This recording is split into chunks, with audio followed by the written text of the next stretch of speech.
He probably had you a blast. Tell me more. Hi, Rivera.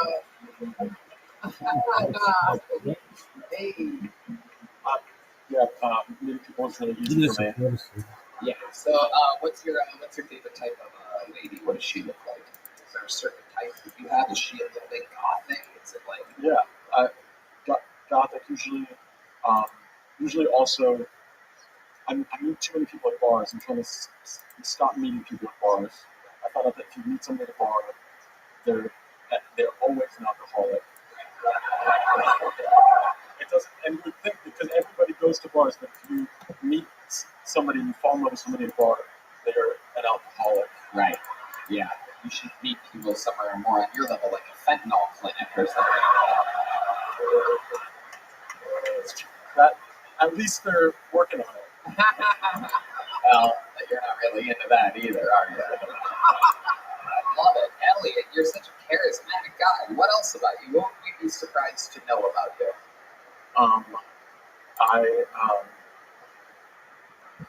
Surprised. I mean, I thought the bird watching thing was pretty cool, but You did bring binoculars just to look at birds. Do you have like a bird, your dream bird, your favorite bird? Like, is there a bird you're like, that's fun? I like a blue, like a cardinal. Blue cardinal. You like blue cardinals?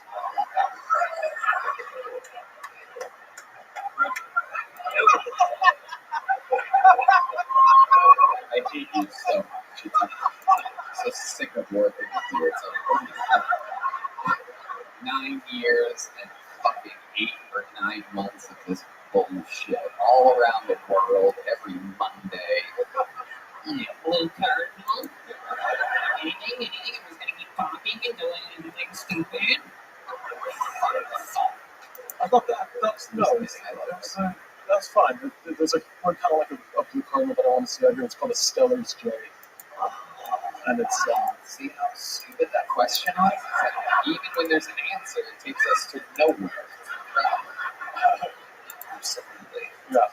Okay, so other than bird watching, let me ask you this. You seem like a rock and roll guy. Yeah. You said that you're women as we can all tell, to take care of yourself.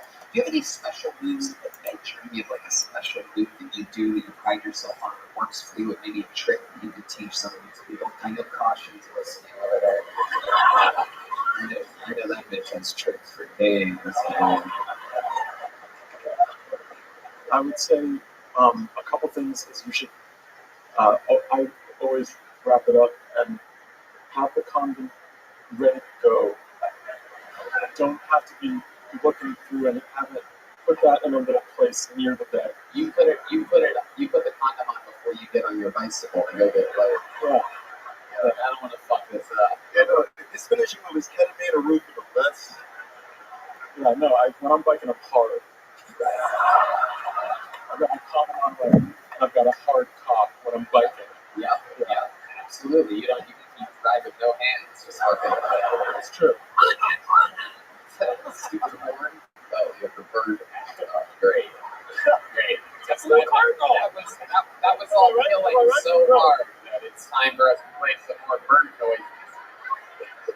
Jesus. Is that you, Deez? You have birds too over there? What the fuck is going on tonight? Holy shit. Deez is out there downloading the craziest shit in the music books. Did you have that on the board? You can just do that right now. Oh wow, look at this, asking technical questions to the leader. Is that wrong? Yeah, you're good. Okay. I'd love to have you open the secret show Thursday. Wow, look at that. You just got booked on a real show in Austin, Texas. Elliot Thompson making his Kill Tony debut, everybody. Elliot, take one of those. That's a real Kill Tony joke book, handmade by the great Bones Eye, ladies and gentlemen. Follow him on Instagram, TONEZEYE. He'll make you anything. He makes the coolest fucking custom shit. Our whole crew rolls around with sweet fucking leather joke books and cool things, wallets, and fucking, you name it. Back to the bucket we go. Your next comedian goes by the name of Zeb Green. Zeb Green.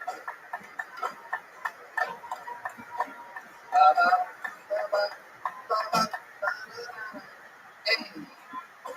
Here comes Zeb Green, ladies and gentlemen. this is quite the man, I can tell already. This is very exciting. Come on, people. Making his, what I believe is his Kill Tony debut. This is Seth Green, everyone. Hey, how's everybody doing? Thought I'd start off tonight by addressing the elephant in the room. Hi, it's me. I'm the elephant in the room. I'm so fat that it's hard for me to find clothing choices. Usually I have to go with partners. But back to the elephant. This is a small elephant belly right here. Cover up my belly. So, I'm so fat that even D-Man. Sorry. I'm so happy that D-Man just knew I was fat while I was walking up here because he helped change the seismic activity. Also, so fat because I'm running out of breath, so I apologize. Just got to Austin and I'm really excited. Excuse me. I'm really excited to chase my dream because it doesn't involve any actual running. So that's good. So, hey, you know I'm going to our games.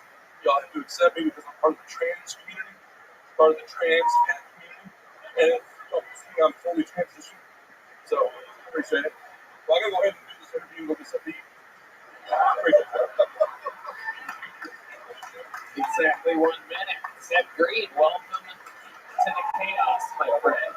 That was incredible. We've been doing this a long time. You're the first comedian where we've ever seen your heart palpitations on stage. I apologize, man. I'm very ashamed to know this is my first time. I love your first time doing stand-up. Come on, but I hand it for it. Popping his cherry, which is hard to do when you're made of ice cream. So it's a rare treat.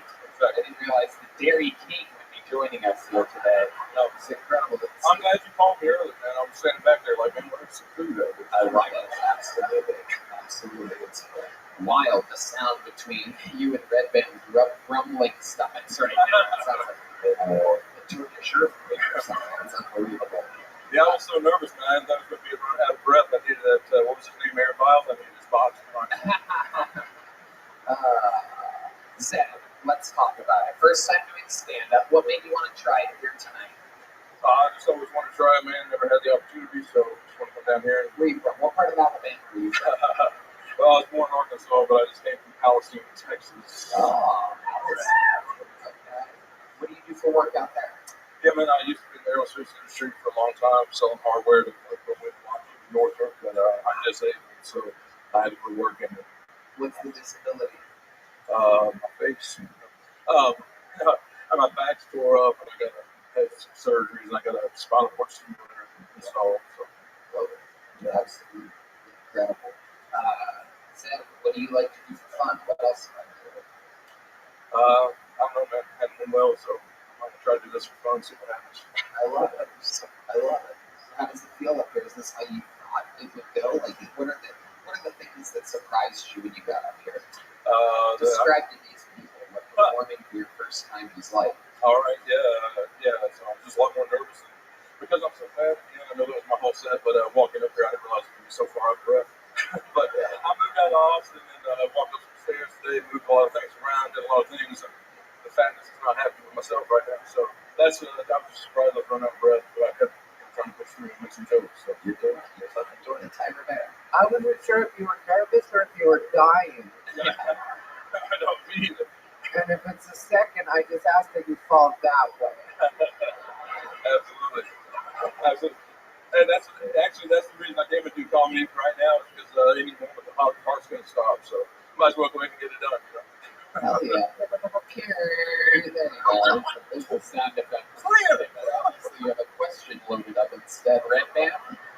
Another one of these. I was going to say, fall towards the symbol. That'd be hilarious. Because, yep. Yeah, that would be hilarious. Yeah, right. It'd be better if I fell down with a blue cardinal instead of something to eat. There you go. Oh, your phone just tried to kill itself. You cannot listen to another one of these things. No, yeah. Seth, before I let you go, what's another crazy thing about your life? A fun fact about you, an accomplishment, or something that you've done, or maybe your family, or something that you've seen? Right. So when I was 12, my dad kidnapped me and took me to Mexico. Holy shit. Okay. Wow. And fun fact with that, the only reason he took me was to change an 83-year-old man's diapers all the time. 83-year-old man's diapers. Right? thought he took you to Mexico so you didn't take you to Kenyatta. And I just wondered how big the van was. Well, I was just a little kid then, but when I got to Mexico, I ate all the tacos. So, Right. in fact, coming back. Right. So, I love it. You have a girlfriend? Wife? Was that a red band question? No. He fucking owned you. Yeah. You can tell it's not because it led to a massive applause break. So no, it wasn't. You son of a bitch. I hope you fucking fall down the stairs. Only if you pick me up. Oh, shit. Zeb, I got a little joke book for you. Congratulations. Your first time ever doing stand-up comedy. Palestine, Texas. Speaking of the middle of Texas, you guys want to do something fun right now, huh? Ladies and gentlemen, we have a special treat for you. This young man, not a regular, but someone that we have been following very, very closely. We love to get him up here. We love to see what he's working on. He's only been doing stand-up 6 months, and he is a fucking sensation. One of the great entertainers as Texas as it gets. Make some noise for our dear Uncle Lacer, everyone. The real fucking deal. Oh my goodness. Here he is playing to the camera. It's unbelievable. This guy gets it. Show business has arrived. Ladies and gentlemen, Texas is home. Uncle Lacer. Listen here, I've been called a lot of things in my life, but as of late on the internet, they're calling me the poster child for cocaine. You see, my mama gets on the internet. She says, hey, darling, they're saying they're doing all these drugs. So I said, Mom, I'm going to quit, so I'm giving up cocaine. But spring and summer's coming, so we'll see. You know what I'm saying? But cocaine's a terrible drug, and let me tell you why. You see what I'm saying? As soon as you take that first drink of beer, you want to go in that bathroom with your best friends and sniff them fucking keys. Am I right? It just feels right. That's what we want to fucking do. But then, a couple hours later, at 6 o'clock in the morning, you're at a fucking stranger's house in his fucking garage talking about God and politics with the dude that does Uber Eats. Okay? And then there's some soft, chubby six that's been staring at you all night. And you're fixing to lay her down on that stranger's beanbag chair and give her the old pickings. The only problem is you can't get your dick hard because that cocaine has fucked you up. And you tell her, listen, darling, I swear to God this never happens. But it does all the time. Every single fucking time it happens. Goddamn. Eats your fucking heart out. An unstoppable force. An absolute Texas juggernaut. He's like this all the time. Calm down. It's early. It's early. During lunch, he's like this. During coffee, he's like this. During nighttime, he's like this. When I snore, I'm like this. You fucking Texas lawnmower has arrived. Uncle Lazy. How are you, Tony? Now listen here, Tony. It's Bobby's birthday. We all said we dressed up, and he wore that goofy ass fucking sweater. Take that fucking hoodie off, bud. Let me see that suit and tie. What are we really working with here? What are we really working with here? How do you call it goofy? Because it's actually Gucci, you faggot. You classless hillbilly wonder. You don't want to see this tie. I don't. I don't want to see you tie up a guy in your fucking sex land. Fucking car. You're out there banging bitches that look like caution. Shut the fuck up. Well, listen here, Tony. I think I owe you a little bit of some money here. I do owe you a little bit of money. How about that Super Bowl last night? Huh? How about that Super Bowl? I want y'all to know I had $14,000 on the Eagles, Fly, Eagles, Fly. And I felt good at halftime. I really did. You would. That's exactly what I told all my friends, is that you're going to feel good at halftime. I had the You tell all your friends that? the Eagles up by 14 at halftime, but They were. I think it was a little bit less, wasn't it? It was 10. It was 10 because I won $3,200 in a football pot. But Tony goes, hey, when it was 7-0, he goes, hey, I'll bet you 1,000. Straight up. Straight I'll up. take the Chiefs. Straight The up. Eagles were up by 7. It was. And then, let me tell you what happened. Go ahead. I want you to know something. That holding call on the final drive when he held that boy by the hip, laid down with Diet Coke machines and held them tighter at nighttime than he held Juju Smith-Schuster.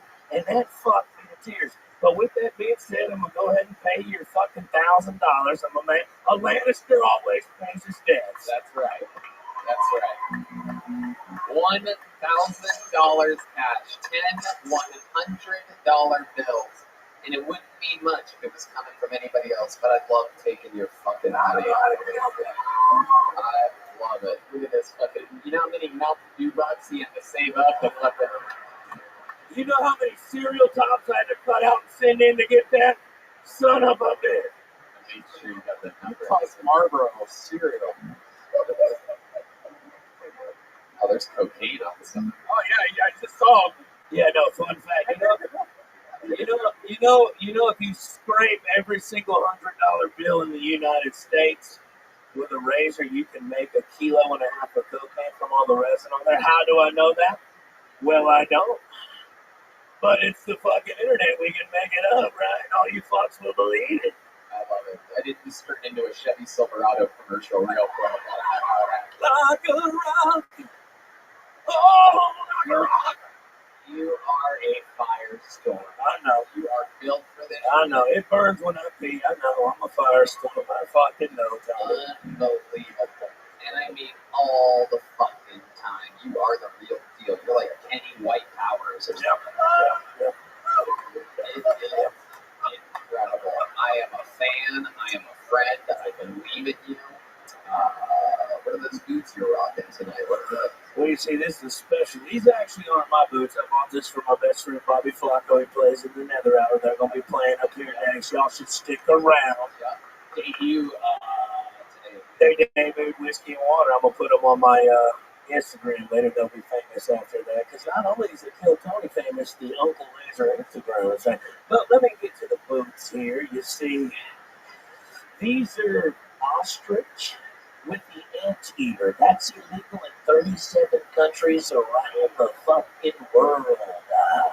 You can't find these at your local Walmart. That is a fact. Ty, you can keep looking, but you can't afford them. I tell you what.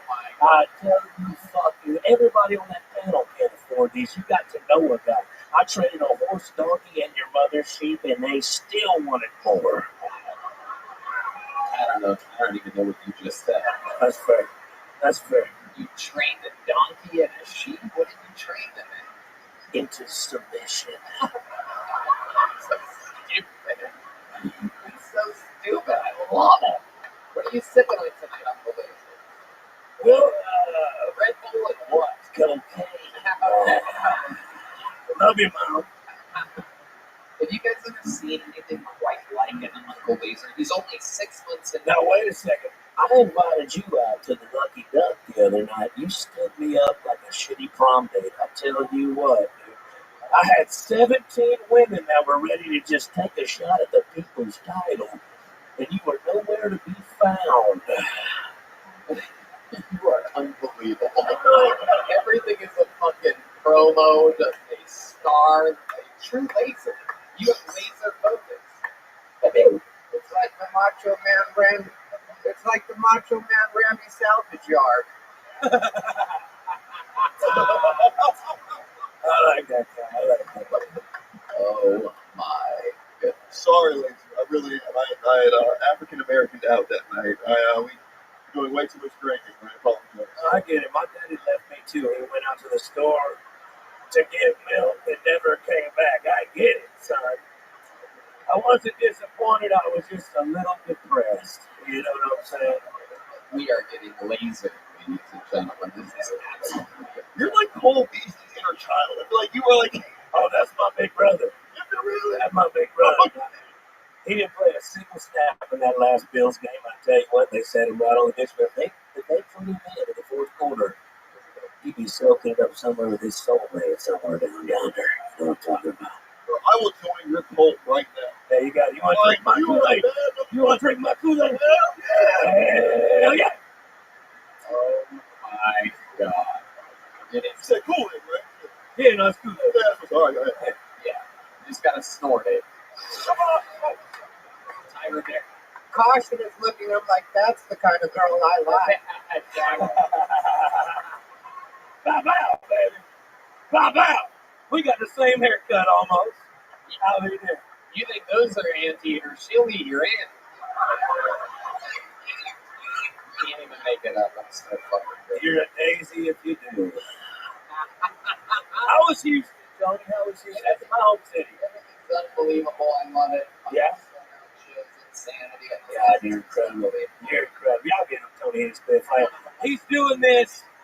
He's doing this while his hair is thinning in the back. I don't know if y'all. Won't you take a bow for us, wouldn't you, guys? Won't you take a little bow for us, huh? Not all of us make our haircut our entire identity, so. You keep ripping your little Billy Goat jokes. I'm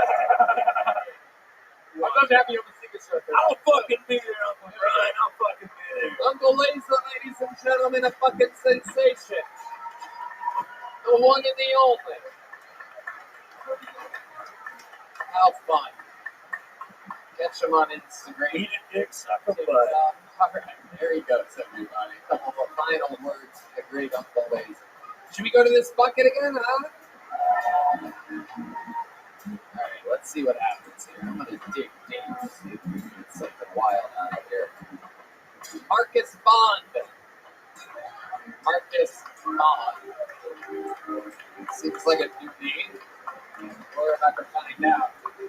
They're coming. Here comes Marcus Bond, everybody. Make some noise for Marcus, everyone. Come on. Yo, all right, yeah. I'm new here to Austin. I just moved here.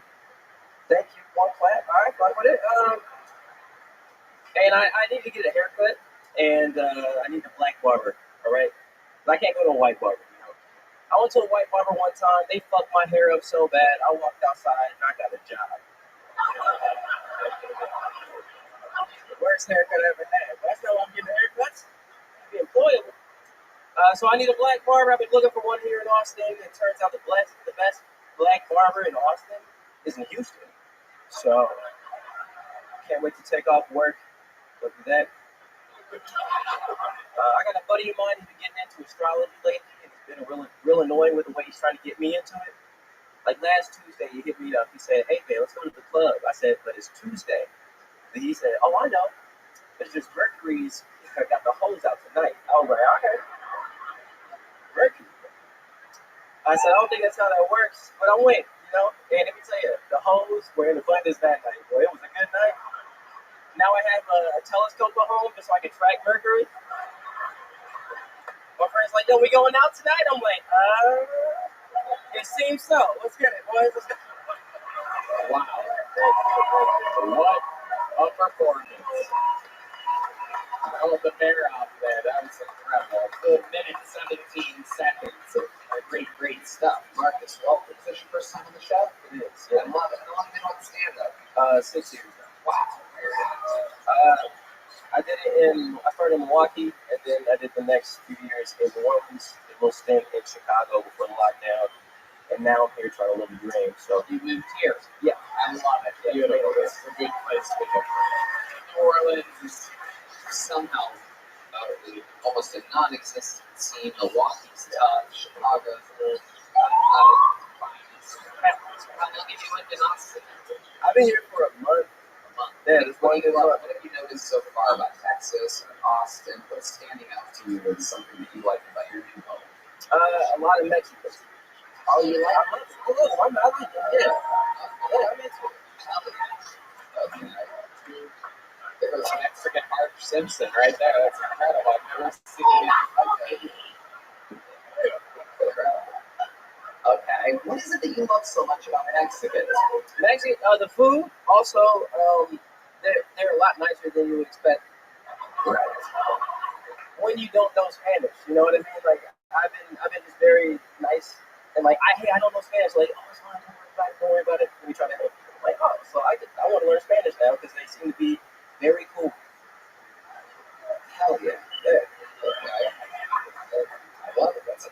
That's a good answer. I mean, hey, bro.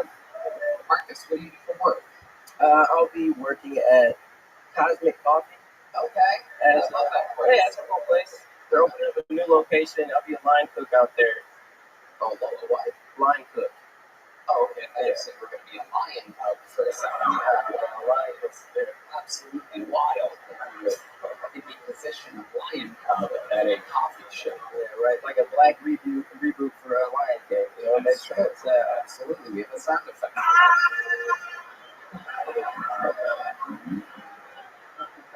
Not during this podcast.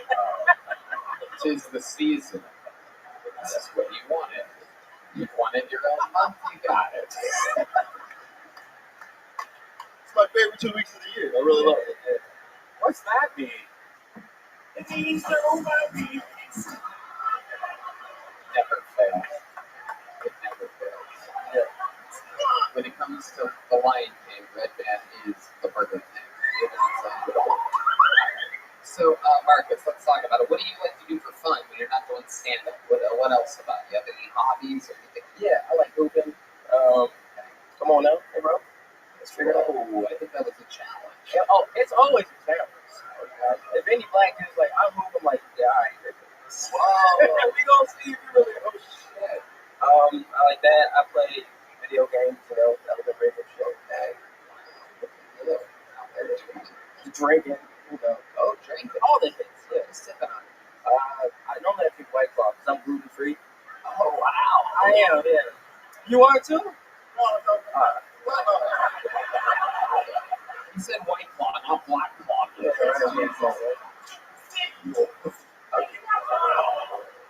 What team had this? Okay, alright. D-Madness is not about something. Thank you. Okay. Marcus, what's your love life like? You got a girl right now? Someone to settle down with? Or you been with the Texas girl since you've been here? I have not. Oh, shit. Texas girls. You've been on any dates? You've been close to it? You know, just been head down, doing comedy, watching shows, you know, talking to Mexicans, learning Spanish. Yeah. Yeah. Is that something that you're interested in? Are you have your eyes peeled? Or are you looking at Some be single man, just keep being me, working hard. Jeez Louise. Yeah, I'll see y'all when I'm 40, you know? Taking the Hans King path, I see. And I'm not fucking dudes yet. But, Not yet. Hans. Not yet, but you keep your head down too long, you'd be surprised what you find.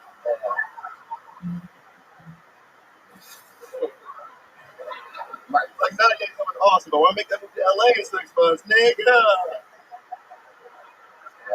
Marcus, very, very, very likable, fucking perfect minute, perfect execution. Thank you. Actually, Tony, I would love to have you on the secret show. You just got booked on Thursday's show. Marcus, three people booked here tonight for the secret show. We're doing it. We're flying through this fucking farm system of comedians in Austin. We love that people like you are moving here 1 month as a Texan. One more time for Marcus Bond, everybody. This is where it opens. This is where the future's coming from. Should we do one last fucking pull, you think, huh? I love this. This young lady, her third time ever on the show, this is going to be. The last 2 times she got booked on a road date. Her first time, she got booked on the secret show. She just opened up for me this weekend in Houston, here for her 3rd minute ever. Kill Tony history. This is Jamisha Albo, everybody. Another one of the bright stars of the future.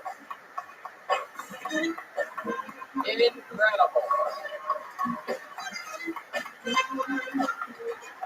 I know you've been making noise all night, but do it one more time for the great Jamisha Albo, everybody. Give it up for me, guys. I'm already down a quarter of a pound. Down a quarter of a pound. Didn't even go to the gym. Just took a really big shit. Love taking big shits. For me right now, taking a shit is the difference between being able to see my pussy and not. being able to see my pussy. Do you understand?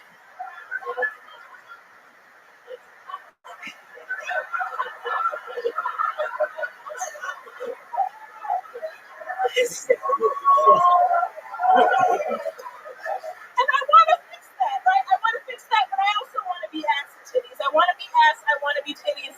I also want to be able to see my pussy, and I just can't type all of those goals into my fitness pal. That's the point that I'm trying to make. All right, I'm done with that. Bye. Misha Alba with 58 seconds. Hell yeah. That's the shit. Hi. Hi, Jamisha. How's it going? Welcome back again. Third appearance in a couple months. Taking over the world by storm. You're doing it. Everybody loves you. What's going on? How did you feel this weekend in Houston doing sold out shows? It was amazing. It was absolutely phenomenal. Thank you for the opportunity. Yeah, it was really cool. Yeah. The largest crowd I have ever performed in front of, so really good experience. Oh, yeah. Yeah. That's what it's all about. Timing and beats and everything are different in a big packed room. Yeah, for sure, for sure. To get those reps in. Yeah, there was definitely some things that I've never really found funny about my jokes that got laughs that I want to dive deeper into. What? Just like certain parts that I think are cute, like so. Like when I make my cracker jokes,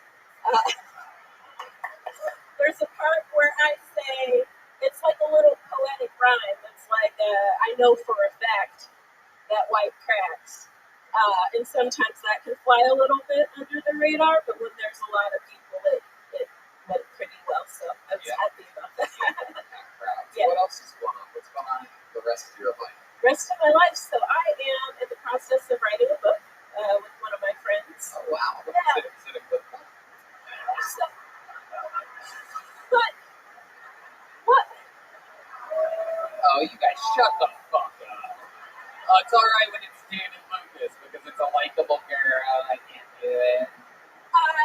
It is. It is a good book. Well, she's gonna have after we write this one, she's gonna help me write a cookbook because I do want to do a cookbook. You know how when you're reading through recipes and there's these like long ass dissertations that mean nothing to nobody. I'm hoping to like make that a little bit funny and then have a recipe. That's the vision. Not happening right now. But the woman I'm writing the book with, she is a pastry chef and she's worked with Ramsay and Bourdain and people like that. So she wants to write about her experiences in the industry. So I'm helping with that. Yeah. Other than that, I'm helping my friend co-produce a small comedy festival here in Austin this year. So that's going to be exciting. Yeah. What's your love life like? What's your dream guy look like? I am single. I haven't dated since I've been here. That might change this year. Who knows? We'll see. Yeah. I don't know. Yeah. Okay. All right. What type of guy are you into? I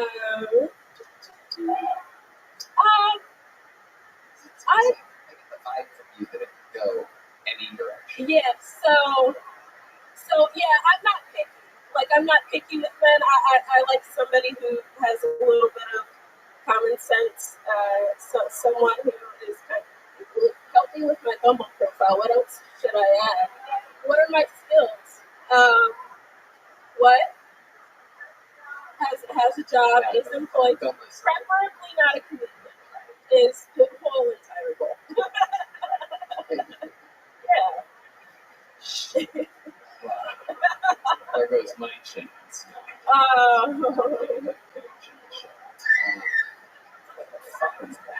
that your keyboard? Is that these? It was. Jamisha, what's something that we don't know about you from your entire life that might surprise us, like an interesting fun fact about Jamisha Alba?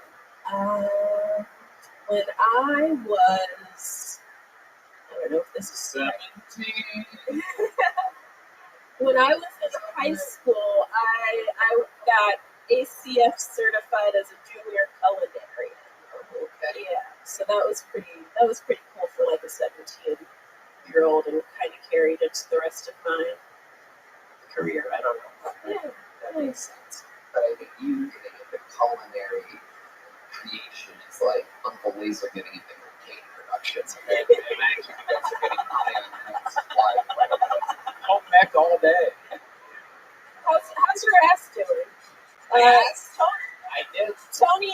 He's been having injections, and so while we were in the green room at the Houston Improv, he was checking out his ass in the mirror. That is true.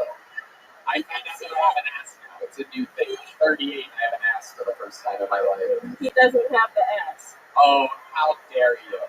Look, let me tell you something. At least when You gotta get up and say that plywood of an ass. You're talking over Okay. me. I'm sorry. Okay. Oh, God. Jesus Christ. I love sometimes people make eye contact and literally try to go over me. I'm sorry. And here's what I'm going to say is that I do have an ass. And when I look down, at least I can see my pussy. There you go. See, you pulled the cardboard away. Thank you. 20 seconds ago when it was loaded up and perfectly ready for comedic timing. But, Jamisha, I like your style. You're killing it. You're so wonderful. You're so funny. It's amazing. How about to have you on the secret show? Secret show. Another one. Jamisha Alpha, ladies and gentlemen. Third time ever on this show. There's only one way to end a show like this, ladies and gentlemen. You guys have fun tonight, huh? And I present to you the regular that has done more new minutes than anybody ever in the show's history. This weekend in Houston, as well as 2 weeks ago in Denver. This guy is the first person to take the stage at my shows, and he does so to a standing ovation, and he leaves on a standing ovation. Everywhere he goes, he absolutely destroys. He's selling out everywhere. He's making $60,000 a month on Cameo. Ladies and gentlemen, the Big Red Machine, the Memphis Strangler, the Vanilla Gorilla, William, Lights Out, Montgomery. Oh my God.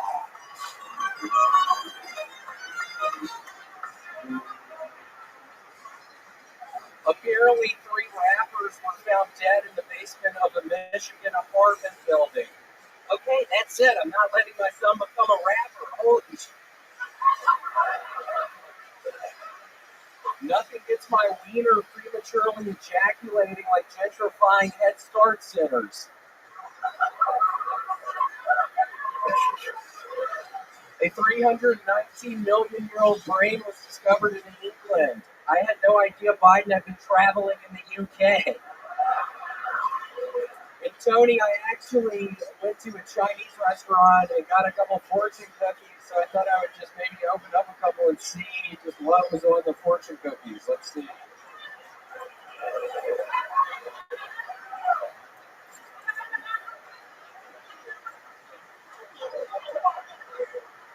Red Band's so old, he only listens to porn on AM radio.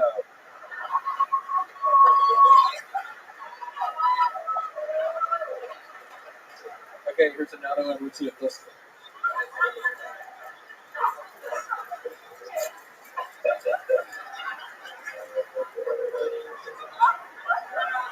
Red Band's so lame, he only eats gluten-free fortune cookies. Okay, that's that. That's all I have. Wow, a minute and a half graced upon us by the big red fellow himself, Memphis' own William Montgomery. The big red fella. Tony, I don't know if you saw it. I was actually also on a Super Bowl commercial last night. I don't know why anybody's talking about it. I was on the Pringles commercial last night. You were? What'd you do? I said, once you pop, you don't stop. Seriously, I was like the lead role in it. It was giant. Yeah, I was on the Pringles commercial. And it's like I woke up and everybody's talking about David on the fucking Planters thing. His ass wasn't even fucking on it. And I'm the one saying, once you pop, you don't stop for the fucking Pringles commercial. And it's like nobody's fucking talking about it. It's the biggest thing that's literally ever fucking happened to me. And it's like nobody even mentions it. They all talk about fucking David and he didn't even say shit in this fucking commercial. We had no idea. That is incredible. How much did you get paid to do the Pringles commercial? $4 million. Wow, Yeah. That is. Once you pop, you don't stop. That's how you said it? Yep. Absolutely incredible. Once you pop, you don't stop. That's so interesting that they would have you say it like that. It sort of sounds like Once you pop, you don't stop. that is incredible. Did they tell you to do it like that? Yeah, it was really weird. The guy got me into his office, and yeah, he was like, "You need to talk like a black person for this." I was like, "Are you sure I'm not black? Like, this seems weird. It's a Pringles commercial and fucking the Super Bowl." And he just kept on insisting, and yeah, so I did. Once you fly, you don't stop. Wow. That is incredible. But seriously, once you pop one fucking Pringles, D-Maga says that they don't talk like that. You are in big trouble. what, blind people? No. What the fuck are you talking about? I thought a fucking Pringles commercial, you piece of shit.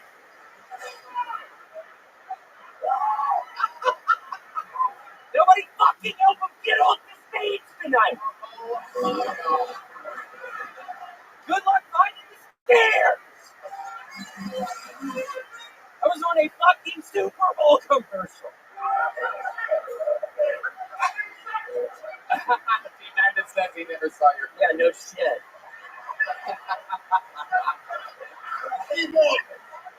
God, where the fuck am I right now? God. Man, the fucking Twilight Zone literally was the biggest opportunity of my life. Oh shit. Thank you, and I was kidding. I've been kidding. We're both kidding. Okay. Good. Okay. William Montgomery. We've seen him before. You kind of pick fights with D-Magnus a lot. It's very interesting. No one is safe from William's massive. I don't know what has been going on. It's been like, what, a year and a half of working together, and it's been the past 2 months or something. There's been an issue. We have seen reports in the Kiltony HR office that William and D-Magnus have not been getting along. This is a word. Yeah, I'll be honest, Tony. I didn't even want to leave my apartment today. Hold on, excuse me, what? Oh, D-Magnus says.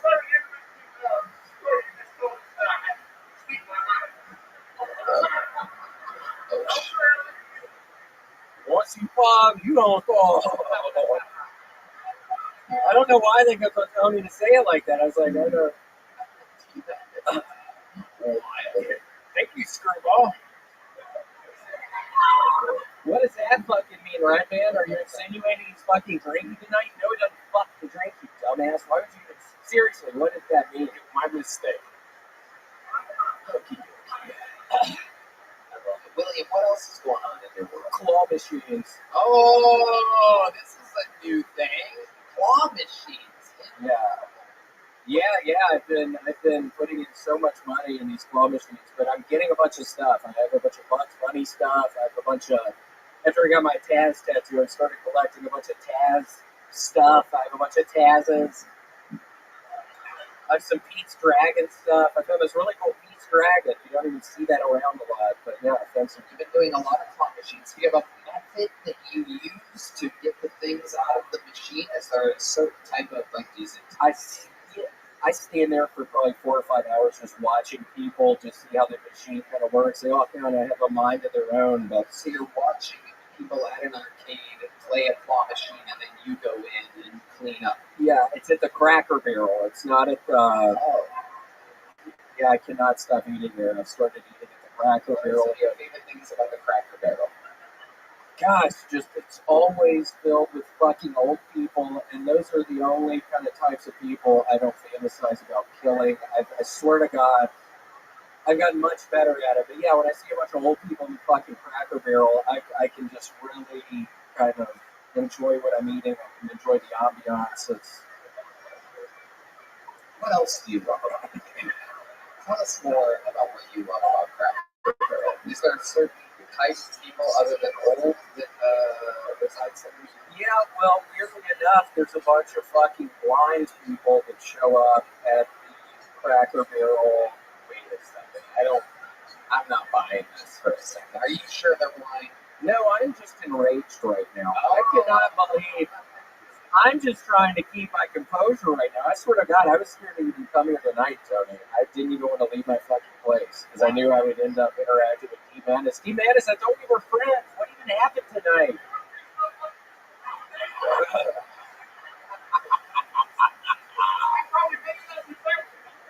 Oh my goodness. You really know how to pick your battles, William. Once you flop, you don't stop. But seriously, I couldn't believe that nobody was talking about it this morning, and it just made me feel a little salty. So I went to the Cracker Barrel. I got from the Bugs Bunny. What do you order when you go to Cracker Barrel? Grandma's pancake breakfast, Tony. Yeah, I mean you're working with some sausage. You're working with some fucking eggs. You can make the sausage egg biscuits, and then you get blueberry fucking pancakes, Tony. Holy shit, man! I love that blueberry pancake. I can't even stop eating that blueberry pancake. Brian Moses. Who is this black guy you're person? I started listening to a bunch of Ja Rule. Honestly, I've been listening to a bunch of Ja Rule. Hello. I started doing that at the Pringles stand. He's like, "Stop doing that." I'm like, "Boy, yeah, I do." Ja Rule.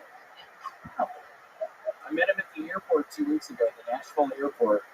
I was starstruck. What did you say to him? What did he say to you? I said, Ja, you were a giant inspiration for me. I'm actually in the middle of filming the Super Bowl commercial. He's like, oh, that's cool. He's like, what are you doing? I'm saying, what you talking about? Stop. He told me to talk in like a black person voice. And I was like, I've been listening to a bunch of your mixtapes and stuff. You're my inspiration. And I gotta say it like that, but then he's like, okay, get the fuck away from me. Honestly, I didn't get a picture. But when he said it, what did it sound like when Ja Rule said that to you? Hey, you're gonna have to stop!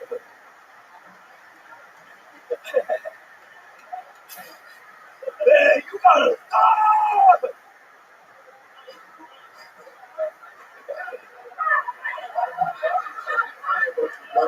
That was very DMX-y, no doubt about it. I'm pretty sure you're getting your black rappers confused. It could have been Did he have to bark like a dog at some point at this Yeah. airport? Oh, he did.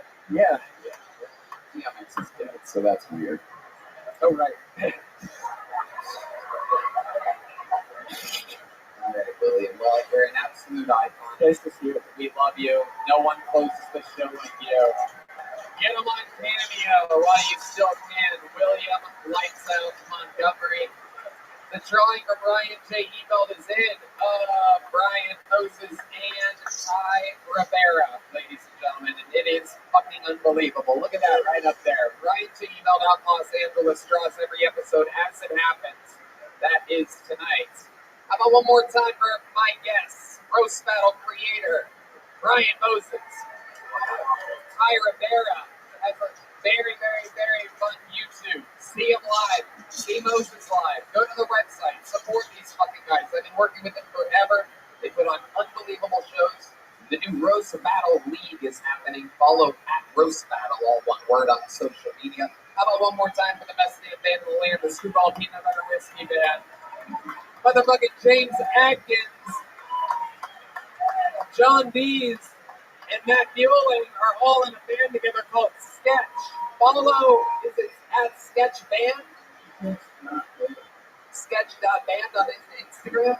Sketch.band. I swear to God, these guys are coming for the fucking throne. I go out and see them every chance I get. They're fucking unfucking believable. Follow them everywhere.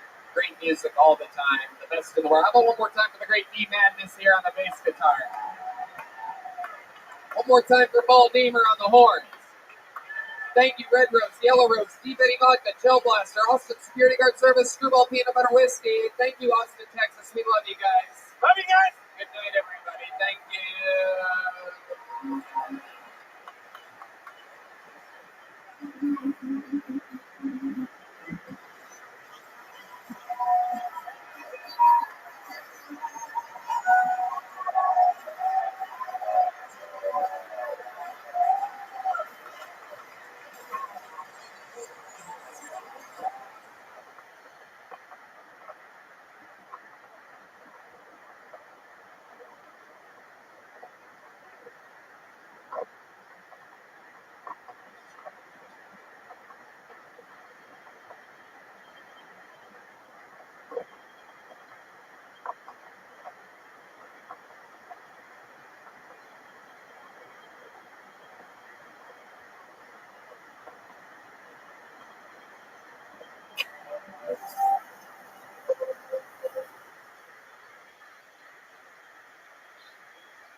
Hey,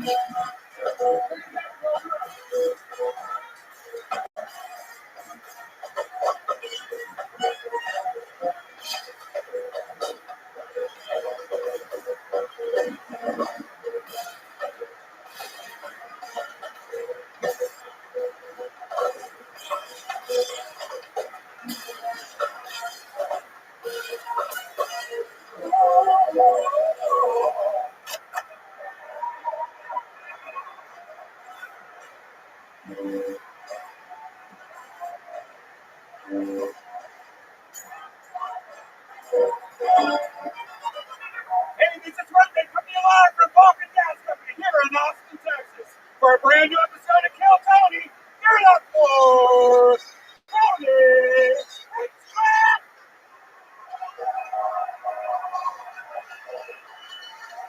Are you ready for the best goddamn motherfucking night of your lives, huh?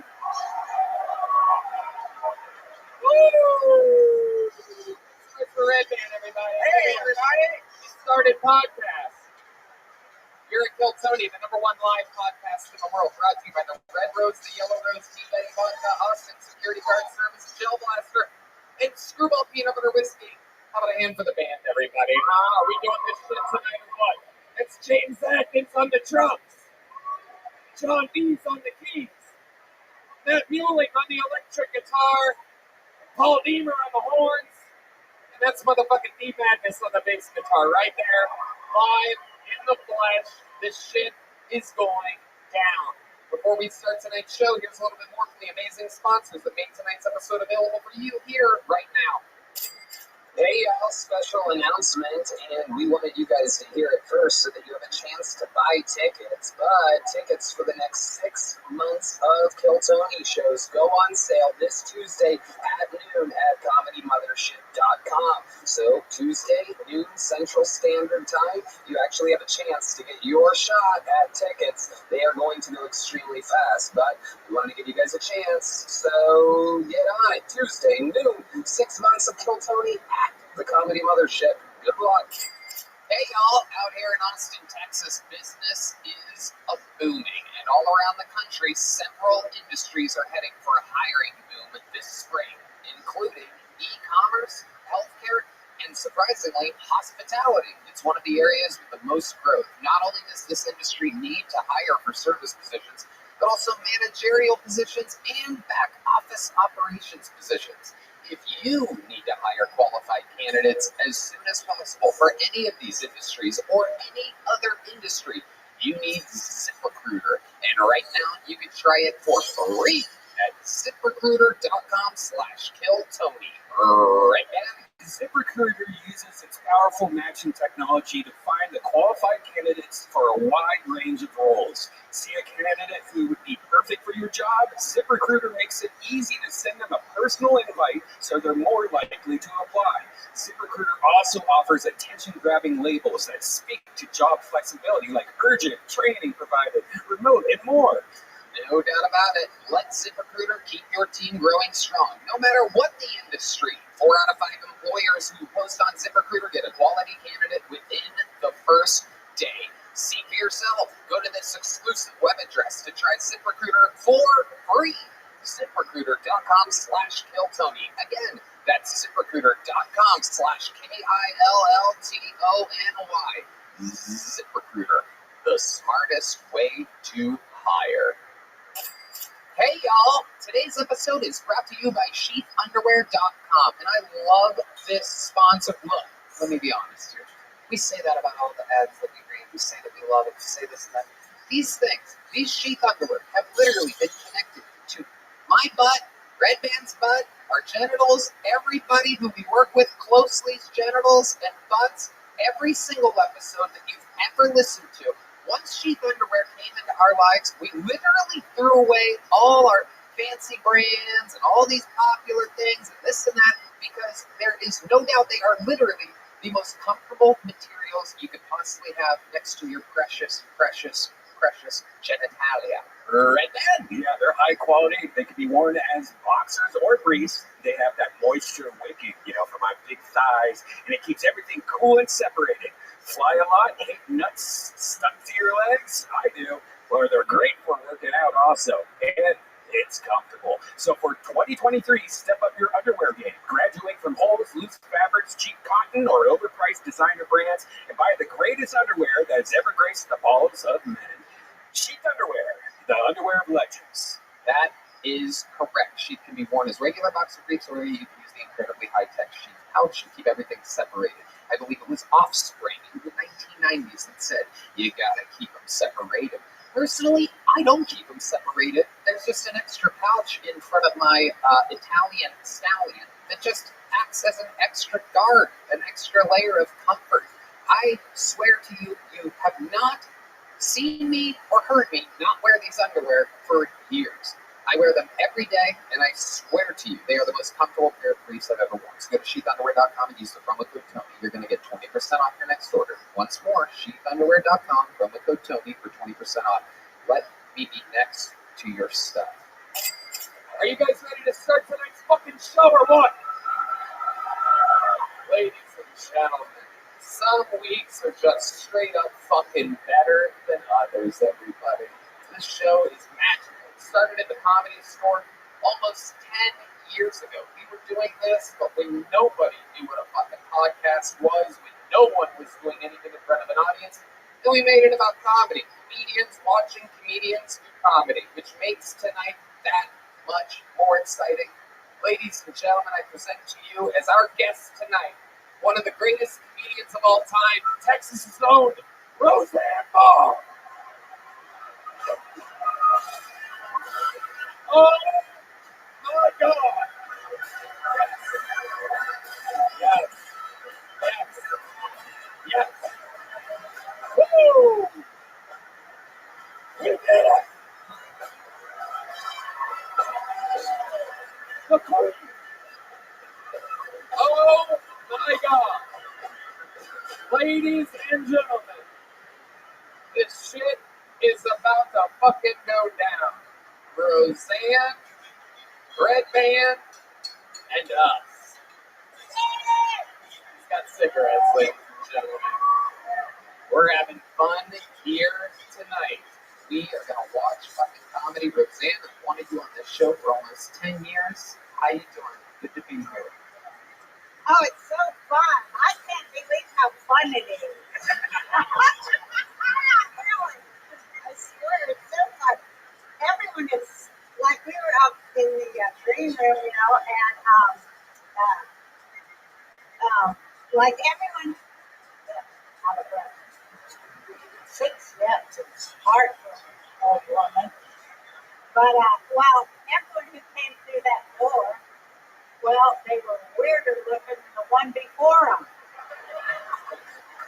And I was just so happy to see weird looking folk, you know, because like when you live in California, you see a lot of Stepford-like people everywhere, you know, you never see any real people. You know what I mean? Bunch of fakes and phonies out there in LA. Here Well, in you Texas, see a lot of people that they can't make any emotion on their face because of the Botox and whatnot, you know, that kind of thing. But it's so great to see people with lines on their face. I am so happy to see it. Thank you. Hell yes. Roseanne, luckily I have a bucket filled with fucking weird looking people with lines on their faces. And we're going to create more lines on their faces here tonight. You guys know how it works. If I pull a name out of the bucket, they get 60 seconds uninterrupted. You know their time is up and you hear the sound of a kitten. That means they have to wrap it up then, or else they bring out the angry West Hollywood bear. It's very loud and it scares them and it stops them from talking, Roseanne. It is unbelievable. And then after that, I interview them. We find out more about them. They get fucking feedback from the great Roseanne. Oh, boy. Well, you know, I just have to say this like I told you. You know, I know like I'm, you know, I don't punch down. That's one thing I could handle, that punch down sucks ass. So, and I am not going to do it. You know what I mean? You know what I mean? Okay, so and I'm really famous and rich and talented and gorgeous. So I am not going to go criticize somebody who's just starting out. So I think the better thing for me is to be the motherly voice of encouragement and honest like like a mom to the person. See what I mean? That's how I chose it. Because you know why, people? I swear to God, I think there is a war between good and evil. I do. Does anyone agree with me? So I try to stay on the good side. I love it. I love it. We'll play a little good cop, bad cop here Okay. tonight.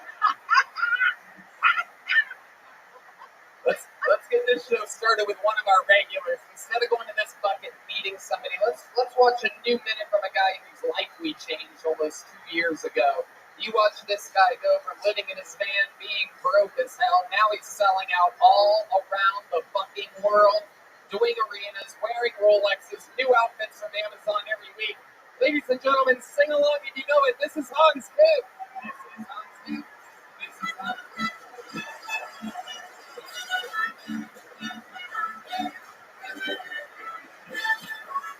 Hey,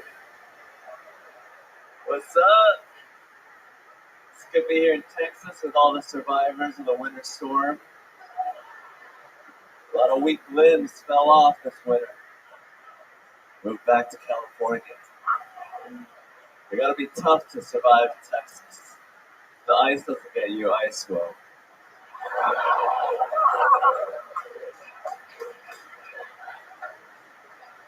I don't need electricity, all I need is my freedom to bear arms. When I get cold, I'll just shoot my 9mm 5 times in the air, warm myself over there. Yeah, doing good. I recently saw a group of blind people walking around. I was like, what's the point of that?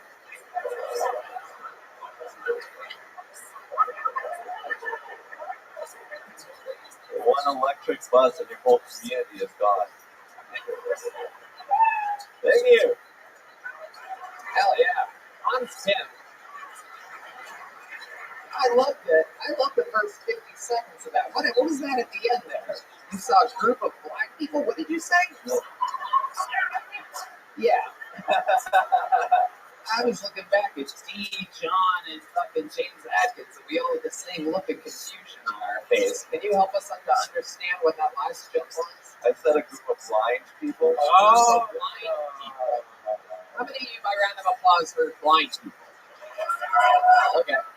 How many of you, by round of applause, heard black people? Yeah, it's like a weird sound thing. Sorry. The black people thought you said black people, by the way, which counts or ate it off. That's all that really matters. Yeah, exactly. What the fuck? D-Magus got double roasted on that somehow. It's like a motherfucking twice baked potato back here. No matter which way you heard it. Hans is like all these black blind people with dreadlocks and bass guitars walking around. It's like, wait, what? I love it. So welcome back, Hans. That's another good minute from you. Rock solid. How's life going? It's amazing, Tony. Thank you again. I've been doing great. Been headlining in Philadelphia, Buffalo. Been having sex. Whoa. Talk about the shows. We talk about the sex enough. To explain to people what it's like going from literally trying to do the open mic at these clubs around the country to absolutely having your own night and filling it up. It's like, before I was like, come on, everyone listen to me. And now everyone's listening to me. I'm like, oh shit. Black people are walking around. Yeah, blind people are wild.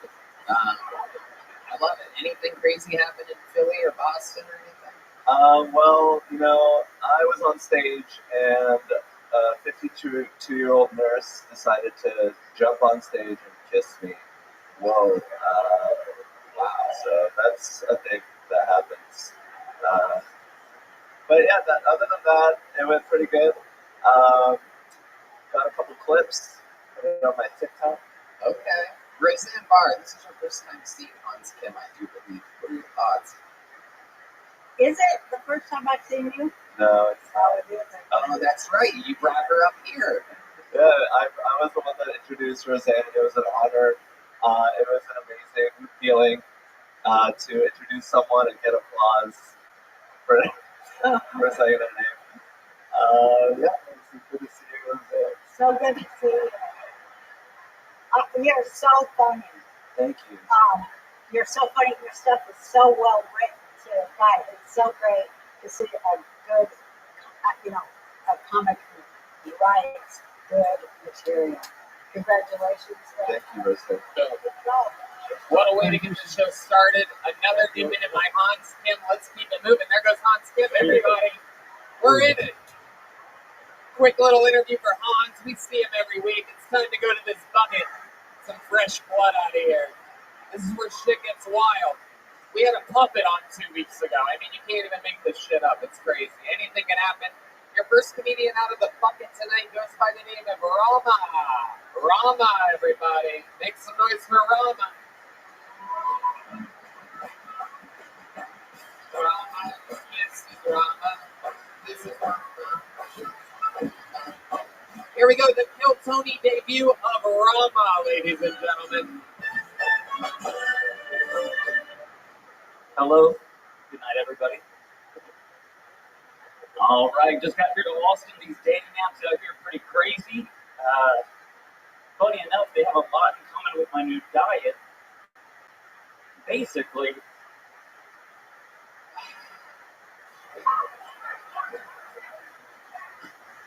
I'm just trying to avoid trans fats.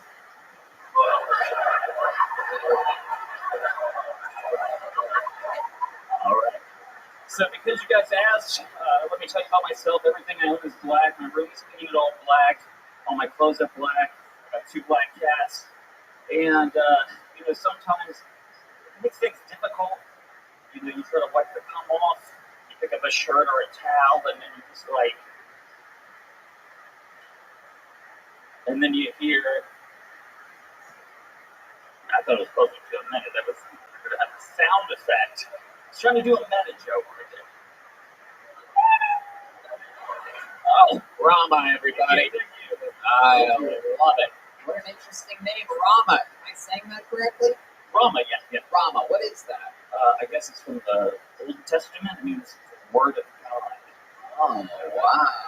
Pretty serious. You would think the word of God would have more punchlines than a You would think so. 60-second set. I guess God isn't quite as funny as we all hoped for. Oh, Rama. He's trying his best. How long have you been doing stand-up? I started kind of during COVID.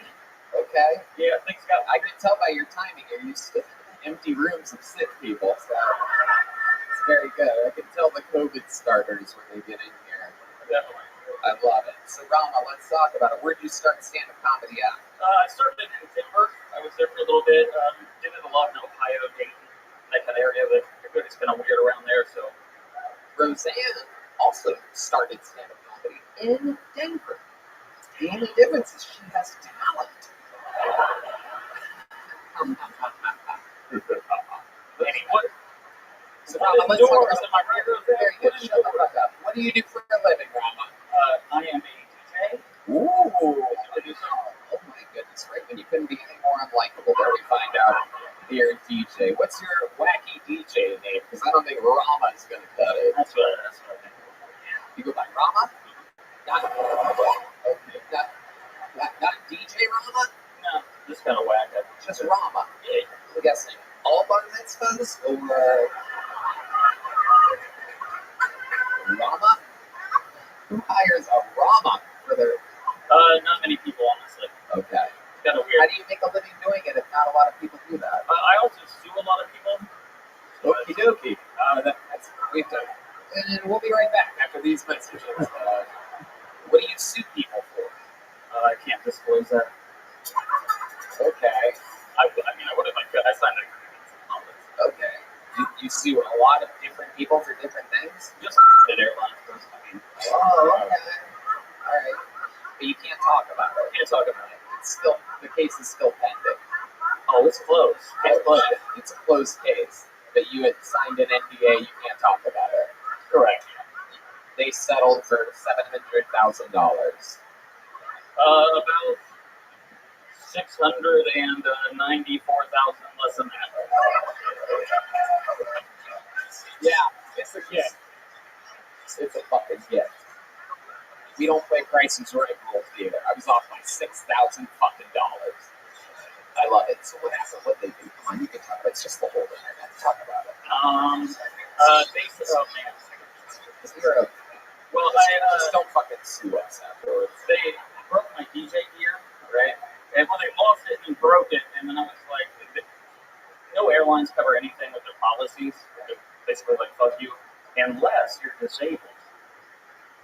So I wore an eye patch. Oh my god. Yeah, that's a horrible idea for you to talk about this right now. Thank you, Red. I did it for the laughs. Okay. D-Madness is fucking pissed right now, alright? You got a fake eye patch on, this fucking guy. Sorry. I had a contact too to make it all blurry and stuff like that. Just underneath in case. Roseanne left. That's fine. Roseanne's finally laughing It's at so you. fucking hilarious. I love it.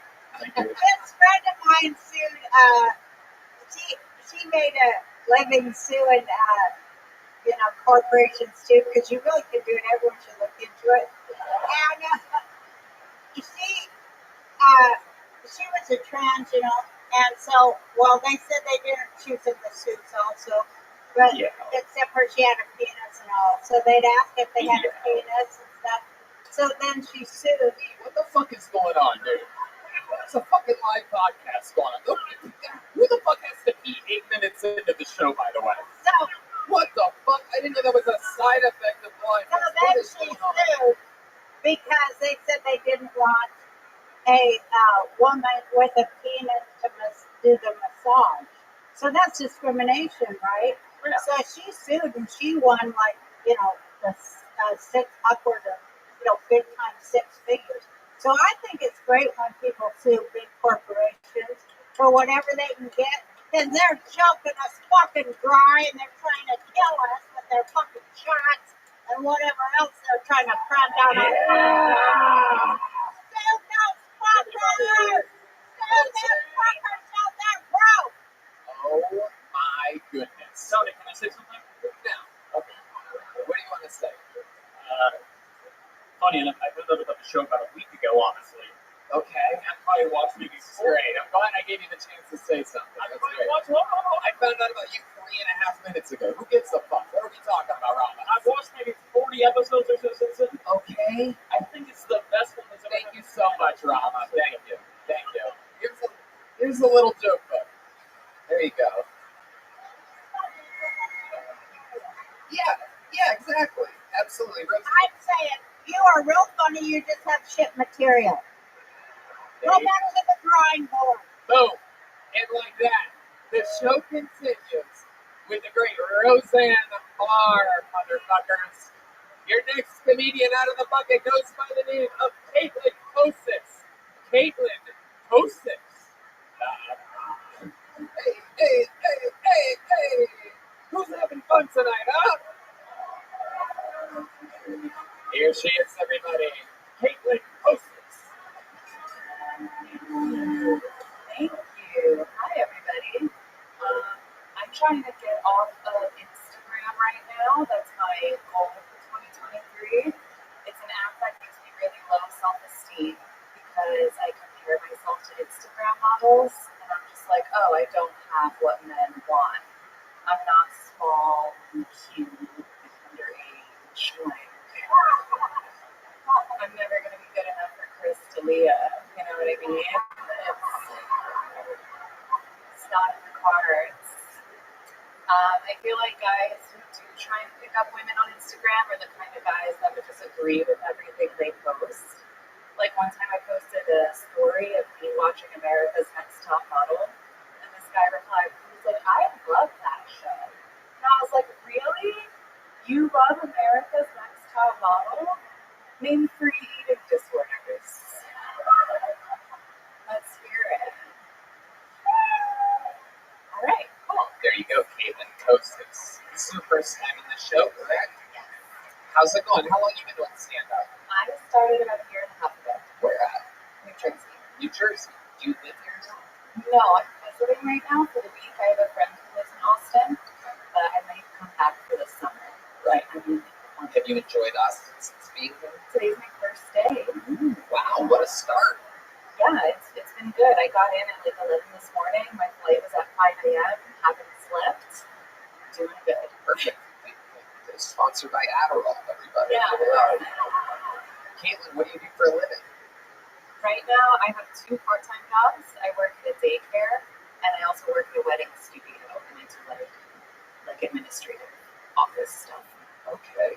What do you love about New Jersey? What do I love about New Jersey? I mean, it's a great commuter state.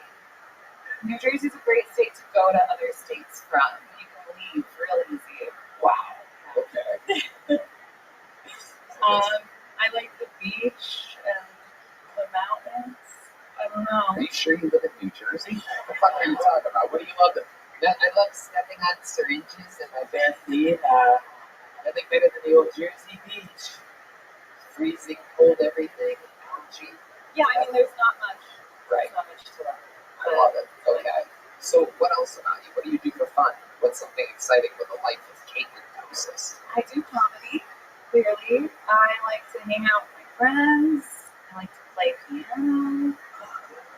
How long have you been playing piano for? On and off since I was like 12. Interesting. Yeah. Who's Andrew after a microphone? Well, I want to ask you something. What do you like about comedy? Ooh, I don't know. I'm still trying to figure that out. I mean, I like writing and I like being on stage and performing. And it's really good for me too to face I had some stage fright when I first started, and it's really helped with that too. Just putting yourself out there. How would the stage fright affect you exactly? I would just get really nervous before shows. I'd get really jittery and I would stumble on my words and I've done that too. yeah. Yeah. How do you fight against it? How do you It's just, the more you do it, the easier it gets, and remembering that it's just part of the process. You know, you can't get better if you don't try. I wish that you would tell us more about you. Okay. You know, that's what I felt, that you are funny and you have a lot to say. But I think an important thing about comedy is we want to know who we're hearing it from. You know what I mean? And I want to hear that from you, and I think it will help you to go on there and that's, you know, drop a little here, a little bit more personal, and then drop another bombshell here. Because I know you have some bombshells you want to drop in your technical writing, and I hear it. You're a great writer. Do you have, let me ask this. I just want to say some more of us getting to know who you are, so that will help us to get it. Totally. No doubt, 100%. That's great advice. Let me ask you this. You're a year and a half in. Do you have a joke that is more about you that you just didn't do in this exact minute during your set here tonight? Well, there you go. It appears that the Roseanne is correct. The pharmacist is prescribed something that you need. Like, what about your parents? I bet they were weird. Yeah. Exactly. Oh yeah. Yeah, I can tell you. Yeah, there's a lot I could say about that. I mean, that's something that I'm still working on exposing and like writing about is more. Going to therapy a lot for it, are you? Yeah. Yeah. For sure. The funnier you can make it, the faster you'll heal from it. I'll tell you that much. Yeah. I can see you've got a lot of that shit in there. I'll let it out. Thank you. Absolutely. Look at that. Literally the greatest female stand-up comedian of all time giving advice to a year and a half in. Female stand-up comedian. How fucking cool. Do you have an innie or an outie belly button? Red band. You cannot ask girls pulled out of a bucket a question like that. Actually, how long of the show, stand-up have you done? Like a set?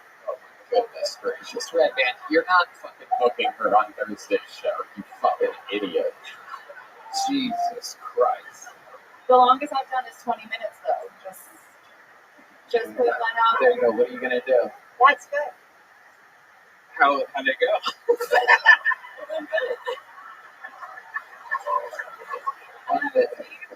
You are a disgusting bitch. Do you know that? Red band books a show. That's one of the things you got to deal with, though, you know. So you just got to.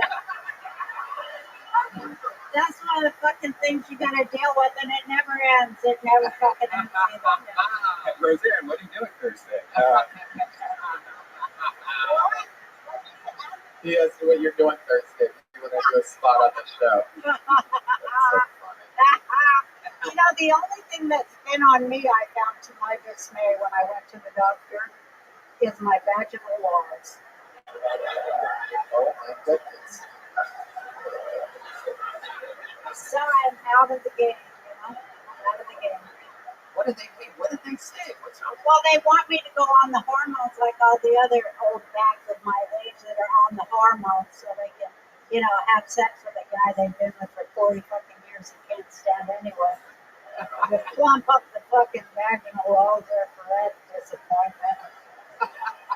You know, and then grow a fucking beard and all the other shit, you know, shoots down to your fucking knees. No thanks. No thanks.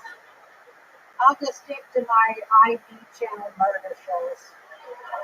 Goddamn right. You see what I'm saying? Goddamn right.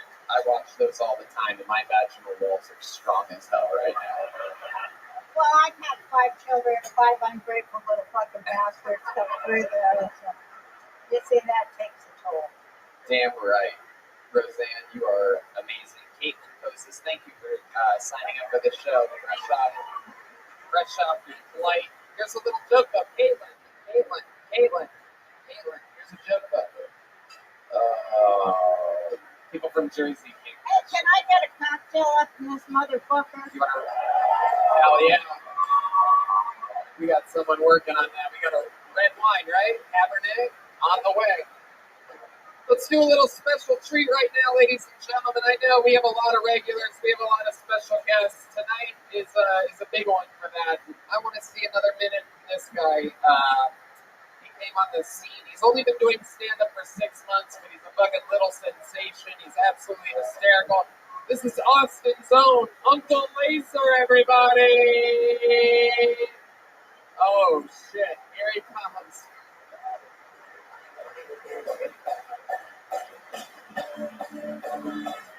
Ladies and gentlemen, it's the real deal.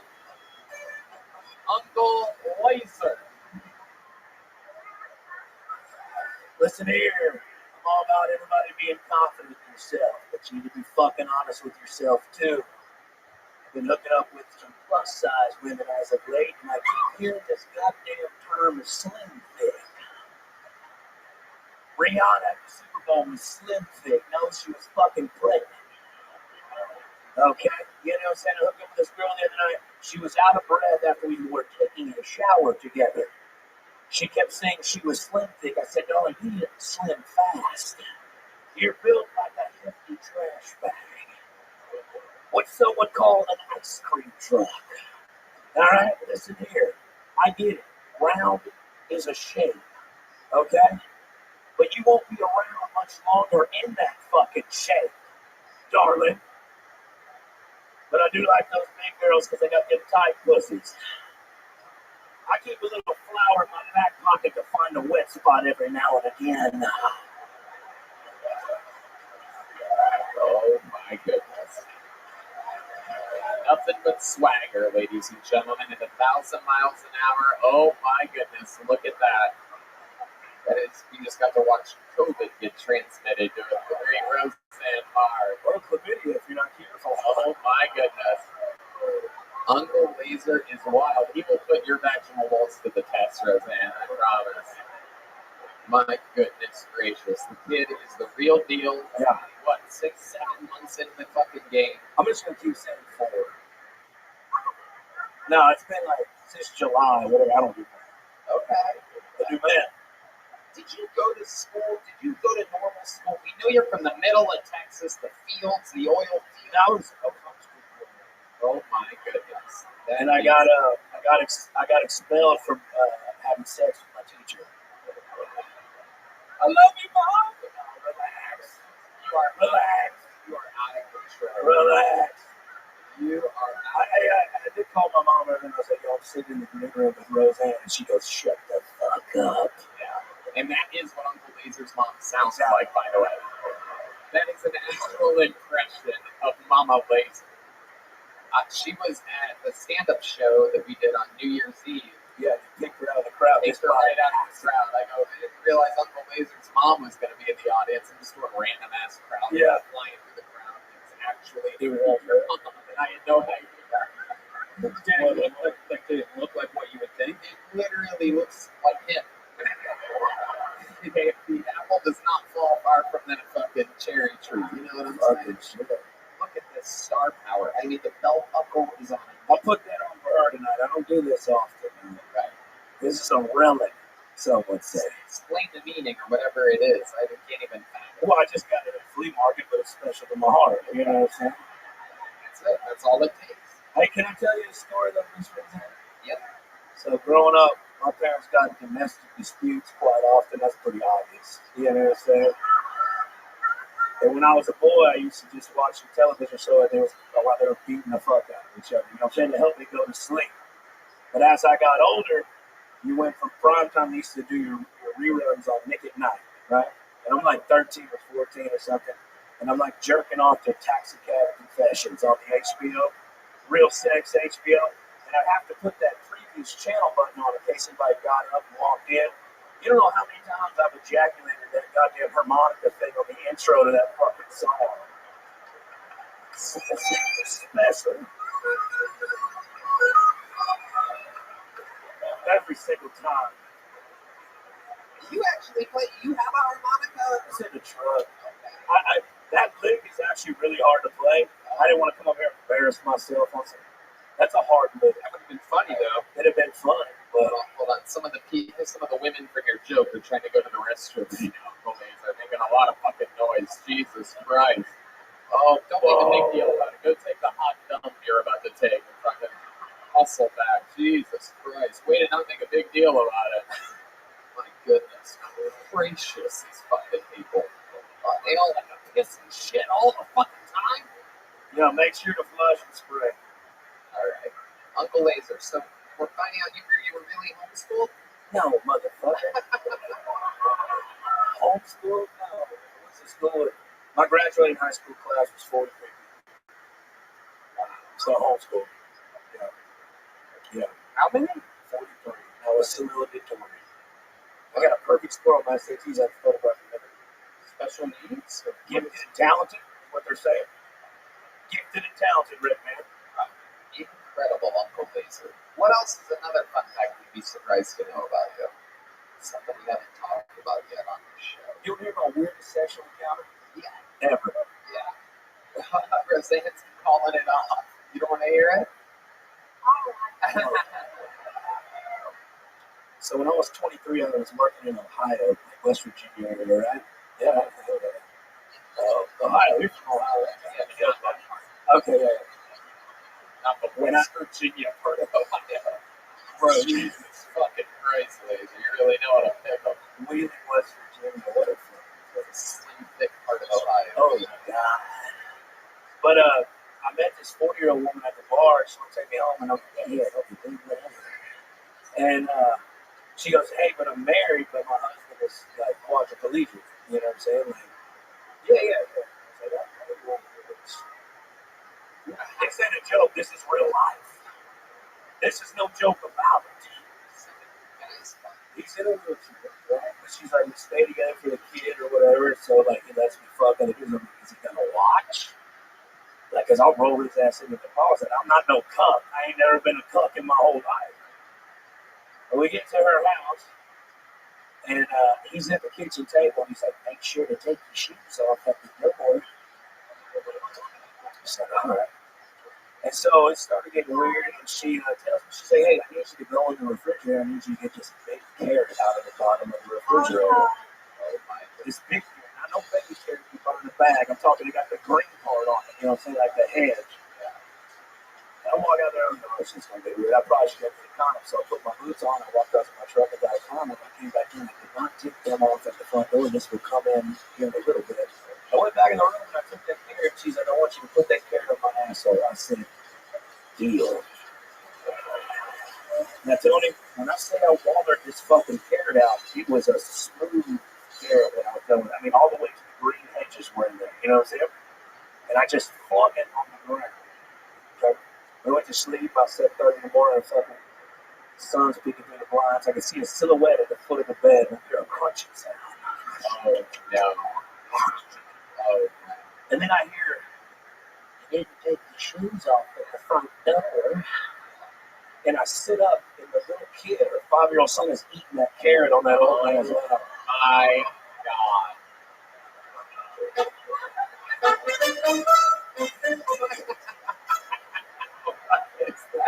I climbed out the window and left my boots, and I haven't been back since. That's why I left Ohio.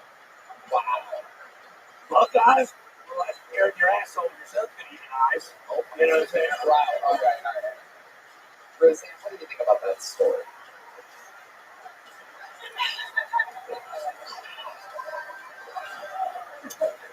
I think you're fighting a war inside. Listen, Miss Roseanne, I'm I fighting think a war the every devil time I has a hold of you. I think the devil's got a hold of you, boy. And you better get loose. Yeah. You better get loose of that goddamn demon devil because that ain't you. That ain't the real you because I seen the real you. Now I'm going to tell you the truth. All right. I see an innocent.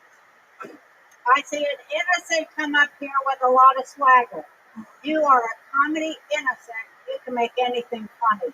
I want you to make shit funny that's good and lifts people and don't drag their face through a lot of shit. Wow. Because you can do it, and I want you to make that choice. You can do it, and you're going to go a lot farther if you do, because people are sick of that nasty, nasty boy tooth dick shit. I personally am sick of all that boy bullshit. I want to hear some shit that makes me want to overthrow this motherfucking government and do right.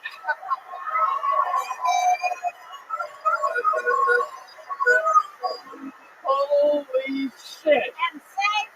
And save the good people of this world and this country and everything else and make them do right and save the kids and all that shit. I don't want to hear about your fucking dick in anybody's asshole. Oh my God, the queen has arrived. To be fair, it was a carrot. But God loves you, and It was a carrot in I her just asshole. pray that God will come into your heart and show you that what I say is true, and you'll make a Yes, ma'am. turnaround, and you will be really, really fucking excruciatingly funny. You'll tear the walls down. You'll talk about you and your inner fight, and it'll be hilarious. I cannot believe it. Perhaps, I mean, the wisest, sagest advice that one could give to a guy that's already doing good.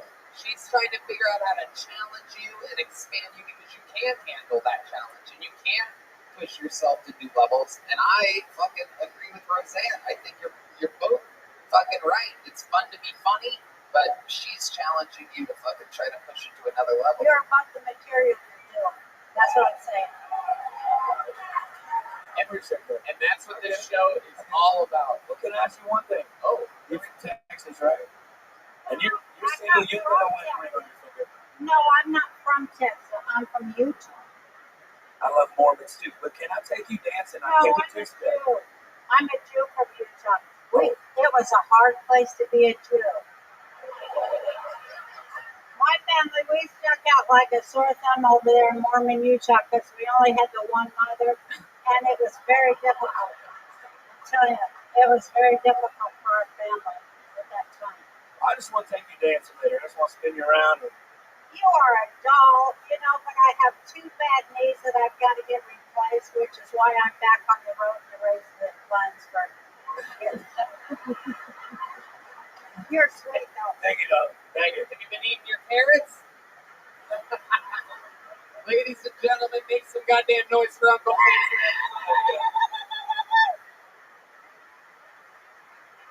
The real deal. That's who he really is. He just got a cool homework assignment from one of the all-time greats. That was amazing to watch. I love it. Let's get back to this bucket, huh? You guys having fun out there? Let's feed a new innocent soul. Give someone a chance of their life. Your next comedian out of the bucket goes by the I'm name. so drunk. You have to forgive me, I'm drunk. You're good. You're good. You're good. We're all a little bit drunk tonight. Make some noise for your next comedian, Louis Manra. Manara or Manra. Louis Manra or Manra. Woo. Here he comes, everybody. Make some noise for Louis, everyone. How's everybody doing? Everybody good? Thank you. I'm new to Texas, so I've been avoiding HEB because in my mind it stands for hurting every beginner. And I don't want to walk in there and accidentally walk out with a job just based on appearance. So I've been working at this new little spot called Uptown Cheapskate. Y'all heard of it? Uptown Cheapskate? Yeah, we buy and sell used clothes. It's pretty cool, but it gets boring sometimes, you know? So my intrusive thoughts start to kick in, so I'm going to reach out some of my little thoughts. Yeah, but women really do expire faster. That's my corn just smells like that. These raw smell good though. Why am I getting hard? Oh yeah, that was definitely a thing. My girlfriend has a big ass head. I don't like that shit. All women have big ass heads, man. Trust me. Yeah, don't even accept that. Women have big ass heads, man. It's funny to me though. I saw her get kicked in the face one time. It was me, but I told her don't move, man. Women don't listen. Yeah, man. Pretty sure I'm gonna test some better. And as soon as I figure out what that is, I'll let you guys know. Yeah, thank you guys. All right. Louis Manra, welcome. Is it Louis? Luis. Welcome. Yes, no, I know you're Mexican, Luis. There's no doubt about that. No reason to do a blood test or anything. We got you think he's Mexican. So Luis, let's talk about it. How long have you been doing stand-up comedy? October? Okay. There you go. October. How's it going? How does it make you feel? Pretty good, honestly. I got chills from the choice in I got chills. So just all what you did was like. Yeah, okay. Luis, this is a new part of the show. Let's keep it moving here. We know that was great. We're trying to keep it great. More stuff's about to happen. Let's find out more about you. So you started in October. What made you start that? Well, what made you start that? I came back from Thailand. It's like, that's what I want to do. So what happened in Thailand that made you have this clear vision? So you have a lady who waits feet over her head, right? Everyone's like, yeah, I know, because that's what you went there for. There's just a lot of writing, and it was like during school. So I was in school at the time, and then I was just like, I don't want to do school anymore. So I was just writing every night. I tried writing every night. And okay. I like that. What do you do for a living?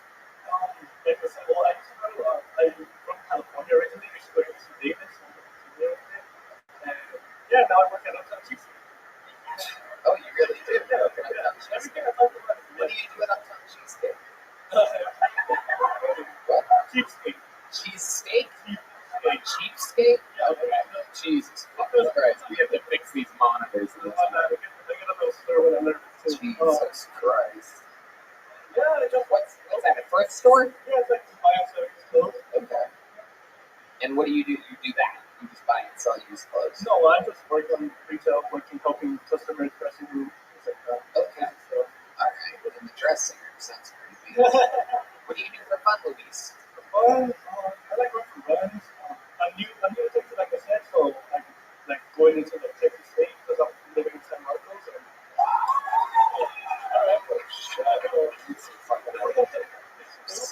Suburban. Yeah, they're funny, man. I got lost there actually because I was on my run. My phone died. The rain came down on me. Yeah, it's fun little things like that. Reading. You were on a run and your phone died? Yeah, I went on the run inside Texas State and I got lost on campus. Okay. What else, Luis? I feel like there's more about you. You come from a big Mexican family? Yeah, definitely. How big? So a lot of something that I don't know about. I mean, only child. That's something. How did that happen? How are you a Mexican only child? It's like a unicorn or something like that. My mom technically couldn't have kids, but something about her. I don't know. I'm not too sure. She was 14. I think you're right. I think you're on this. The uterus is a thing, Luis. What's the iron, right?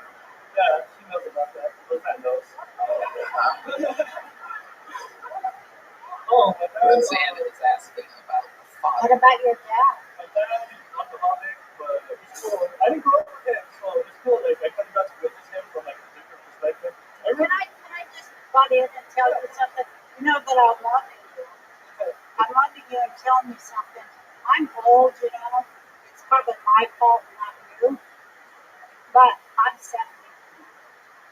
But I know you feel, I know you kind of have like 10,000 thoughts a second in your head, and you're really smart, and your writing is terrific. So I could see how you're like spinning in your mind, you know. And I did that when I was young. How old are you? 21. Oh, I know when you're up there. Well, because I'm old, maybe, or what have you. Well, I need you to slow down just a little because I can't. It's hard for me to understand what you're saying because you're so fast. I can't really understand what you're saying. I don't. You know what I mean? So I wish you would just take a little bit longer in your talking. Maybe if you took a deep few breaths before you come on stage and just like know that you're funny and be real centered. You won't go so fast because we miss so much. Yeah. You know, but that's what's also funny about you is that we miss so much. So when you put out your album, we're going to have to play it over and over and over to get what we missed. See, I want, you know, so I'm saying, you know, I'm loving you and I'm seeing your art, but could you just slow it down for the old folk? Yeah. And for the almost so like me, I didn't understand cheesecake, or cheapskate. So, you know, she's spot on. And a huge thing is if they don't understand you, they're not going to laugh. So, you know, enunciation is absolutely key. I know it's not something that a lot of 21-year-old Mexicans are interested in doing, but, you know, if you're going to be performing in front of America. Yeah, but you'll get that as you're in front of audience. You'll get it, and you'll learn it. You know. But yeah, just slow down and that's it better. That'll kick you up about 70%. Boom. There you go. Luis Conrad, congratulations. You got pulled out of the bucket. Here's a little joke book from the Great Moan side. There he goes, Luis, everybody. He's getting a gel blaster. Just giving out gel blasters to some of the people out of the bucket tonight. Oh, yeah. Yeah. Roseanne's having fun. We're doing it. How you doing out there, audience? We good? Your next comedian out of the bucket goes by the name of Pent Hunter, everyone. Pent Hunter is next on Kiltony. This looks like another new name. Always fun to meet new people here. How many of you like it when comedians do good on this show? How many of you like it when comedians do bad on this show? Bunch of evil fucks here tonight. I swear to God, I gotta get a whole lady condo down here in Austin and be able to come and hang out. Yeah. I'm loving the comedy going on here. It's revolutionary shit. It's very next level comedy. It's very cool. Fucking love to hear it. How about one more time for Pent Hunter, everybody? So I used to date this girl with a loose labia. For those of you who don't know what that means, whenever she would walk around, her pussy would clap like a newton's cradle. I mean, I'm telling you, she got really excited. They start spinning like two fingers at Walmart. To make her feel better, I started trying to look like little balloon animals. She was insecure. I think the transgender people have an unfair advantage in life. And when I say that, I don't mean like women swimming or anything. I mean sexually. I don't think it's fair that they can walk into movies and customize their penis like a lightsaber in Disney World. I feel like we can make this more fair, but I can draw it out like that. Oh, like, oh, you're upset you got the 12-inch Punisher, you got the 4-incher with a weird tip. That's just life. Learn how to use your tongue like the rest of us. I don't like getting blackout drunk because it reminds me of having surgery. You wake up in a bed that's not yours, you're in pain, there's usually some fat shit with you. Pent Hunter making his Kiltony debut. Welcome, Pent. Thank you. Hell yeah. Aren't you adorable? Look at you. Where are you from? South Carolina. Hell yeah. I was going to guess underneath Uncle Laser's bed is where you're from. This is incredible. You seem like a little ghost of a hillbilly's past or something like that. South Carolina. Very interesting. What brings you to Austin? I love it. That's incredible. Make sure you talk right into the tune of that mic. So you're chasing your dream. You're going stand-up. When did you get to Austin? About a month ago. About a month ago. And now you live here. Yes. So you've been going up. You've been signing up for this show. You've been doing open mics. How's it going? Pretty good. I found some mics I like. How old are you? 19 years old. Moving here. Yeah. Yeah. Fuck you, University of South Carolina. We got it. Hell yeah. Out here chasing your dreams. You have siblings? Yes. And would they all have normal, like, 9-to-5 jobs? Yeah. What do your parents say about you moving to Austin to chase one of the hardest dreams humanly possible? I mean, I think they were ready to just kick me out of the house because they were very supportive. I love it. Hell yeah. You seem like the kind of guy that comes from a family that's very supportive. You know what I mean? From behind. There you go. Thank you for the tags. You got the shitting lady excited. Good job, Red Band. So let's talk about it. How do you survive? How do you make money? Well, right now I'm unemployed, so I'm trying to find it. Okay. But what do you want to do? What could you be good Have at? you ever had a job? Yes, I have. What was it? I worked at the machine shop in South Carolina. Yep. Doing what? We would take metal and turn it into parts for other companies. Mm-hmm. How'd you do that? Just go, hey, abracadabra or what? All I did was press a button. We had a whole lot smarter people for that. You just press a button on the machine. Yes, sir. I love it. So how are you going to survive here? How much money do you have saved up? I had about $8,000 when I moved out here, Okay. and I'm still doing pretty good with that. Now you have a cocaine habit, and you have $200, maybe Whataburger dollars. How old were you when you first thought you were when you knew you were funny? Oh, look at you. A little humility. Oh my goodness, a little humble warrior we have here tonight. Absolutely incredible. Interesting. What do you like to do for fun? You're 19 years old. Tell us, what are 19-year-olds up to nowadays? I like to steal traffic cones. Really? I stole one last week. What do you do with them after you steal them? Well, I've stolen one out of every state. I lived in. Uh-huh. You know, Sandbagging son of a bitch. the one I have now for years is How you living, pimp? Absolutely. Are you still in AFC, or do you know what that is yet? You are the quintessential AFC. You're not you, that's all. It went well?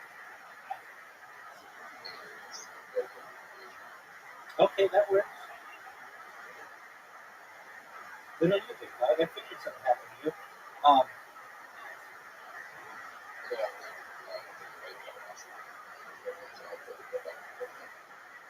Cool. Where'd she live? Oh, yeah, that's it. All right. Dude, back in the day, I had a little Australian chick of my own on video chat. This is back in Spectrum. We met at Omaha, and I was working nights, so I didn't have anybody. Like everybody in the United States was working in the home.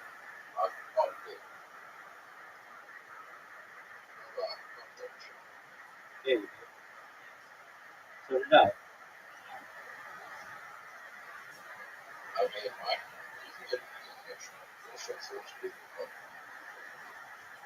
Oh,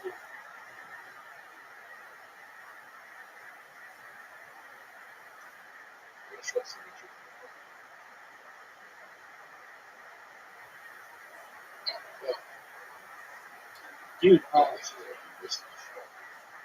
Ryder was here yesterday. We played.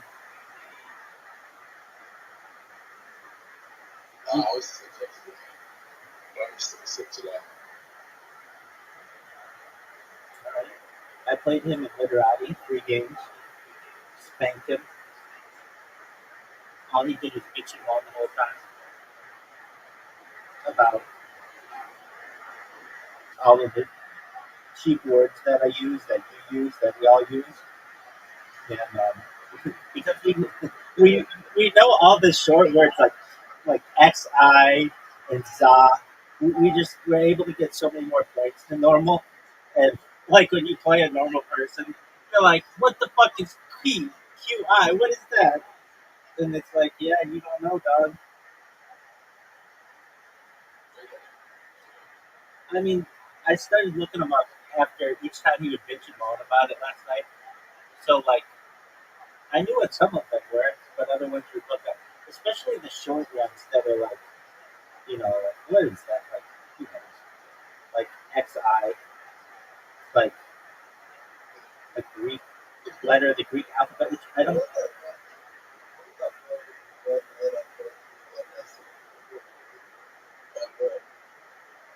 Oh, it was Burr. Yeah, BRR. Like that's not a good. I'm still pissed off about that. That's a sound you make when you're cold. That's garbage, dude. All right. Let's see. Good on you, man.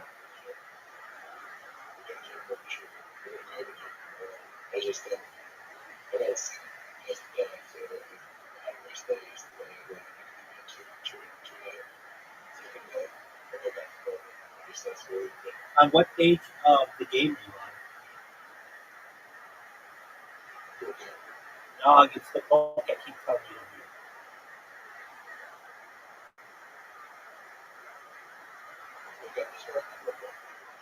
Dog, your mind is more important than your body. When your mind is in the right, when you have the right mindset, it'll make working on your body easy. I'm telling you, just download the game PDF. It's available. It's super easy to get online. And then just put it in a text-to-speech reader, and then just listen to it. And quit being a little bitch.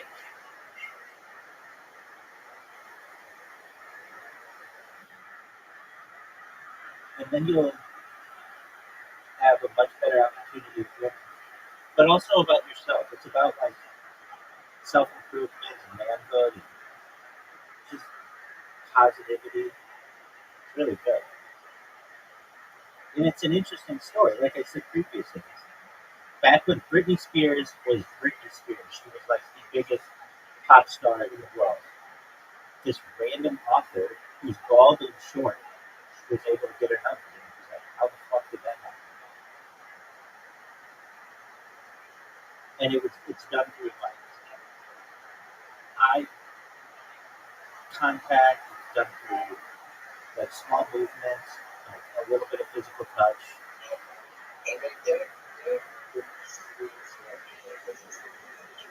No, I know, but it would be like getting with like Sabrina Carpenter or somebody like that. Or Taylor Swift.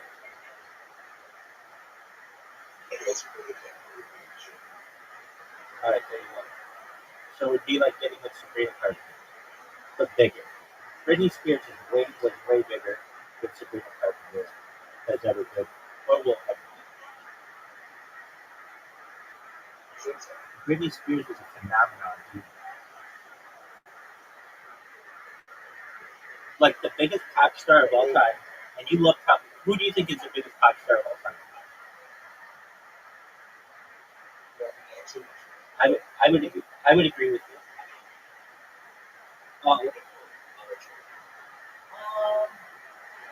That's a good one. But at least like Mariah Carey is a beautiful woman. Was a beautiful woman, but she didn't have the same appeal to all of America that Britney Spears. Britney Spears was like girl next door, Disney Channel princess, and was just, I mean, she's incredible. And back in dated. I mean, she looks a lot like Marilyn Monroe, like similar facial constructs, and it's just giant. But terrible things happen to.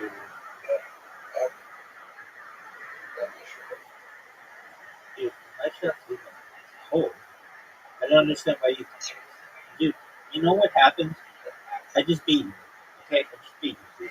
Now I'm gonna beat you again.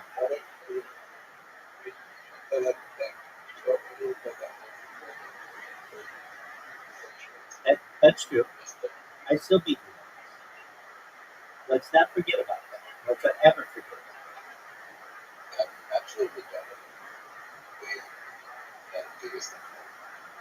There's an argument to be made. There's definitely an argument to be made. Madonna did it before Disney. And there's an argument to be made by Madonna was bigger than Mariah Carey. I mean, I think she was. I think you guys, you saying Madonna, I think Madonna was bigger than Britney Spears.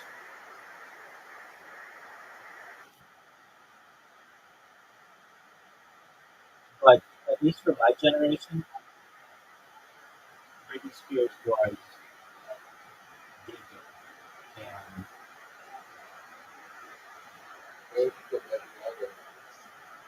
And she's big, but she's not beautiful.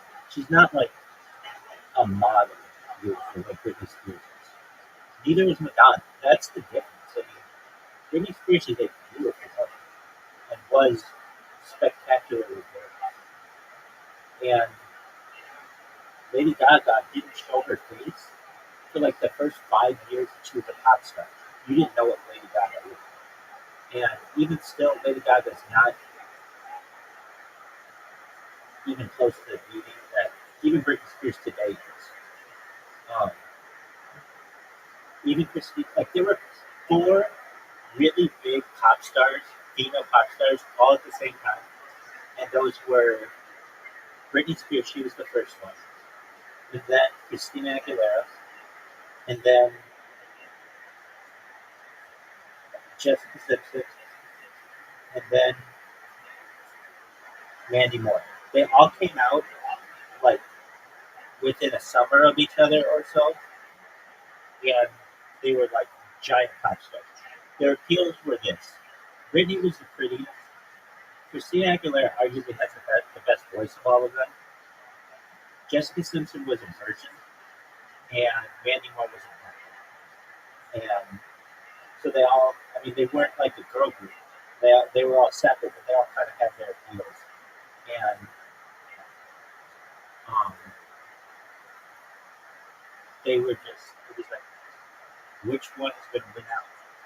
And I think Britney Spears won out on which is the, but like, her life is suffering. Oh, look at the shot, dude. What a great shot. I saw it, dude. That was amazing.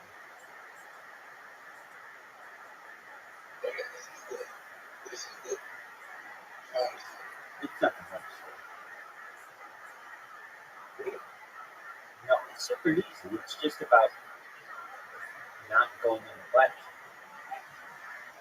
It's not even close.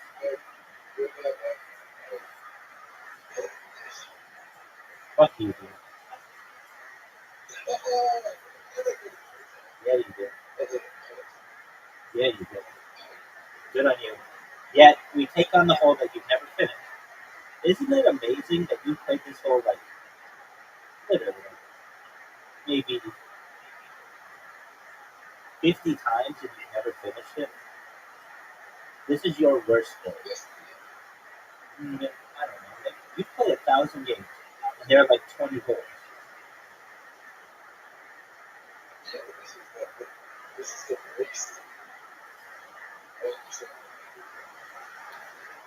It's one of those.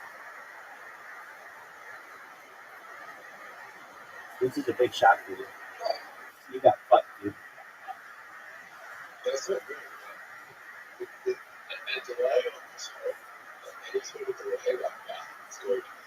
Yeah, but you can't have many missiles. Oh, dude.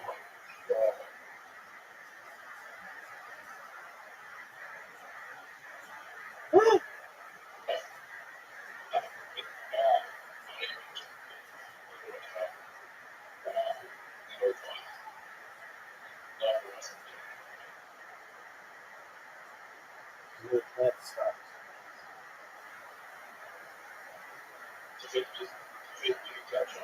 No. Yep. And for you.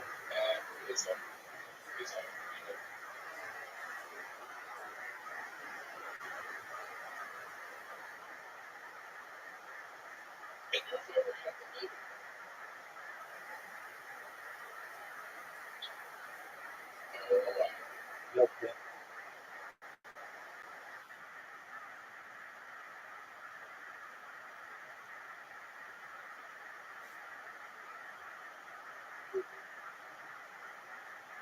All right, I'll take the time.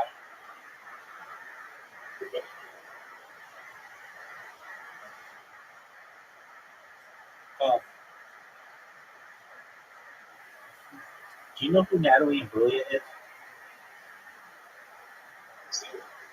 She's so pretty. She was so pretty. She still is beautiful. She's good. Anyway, she had the song with Matthew that was it's called Torn. We're about to play Literati right now. So, Jake, here's what I want you to do. I'm approaching my 100th win in Literati. I had my 100th win in bowling today. I'm approaching my 100th win in Literati. And I want you to stop me. Not by anybody who's real. So I think I don't think I've ever known this from people.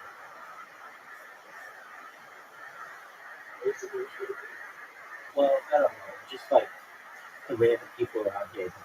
They use computers and they're like really good people.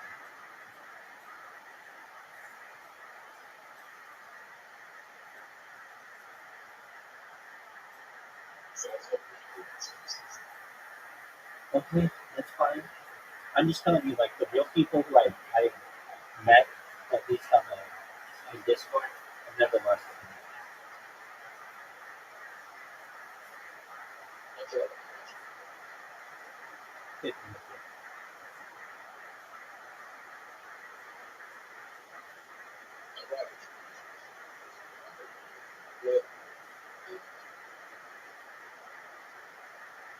Whatever.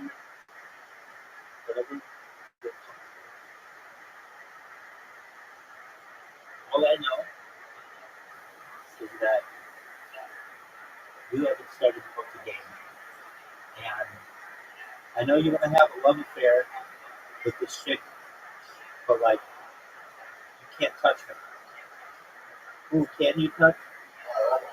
You don't. Yeah.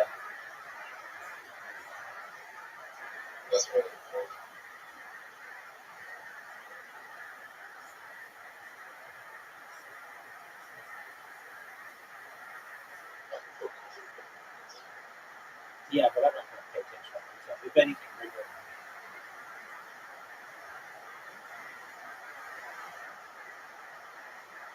But get to know her better.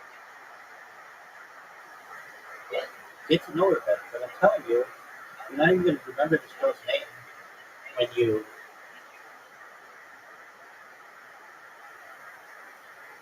not even going to care about this girl's name once you start reading the game. It's about the game, man.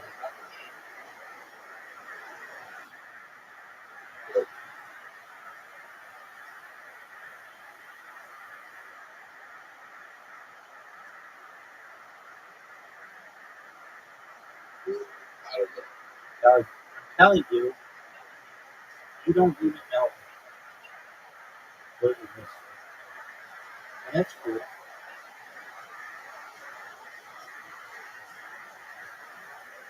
you think you're going to win this game?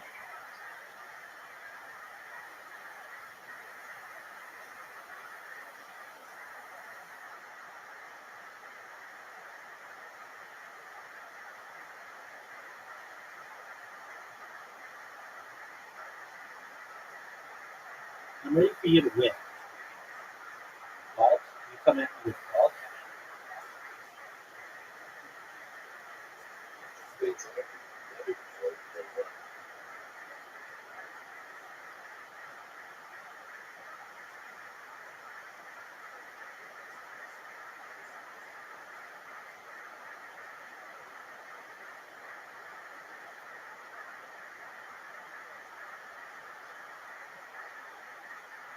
Did you see the sparkle?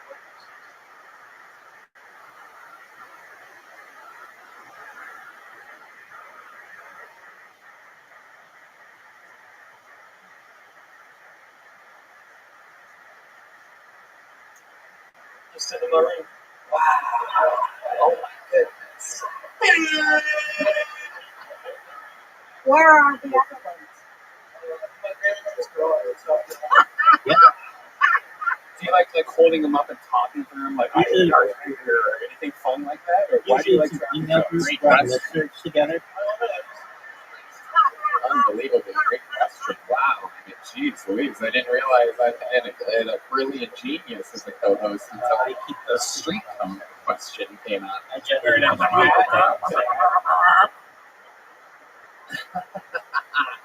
I love it. So tell us more about you. What do you like to do for fun? Like when you're not stealing street codes? Like it doesn't seem like that would take a lot of the time of your day. Mainly since I moved to just life. Just mics. Have you made friends? Oh, yeah. Is it going better or worse than you thought it would? Like explain to the many people listening, wondering if maybe they want to move to Austin and try stand-up comedy.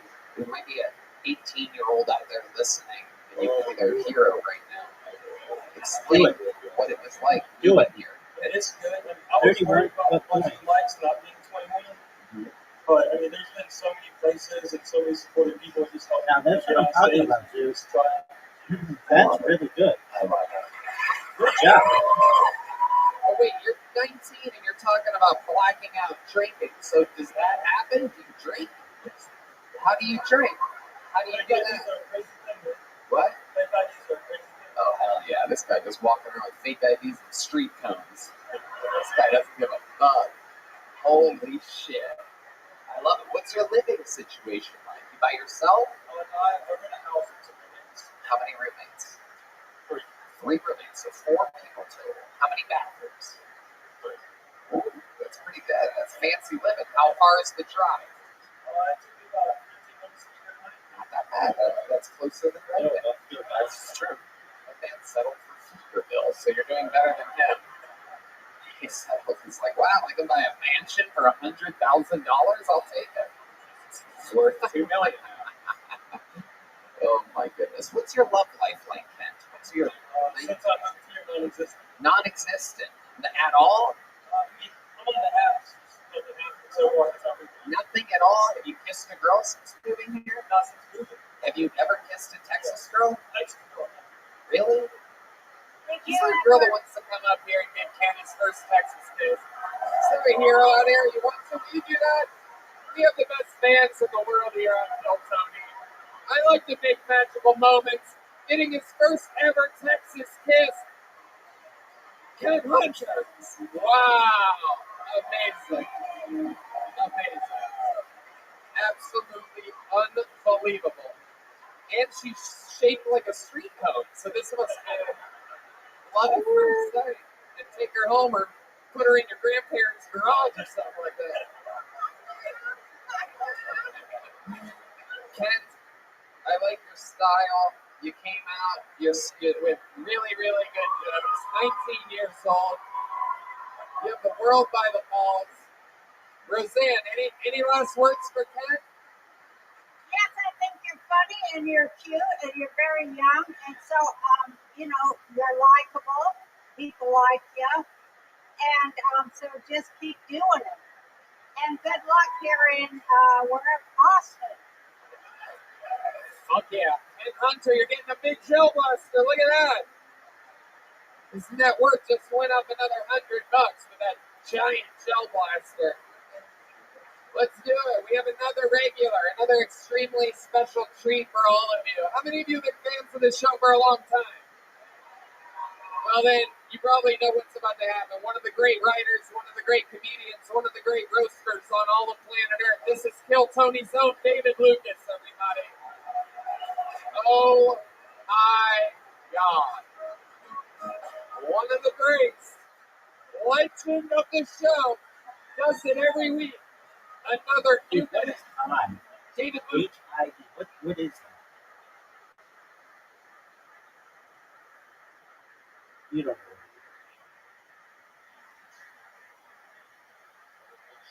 I'll look it up. It's probably like middle age. Please grab it.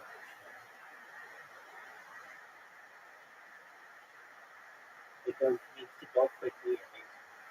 Well, high. Hurry the fuck up.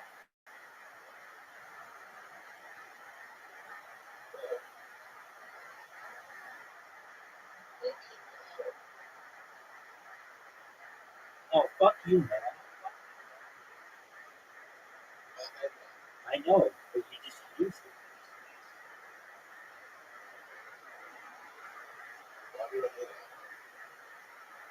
No, no.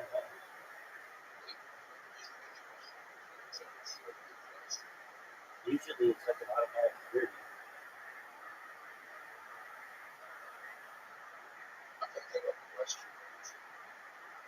Oh, wow. But if it's not in the right spot, then it's not good.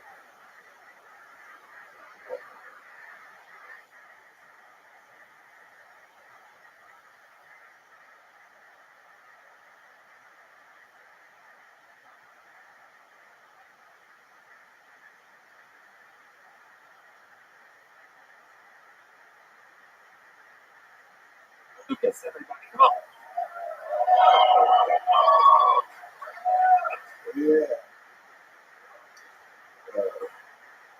Money changes. I just recently went to an all-the-way neighborhood.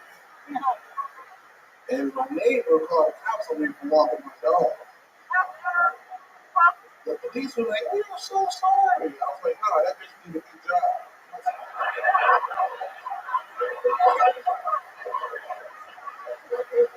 Continue to call the cops on niggas that look like me. But you gotta keep your neighbors safe. Good job. I'm a horrible neighbor to black. They don't invite me to your loud ass barbecue. Nigga, what the fuck wrong with you, man? I'll come heat up all your food and call the cops on your bitch ass. Like, I'm like a Karen. You know what I'm saying? Like a Karen, but I'm black, so I guess I'm a Derek. You know what I mean? Holy shit. That's what I'm talking about.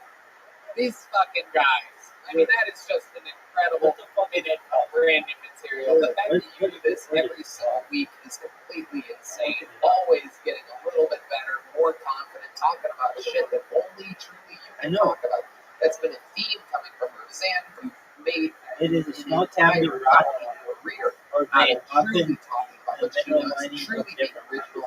And here you are, taking that perspective of being a black guy in a white neighborhood, all over the place, doing the right thing, making your situation absolutely hysterical. Well, what?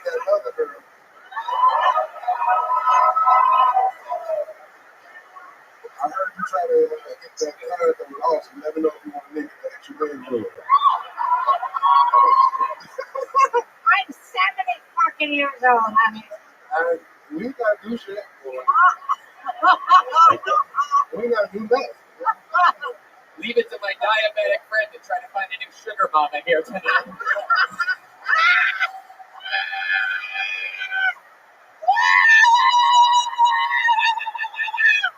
So you dressed up like you about to fucking hunt a tiger, bitch. Oh, I knew I was gonna fuck you.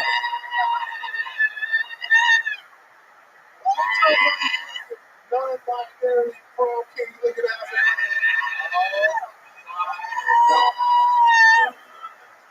I might be the prom king, but you're the murder king. Shut the fuck up.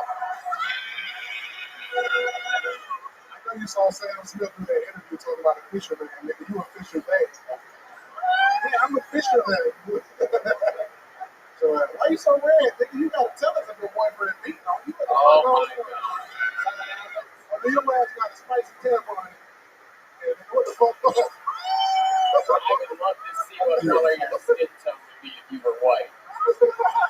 You'd be fucking gray like Red Panda right here. One that's dressed for the PGA.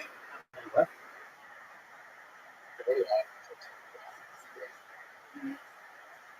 That's a good 300.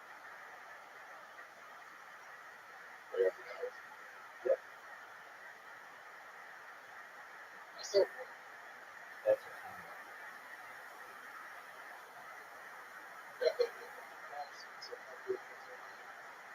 well, not even close to right.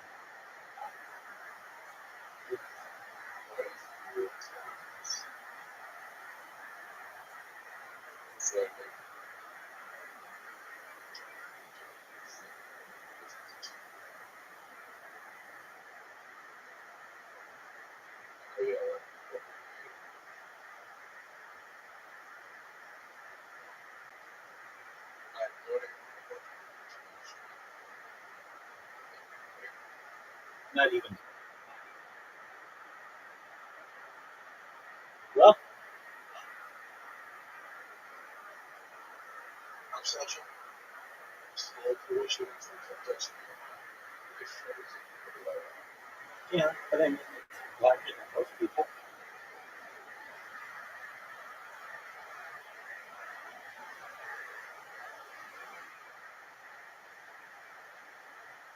Hey, penis growth associated with You're dressed for the KFC. Just get the win. You're in a position where you can win. Oh no! Oh no, it's terrible. No, What's up, boo? What's up? That's a I good like play. how you do, Thank you, baby. because here's what you do. You got them big boots. You remind me of my first baby mama. What did he say? I couldn't hear You got them big hoop earrings. You remind me of my first baby mama. David, let her get her fucking thing out. Jesus Christ, you're like yourself at a movie theater right now. What the fuck is this talk? Go ahead, baby. What you got? How many children you got? Two. How many baby mamas? How many? I got 5 children by 3 baby dads. You just as black as me. Yeah. You are just as black as me. I fuck with it. I knew I loved you for a reason, girl. Yeah. All that different sperm and shit I flow know through your you're body. right. That's why they got you all that shit right now.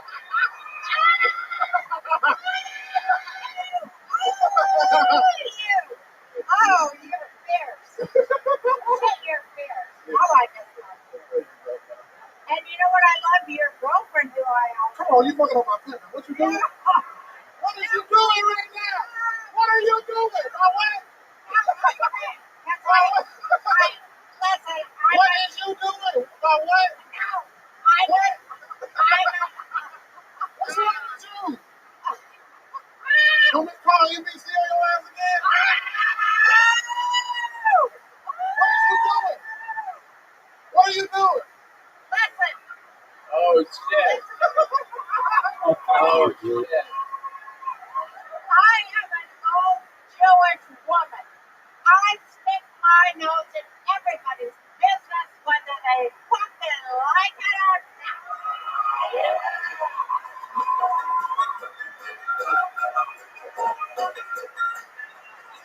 And I stick my nose in all the comic girlfriends' business because I'm a woman. I'm always looking out for the women, right? So I know how comics are. They'll fuck anything if you hold its head. The man. Okay, so I asked your girlfriend who I had the privilege to meet because she's a beautiful woman, and I asked her, I said, is he nice to you? Is he a good man and he's nice to you? That's what I want to know about a comedian, right? She said, oh, he is a lovely man and he is so good to me. So that's why I love you. Wow, look at that. I knew you were Jewish because you got that shirt on the border. Oh, I see. What did I tell you? You cannot live in this son of a bitch. Don't worry about it. I'm glad you came here, bro. You don't need to do that shit, bro. Tell me, you don't want the Jew evil eye on your ass. Oh shit, she's gonna put I need another Jew in my life. I got three, my Asian man, this shit. I need one more. Well, God bless you. Dude, it's difficult. You believe in God? You It's difficult. The whole left side of the board needs to be opened up. I'm about to open it Somebody write about me. because there's nothing to do with No, racism. I believe in God, absolutely. I like to do that shit.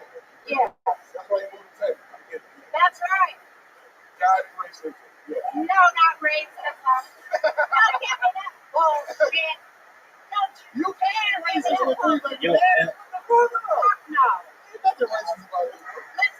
Listen. What's that? No. Don't bring in that shit. Don't be bringing any of that shit. Because we can't be, we gotta all get together and fight the people that's trying to kill all of us. Come on now. I love there you this. go. That opens up a lot. Stop falling asleep to the YouTube video. Aliens are in the ocean.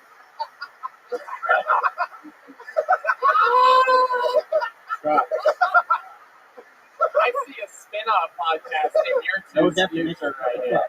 Call it fucking chocolate bar or something like that. If you were on it, we call it Netty Buddy. Oh, you son of a bitch. You son of a bitch. Get him out of here. Ladies and gentlemen, one of the greats, Scottish variant of Echelon truck. Tour, David Lucas. Yeah. Hey, Plug it. make sure you catch the March 3rd and 4th. I'm in Viva Las Vegas. Put it up on your boy. Thank you. Las Vegas, Nevada, early March. Get tickets now. Wise Guys, I do believe. Wise Guys, right? In Las Vegas, Nevada. Wow, what a force. How about one more time for David Lucas? We are doing this shit tonight, everybody. We're going back to the bucket. Your next comedian goes by the name of Jet G. Jet G. Very simple name. J-E-T G. We ain't going nowhere. We ain't going nowhere. We ain't stop. Because it's bad boys. Here he is, everybody. Jet G. Make some noise for him, everyone. These guys wait all night for this. So I grew up a pastor's kid, and I felt this pressure to get married. This woman came up to me at church, and she goes, "God brought my brother a wife. Why hasn't he brought you a wife?" And I had to tell her the truth. I said, "Because my God loves me. That's why." I'm sure God did bring your brother a wife as punishment. I've lost more friends to marriage than police violence. I think marriage is the real nigga killer here. I grew up so Christian, I wasn't allowed to watch Batman. I had to watch Bible Man. Because Willie Ames in a purple satin cape was traumatic for everybody. I grew up a little bit of a bad boy in church. I got in trouble for a lot of premarital hand-holding. It was bad. It was terrible. But I just realized, I'm not my dad. When my dad was my age, he had a car, 2 motorcycles, he was a virgin. I drive a scooter and I have none of those. So I'm not driving that car. No? I'm ready. Let's go. I can't see the time. That's what's freaking me out. That means you're at a minute, so you have a few seconds to wrap it up. Let's just put a ribbon on. Do you have anything else you wanted to say? No? Okay. Weird way to close, but great set. Jet G. I love it. You can hold on to that microphone, Jet G. Welcome. This is your first time on the show. Yes, sir. How long have you been doing stand-up? Almost 4 years. 3 years? 4 years. Where at? I just moved here from LA about a year ago. Okay. So how long were you in LA for? 2 years. Where were you before that? Detroit. So you made the move from Detroit to LA, and then the pandemic started, or did you move during the pandemic? I moved during the pandemic. Detroit? Interesting maneuver, but better than Detroit, that's for goddamn Oh, sure. come on, guys. What do you mean, come on? Come on, man. Come on, what? Detroit Streets is a survival city, bro. You Yeah, can survive Detroit, you can survive anywhere. I agree. Great place to be from. Great place to get the fuck out of. What do you tell? You want to go back there? I mean, you know. All right. We have a special treat for you. I have a one-way ticket to fucking Detroit. You're gonna love it since you're so proud of your roots. Now, I'm from Youngstown, Ohio. I know Oh, that's where this is coming from. exactly. Yeah, we're from the same hotbed. You a Buckeye? What? Are you a Buckeye? Yeah. I went to U of M. So. Oh wow. Yeah. Okay. Well, in that case, it was nice meeting you. Jeff, let's talk about it. So, what was LA like for the 2 years during the pandemic? I was a private school teacher for a while, so that was boring. Right. Yeah, I was the youngest black dude in an old white school. So. Right. Okay. What else about Los Angeles? I don't know. It's a very plastic town. How long have you been here? I moved here last February. So, what are the differences that you notice right off the bat? There's a lot of like man puns in Austin. There's a lot of Weird Al Yankovic looking dudes getting a lot of chicks. I don't know how you're doing it. Because you would not survive in LA at all. No disrespect. Right. No, you're right. Uncle It's true. You know. Yeah, absolutely. So, Jeff, let's talk about it. What do you do for work? I just quit teaching. So give me a round of applause for that. Okay. So I'm like doing this full time. I bartend sometimes. That's what I'm up to. What do you do for? I mean, how you're bartending sometimes? Yeah. Okay, so you're making money bartending around here. Yep. Okay. And what do you do for fun? Let's see. I don't remember, bro. I'm gonna be honest with you. I used to do martial arts, but I don't do martial arts. Like at nighttime, what do you do when you're not doing? Oh, I just thug around on the east side, bopping around. That's about it.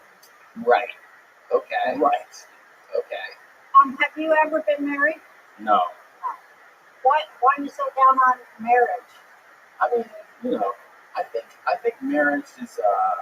I think people get married to escape a lot of the time. So I see a lot of people trapped in shitty relationships. Have you ever been in a shitty relationship? I mean, I'm almost 30, so yes. I like to hear about it. Ooh. Yeah, I know you got that in you. I like to hear about it. It's torturous, right? Yes. I'd love to hear you talk about it. I mean, maybe. And then, because those jokes about marriage are so funny. Yo, Yes, Pam. you do. They're just What the fuck is noise? Thank you so much. And I love how you bring the church into it too. That's very new and fresh. I know this. It is saying about that. It's so good. But I'd like to hear about how you personally suffered to get to that point. Agent Because just I know you another big did. guy. Who's your first girlfriend? Let's hear it. Who's You your want first? to hear about Brittany? Oh, I want to hear about Brittany, yeah. How old were you? So I was 13, she was 16. I had straight A's. She might have had cocaine possession on her record. It was a very interesting experience. But I was kind of a geek because I was a pastor's kid, so I was trying to transition from where's my glasses to where's my hood. And she helped me pull that off. I remember we had a church lock-in is. We had a church lock-in. Right, like a sleepover night where everybody. It's this idea of you locking a whole bunch of horny teenagers in a building and expecting nothing to go wrong. Right. So, long story short, she comes in and it's like an all-majority black church. She's a white girl. She rolls up in booty shorts and a crop top. She's breaking everybody's neck. She's got a tramp stamp. And it was wild. It was a wild time. But long story short, my friends were like, man, Brittany doesn't really like you. And Brittany did like me. And it touched my little heart. Did you have sex with her? I can't reveal that on here. My mom might listen later. Oh, okay. So that's a hot yes. So let's talk about it. Sorry, Mama, but Brittany fucked your boy. Yeah, Brittany. I mean, it set me on a path of dating a lot of white girls with tattoos, which I no longer do. Is that your thing? You're into white girls? That cute below for Keith, screwed up everything. That's interesting. So what are you into now? white girls who tattooed. I don't know, man. I'm still trying to figure that out. Okay. Spoken like a true pastor's son. It Alright. wasn't torture to be a pastor's son, no? It was very strange. Did you get hit a lot because you were mad or what? My mom found me in a sleeping bag with Brittany and kicked me out. It's like, Oh, no. running. What was That'll scar you. It was pretty traumatic. Uh-oh. Let me ask you this before I let you go. You're the son of a pastor, so you had to behave yourself. So what was something rebellious that you did when you were a little kid? Was there something that you Were you afraid to rebel? We used to change. We weren't allowed to listen to rap music, so we would change rap songs to make them Christian. Oh, shit. So, like, instead of it's hot in here, it's cold in here. Was that the thing? Oh, my God. It is so holy in here. Yeah.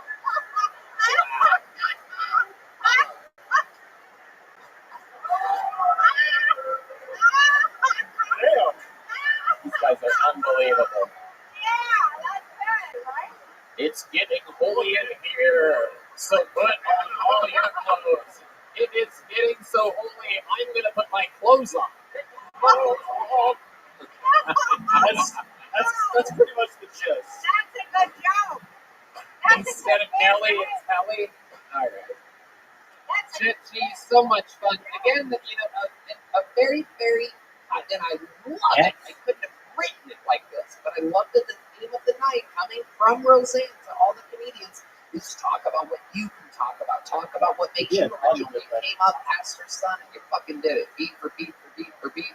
Amazing stuff. You know what? Cool. You know what? Comedy. One thing I learned from my idols, and I'm gonna name them because I feel like I should, right? I was so lucky to become friends with my idols. Unheard of, but like Richard Pryor was my friend. Rodney Dangerfield was my friend. Dallas Diller, so many I can't even name because I can't remember because I'm old. But they're just the greats. And they taught me, Johnny Carson. But anyway, the more personal you are, the more universal it is. So we don't know that as we got to learn this is about comedy. The more personal, the more everybody will get it because we're all just the same. There's such a big part of this world that wasn't yours. I love what Isn't it interesting that I love everything. one letter can really screw up the whole board? That Q screwed up everything.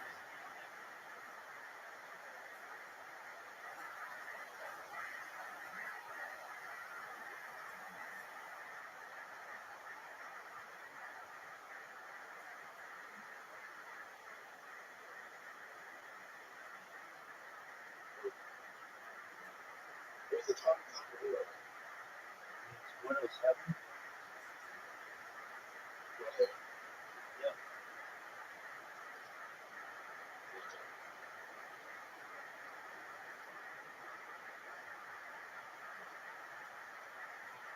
That makes sense. Writing it's fresh and it's different. But I love what you did off your jokes when we were just talking about it's Right. getting hold in here. All that stuff is really, really good, and it's just you. It's very personal, and we really like it. Thank you so much. 100%. 100%. Here's a big joke book by the great Bones on. Thank you. Thanks so much for Jet G, everyone. Yeah. Let's do that.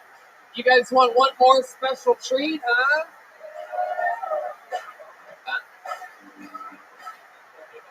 And it's about to get a little bit crazy, Roseanne. I told you about this guy earlier. We met this young man 3 weeks ago for the first time ever. 6 months into his comedy career. And he's been on the show 3 times since then. I'm giving him another spot right here, right now. He is mute as cerebral palsy, and we absolutely love him. This is, again, the 3rd set ever from new Kill Tony legend Aaron Belisle, everybody. A fucking sensation. I went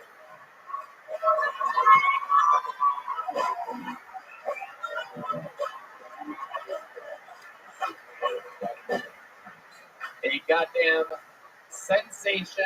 I was drinking with this man for fucking 5 hours last night, having somehow the best conversations I've ever had with anyone. And how about one more time, ladies and gentlemen, this is a visitor from Canada. This is great Aaron Belisle. I made a mistake. The most interesting thing about having cerebral palsy is that it makes other people fucking stupid.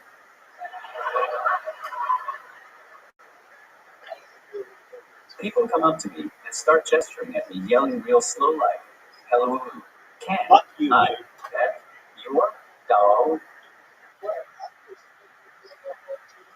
Because I didn't have And I'm any like, letters "Oh on my, that one. are you okay? Are you having a fucking stroke? Yeah. Someone come help. Call 911. I can't do it." Why did you think you were going to win with O and I?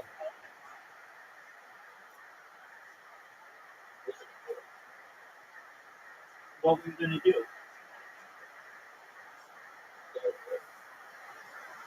And how many was that going to get you?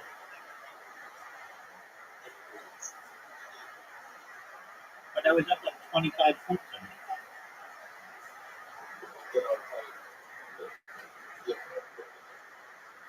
So you make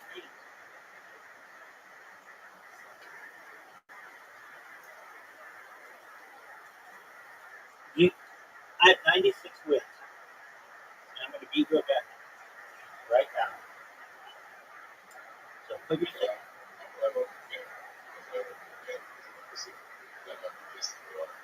Okay. So I'm going to quit.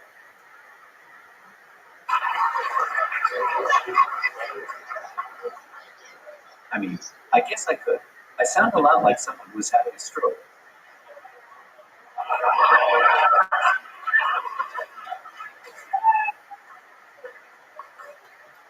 But I still sound less like an idiot than you do.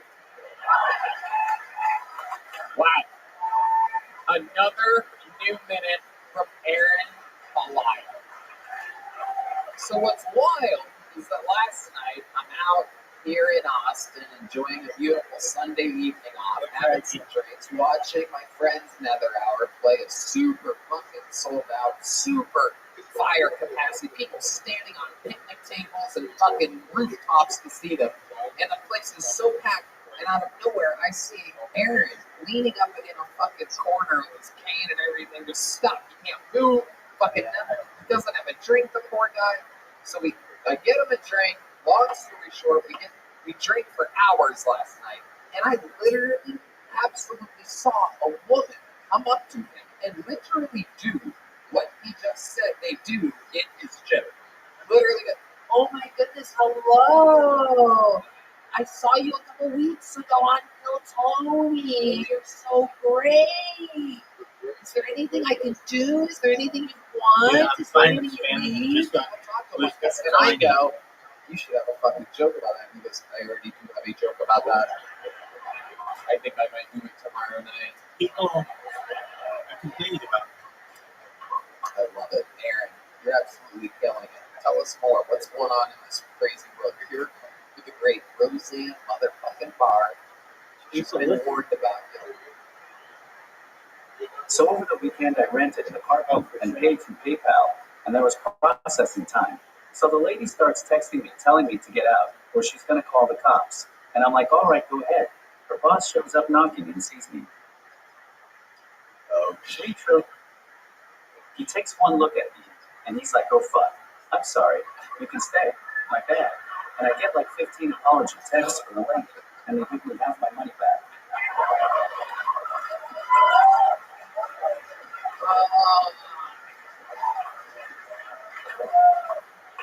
This isn't a cane.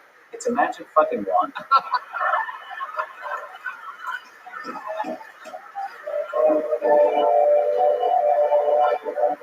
Oh my goodness.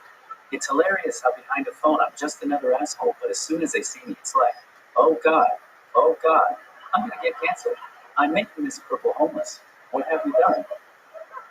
This is amazing. So I cried a little bit to get an extra 25% back. Okay.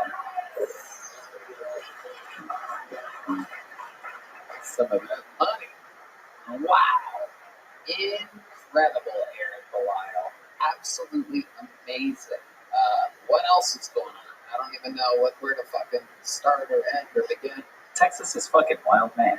Yeah. Last time I was here, I had a bartender mooing at me like a cow when I asked for meat nachos. Tonight I was eating down the street, and the bartender almost stabbed a guy. Welcome to America. It's true. It's true. It's wild. It is insane out here on these streets. Aaron, you're having fun. Roseanne, this is your first time seeing Aaron. Are you okay? Roseanne's like, oh shit, the aliens have invaded. I saw this on a YouTube video. This is virtual My reality. battery's got so much dick. I'm stunned. Yeah.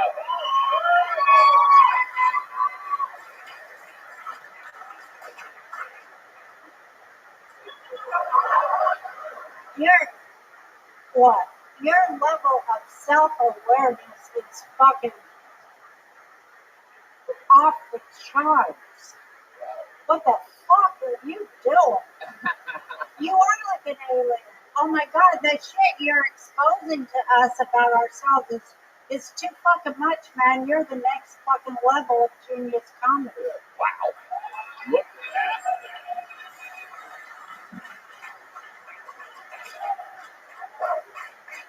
Thank you.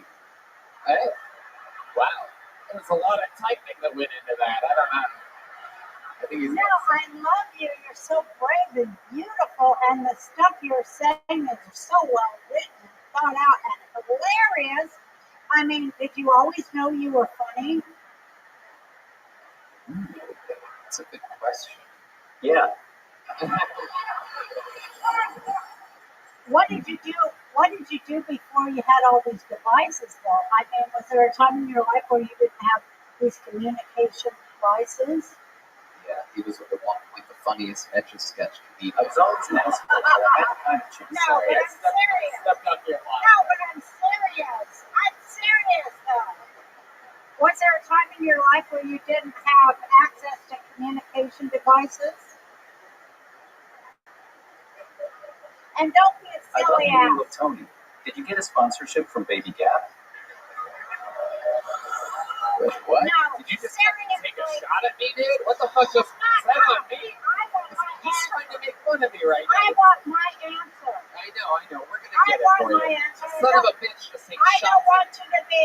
Listen, I don't want you to be a silly fucking asshole when you answer me, neither. Yeah.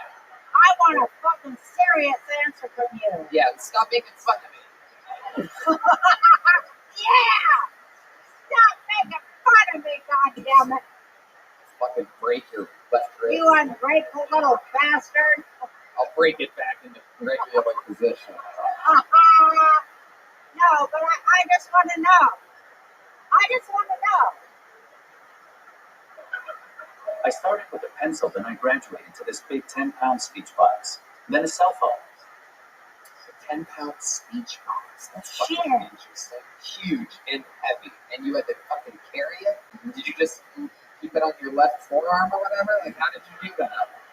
Do you have to blow in a straw to make Well, it talk? I just love you, and I love what you do. I love what you do, and I love you. You're just great. It is true. Aaron Belisle is coming on the fucking scene. We're trying to make him an American citizen. He's from Canada. If you couldn't tell, that's what's wrong with him. I say it every time too. But not you. Jesus Christ. What? I love you too, but not you. Why do you? I'm literally like the nicest guy to this fucking guy. I swear to God. You being mean to me is the karma that gave you whatever you have. I'm telling you, right now. It's reversed. It's reversed. Okay. But seriously, your level of self-awareness is just incredible. I mean, it's just incredible. See, because that's like the number one thing of comics is a level of self-awareness. So congratulations. Aaron alive. Anything else there? You're the nicest person. Aw, look at that. It's just because I'm drunk. I would love to have you on the secret show sometime. Yeah, if you're here on Thursday, Aaron Belial's in the mix. This fucking guy's a goddamn sensation. Anything else you want to say or fucking whatever you call that thing you do? Anything else you want to type? You really typing our ears off What today. I want last week. Like 907. You asked me what I want last week.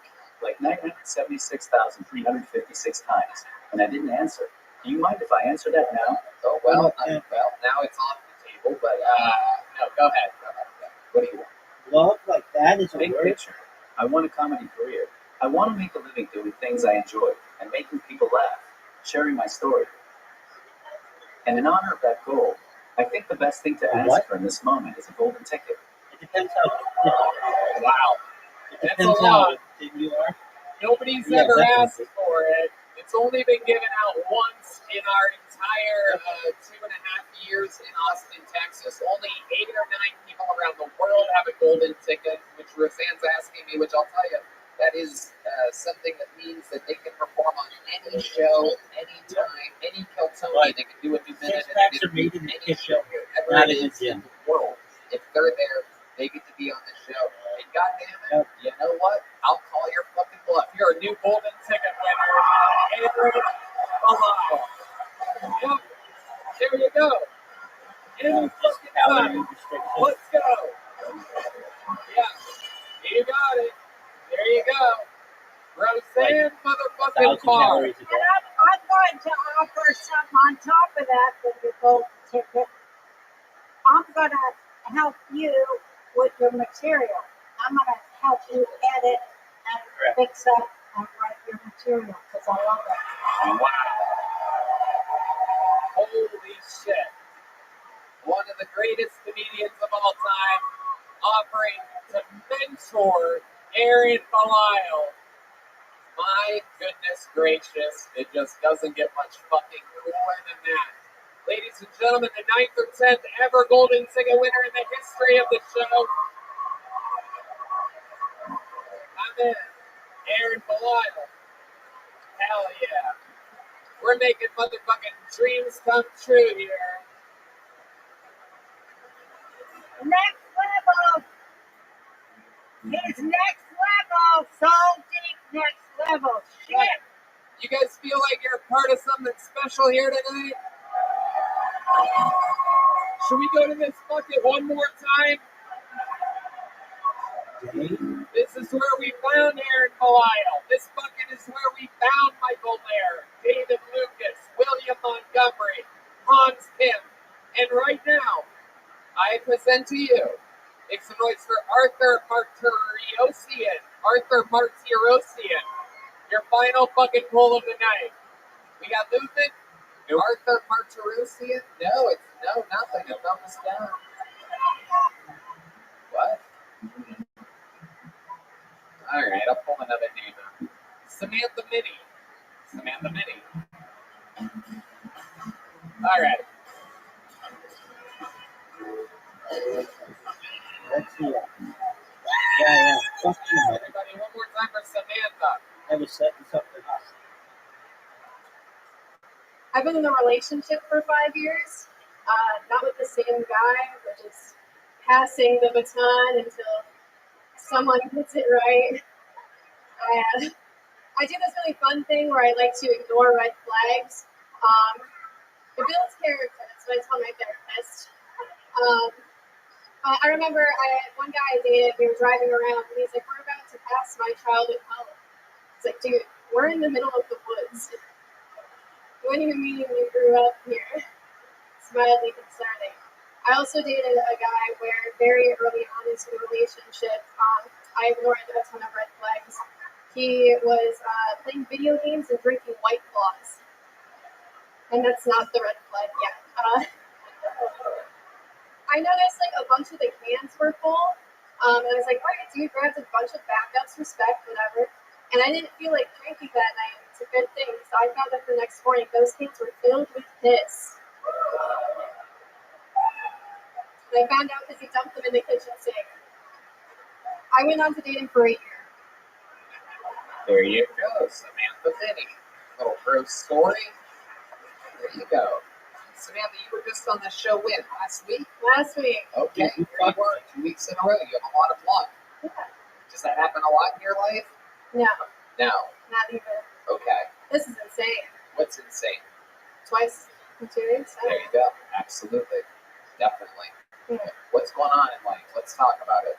What did we not find out last week? Was there anything after last week's episode where you're like, I wish I would have said that or that?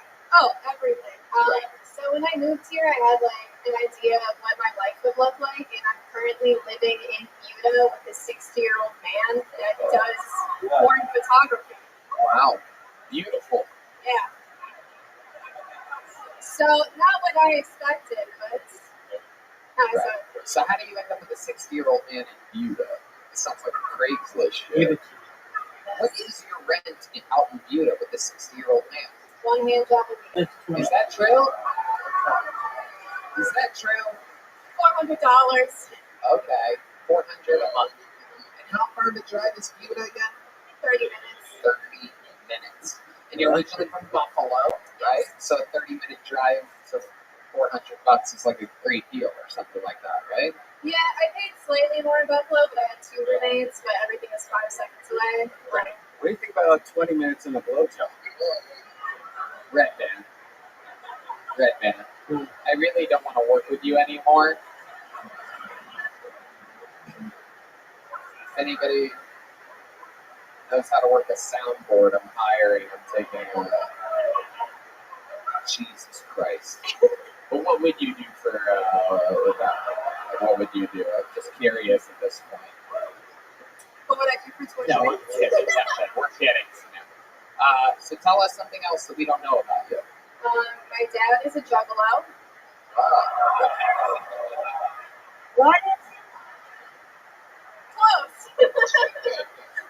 what is Juggle. A juggalo. what's that? An insane clown posse band. Oh, And he's stone cold sober, so he's doing it on purpose.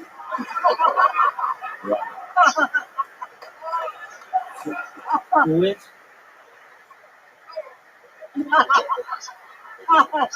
Incredible. What about your mom? She's great, you know, love that lady. She's normal-ish. Ish. Yeah. What's that? How come you have such low self-esteem that you're with all these fucktards?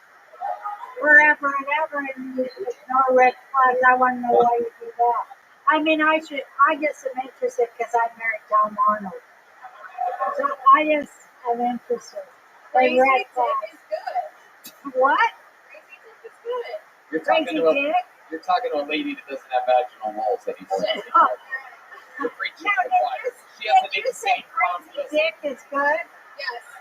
No, wait a minute. She said crazy dick is good. That is the fucking first that any woman has ever said, and by God, you are so fucking right. Crazy dick is good. Unfortunately, right? Oh, talk more about that, bitch. Am I right, women? Why do we always go after crazy dick? And she knows. She fucked Tom Arnold for a few years. Right? That's what I mean. Tell us about that. Why do you like crazy dick? Yeah. Good question. Let it flow out of you. Whatever Let the her answer tell is. us.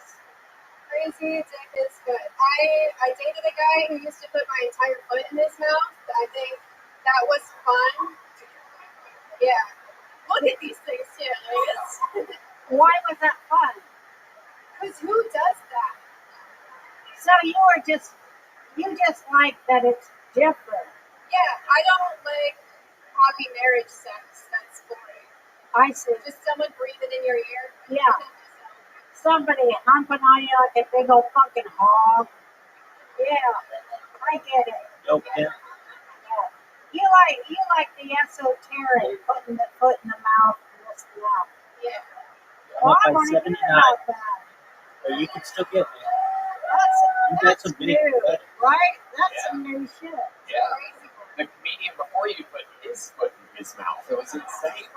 It's incredible how fast that happened. I think you got a lot of original stuff there. I like to see you develop it more. I'd like to know more about you and what made you be that way. I think you can make a go of it.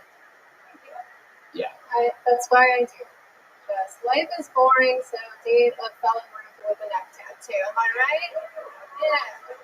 I don't think that's exactly what Roseanne is saying. But Yeah, that's not exactly it. I'm trying to get to what makes you want that. Yeah. Because you're fucked up. You're the fucked up person. No. Not these guys. No, but you're the fucked up person to want people to put your fucking foot in the mouth. And, something about you is wrong. You know what I mean? You see what I'm saying? You gotta turn the mirror on yourself. You see what I'm saying? That's why I love therapy. I didn't love it.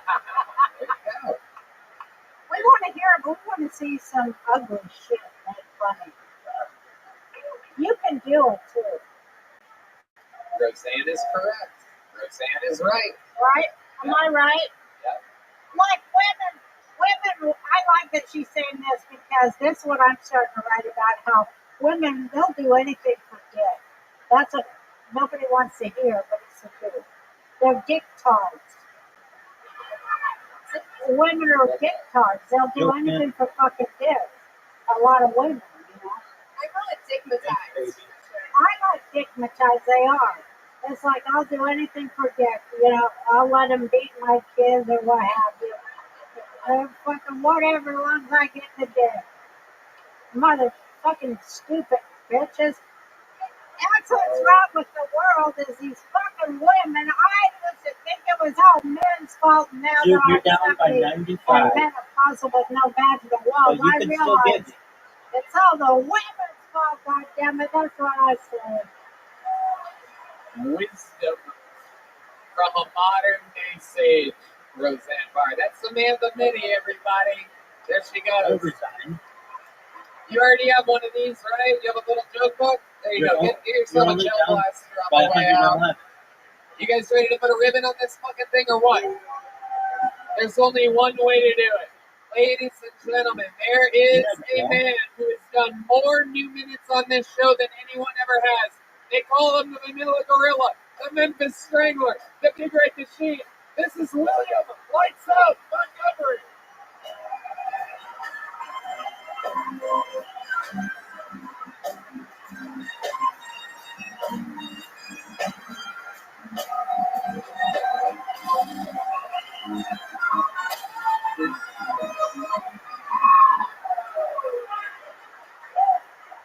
For President's Day this year, I am going as Grover Cleveland. In the golf tournament this weekend, Tiger Woods hit his drive farther than the guy he was playing with, so Tiger gave the guy a tampon. Everybody got upset with Tiger, but people need to realize it's 2023. Men have periods now. I literally have blood dripping down my fucking inner thigh right now. It is so uncomfortable. Crazy first weekend in the XFL. We had the Seattle Sea Dragons lay the smackdown on the Baltimore Beastmen.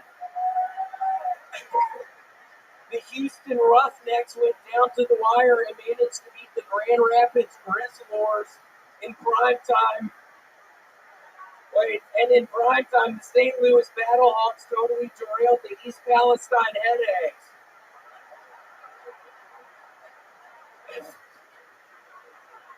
But seriously, why are we talking so much about this train crash in fucking Palestine? The Arabs and the Jews have been fighting for thousands of years.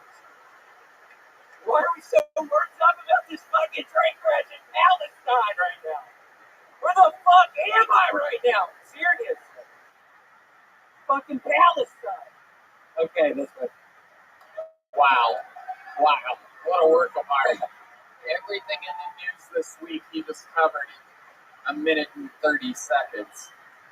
Absolutely incredible, William.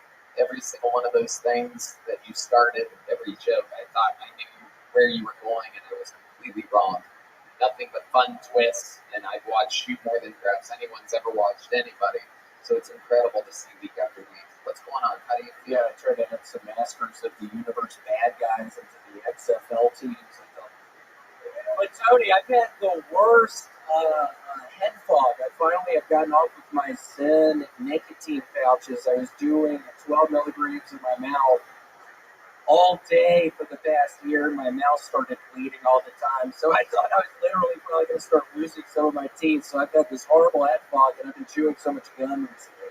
So you're just chewing normal, not nicotine gum now. Correct. I have to get off of these things. Literally, my mouth, I see all this shit about Red Band going to, that's all he posts about. I'm at the dude with his sunglasses on, trying to act all fucking cool. It's not cool, dude. They're pulling your fucking teeth out.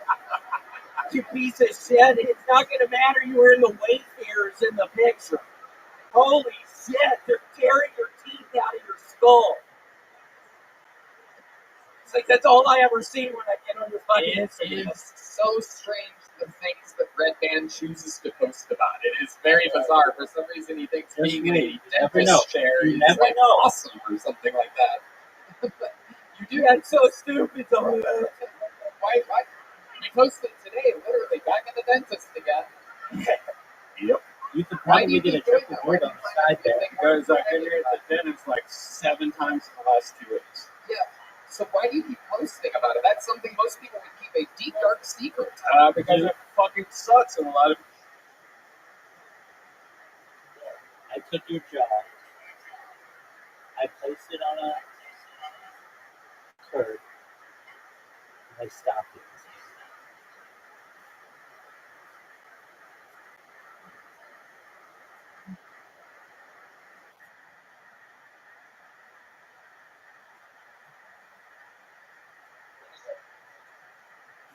Haven't you seen American History X? So imagine I said to you, bite the curb.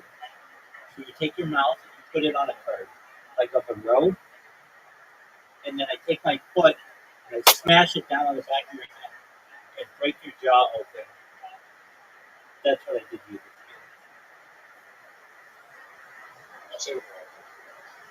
All right, that's called curb stopping, son. It's what I just did to you in this game.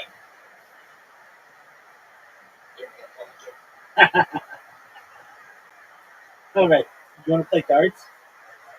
Hey, you want to play darts? Come on, you gotta. Okay, beat me in darts. You do whatever makes you happy, big dog. Why don't you listen to the book, The Game? You suck. You don't even know what the fuck you're talking about. A lot of people know how being at the dentist sucks. So when you're there 7 times, hey, you know, when you turn almost 50 years old, I can't wait to make fun of your dude. You're gonna be my asshole is bleeding out. You did it. Yeah. Fuck. You Which got isn't a good fucked, thing. dude. Get off the testosterone. You're not going to be around. I'm 36. You're not going to be around in 14 fucking years, dude, if you don't get off the testosterone. Oh my god. Dude, I don't know if I like the rules of darts. I feel like you should get to keep, like, you shouldn't, whatever the fuck just happened to you, get that 20. Dude, you got punked again. You're playing so well.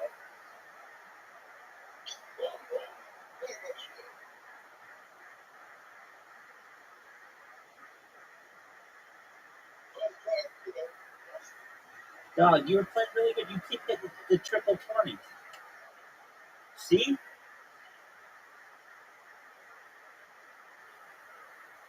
Oh, baby.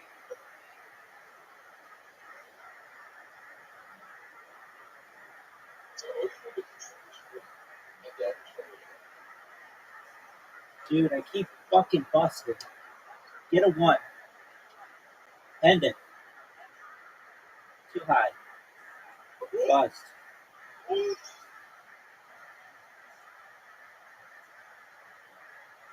Oh, way off. I'm not good at that. Get it. 4. Bust.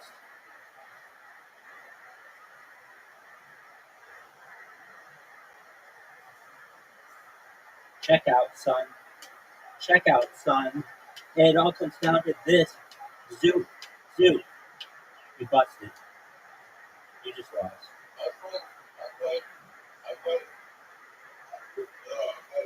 You played better than I did. Dude, you played better than I did. You got like 300 points. You did really well. You did so well.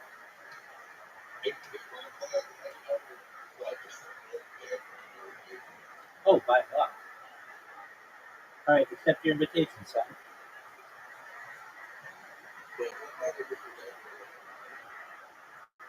Without a doubt.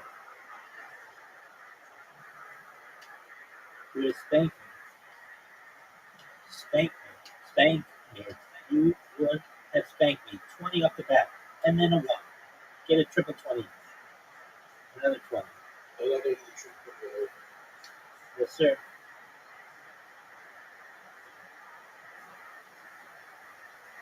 Oh, I busted, dude. That's bullshit. Get that triple 20. Oh, you almost got it. Get that double 20. I basically need to get a triple 20 here. Oh, dude, I busted.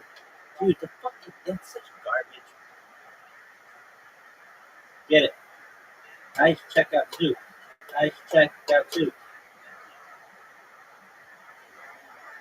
Jude has 52 games for him. I'm ending it here. I'm ending your 1 in a row streak.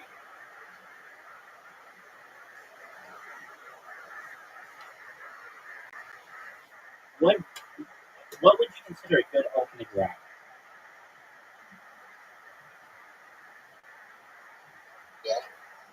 Oh, down to 1.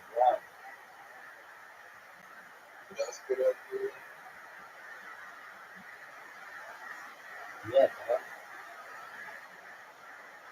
Oh, I busted on double 16.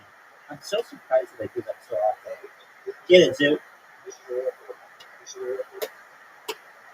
It's not record.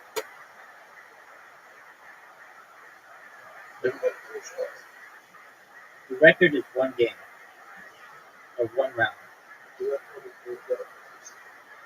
Okay.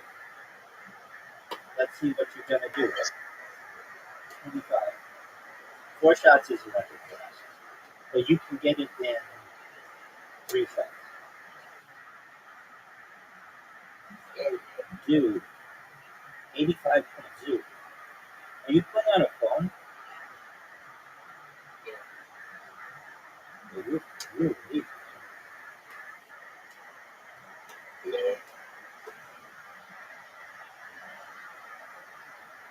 Not what you want.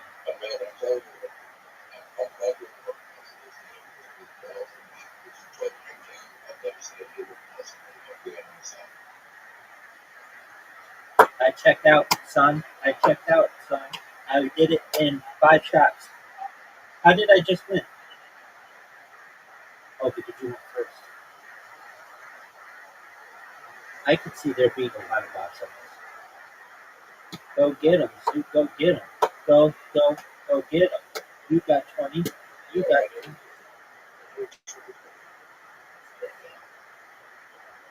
Almost. Get it. 3. I'm gonna get a triple 20, a double 20.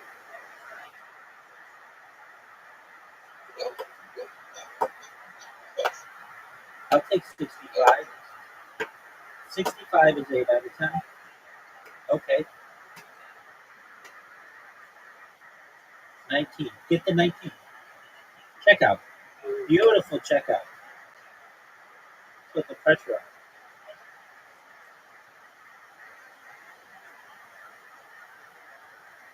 I tied you. Closest to the middle, son. That's good. I'd take it. I fucked up though. I fucked up though. Because I fucked up.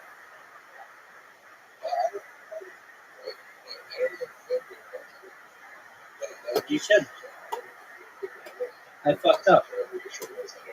I fucked up. You shouldn't. I fucked up. Oh, triple 20, dude. Triple 20. Yes, you can. Oh, that's how you can get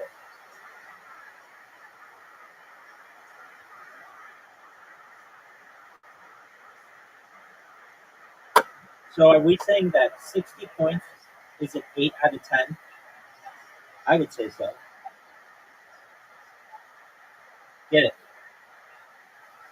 Get it. Get it.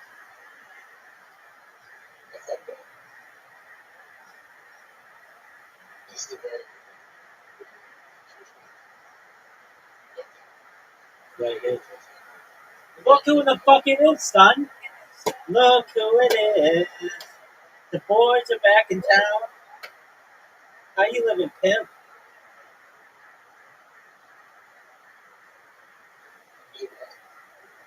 Yeah, what the fuck? What up, pimp? How you living, baby?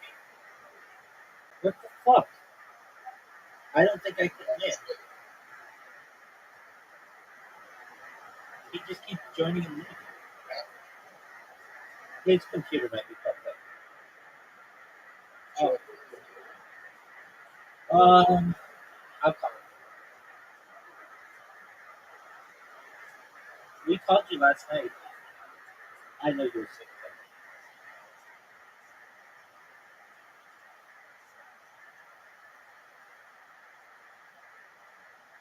I'm gonna scream at him when he picks up. Yeah, you did. I'm gonna scream at him. I'm just gonna fucking slay him. Just scream at him. You call him too. We'll both get him. Call him. Call him. Wait. What the fuck, dude? Dude!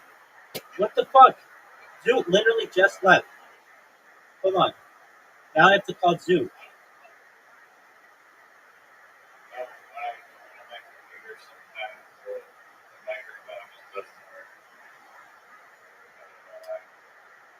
Just one moment.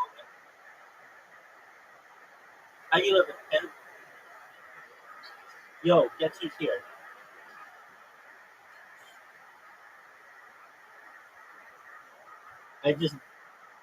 Dude, we're gonna play fucking mini golf. Mini golf time, son. Mini golf time, son.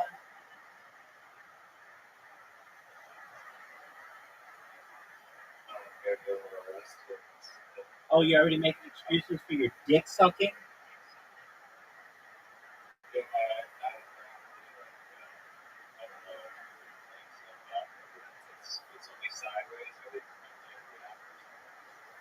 No, I don't fucking know. Zoo. Oh, poor little baby. Zoo.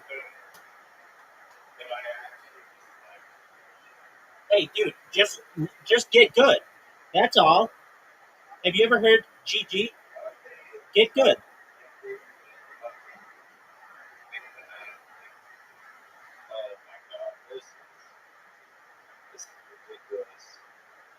Get good. That's all.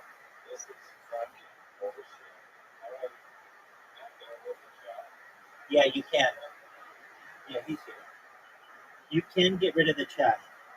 Do you see the little, in the lower left corner, there's like the chat icon that's green? Make it red. Just press it and make it red.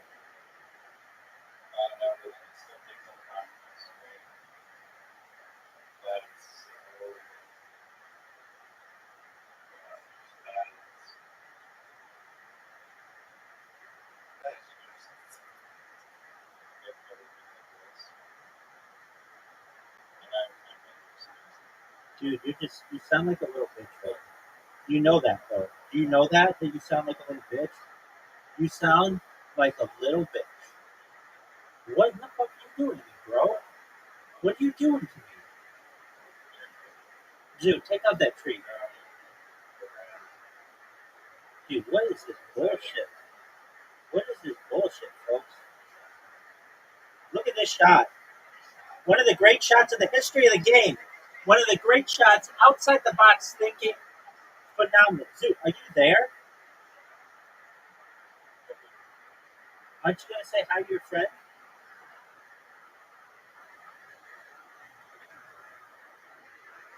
Dude, how are you? How's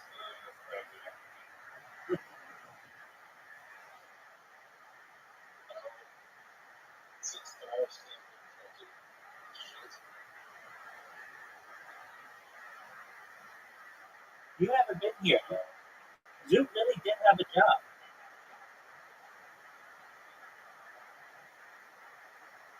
You missed out on all of Zoot's adventures. Oh, look at this shot.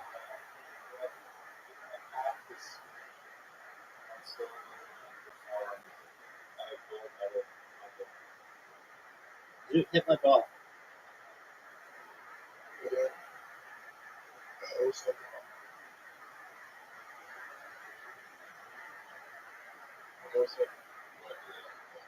Oh, fuck.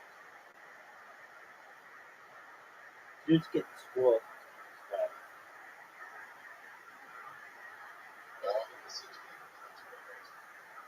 He only needs 6. Look at this shot. Nope.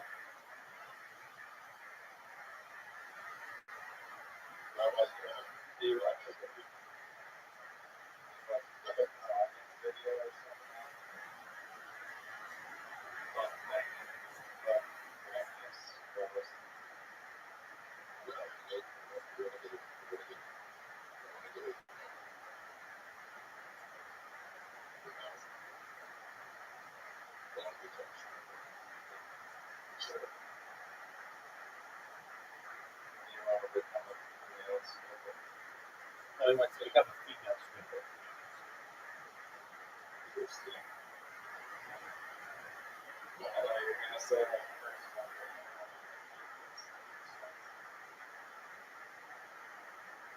I'm the Thunder from Down Under, and everybody knows it.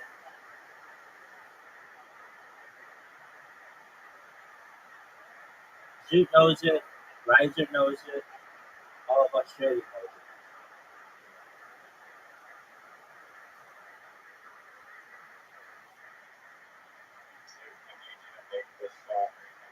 There's no way he's making the shot. Why do you need him to make that shot?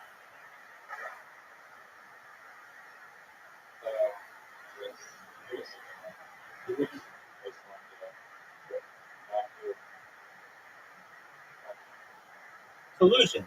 Collusion is what you're saying. Collusion. Zoot's so good at reading these. He's so good at it. Top left, so you get it top right. Very interesting strategy there.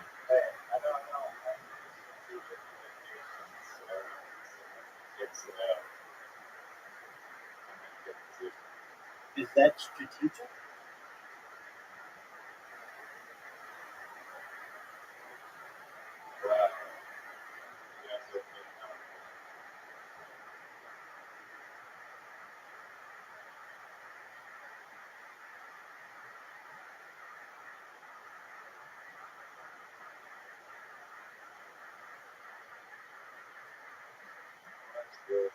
Brilliant. Oh! That was almost so good. What a douche move, though. What an absolute douche move. Absolute, phenomenally.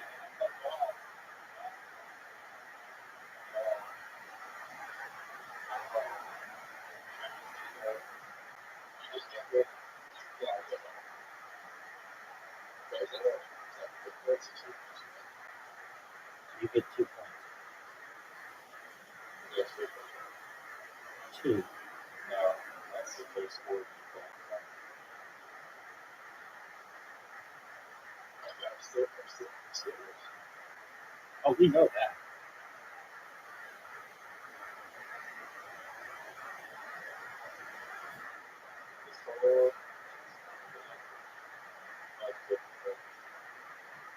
I am in agreement with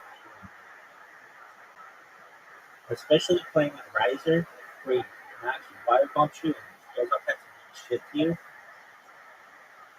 Don't hit my ball. I'm the greatest contributor in the history of mankind. I'm the greatest contributor in the history of mankind.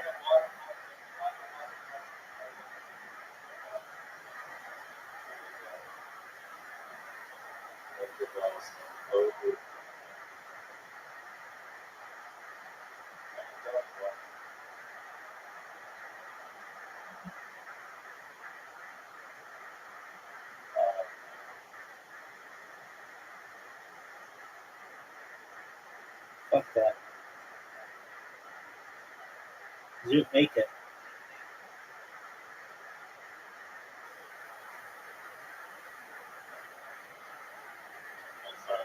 Beautiful shot.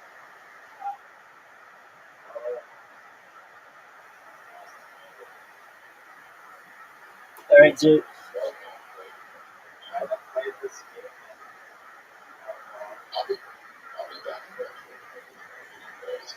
Dog, no one's going to be here then.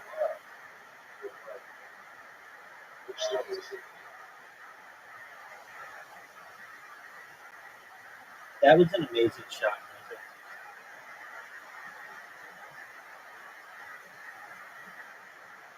Zoot, why would you just go listen? Why would you go listen to music for 20 minutes and then come back when we're already here? We're never here together. All right, what music do you want to listen to? Torn by Natalie Imbruglia? All right, well, I'll play it right now, dog. But you got to play another game. Yes. No. No. We're playing another game of golf. Zoot, are you ready?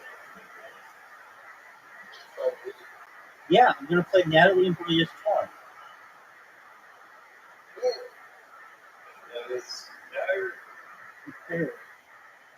Why don't you want me to play Natalie? Why don't you want me to play Natalie? Okay, do you want to listen to Kylie Minogue's It Was Love at First Sight?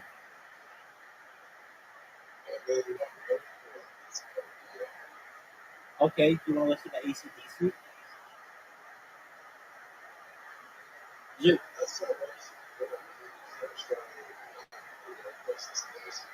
Dude, I listen to AC/DC. I love AC/DC. Why don't you get the fucking ball? It's not racist against fucking Australians. That's not even a thing.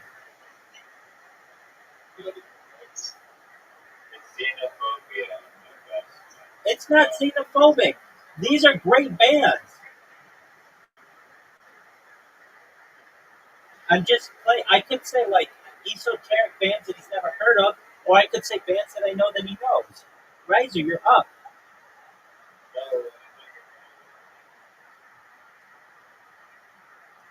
What? What are you talking about? What do you mean my ball is blocking?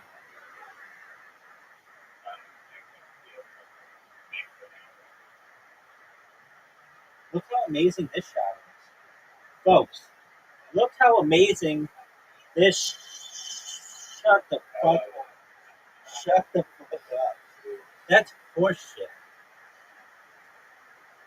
Dude, hit my ball. Dude, that's a great shot. Hit my ball. Okay, is Riser going to be able to hit it without hitting my ball? It's a good question. Nope.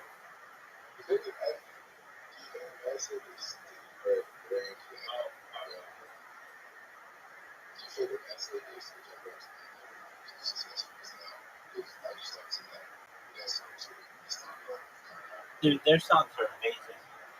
So I didn't know it was racist to like AC/DC.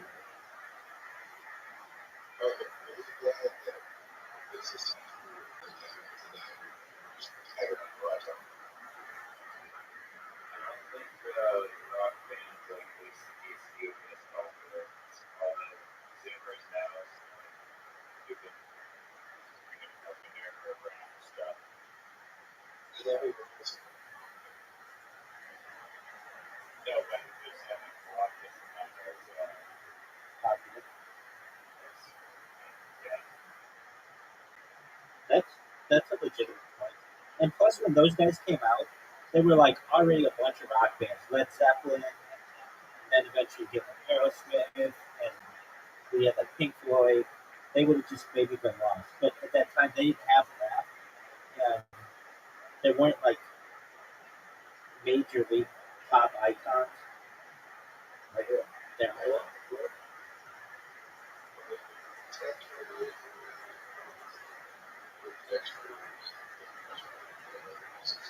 EDM or like house music.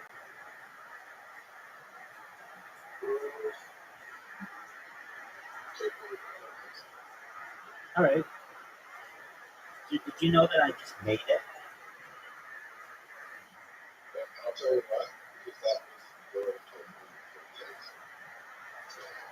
That's true. You know what's going to be the biggest band perhaps of the 20th century?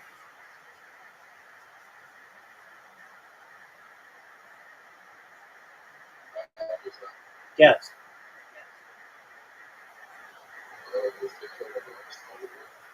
No, he's going to be number two. It's it's going to be Bitcoin Obama and the Zoots.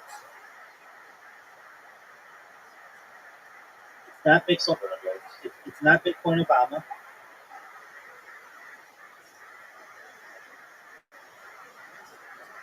Guess again.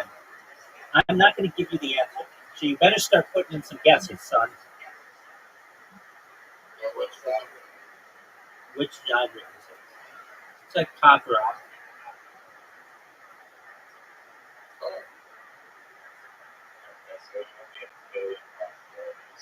Word. No one knows what that is.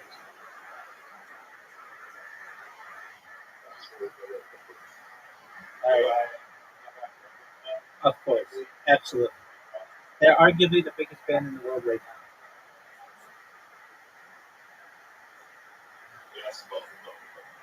No, it's a band.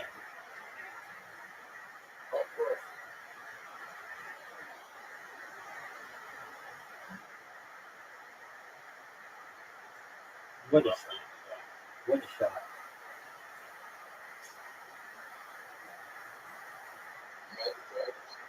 No, pretty good guess. It's not a bad guess. But no, not Magic Dragon. Yep.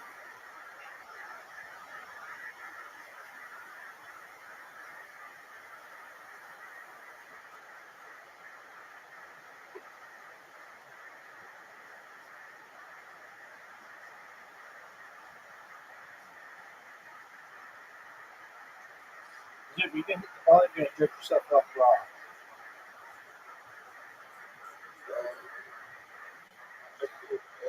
Okay, well, hold on.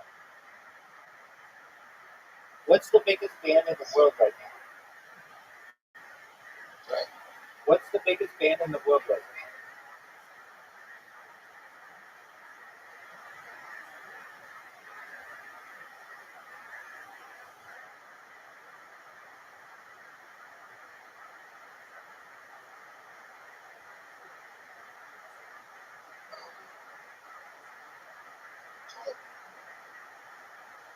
The biggest band in the world right now.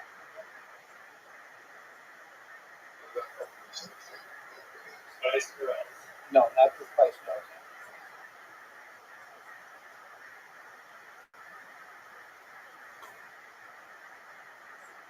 Imagine Dragons was the closest guess so far.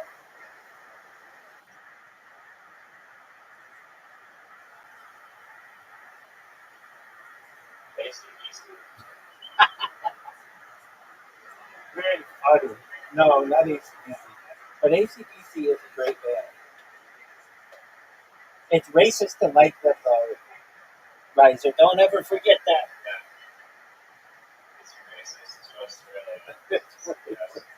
It's racist to Australia to like ACDC.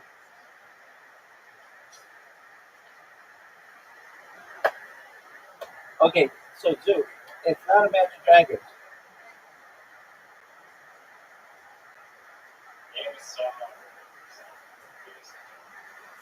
It's a British band.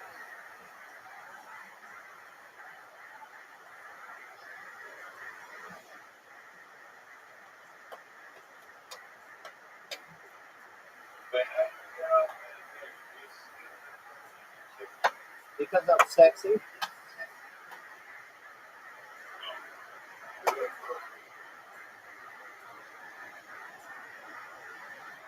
Their band is one word.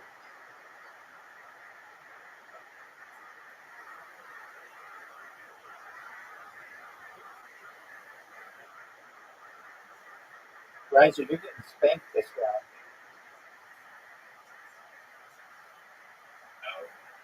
Zoo, score. Don't go in the water. No one knows what that is. Oh, what a crazy shot.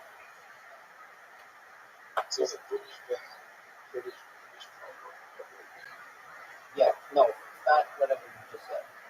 It's one word. Correct.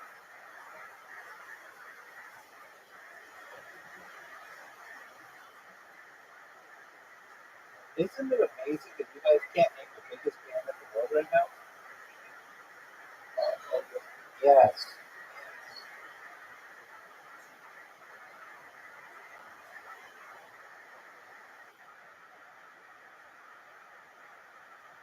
Zoo, what are your thoughts on this shot?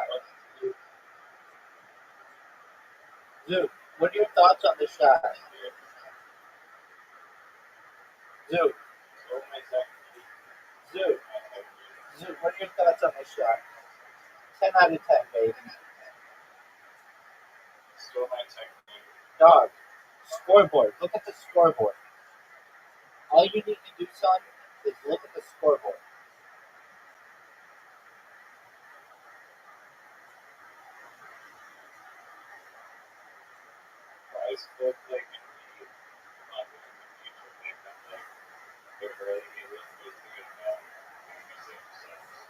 Their new music doesn't suck. They had that song, My Universe, with that. What's that K-pop band? It's like super big. That song is gonna be. Dude, name a bigger band than Coldplay in the world right now.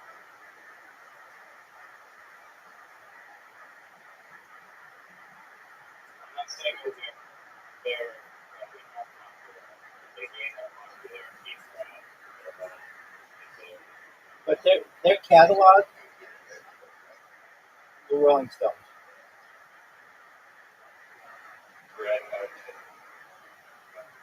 That's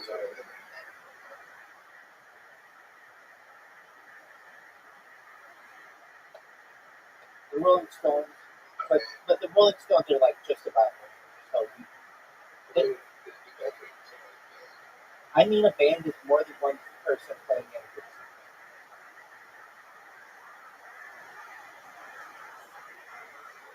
Isn't that what you consider a band? Okay. Glad we got that defined.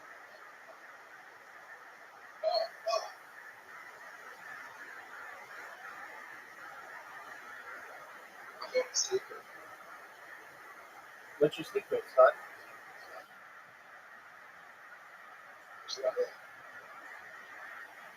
Oh no wait, you did.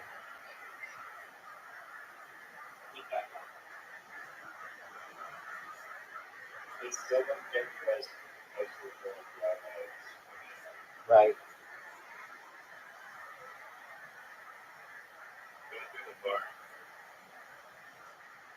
Oh, he's short. He's short. He's short, folks. He's short. You know how much that hurts you, Riser?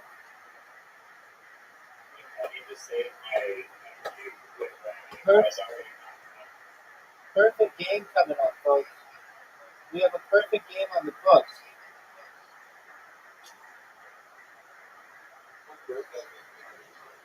No.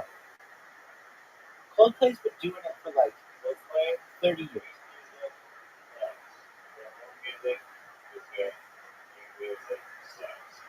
Dude, my universe was an amazing.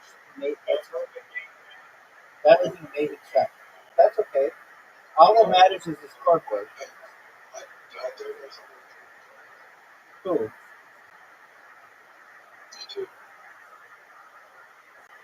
They're like an 80s baby.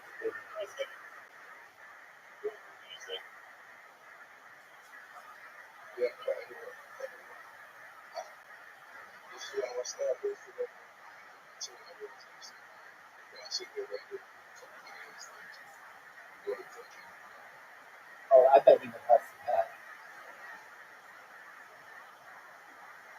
Nobody knows who Chris Martin is. He doesn't do anything. He's not like a humanitarian or anything. He's known. He's really quiet. He's known for having a relationship with Gwyneth Paltrow and having a bitch of a daughter named Apple. And that's about it.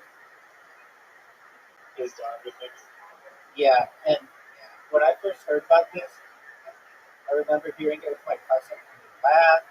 What a stupid ass name that was. Everybody in the United States thought that was the dumbest name. And now it's not that crazy of a name. It's actually kind of a nice name. But when it came out, everybody thought that was a terrible name. And she stayed out of the spotlight for a long time. And she, I wouldn't dislike her, but I've heard she's like really mean to people. And thus I kind of think she's a bitch. But she's never done anything wrong to me. But she just has a shitty personality.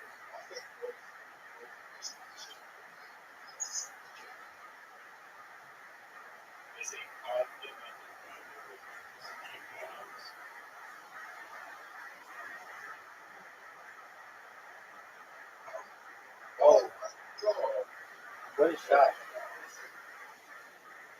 All right. I won one. Riser's won one.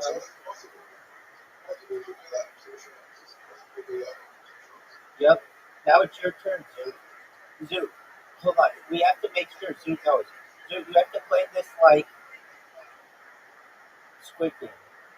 When I tell Zoo that, he plays like 50% better.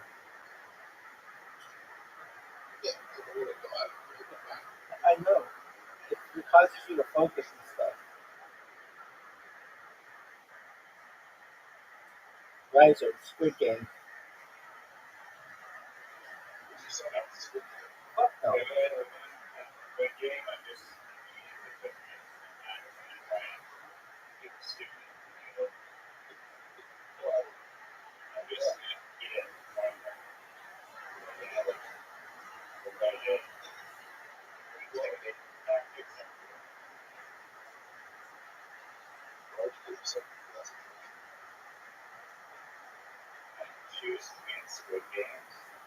It's Squid Games in English. Okay, it's not in Korean subtitles. Okay, but they speak English. Same here. Do you know what the best show on Netflix is? Yes. What is it?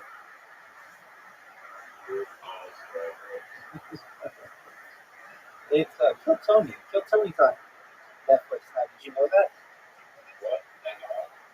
Yeah, they got a 3-episode deal, but it's going to expand to being the whole show. Yep.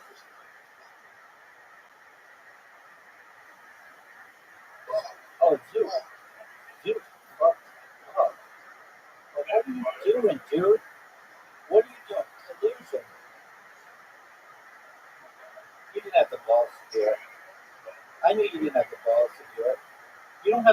Do it.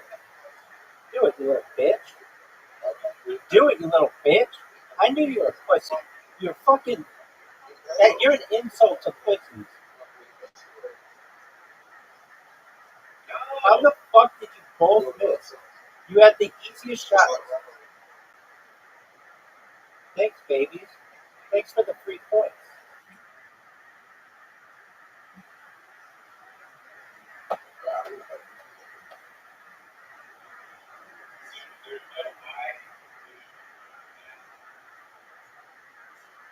Coils. But there's a me.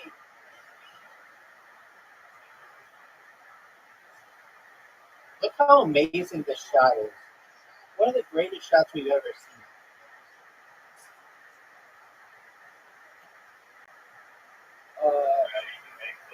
Yeah.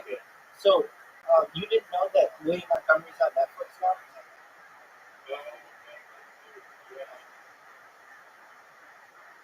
Dude, that was a 10 out of 10.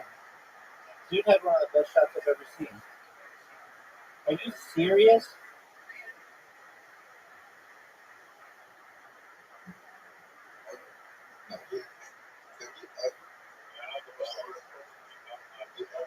No. No.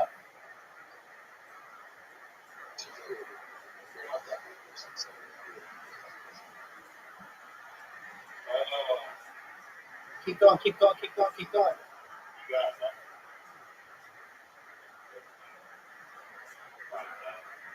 This is not nice special, big dog. All lip, no hole.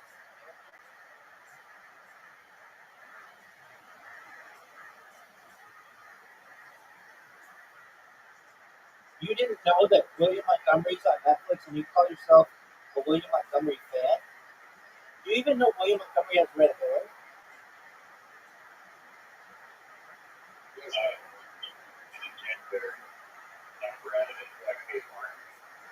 Whatever, you know how it's referenced in society. You call those people redheads. Okay, well, I have a ginger beard. Yes, I do. It's incredible ginger. I'm an MC. I'm an MC1R haplotype. It means I have red patches of hair on my body. It also means that people of my haplotype can take higher levels of pain. We have like a 20% higher pain tolerance. It's like extra hit points.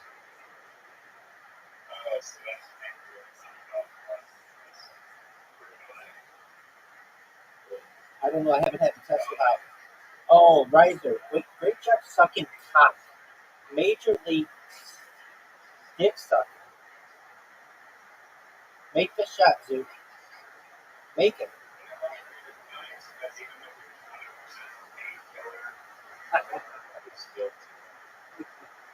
Okay. I mean, that's fine. Riser, you're going to hit the ball, you're going to just jerk yourself off raw.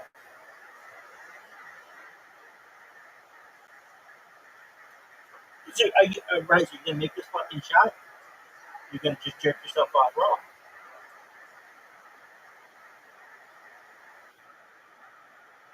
Riser. Did you disconnect?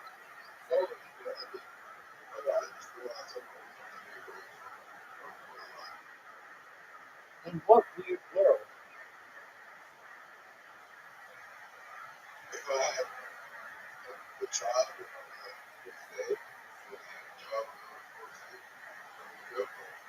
Yep. You think you'd make a good grandfather? I don't think so.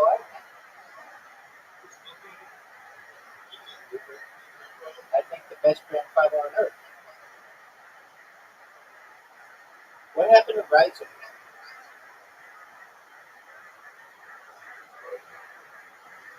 Riser, can you hear us?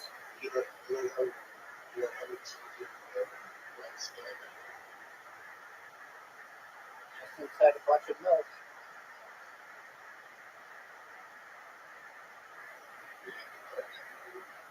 That's what I know. Oh, what a mess.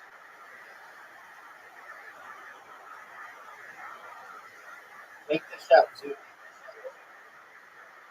Zoot, if you make the shot, you'll be down one hole.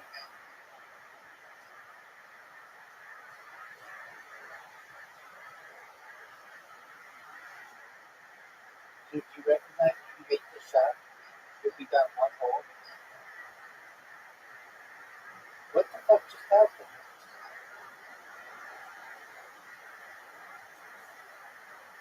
Well, weird. This fucking app just glitched out. Can you hear me, Zoot? Zoot, can you hear me?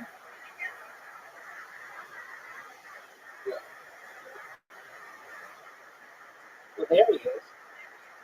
What the fuck happened to you? Oh, that's okay. Shit happens. But, yeah. Okay, did you know that I'm going to beat Riser at Literality?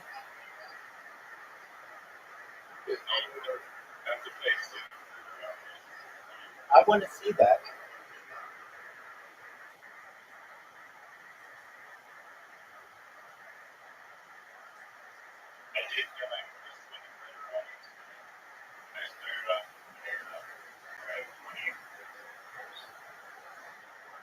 Oh, wow. All right, you're leaving, dog? You ready?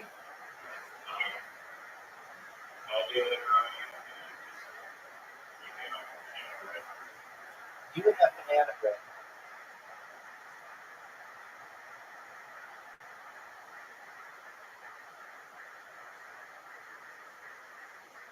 You didn't even know William Montgomery was on Netflix.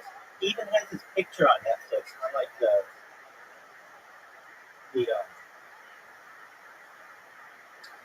what would you call it?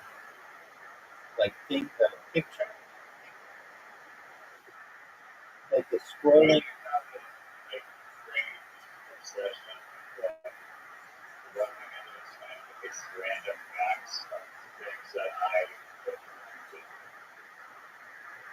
Because I'm a dick.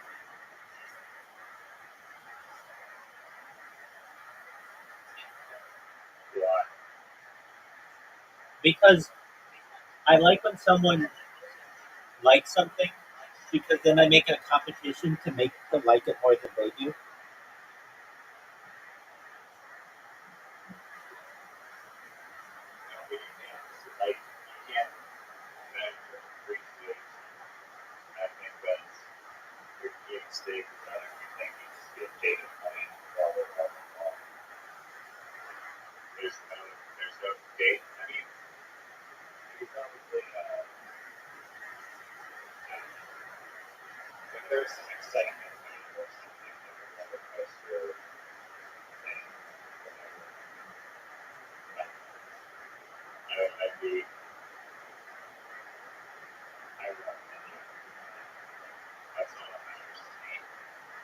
What the fuck are you saying here?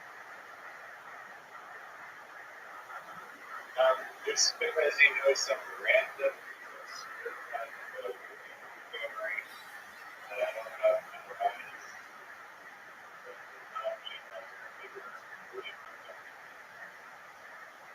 Are you ready to accept the game?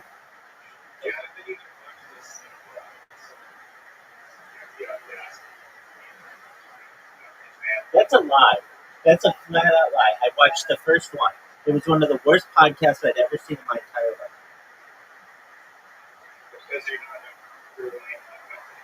I learned everything I needed from his stand-up. Hey, dude, are you ready to accept? Or are you just gonna jerk yourself off with your banana bread?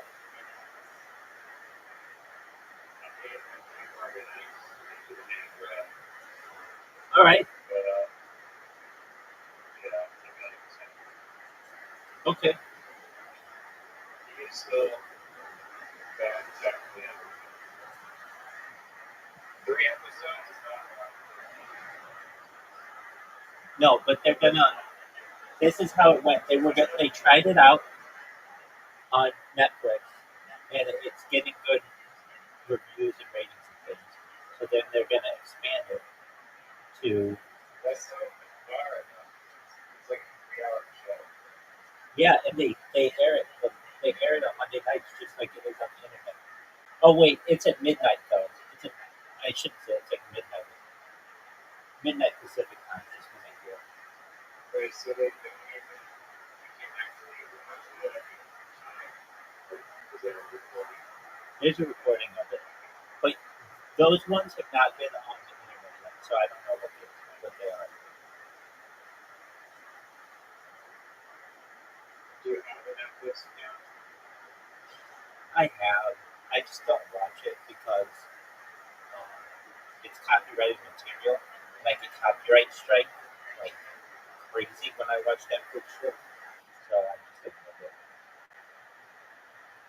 If there's anything on Netflix that I like, there's only one real show that I like on it, and that's Black Mirror. And I even like those are kind of freaky to me as well. That I just watched. I like binge them. There are some really good shows that they have. Narcos, the original Narcos is amazing.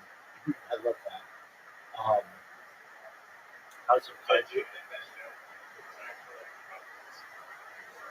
I don't think he did. I don't think he did, but that's okay.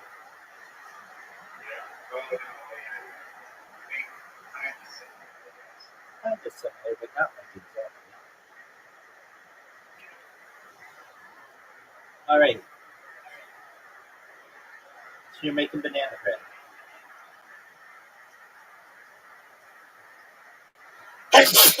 Pardon me.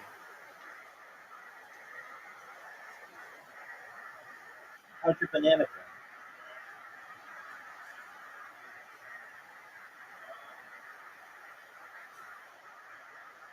You just put the bananas into the base.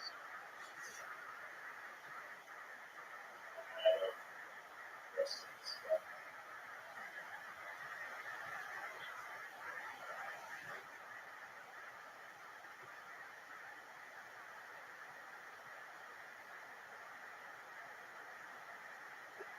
How long ago do you think the last time somebody mentioned me on Blue Sky was?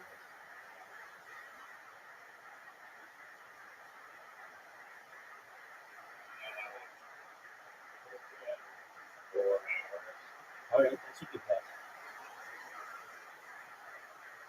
I'm looking right now.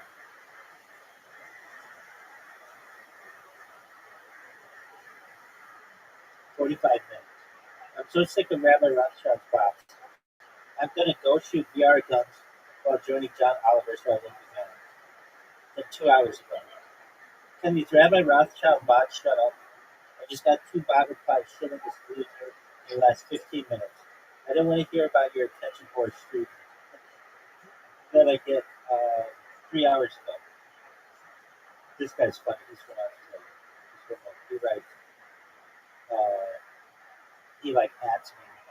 Banned another Rabbi Rothschild bar. Then this girl, Scarlett, she's like, hi, Rabbi Rothschild. This good. Then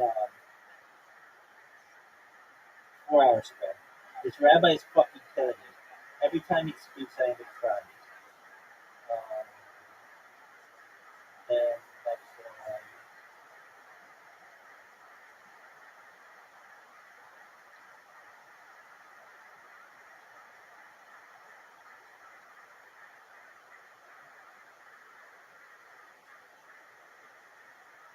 Maybe you should listen to that. no, never. Can't stop, won't stop. I ain't never gonna stop. I learned that from William Montgomery. I love this one. Shut the actual fuck up, Rabbi Rothschild. I don't give a fuck about your dumbass bullshit.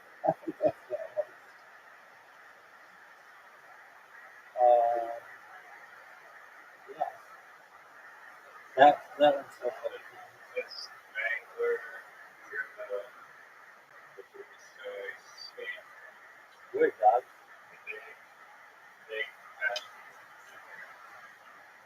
Word, dog. 20% hit points. All right. Do you need 5 more minutes? Yeah. Okay, I'm just gonna grab the boxes. I'll be right back. Okay. I love that William thinks the testosterone is the unhealthiest thing about it.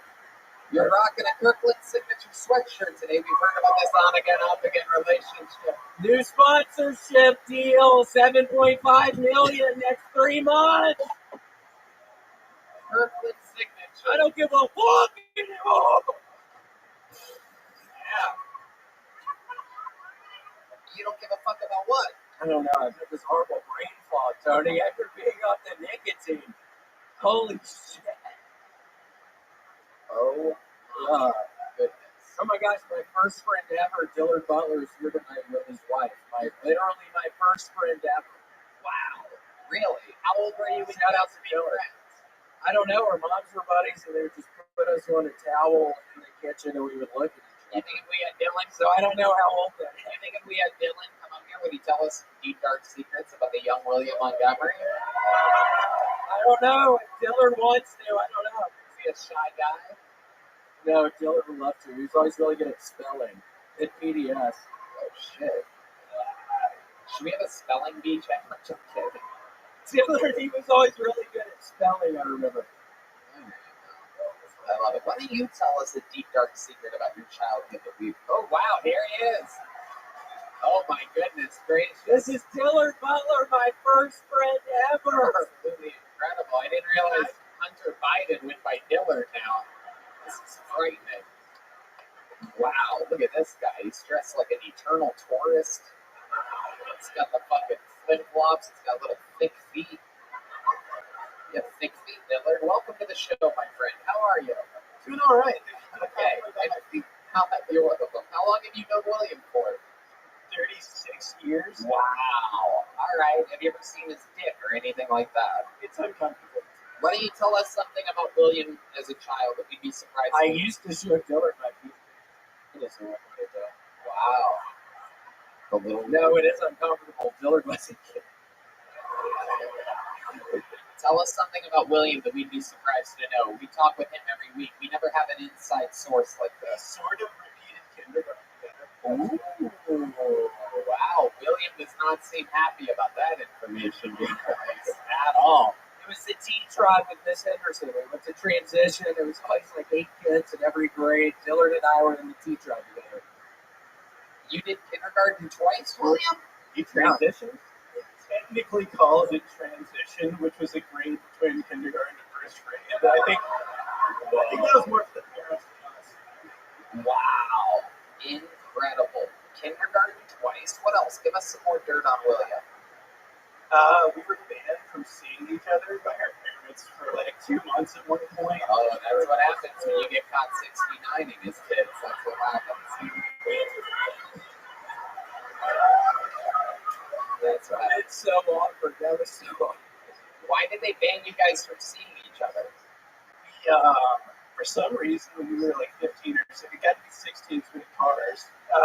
We sort of found all these old clothes from my grandfather who had passed away and put clothes in them and put them in the street because William thought it would be funny to put dead bodies in the room. And he would just stand. People would get out of their cars and start screaming. Wow. But we did it in front of his uncle's house for some reason. And of course we got caught and they were really mad. Wow. A couple of real Memphis rabble-rousers out here. Incredible. Absolutely incredible. And what do you do? What's your story in life now? I live in Charlotte. So, What do you do for work in Charlotte? I do some software account management. This is probably this boring thing I could talk about. Yeah. No, I agree. Yeah. I don't deny it. I love it. And what else? What do you do for fun? I don't know. I don't have any money when I have 3-year-olds. I stay in a lot. Oh, okay. Okay. You're going to find some hobbies, Dillard. We were talking about that. You're going to find some hobbies. You're going to find some nice people in Charlotte. Are you ready? It's going to happen. William's going to help you. Yeah, y'all are going to find Okay. You guys come to Charlotte, maybe you can help me. Okay, well, maybe a little. Well, I mean, hopefully you come to Charlotte. Oh my goodness gracious. Well, Have you ever thought about doing comedy? Do you have a joke or something you want to do? You seem like a funny guy. You have a funny You are delivery. the second biggest William Montgomery fan on this list. No, No, I don't miss I remember one time we were at like Disney World or something, like some family vacation, and Dylan was here. We were rolling around in the grass outside of the hotel, and when we went back inside, we were all blue. And my mother Frances started screaming that we were all gonna die. Dylan was so fucking scared. Dylan totally believed my mom. They had us in the bathtub for some reason, trying to make us less blue. Were you guys in the bathtub at the same time? You were young. It's okay. Yeah, sure.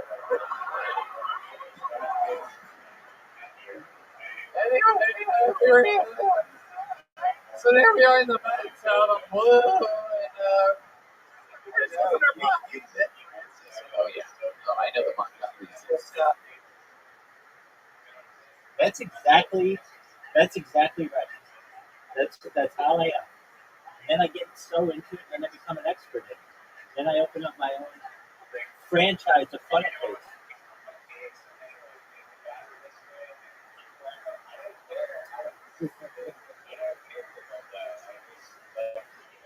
I know. You know me well. Just like how you think that your profile picture is of Pepe, but it's not. It's of that other guy.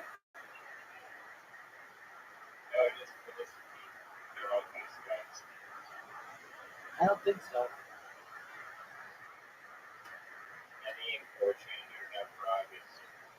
No, it's the other one.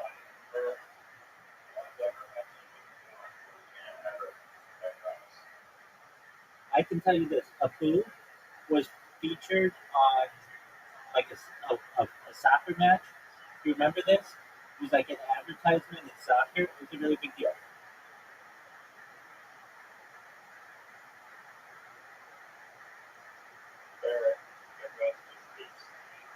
Oh, to you. Just like William Montgomery is just some comedian.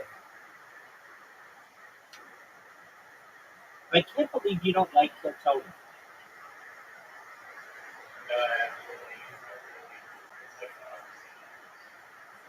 I know.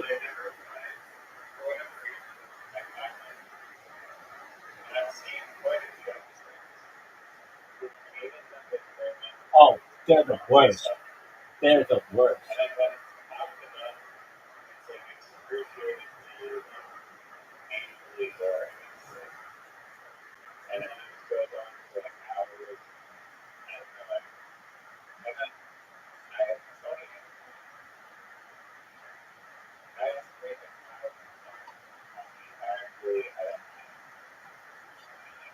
He's not that fun.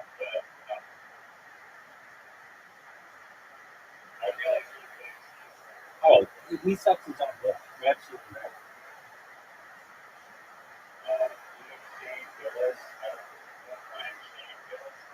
He's funny.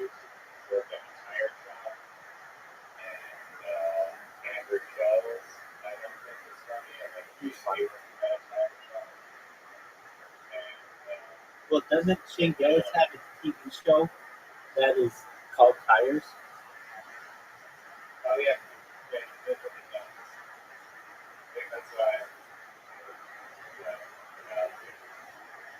Right, and you don't think that Tim Dillon's funny?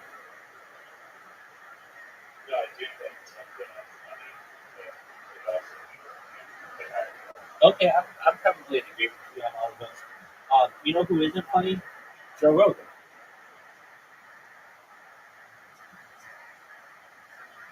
At least not on these. He's pretty lame on these. The Canadians they bring on.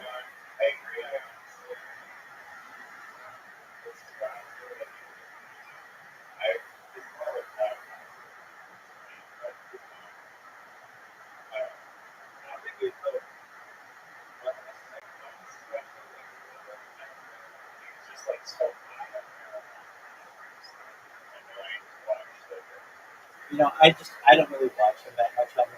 I don't watch too much of his stand up.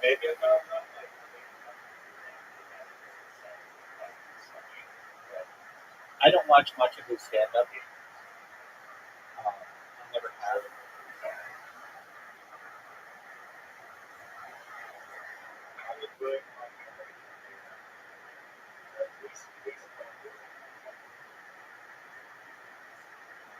Dave Chappelle.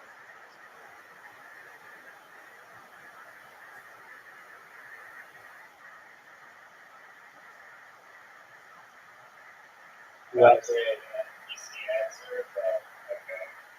Who else? Chris Rock. Who else? That's still alive.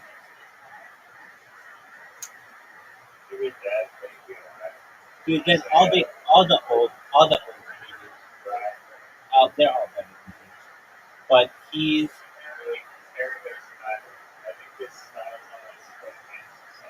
I love his style. And he can do so much with it. It has so much potential. And he just gets into like I love there's some ways that he says some things like I ain't never gonna stop. That's cute. And then but I love when he's like I love me some Razor Brand. I love me some Kirkland signature shirt. I love me some Aphex Twin. I love me some Grand Theft Auto Vice City on the PlayStation 2. And just the way I think that's all beautiful. Comedians. And I'm trying to think who you know who's a really funny fucking comedian. He's so funny to me. His name is Andrew Oyen.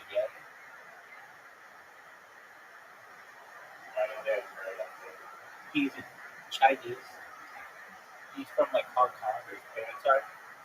And no, no, no. He does a lot of Chinese humor. And it's so funny. Just when he talks about his dad, he's so good that his dad even became like an actor in the United States. But he's just he's so funny. He's one of the best. He is really, really, really funny. Um, you know who gets a lot of credit for being funny? Who you probably gonna think that I think that they're really funny, but I don't. Is Theo Vaughn. He's not that intelligent. His comedy's not that intelligent, but he does have a way of just this like backwoods kind of stupidity that's kind of funny. Tim Dillon. You know what's very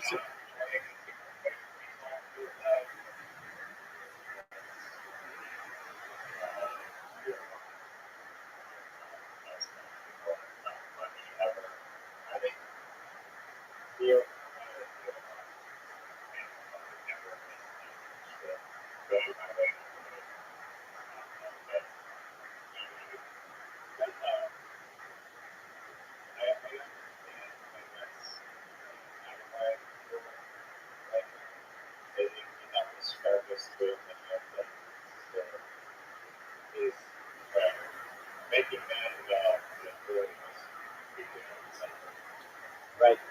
I'm surprised how popular his podcast is, which is cool.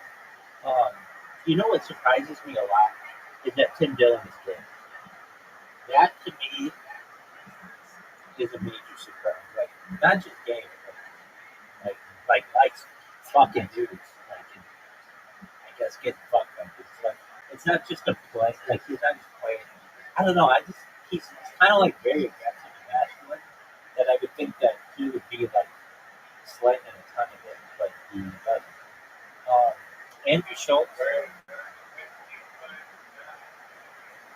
Oh, he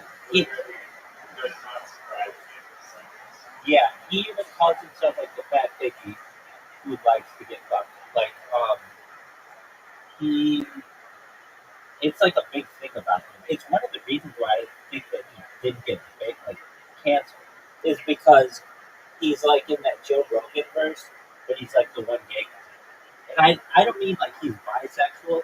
I mean he just likes fucking people. But the thing is, he's not like in your face about it. Like you wouldn't necessarily know it, but he definitely is gay. It's like on his Wikipedia page. He's been gay. He's been gay for like 20 years or something like that. I think he dated a girl like in. I didn't have it. I'm not that big into Tim Dillon.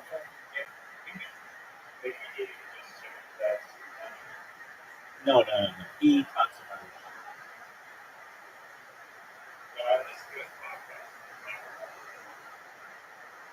Dogs. Dogs. He talks about it a lot. I listen to his podcast too sometimes.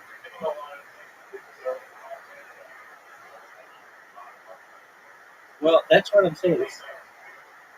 He's not in your face about it. But personal life. As of March 2021, he resides in Los Angeles after briefly living in Austin, Texas. Dylan is gay and came out at the age of 25. Tim Dillon just got married. He got married a year ago to a dude. It shows his boyfriend or whatever. And this boyfriend is not. Oh no, he didn't get married. I don't know. He said just got married. Homosexuality was a phase. Huh? No, it's not. Hold on. I think that was a joke that he got married. Is he gay? His fashion choice is questionable. Is he actually gay? Yes. I describe him as someone who you could listen to for 3 hours and not realize he's gay. It's something me and a lot of friends particularly enjoy. He doesn't use his sexuality to make statements or give sympathy. And I like that too. He's just like, but yeah, he's gay. Yes, he's gay. He consistently claims to be gay, but I've never seen him kind of between or even friendship with people but who knows. Um,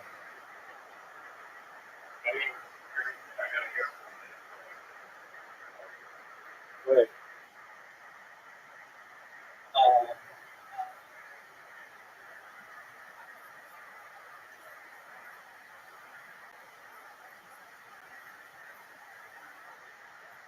Dude, how much more fucking time do you need? You growing the bananas?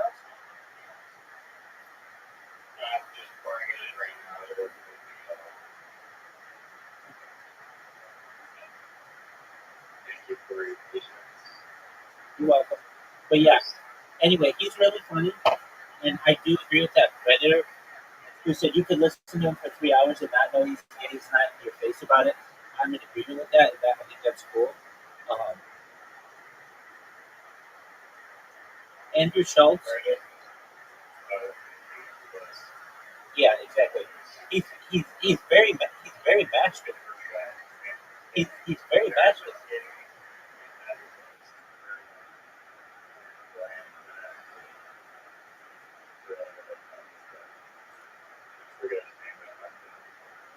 I thought some comedians were very funny. There was one that Vance was very funny. There are a few of them I don't particularly. Yeah, Rabbi Rothschild's very funny. So gay that I flipped the polarization, and I'm a lesbian because I like chicks, and I am one. So I am gay. How do you like that?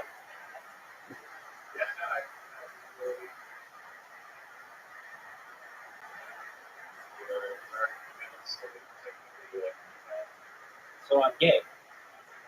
Big time gay. All right. Specifically for milk. All right. Person ever. Of all time. Absolutely. I'm up there with the best of them. I'm up there with like Liberace and Freddie Mercury. I'm up there with Helen as like one of the biggest lesbians of all time. I'm pretty proud of it. Okay, now Andrew Schultz. I like his I like him in stints. He can be funny. His during the pandemic, his um his like YouTube shorts or like Instagram reels or whatever, they were very good. That's how I got into him. Shane Gillis is hilarious. His Trump impression is so funny. If you haven't watched, if you had to watch any Kill Tony, it's the episode where Adam Ray is Biden and Shane Gillis is Trump. That's the one that got me hooked. I wasn't watching Kill Tony. People would tell me about it. This guy, Harry Potter Son Ken Eni, told me about it. You told me about William Montgomery, but I didn't watch them until they did that episode with Shane Gillis as Trump and Adam Ray as Biden, and then I just started watching every one of these. Like, that was like over the summer, like last summer. Okay. I do think you have a graphic. Oh, it's phenomenal. By the way, okay, but I mean, he's very quick on his feet.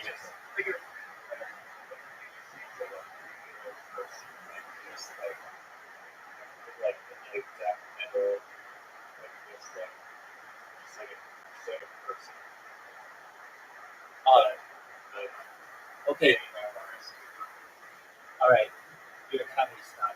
You know who actually, who's one of my favorite comedians who I didn't name is Dennis Miller. Do you know who Dennis Miller is?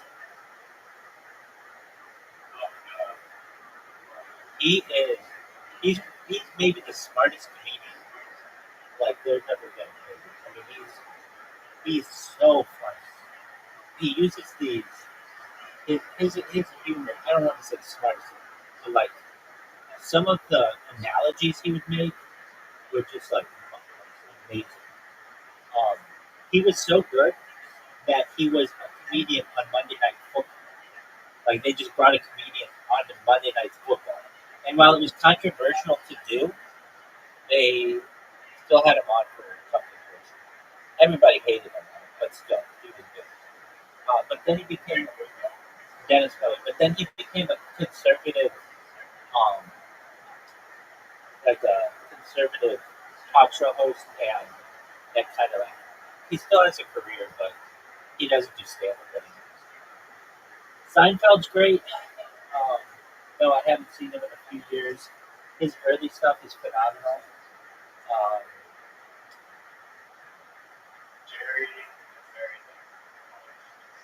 Yeah, and he doesn't cuss it.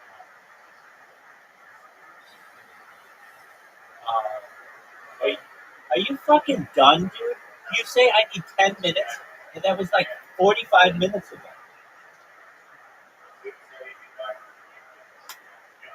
Excellent point. But you know I rip really after. Don't you love Sue? You haven't seen him or, talked with him in like months, and then he's like, yeah, I gotta go for 20 minutes and listen to music.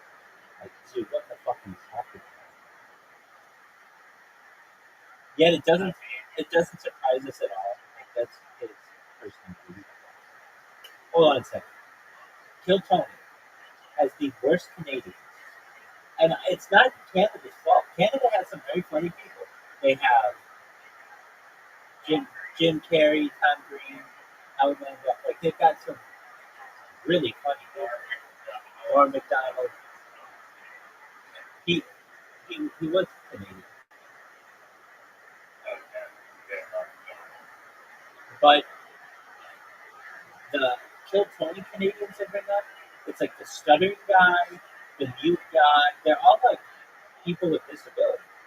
Not all of them, but like a lot of them. I don't understand why they chose these people. But He did. Have you seen the Uncle Laser? I think he's hilarious. Yeah, I think he's hilarious. Yeah, I love his shtick.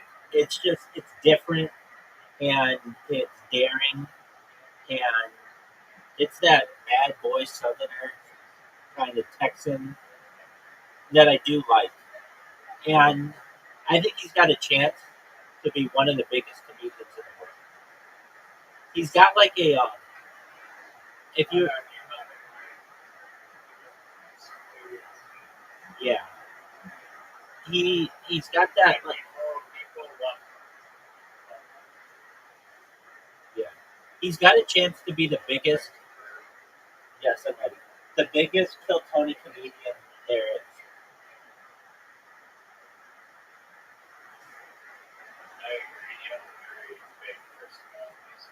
Join the game, dude.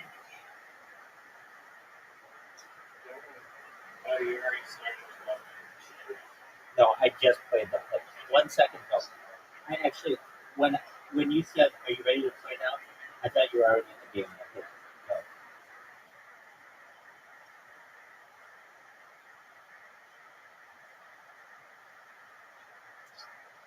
Telling me I was gonna die. I was like 6 or 7, and I thought I was gonna die. It was frightening. Yeah, they love instilling fear into everybody around them. The Montgomerys or something. I worked with William. Is there anything you guys want to share about your friendship? Is there anything you two want to tell each other? Dillard, I love you. Ah, oh my goodness gracious! Look at that. You know what? Dillard. I'm gonna let you guys take a bath together tonight. How about a hand for Dillard? How about a hand for the great William Montgomery? How loud can this place get for the one and only Roseanne Barr?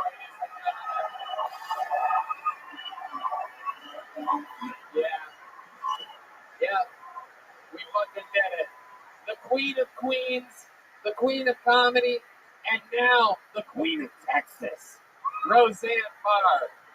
An amazing drawing in from the great Ryan J. Ebald. I do believe it's going to pop up there. He draws every episode. And, oh, that's a different one. Hell yeah, okay. Yeah, that ain't working. But this is cool. That's the drawing. He draws every episode. It's like a album cover, if you will. You're going to see it punched up in a couple weeks. I'm going to get you a framed copy of that. It's fucking awesome. Yep, there it is. Cool. Roseanne Barr. Look at that. Fucking legendary. That's you. That looks nothing like me. How about a hand for the best band in the land, the Screwball Peanut Butter Whiskey Peltoni Band? James Atkins, John Dees. That's the great D. Madness on the bass guitar, Matt Muley, and Paul Deemer on the horns. Follow these guys on social media. Follow them everywhere they go. Some of the best musicians on planet Earth performing nightly. They have a super band called Sketch that they've been touring all around the city, Tuesdays, Wednesdays, all around. Thank you to the Red Rose, Yellow Rose, Deep Penny Vodka, Austin Security Guard Service, Gel Blaster, Screwball Peanut Butter Whiskey. We love you guys. Thank you so much for coming out. We'll see you again soon. Love you guys. Everybody. Thank you.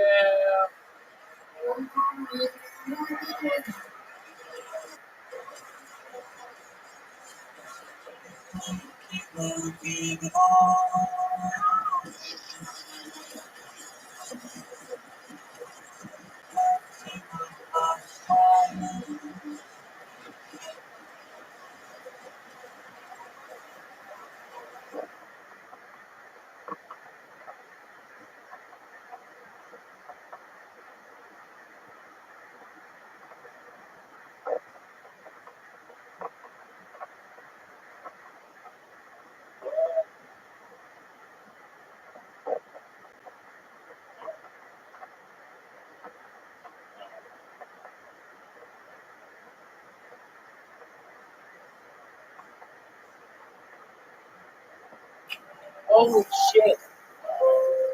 Great job, dude. Great job.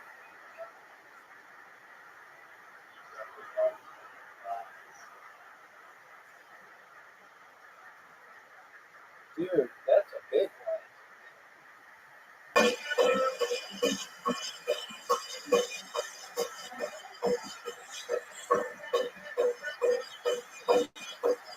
That was great. That's the second highest one anybody's ever played with. The highest we've ever had is up to like 60.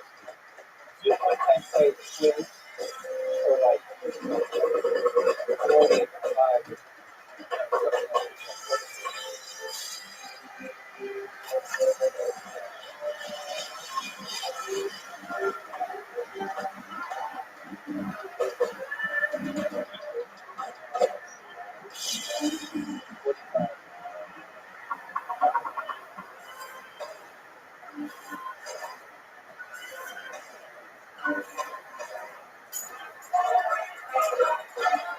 Hey, this is Rabbi coming live from Balkan Gas Company for a brand new episode of Kill Tony. Here's Tony Edgeman!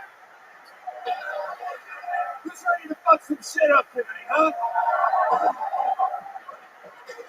Yee-hoo! Make some noise for Brian Redband, everybody. Hey, everybody!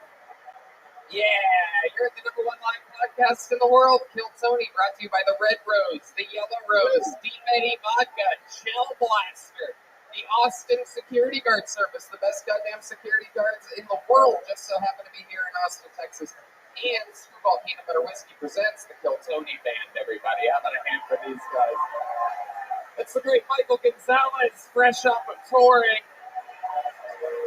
Multi-time Mexican drama champion, making his Kill Tony Band debut tonight. That's a great Zach Person on the electric guitar. A young legend that the world will know about soon enough. Just like the other superstar of the show, Matt Mueling, on this electric guitar right here. That's Paul Deemer on the horns all the way to the right. And this right here is Steve Madness, ladies and gentlemen. Oh my goodness. What a night we shall have. But before we do, here's a little bit more from the amazing sponsors that made tonight's episode available for you here right now. Hey guys, it's Red Band, and this Wednesday here in Austin, Texas at Cap City Comedy Club, I will be headlining, and I'll be bringing the great William Montgomery and Jamisha Albo from Kill Tony. One night, one show only, 8 o'clock, Wednesday, March 15th. Go to capcitycomedy.com and get tickets. Hey y'all, when you go to the bathroom, you always close the door behind you, right? You don't want some random passersby looking in on you. So why would you let people look in on you when you go online? Your online privacy is important. That's why we all use ExpressVPN, and you should too. I love ExpressVPN. I use it literally daily to protect my personal data when I'm on the internet. I'm looking at crazy stuff. I'm going to be honest with you. I'm not going to tell you what, but let's just say that it gets hinted to a lot on this show. That I might be into some wild things. But using the internet without a VPN is crazy nowadays. They can sell your information to ad companies and tech giants who then use your data to target you. Red Band understands the internet better than me. Can you explain? Yeah, so pretty much what it does, ExpressVPN creates a secure encrypted tunnel between your device and the internet, so your online activity can't be seen by anyone. It works on your phones, laptops, and even routers, so everyone who shares your Wi-Fi is protected. And all you have to do is just fire up the ExpressVPN app and click one button, way easier than closing the bathroom door. Damn right. I'm glad you closed the bathroom door when you go in there, because I don't want to see anything you like in there. I always peek through the little crack, though. Anyway, get an extra 3 months of ExpressVPN for free by going to expressvpn.com/killtony. That's expressvpn.com/killtony for 3 extra months for free. expressvpn.com/KILLTONY. Why? Because you need to protect your data. Go to expressvpn.com/killtony right now. The biggest clouds, the coldest smoke, the smoothest experience. If you enjoy smoking the good stuff, or CBD, but hate the throat and lung burning, then you gotta check out today's sponsor, Freeze Pipe. Freeze Pipe makes a unique line of freezable pipes, bubblers, bongs, and more, engineered to cool smoke by over 300 degrees. Freeze Pipe is your answer for the smoothest way to light up. I gotta tell you, I've been doing a lot of yoga lately, a lot of cardio. I think I'm in the best shape of my damn life. And I have always been an extreme blunt smoker. You know, I'm friends with Snoop Dogg and those types of people. You know, the blunt smokers in the world, if you know what I'm talking about. However, lately I've been using this amazing freeze pipe to keep my lungs crystal clean and super clear and under control. And freeze pipe is the best way to do it. Rick, and you've been doing this yourself. Oh yeah, I love it. I've been using it every day. The secret is the freezable glycerin chambers that come on every piece. Pop one of these in the freezer for 1 hour, and as you smoke, it passes through this icy chamber. It instantly cools it down for dramatically smooth and chilly tokes. Glycerin is a non-toxic fatty gel commonly found in food and sweeteners. It freezes quicker than water and stays frozen longer. Putting ice in your bong is one thing, but chilling smoke through a frozen glycerin chamber will change how you light up forever. With a 4.4-star rating and thousands of reviews, check out Freeze Pipe's entire line of high-quality glass at thefreezepipe.com and use code TONY for 10% off your order. That's thefreezepipe.com and use code TONY for 10% off. Shop today. Your throat and lungs will thank you. Are you guys ready to start tonight's fucking show? Balcony, are you guys with us tonight? Every single week, I have one of the funniest comedians in the world on the show. This is very, very exciting. This guy is absolutely one of my favorites. He's playing Radio City Music Hall September 27th. Ladies and gentlemen, one of the best in the world. It's Chris DiStefano. Oh, shit. Here we go. Here we go. We're doing it tonight. Chris DiStefano. Fuck yeah. Legend of the game. Oh! Hey, big Chrissy Chaos, Special Weshy, Radio City fucking Music Hall. Look at that, baby. Wow. That's what happens when you vote Republican. Yeah! Hell yeah. We're going to have fun here tonight. Yeah. You've been on this show before. You know how it works. We're going to have a blast. I'm ready, baby. Ready to have some fun. For those of you that don't know, over 100 comedians signed up for the opportunity to get pulled out of this bucket. If I pull one of their names out, they get 60 seconds uninterrupted to try to perform the best stand-up comedy that they possibly can. You know the 60 seconds stuff when you hear the sound of a kitten. That means they have to wrap it up then, or else they bring out the angry West Hollywood bear, which is loud and annoying, and it cuts them off. And then I interview them, and we find out as much as we can about them. And it's all improvised. Anything can happen. You guys ready to start tonight's fucking show or what? Well, if you don't know, now you know. We have a few regulars on the show. They have the very tough job of writing and performing a new 60 seconds every single week, which is not easy at all. 52 fucking new minutes a year. And this guy's been at the helm of this for a couple of years now. We've watched him go from living in his van to being a wildly successful touring fucking comedian. This is a new minute from Hans Kim. This is Hans Kim. This is Hans Kim. This is Hans Kim. This is Hans Kim. Hey, what's up, guys? Good to be here. My name is Hans, and it's tough for me to make friends with white people because I'm going to outlive them. We measure white people age in dog years. That's why my parents made me make friends with white people early, so I could learn about death. Oh, it's okay, little buddies. I live with the full life full of freedoms and talk about his parents. But yeah, I'm doing pretty good. I am actually seeing a 24-year-old woman. I can tell she's 24 because whenever I'm fingering her, she's always vaping.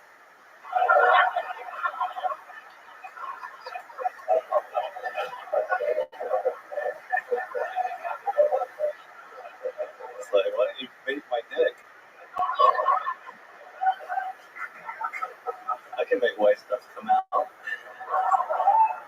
Thank you. All right, Hans Kim showing us how it's done. Love the fake joke. Got a little fucking creepy after that, but I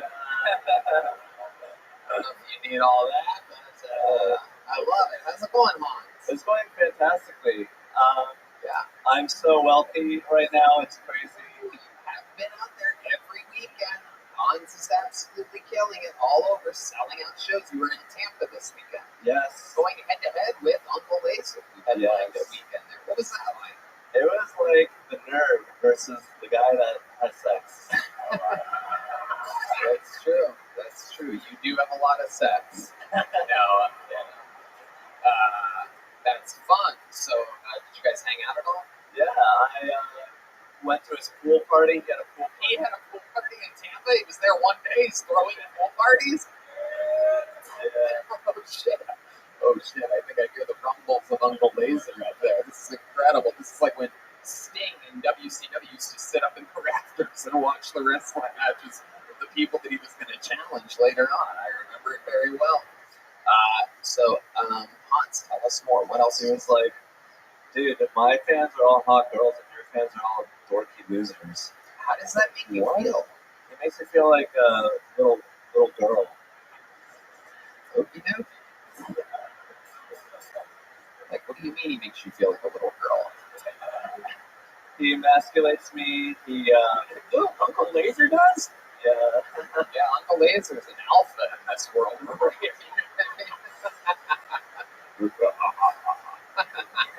I love it. You talked a lot of shit about outliving white people. Yeah, sorry, Tommy. It's okay. I forgive you. That's good. This 24-year-old, is this new? Yes. Okay. Where'd you meet her? She came to one of my shows here at the Vulcan, and she gave me her number and told me she was Jewish. Then I was like, I'm in.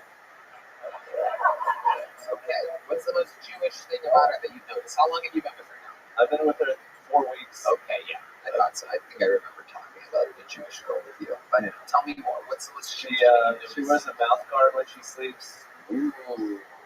The old fucking rape guard. So you don't go sticking your fucking whatever in your mouth. Your little vape pen you got down there. All right. A mouth guard. What else? Have you noticed anything else? She got really mad at me yesterday because she was licking my balls, and I have really sensitive balls. It's not anything personal. She was like, do you think Uncle Laser has sensitive balls? He hits those things with fucking sledgehammers just to get him juiced up. Oh, shit. So you have sensitive balls, and then what happened? Was she trying to, what was she doing? The old matzo balls or something like that? Was she trying to scoot them into her mouth? What happened? She was just tugging them with the tip of her tongue. It felt good. It was just a little sensitive. And then I was like, what do you say when she tongues your balls too hard? Is there a specific noise you make? Like, oh.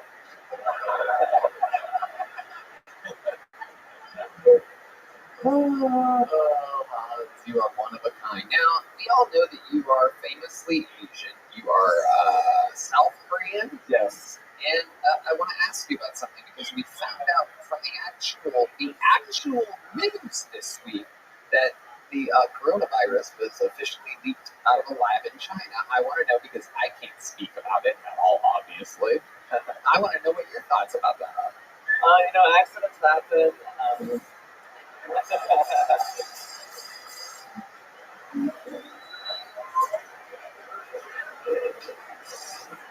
When you're doing so much research, sometimes you make a couple mistakes, but at least we have like Hello Kitty and okay. Chris Stefano, you've seen Hans before, right? Yeah, I love Hans. Yeah. I think always good, and I'm happy that you have a girl to lick your weather balloons.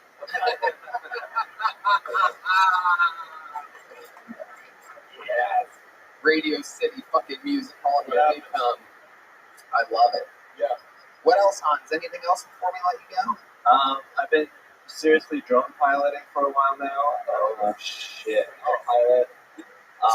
Piloting what? Drones. Oh, drones. Nice. Very North Korean.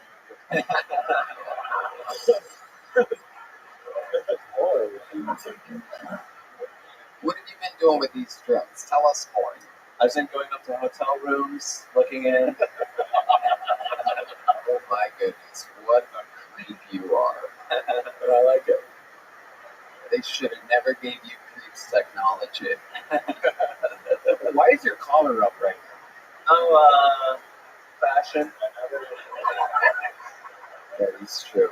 He is somewhat fashionable. Nice. Is that Amazon Classics? What is this? Yeah, this is from Amazon. I actually have a couple of hickeys. Oh, let's see. How many of you think we should see those hickeys? Here we go. Here comes the Hans hickey reveal after a long weekend in Tampa. Supposedly he has a girlfriend, but wait, let's see. Wow. Whoa, dude. You sure you didn't try to hang yourself? What's going on over there, dude?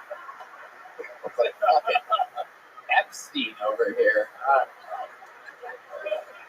It's just a playful accident. Never an accident. Tell her to take out her mouth guard. All right, Hans. Another great new minute. You're fantastic. Consistent as it gets. What a lead off hitter. We couldn't love you anymore. You're out there. You're selling out. We found you here fucking June of 2021. You're killing it. There he goes, Hans. There you go. That was Hans Kim. That was Hans Kim. That was Hans Kim. To the bucket we go, ladies and gentlemen. This is where anything can happen. Could be the next fucking superstar of the show. It could be our worst nightmare. Anything can happen. Your first comedian out of the bucket tonight is Morgie, everybody. We're all going to meet Morgie together. This is a new name, I can tell. I would know if I met a Morgie before. Morgie.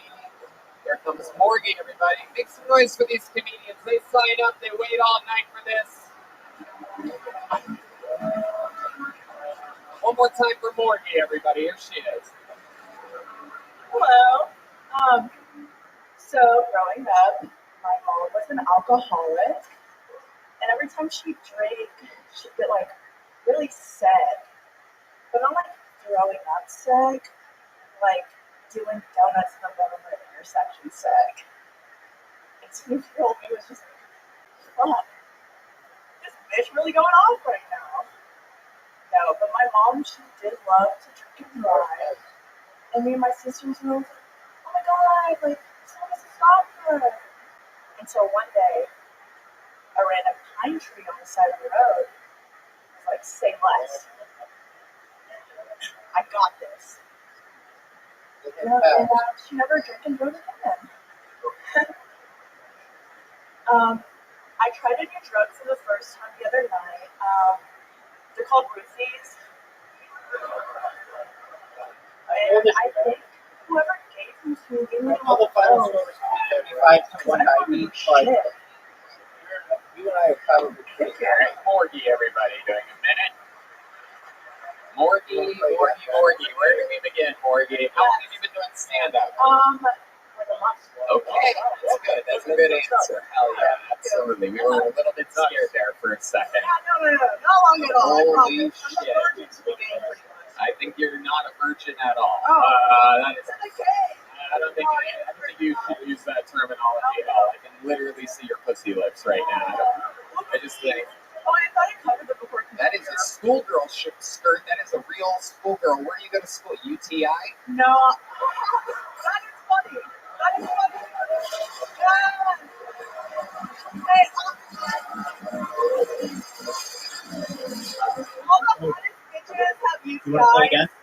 Hold on. Everybody was dying of laughter. You have to wait until the laughter dies down and then respond. No one knows what you said. Seriously, where do you go to school? Over. I did go to Texas A&M. I go to Look at that. Look at these guys you'll never fuck right here. A whole table of dudes that are going to jerk off to your Instagram later tonight. How do you spell Morgie, dude? You want to go first?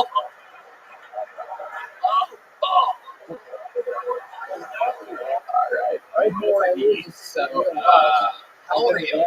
I'm 23 years old. 23. What made you want to start stand-up comedy? Well, my ex showed me the show. We were still living together. Ooh. Yeah. We've had this happen a lot lately. This is like a new thing. We're like, I'm going to show him. Yeah, I'm going to get good at comedy, and then he's going to see me on his favorite show. And then come on, wow. And look at this. He wins this round.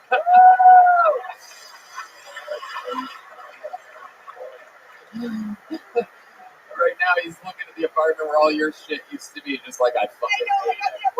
Stepped on another line. Very good. You are literally anti-comedy, Morty. I love it. What's the funniest thing about you guys? We didn't see anything. No.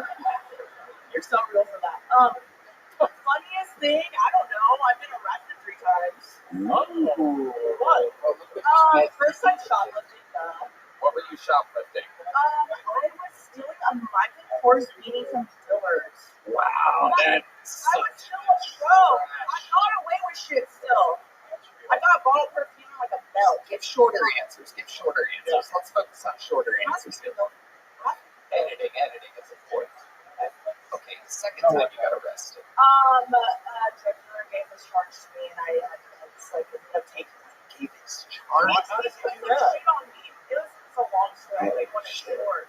This is like if Bad Baby was bad at everything. Yeah. I know. But yeah, he was like hidden shit in my closet, and the cops came and searched my house, and they're like, "Oh, it's in your closet, it's yours." And then I was like, You got arrested for that. "Yeah, I was in juvie for a month."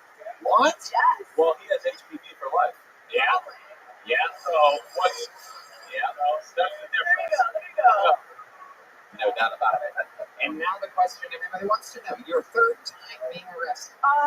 Minor in consumption. I was at the beach during spring break, and they just found me drunk as shit. They didn't fight me. They like pulled over my car. My ex was driving. But they resuscitated you. No. I was acting like a fool for sure. Like they arrested me. I was in the back of the car. I was like a fucking monster. How old were you? I was 17. Oh. No, all under 18. I got arrested all under 18. That's the way you should do it. My advice to the Welcome to another episode of Life Advice with Morty, everybody. Which parent fucked you as a kid? Oh my God, Redman! Why would you say something like that? We could get sued. This is a real show. There's probably sexual violence listeners out there. There's probably a lot of people that wouldn't like that. So which parent was it that liked it? No, I'm an orphan technically, so. Oh wow, so it's not even that bad. No, not even that. No, I didn't even get the chance to do that. Yeah, that's fine then. Wait, you're an orphan? Like, Sorry, I can't believe I didn't hear this. This is the truck was why my mom died drinking and driving. My dad's like a hobo. okay. Yeah. Woo! I'm going to disappoint right now, so woo! Where is your dad a hobo at? I'm Corpus Christi. Ooh, the plot thickens. Yeah. Did you communicate with him ever? I haven't talked to him in about 5 years. He lost custody when I was 15. 5 years. Why haven't you talked to him in 5 years? Well, he's a hobo, and like so. You're saying this like he's like a puppet on a stick or something like that. Like, hobo. Well, it's like, okay, if I wanted to see him, I'd have to pay for everything, and it's like I shouldn't have to do that for my parent to like spend time with him. Right. So it's like, why the fuck would I do that? Right. Okay. Yeah. I mean, he didn't want to take care of me at that age, so why should I take care of him? Like, fuck that guy. Have you ever told him that? No. I was his favorite though. Do you have his phone number? No, I don't. I don't think he has a That phone. was almost awesome. No, there's no way that motherfucker has a phone, bro. Wow. He's crazy. I love it. How popular are you on TikTok? Okay, thank you, Redman. Let's do 50% less of whatever you're thinking applying to the show. So just relax a little. You get to breathe and drink and do all your favorite things.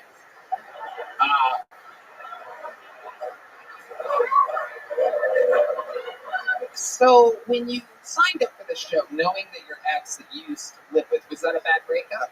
No, it was kind of mutual. We lived together for 5 years. I mean, for 5 months after we broke up. He like just moved out like a month ago. Okay. But you know, I still love that motherfucker. You know, like for life. But he unfollowed me on Instagram the other day. He called me. He was like, I have something to tell you. He was like, I unfollowed you on Instagram and took you off Snapchat. I was like, okay. So I think he took it a little bit harder than me.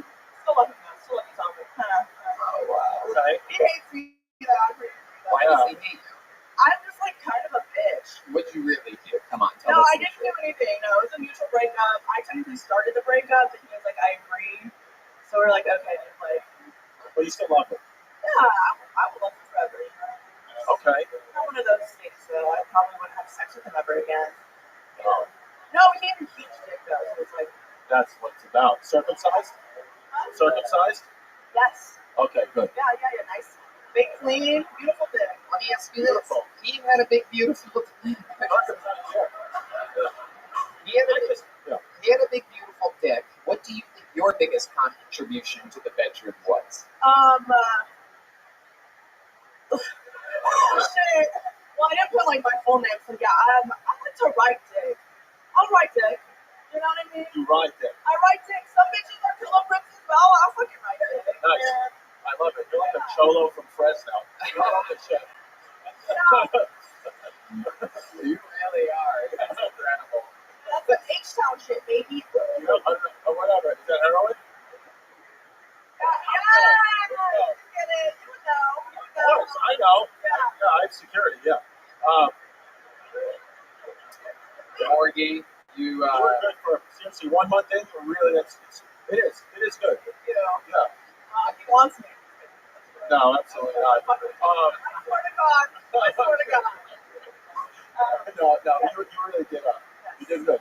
Morgie, you rode the wave here tonight. Congratulations. You started us off on bucket pulls. Can you catch that? No. You can catch chlamydia, but you can't catch a little joke book, folks. Morgie, everybody. Good job, Morgie. One more time for Morgie. She's walking out of here with a brand new chill blaster. She gets a chill blaster. How exciting from the great people over at Chill Blaster, available in stores everywhere. I'm going to use it. Oh, we got to put that up. Ladies and gentlemen, your next comedian on the bucket goes by the name of Nathaniel Bagley, everybody. Bagley. Nathaniel Bagley. We having fun out there yet, huh? You guys get it? Here we go. Your second bucket pull of the night. We're all going to meet him together. How about one more time for Nathaniel Bagley, everybody? I was looking a lot into the UFOs recently. There's been a lot of news about that.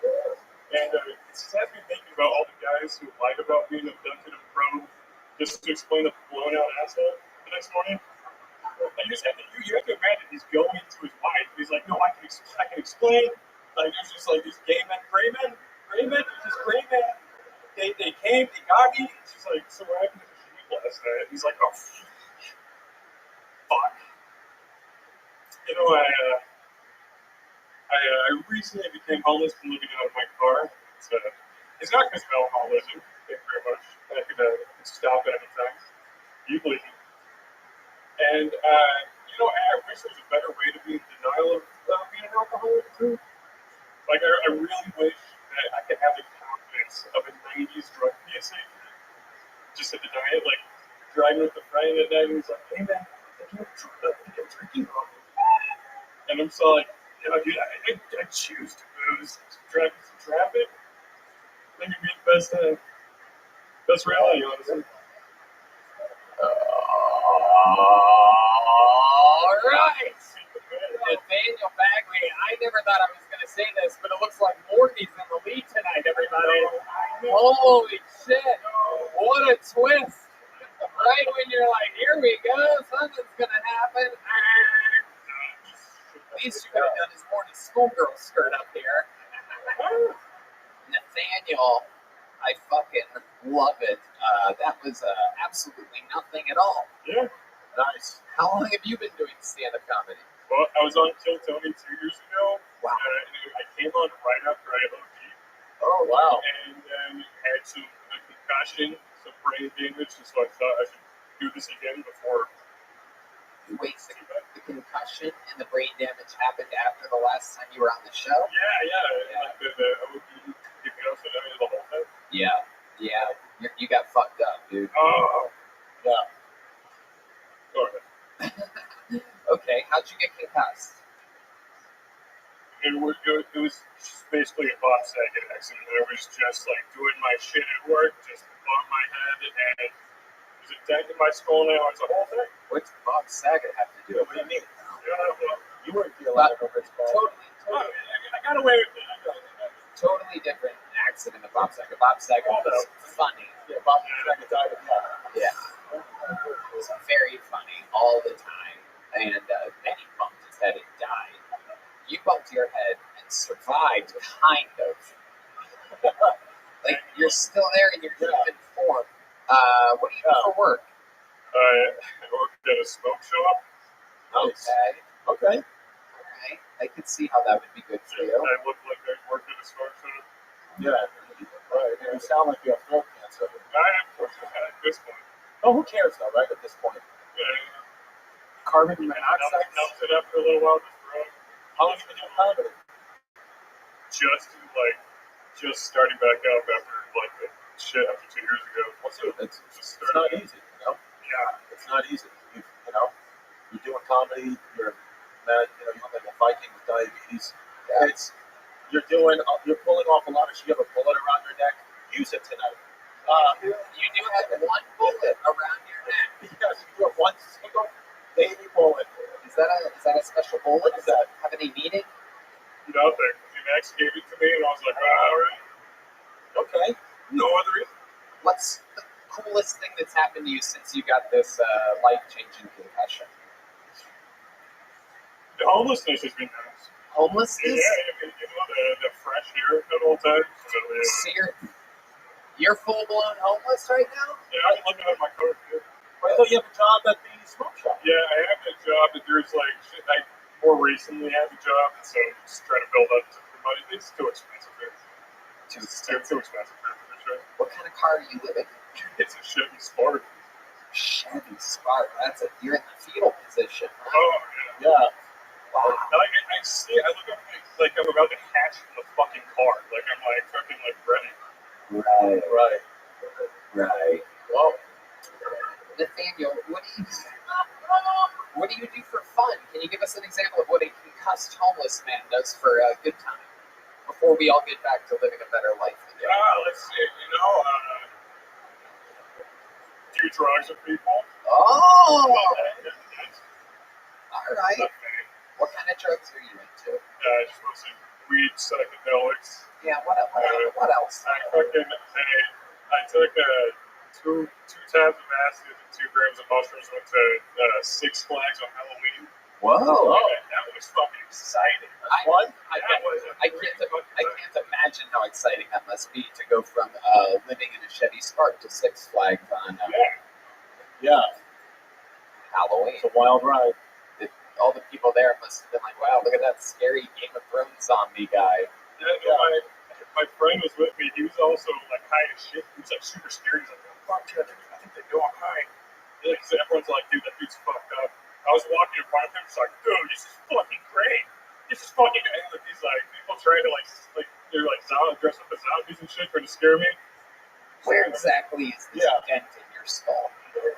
It's just right up here. Okay, that's where the sense of humor is. Okay, very, very interesting. We're learning a lot here. We do some science studies here. Nathaniel, I find you to be very, very interesting. Have you been doing stand-up other places other than here? I've been getting back into it this month. So. Oh, all right. Welcome back. Thanks. Yeah. I don't know. I stumbled on that. Yeah, no, it's not easy, you know. Nathaniel, you have a brain injury. No, I'm serious, and it's not easy. You're doing it.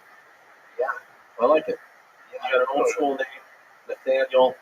That Civil War face. I think you can North Civil War. It'd be more interesting if you were repping the South. I'd like to see a point of view from that side. Where's David Lucas? But I think, I think that you just keep going, man. You just got back. It's not easy.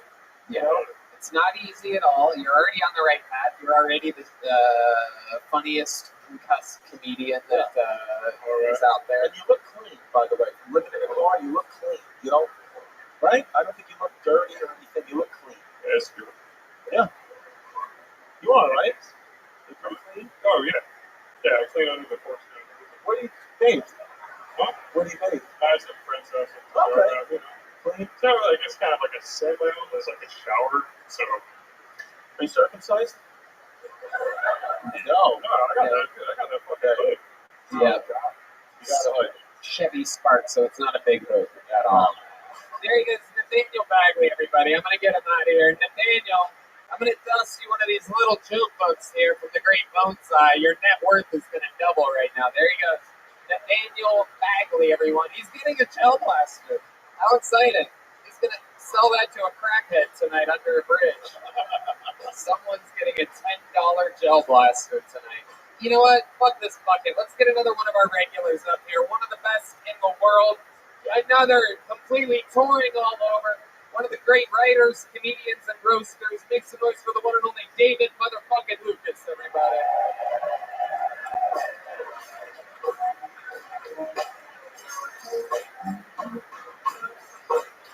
Make some noise, people. It's really him, the one and only David Lucas.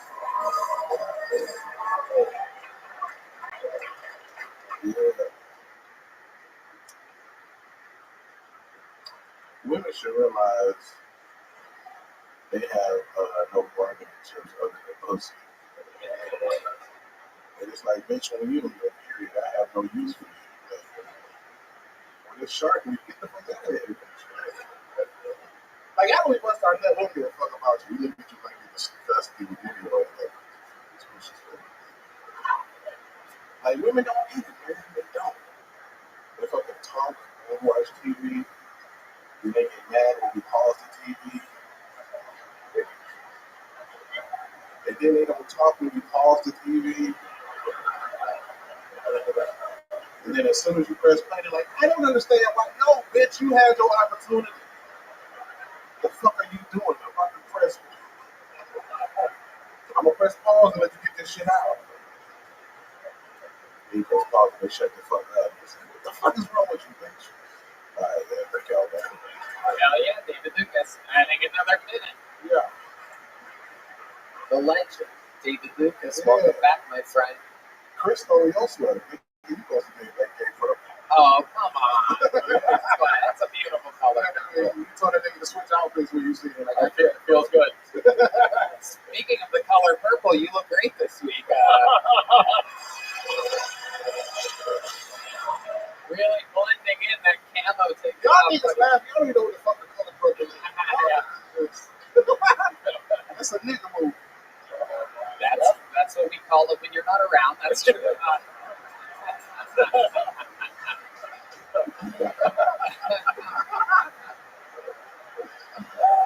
David motherfucking Lucas, rocking the camo tonight. Come on, you know what you want. This is just a fuck this guy. Black t-shirt and a black jacket. Nigga got pants on for a shirt. Let's do Lululemon. This is Travis Matthews. They're a golf company. State-of-the-art stuff. It's incredible. You put dildos over your golf club to keep it straight. Niggas put them things over the handle. They're club covers. They're club covers. They're shaped like dicks. No.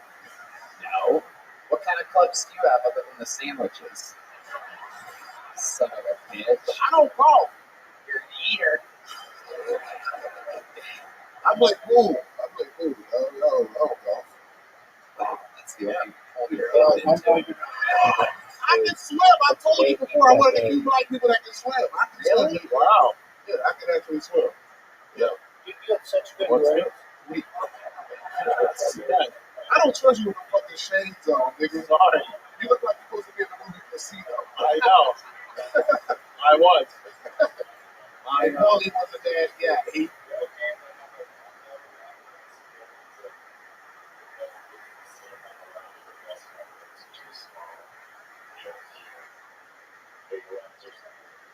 Dude, that's what you might speak of. Fucking smart.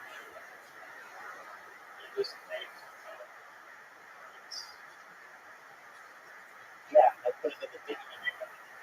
And then I later on use them in Scrabble. Am I the greatest Scrabble player you've ever seen in the history of your life?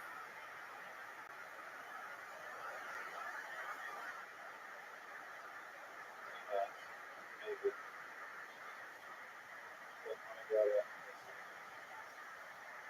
Oh, I thought you guys, like I said, I don't know how to do against the money. Oh, no, it does.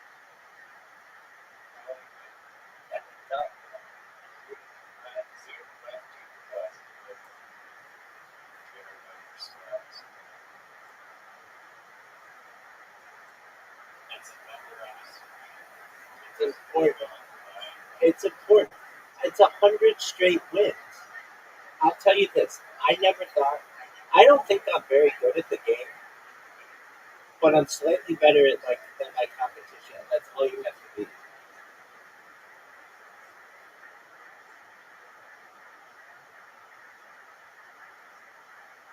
I want you to play too. Too scared. No, I told you I would play you this game, but I want my 100th game to be against somebody.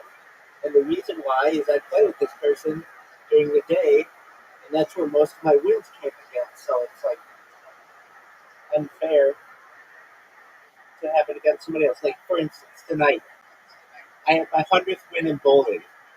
And I wanted my 100th win in bowling to be against the person with whom I normally bowl. And she was able to play with me tonight, and I wanted to be able to beat her as my 100th.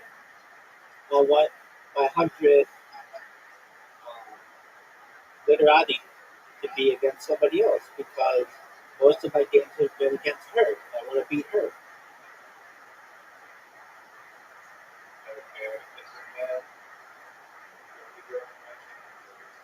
No, the person who I beat in bowling is Miss Aquarius, and the person I beat in literati is Adi Dusky.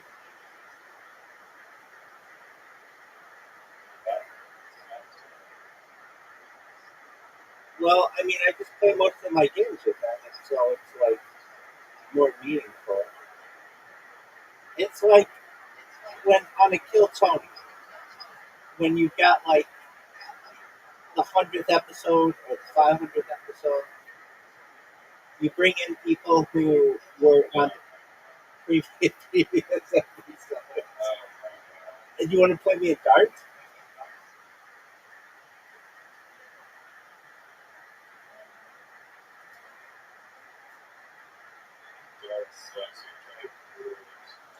I am so bad at it that I don't like it.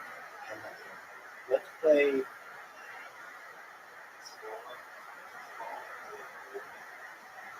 Yeah. It takes too much effort. I have to really focus on it.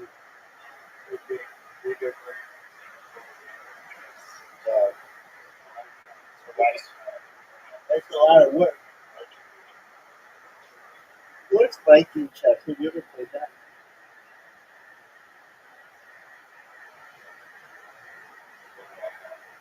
How about Blitzkrieg?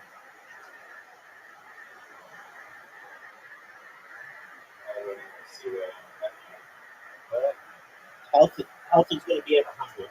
Here you go, son. I'm sending you an invite. I don't know what it is. Watch it turn up. David knows his casinos, El Caminos. It's a local burger joint. Yeah, the rest of the world, they won't get the reference. Everybody else is laughing now at you. We can make fun of it. Stating another rip off 1980. And you love, I didn't know they had vape pens that had calories in them. That's incredible that you found that. Yeah. It's amazing. I don't know what that is. You want a Trojan vape, nigga. Get your motherfucker. That nigga want a you want a manual vape. Fire. You can't watch that. No, I was going to say, you keep vaping like that, you get fingered by hot skin. That's true. That's true. Hey, you look like that nigga from Rocky 5 who tried to fight Rocky. You know, I know, I do. I'm just happy to see, I haven't seen you in a few months. I'm happy to see you still have 2 feet left. I'm not expecting that. No chance. Your ass look like you ate gay subs out of that motherfucker. I do. Whatever you say, I'll get that meatball out of a real nigga's balls. That's it, baby. I like it. You can have it anytime, Uncle Jemima. There we go.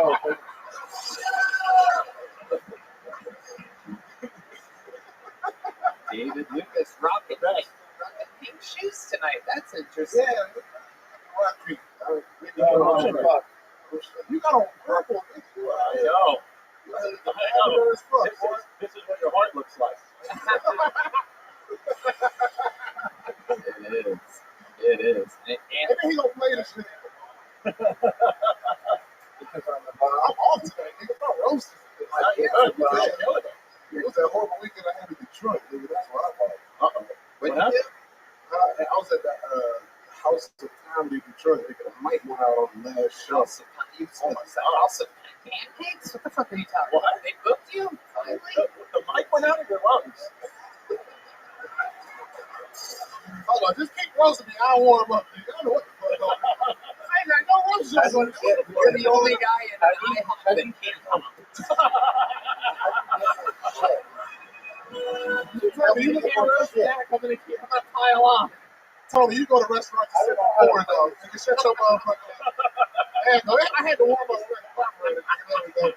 With your motherfucking horsepower fast, crispy stuff, Corn dogs are the only dogs that David rescues. Oh, I wanted to get it. Hold on. I gave it. Hey, Chris, you look like a nigga that was on the Backstreet Boys for the reunion tour. Nigga, get your that motherfucking swoop to the side here. You look like a tiny shit. That's why. You look like you were putting a sink in the kitchen for no reason. Hey, you need another sink, buddy. I don't know. The sink looks good right there. Bathroom sink, not kitchen sink. Bathroom sink. I would. I'll install a sink in your second and third kitchen. You look like you're on 30 pawn shops, nigga. Here we go. $2 worth of them change. That's what works. Damn, bro. I can tell I don't want shop, but that's a thing. You've heard it 2 chains. This is 2 chins. I did that one years ago. Sometimes you gotta bring it back. What the fuck is going on? You're okay. You just didn't eat enough bread today. You gotta get that fucking juice up in your bread. You're over here sweating bullets. I know. Last time I saw a sweater like that, he was wearing it. Yeah. You were fucking dripping wet right Yeah, now. bro. I fucking. What did you do? Did some drinking in Detroit this weekend? Not really, bro. Detroit was so bad. I was just trying to get out of there, bro. Did you see any crime or anything? No, I went from the hotel to the show, bro. Yeah, I know what I don't know how the airport looks better than the city. Like, I landed and they got such a nice airport. I'm like, oh, they might have stuffed that shit up. And then you get in your Uber, you're like, no, the fuck they didn't. Right. I don't trust the water, none of that shit. Right. Yeah, it's too close to flip. Yeah. That water probably doesn't trust you either. So no drive-bys, just drive-throughs this week. David Lucas, you're a fucking legend. Even on your off nights, you're one of the best in the fucking world, ladies and gentlemen. Make some noise for David, everybody. Oh, Yeah. March 16th, I'm at LOL San Antonio. Y'all make sure y'all pull up. There you go. Get your tickets now. David Lucas, San Antonio. We love him. Back to the bucket we go. Let's see what happens next. Make some noise for Regina Frank, everybody. Regina Frank. Another new bucket full, it seems. Make some noise for Regina Frank, everybody.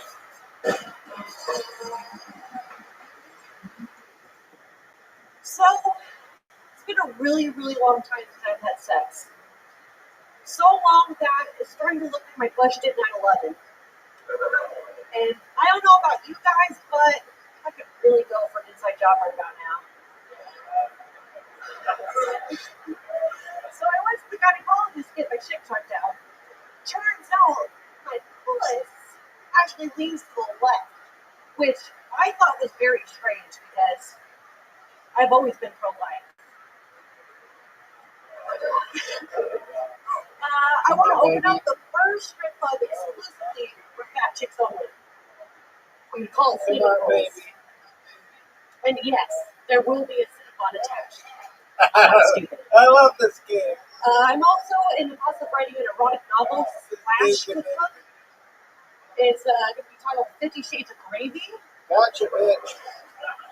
Don't worry, guys. It'll be That tasteful. was amazing. In more ways. Playing it again. That's my time. Thank you. You know what? Yes, it is. Regina Frank. Welcome to the show, Regina. Grab that microphone. I'm going to interview you now. I want to find out what fucking demented library you work at. can't tell whether you're 22 or 75. I'm not exactly sure what's going on right now. I will say you've had the best set of anyone I've ever seen wearing the same shoes as Sacagawea. That is incredible. Those are, I don't know if you found those in an Indian burial ground here. Those look Comanche. I Yeah. got a little bit more in me, just a smidge. Okay. Yeah. All right. Okay, so let's talk about it, Regina. How long have you been doing stand-up? This is actually my first time ever. That's unbelievable. Right, checks out. First time. Welcome to comedy. Welcome to comedy. Much like the Native Americans, I don't think you're going to be doing it much longer. Yeah. That's fair. What do you do for work, Regina? I am a server at Texas Roadhouse. Whoa. Wow. Everybody knows about Texas Roadhouse. For those of you that ever come and visit Texas, make sure you go to Texas Roadhouse. It's called Texas Roadhouse for a reason. The most legit food in all of Texas. Nowhere better than Texas Roadhouse. Available everywhere in the country, I do believe. It's exactly what Texas is like. You go in there, that's what it's like. So, how long have you worked in Texas Roadhouse? Since I moved here in April, so about 7-8 months. Where'd you move from? California, What actually. part of California? Sacramento. Oh. I was just there yesterday. Not good. Not good at all. I don't miss it at all. It's bad. What do you love about Austin, Texas? Honestly, I've had the most fun in my entire life living in the city. Just the short amount of time that I have. When I met you actually on my birthday, it was my first Kiltone show about 3-4 weeks ago. Okay. And ever since then, I'm like, I'm addicted. I gotta keep going. Who brought you here? How'd you end up? My brother, he's like 6'5". He's like my bodyguard. So I was just about to ask, what's the height of your brother? Actually, I have you as my lock screen on my phone. I took a photo with you, and ever since then, it's been on my lock screen. And Okay. I'm about 2 questions away from getting a restraining order. This is good. I love it. Regina, what have you been doing for fun in Austin other than Kiltony? Shoot, really, Kiltony's my only fun. Other than Kiltony. The question was ridiculously specific. I smoke a lot of weed, Tony. I smoke a lot of weed. Okay. Yeah. What do you do after you smoke weed? I used to watch conspiracy theory videos. I really like Hollow Earth theory and like aliens and stuff and Bigfoot. I don't know, just like anything that's just like not mainstream. I don't know. See, you talked about how you haven't had sex in a while. Is that true? Yes, it's very true. Really? How long has it been? Since last July. Whoa, is that by choice? Yeah. You're a beautiful girl. You're like a sexy Rick Moranis. Yeah. That is actually a compliment. I'll take it. I would fuck Rick Moranis. But yes, it's been a while. Okay. Why do you think that is? I'm very picky. I mean, obviously being a girl, you can get a lot of options, but I just don't like all the options. And I don't know, I get my feelings involved, and so I just like to be protective of my heart. I'm gay about it. You're already talking about feelings over here. I was asking about your sex life. Holy shit. That's why I don't have sex. Let me ask you this, because now I feel like we're getting somewhere. Okay. When you say your feelings get attached, can you give us an example of the time you got way too clingy, way too fast, did something maybe you thought, oh fuck, I think I fucked it up. Can you give us an You example? can't score on the initial shot. I'm sure On the first shot of the, like you're thinking of like it. you can score now. But I already know, I've been doing this long enough to know that And you know get the 3 fucking time passes that to I'm your talking teammate. about. And you're trying to think of the side. There you go. All right, good. Okay, so it's my third boyfriend This in my game entire is a life. lot. He just, I don't know, really big waiter. He was like slowing, whatever. Circumcised? Sorry, yes, circumcised, yes. Make it short. Circumcised. And I don't know, I broke up with him, and I was like, oh my god, I was such a bitch. And then like a year later, I was like, oh, I have some regrets, and I'm an artist, so I drew him a portrait. I dropped off at his parents' house without him knowing. It was very creepy. And then, What was the portrait of? of him, and a portrait of him staring at me.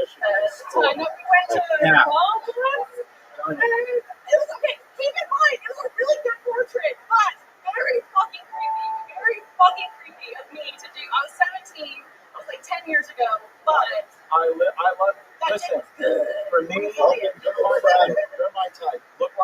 badass personality Oh, of no. Taik from Wedding Crashers. I fucking love it. Sacking the wind, Native American shoes. If I was single, I'd be fucking in. Thank you. Yeah. I passed Thank you. it. I'll take it. I'll take it. Yeah. Shot on goal. That is incredible. You sent the man a painted portrait of him looking Yeah, at you you. can pass It was 3 times. really, really good. I could show you. My phone was locked. Now it's okay. We don't want to. Yeah. I said it at the beginning. I'm sorry if you're just drinking Pass period 3 blood. times. Now, those are just the rules that I have to set. And I feel Make like it a limited I'm passes. not nuts to I feel like you can cheat that way, so I make a limit of 3 passes. So, like, Incredible. if you Absolutely amazing. take it to your friend, So much. What's your but living harder, situation? harder. I live with my brother, my sister-in-law, and their newborn baby. Your brother, your sister, and their newborn baby. And I don't have a bedroom. I sleep in the living room on a loft bed, and I am perfectly comfortable. I'm just happy to be in the It cannot. The funeral It's pretty close, but it's not. Right? That's this is not like golf. This is like Oh, an so that's extra a pass. homeless That's a good episode pass. of Yeah. But it's like Tony, I sleep on a patio. I got good defense. Incredible, Regina. Wow. Let me ask you this: have you kissed a boy since moving to Austin, Okay, that Texas? works. Yes, a few boys, yes. Okay, well there you go. There you go. All right, Regina. Well, is this something you think you're going to do more often? I would love to. I mean, you would have me. I would. No, we won't have you. No, that's not what I was asking at all. For your first time, though, you did pretty decent. Sure say. Pretty decent. But if you're going to take it seriously, you got to take it seriously and do it other places and stuff. There you go. There she goes. Our Kill Tony debut. Regina praise everybody. Regina, take one of these. There you go. Oh shit, that was me. I'll take the blame for that one. That was my first ever bad throw with a little joke. Alright. Holy shit, these bucket pools are wild tonight. I don't think we've found a single person that sleeps on a bed. Here we go. Maybe the 4th time's the charm. Make some noise for Tina Yukana, everybody. Tina. It's a lot of ladies here tonight. 3 to 1. Yeah. The ladies. Let's see what happens, Eric. Here she comes, everyone. You can pass to Make some noise for Tina Yukana. What is up, Austin? That's what I'm talking about. All right, so I am the biracial. Down under. My father is 100% Assyrian, and my mother is 100% Karen. And growing up biracial was definitely weird, you know, because I never know which side to identify with. You know, it's like people take one look at my skin and they're like, "You're too white to be Middle Eastern," and then other people take one look at my pussy and they're just like, "You're way too hairy to be white." Yeah, it makes getting waxed real awkward, you know, because they rip off part of the white side, like, and I'm just like, "Oh my god, that hurt really bad. I need to speak to the manager immediately." And then they rip off part of the Middle Eastern side, like, and I'm just like,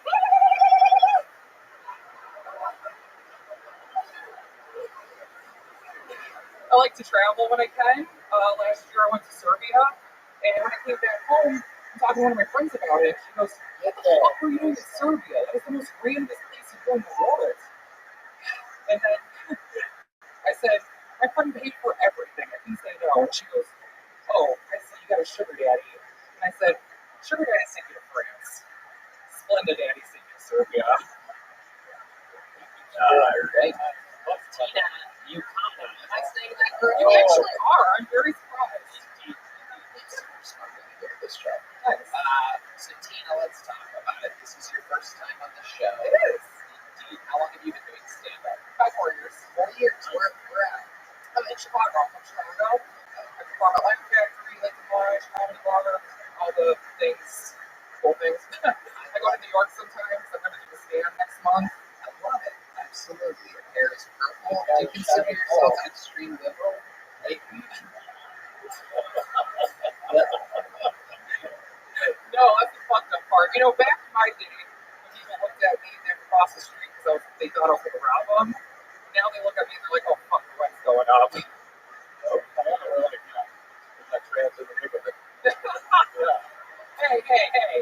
I don't got a dick. I just suck dick. That's why my voice sounds like this. Okay? I thought that was your dick hanging out of your back pocket. Oh, okay, yeah. there is something tricky going on. I don't know what it's called when your butt is on the front side. And your pussy's behind you. It's called brave. Have you ever listened to that show? Yes, good for you. I like it. I don't know what's going on. I like That's your the shirt. thunder from I'm down not under. your hair. It's true. David Lucas is finally ready to perform. I just Every did Saturday up there. I was like, come on, give me one more shot. You'll be just hand me the ball. I'll run it all the way. Tina, what do you do for a living? I'm a chef. So I'm also a drug dealer. Right. And you're also getting high on your own suppliers. Yep. Okay. As you can tell by my hair. Absolutely. You a good chef, or what do you have? Texas Roadhouse? What are we talking about? No. You're gonna make fun of me for this. You're eating restaurants. Yeah. Absolutely. Shot on four. I'm not gonna make fun of you. That's interesting. That it's a vegan restaurant, though, because I thought that you had meat in your hands this entire time.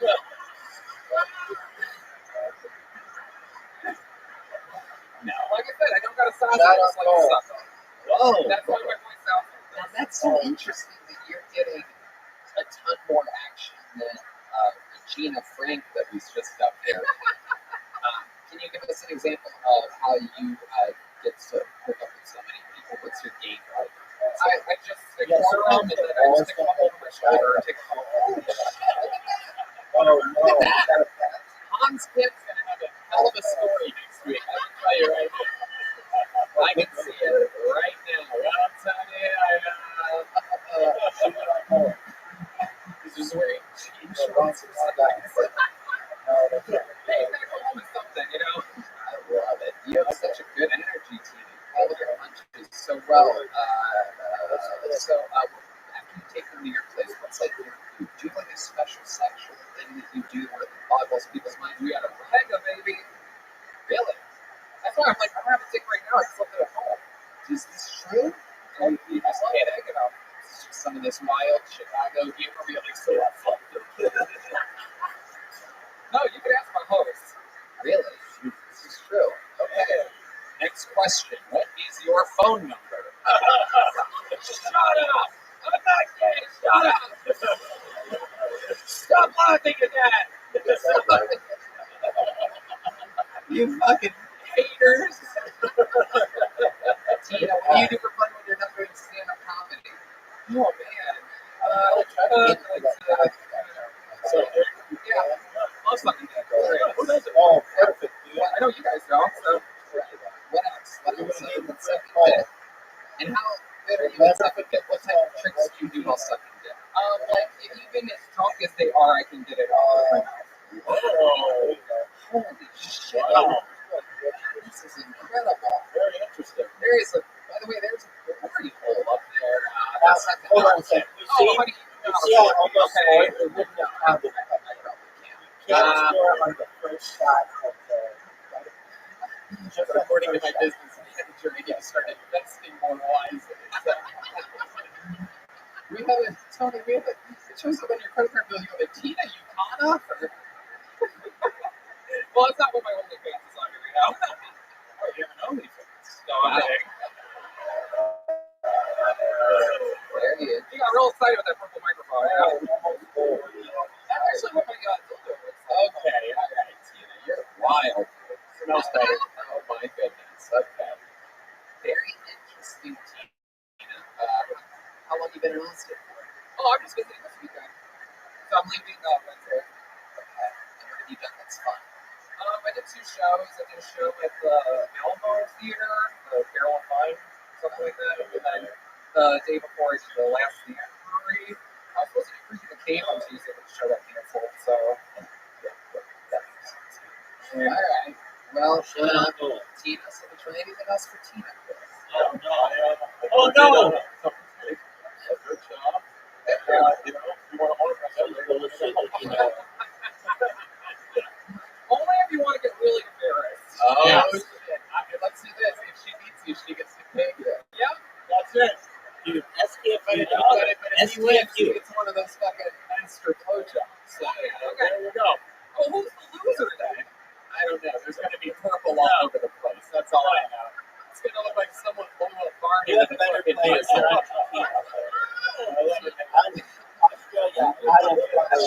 loyalty is too. Tina, this is for you. It's a joke, but here she goes. Everybody getting up. All right, we have another special treat for you, ladies and gentlemen. This young man won the extremely desired prize. Only 2 people have ever done it in our history here in Austin. 2.5 years we've been here already. We've done an easy shot. And only 2 men have ever won a golden ticket here. 2 humans have ever won a golden ticket in Austin. This is the most recent winner. It happened last week. This is his first time performing as a defending golden ticket winner. New Bill Tony royalty. This is Aaron Rabbi, the newest member of the crew. He's from Canada. He has cerebral palsy. He's a mute. A motherfucking mute with cerebral palsy. He's an unstoppable force. We love him here. We've been hanging out with him. Ladies and gentlemen, for your first time, I welcome you to the wildly entertaining universe of Aaron Belial. Make noise for him one more time.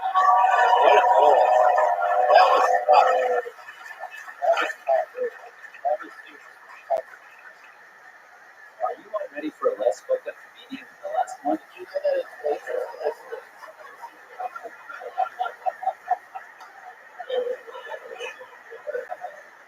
my disability is not even the weirdest thing about me. The most shocking thing is that I'm circumcised.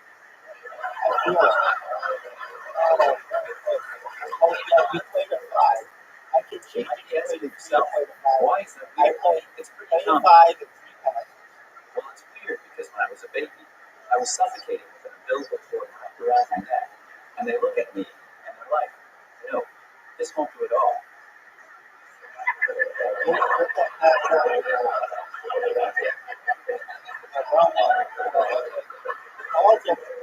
And they looked at me and they said, oh no, grab the knife.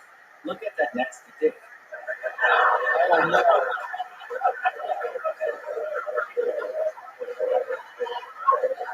Even the priest wouldn't touch it.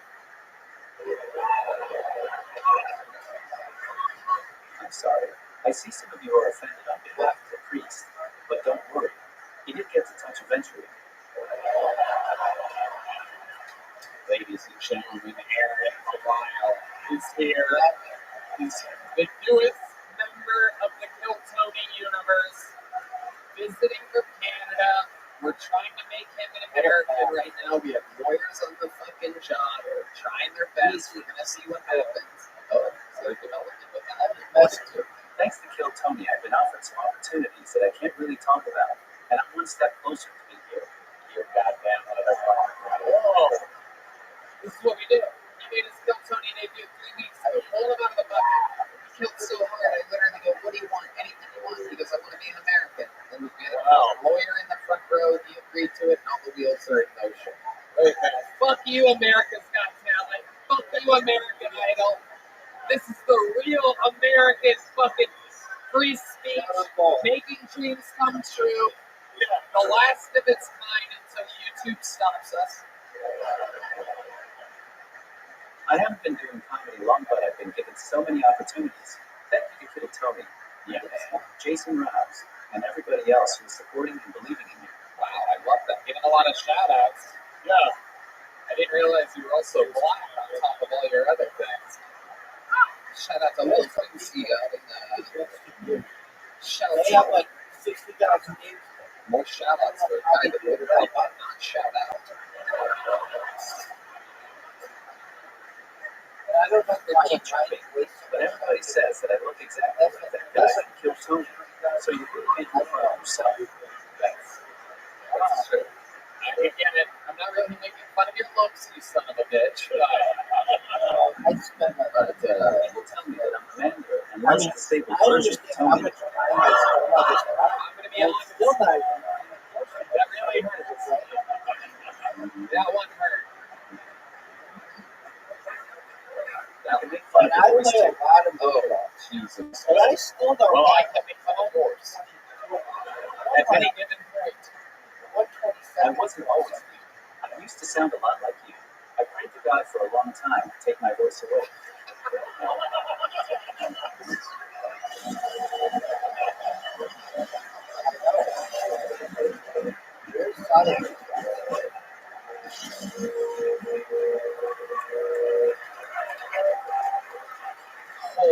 shitty. That's like the best joke on me I've heard in a long fucking time.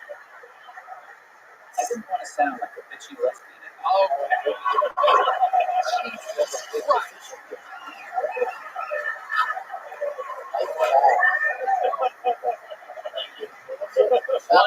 One more fucking I'm gonna break your right thumb. We're not gonna hear from your ass for fucking 4 months, alright? You be careful. I'm gonna play music on your Bluetooth. You fucking do that one more time. I swear to God. One more fucking joke. I swear to God, I'm gonna take your Bluetooth and play music. Yeah, that's the song that I want to listen to. A song about how it's raining. That's a good. Aaron is over here typing. God only knows what he's gonna say next. He's hurting my feelings so bad. I'm gonna walk like him out of here tonight. That's what I'm talking I'm about. gonna walk like that after I get back tonight. What? That's your favorite song, right? Yes, it's raining men. Yes. Yeah, you son of a bitch. I said that. God damn it. All right. So, yeah, Chris. No, it's fucking fantastic. Yeah, it's your first time seeing Aaron. I think you're fucking great. I think your mind is twisted and body in a good way. I think that, and it's what we need for comedy. It is incredible. You've only been doing it 6 or 7 months. No, It's unprecedented for anybody to be as advanced as you are. It's great. That's awesome.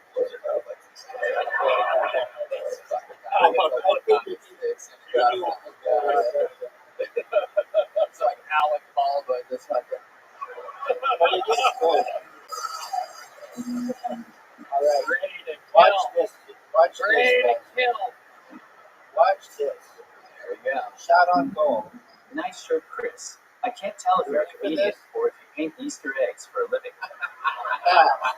True. You do it, kids, yeah? Easter jokes from a guy that hops like a bunny. Look out. I like that. I like that. Yeah. I know what you're gonna say. Oh. You don't hop. It's the second What a mess. can't hop joke of the night. Who the fuck is your Easter bunny?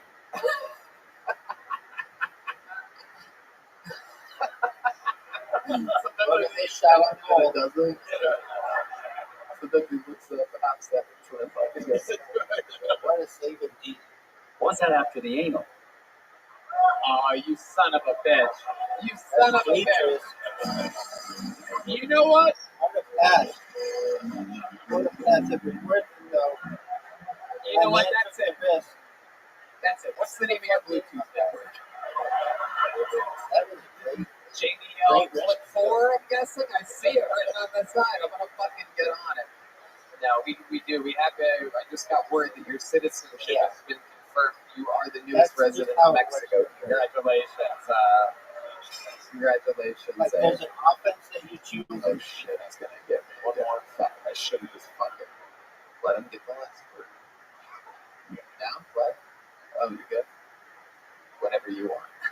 Oh no. You can't walk when you run the show when you're out here. You know what I'm saying? I trust you. I trust you. So 7 months, right? Shot on goal. Pop. Jumped into the fucking game. Here you are. Absolute calling your shot. 8 now. Yeah. 8 months. Absolutely incredible. And you're happy? Would you say how happier than you've ever been? Shot on goal. Yeah. Fuck yeah. Beautiful. That's it. His first performance as a golden ticket winner. Another unbelievable set. Another unbelievable interview. I'm not gonna be on the Secret Show Thursday. Catch him Thursday if you're in town doing a full-length set here. Unbelievable. The newest star in the Hilltony world. Legend. Make some noise for Aaron Belial one more time, everybody. Back to the bucket we got. That's the real deal right there. That doesn't happen anywhere in comedy where you see somebody 8 months in just being built like a fucking machine. What do you want me to do? Your next comedian goes by the name of Eric Allen. Eric Allen. Here we go. You guys still having fun? You hanging in there?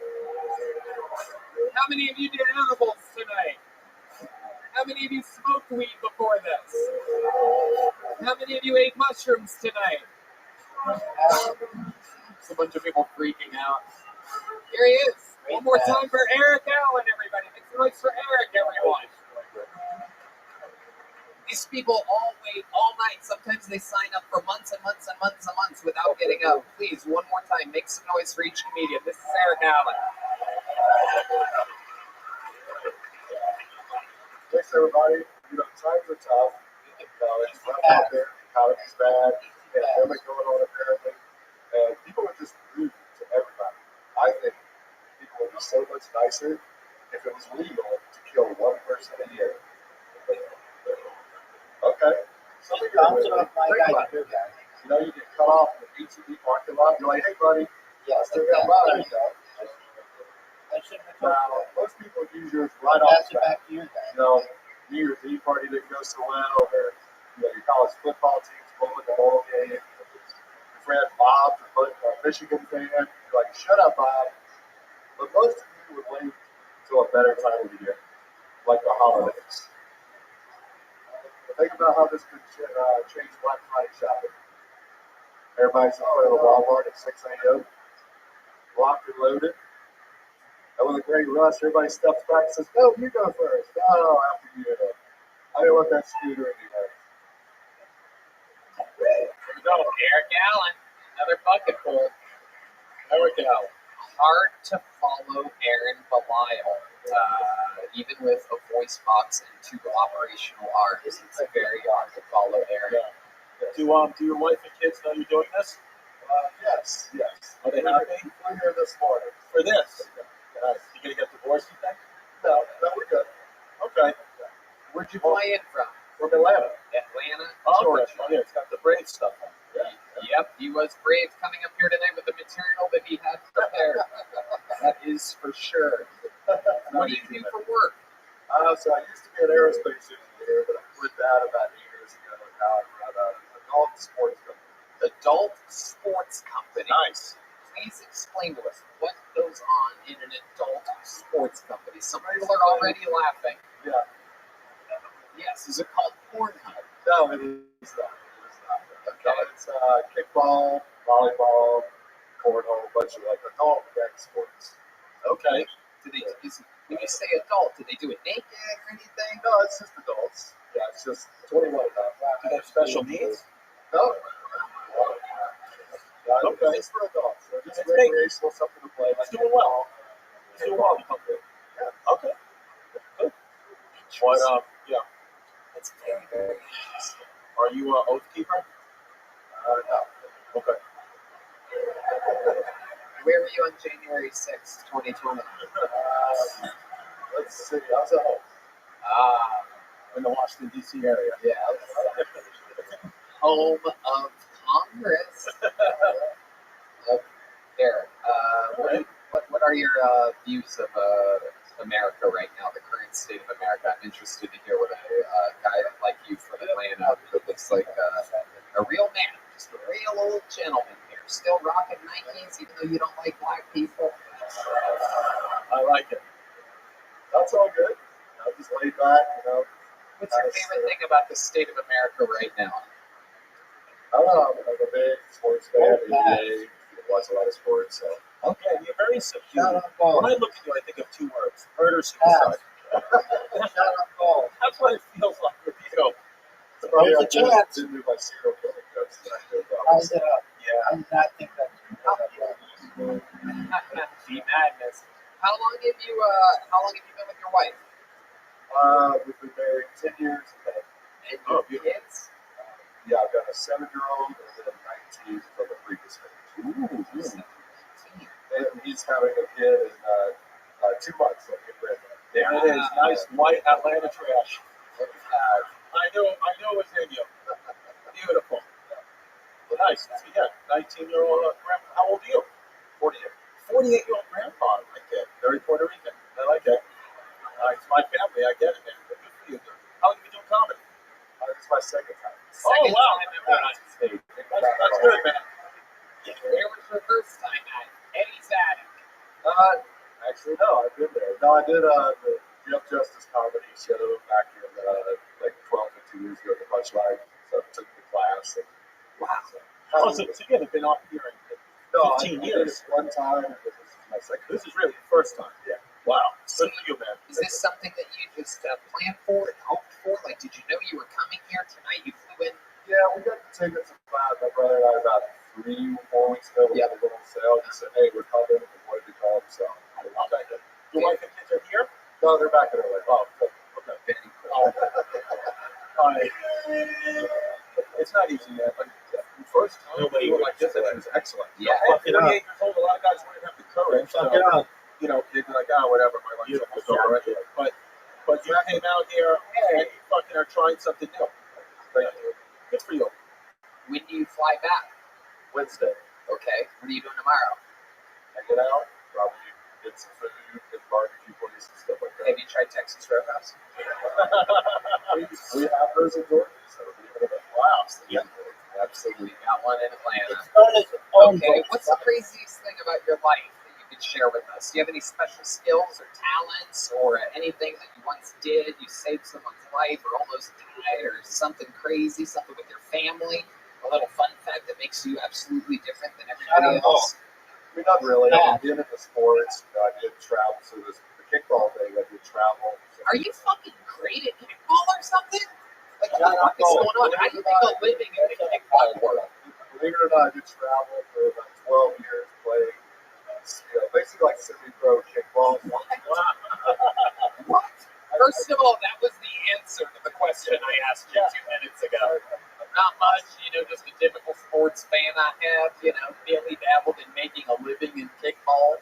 What the fuck are you talking about? I've been that is unbelievable. I've been to Austin twice for kickball tournaments in the past. What? So, yeah. Wow. They fucking They fly. go all over. One in Atlanta next weekend. So. How much money do you know is playing kickball exactly? I've made about $3,000 in 10 years. So. Okay. Oh, there you go. That makes sense. I covered a couple part-times. I love it. Hell yeah. Incredible.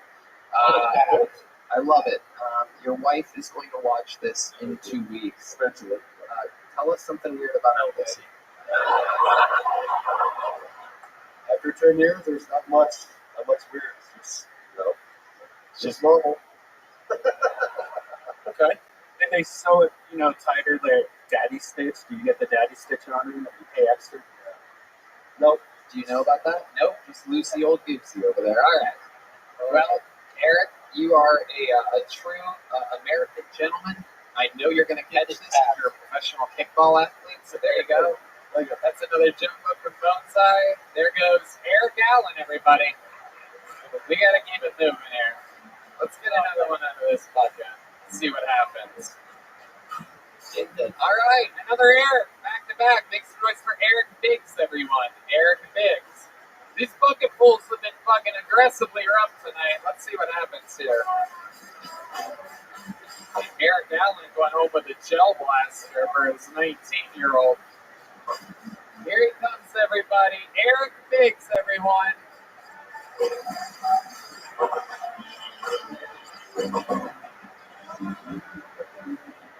What's going on, Austin? How you guys doing tonight? Hell yeah. I got engaged not real long ago. Don't cheer. It's all her fault. When I first met my fiance, I thought she was autistic. Because she kept on telling me how much she loved trains. Turns out, massive for her. So way more fun.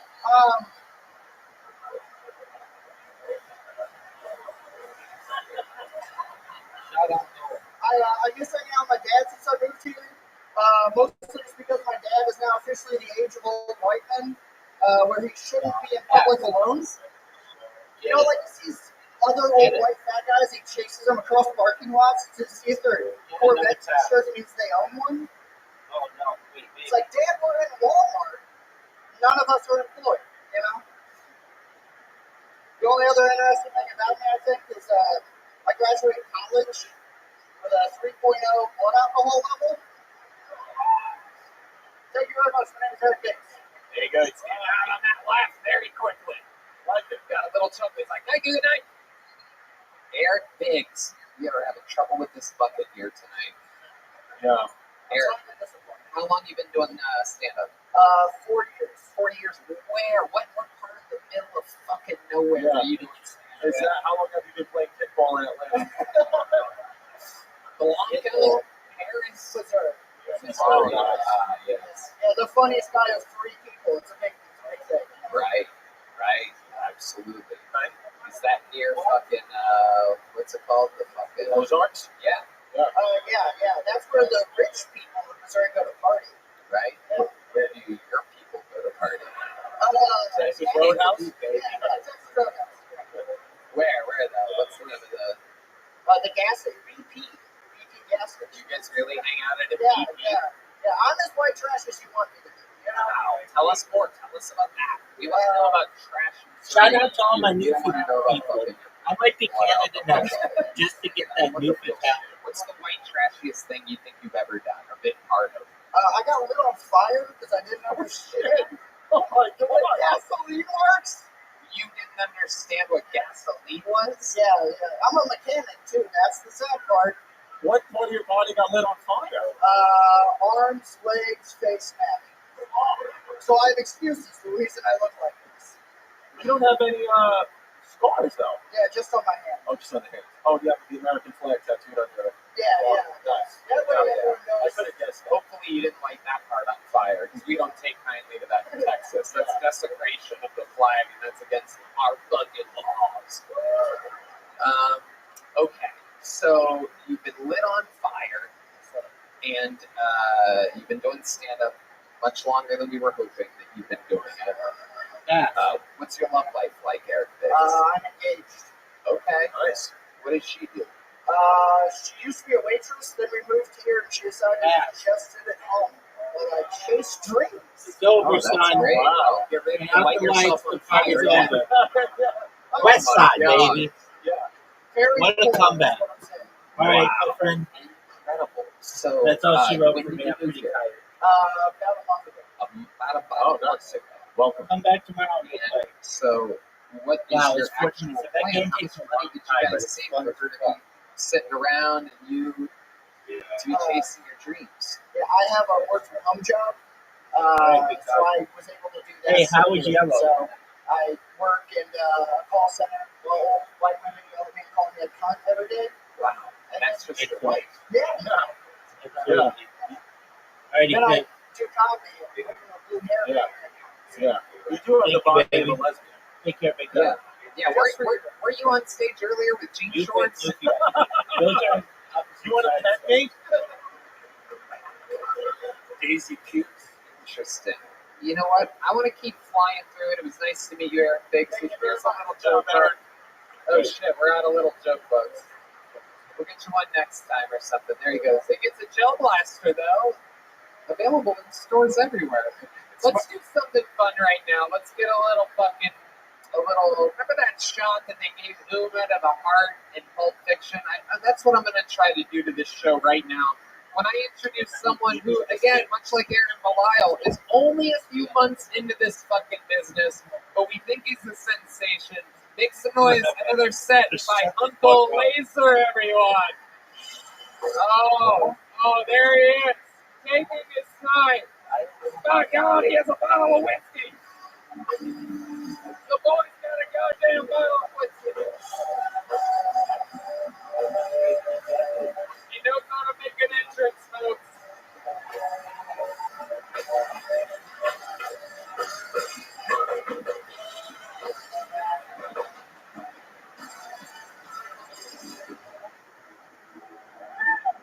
Listen here, social media is getting a little fucking retarded on what they block. And the other day I was sitting in traffic and some fucking retard was in the right-hand lane and he didn't turn right. Hung us all back. And I said retard on social media and they took me down. Look at me real quick. I ride a short bus when I was in elementary. And when people were going to regular math, I was doing remedial math in the janitor's closet with people that walk like Aaron Belial. All right, but it's okay for these half-naked women to be on TikTok with their titties and their clam sandwiches. hanging out, selling fucking CBD oils. Delta 8, that's great. Yeah, not a chance. But the other day I subscribed on my Instagram to a nature page where the fucking lions tackle the gazelles, right? And then a couple of days later I opened the shit up and they collaborated with some fucking pocket pussy company. So I'm over there trying to get a beer in line and I see some Asian woman fingering the fuck out of this fucking pocket pussy going, oh, big boy, big boy.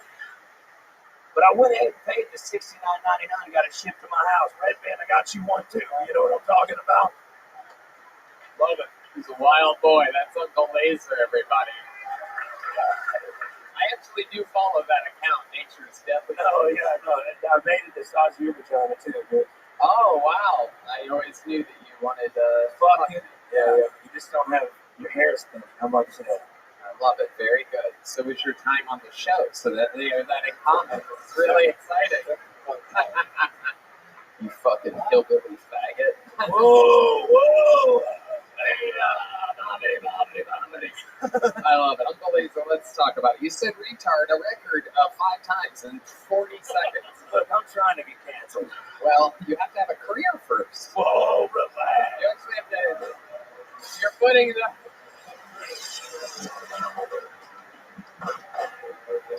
I'm going to be the first person to get canceled 6 months into my comedy career. Hey, that's funny you should say that, but my Instagram account alone has more than the Kill Tony fucking Instagram account. How does that make you feel? It's a show, Uncle Laser. How many followers does your show Instagram account have? Because you don't have as many as I have. No, but this is what your first shit off of. Your first episode on your podcast didn't have 37,000 in the first week. Not a fucking thing. I stole this by the way. That's mine now. Okay, very good. Yes, you can have the crown royal, Uncle Laser. I'm just trying to get him the sponsor because every king has a crown. Very good. Absolutely. Yeah, more things that were said on the show 9.5 years ago. I love it. Uncle Laser, let's talk about it. How was your weekend in Tampa? We talked to Hans. Oh, man. You gave a good report. He said you had a pool party. Yeah, and I invited this motherfucker to be nice. I give back to the community for the fucking Asian autistic kids. I do it all the time. You know what I'm saying? I'm for the children. But he shows up, first off, in jeans to a pool party. All right? He's carrying a box of his T-shirts. Like, he's like, you know that old Mexican man used to, like, ride that bike selling ice creams and shit? Trying to give them out to everybody. Then he brings a drone. He got in the pool with his jeans on, with goggles on, blowing bubbles, fucking flying that drone up there, just like that. It was incredible. That is amazing. That is so Asian. He doesn't want to show his legs also. No, he had a huge dick in them jeans. I wouldn't even that. It ain't stereotype Asian. It's different. Yeah. No, it is. It's different. It's got Hiltoni confidence. It's a whole thing. His hair's fitted too. Okay, very good. Yes, again, Uncle Laser's hair is his identity. So he looks at other men like, what's your hair look like? Okay, I got you. My hair's got more followers than you do. Fucking trash ass, fucking garbage human. I'm trending on. I love it. Yes, indeed. What are you trending on exactly? Trending up. Okay. If you've ever wondered what it's like if cocaine took an Adderall pill, this is what it's like. Like a blob of cocaine did Adderall. First off, can I say something though about shit? That chick's in the cocaine and Adderall laser. Look at that. No. She's ready. Fucking. Well. I think we found Auntie Laser up there. Look at this. Chris, listen, yes, sir. You've been quiet all night. I mean, I get it. You're pretty. You know what I'm saying? You're like a pretty girl at the party that pets the dog. Yeah. In the corner. I snuck in and out. I bet you're a pillow princess too, aren't you? What's a pillow princess? When they just lay there and you fucking make no effort because they're pretty. No, I make an effort. I know you do. You put them glasses on like that. Yeah, why don't you take me to your pool? I honestly wanted you in Tampa, to be quite honest. Yeah. I did. Wait, don't you live in Tampa? No, I live here. But oh, shit. Okay. Just travel for a living. All right. Yeah. Good, man.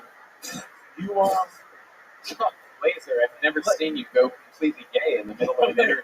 Hey, he's a good. Look, last time I said something about somebody having cancer with a woman, and that was too much, and now I'm gay. Yeah, it's pretty good, man. Okay.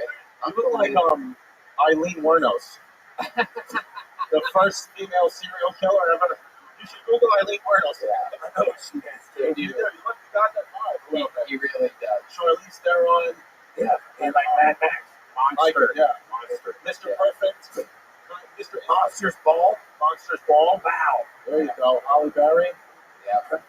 Yep. Absolutely. I think Monsters Ball is a different movie. I think Monster is the Eileen Mortis. That's what it was. Yeah. Monster. Yeah, Monster. She used to kill the people that would buy the prostitute. What are those called? Johns. John, she killed. So the life of Tony Hitchcock. Yes, very good, Uncle Razor. Very good. Yeah. That did not go over. It didn't go well. I don't know if you noticed. I don't know if you. God damn. Okay. How dare you? How dare you? It's a shame I don't have a little joke book to give you. No, but give me one of them fucking gel blasters. Hey, oh, you give them to everybody. I'll fuck them homeless people up. I don't want to wash my windshields or anything, dude. What? I did watch. We did have me and a group of friends hung out a few days ago at a local coffee shop.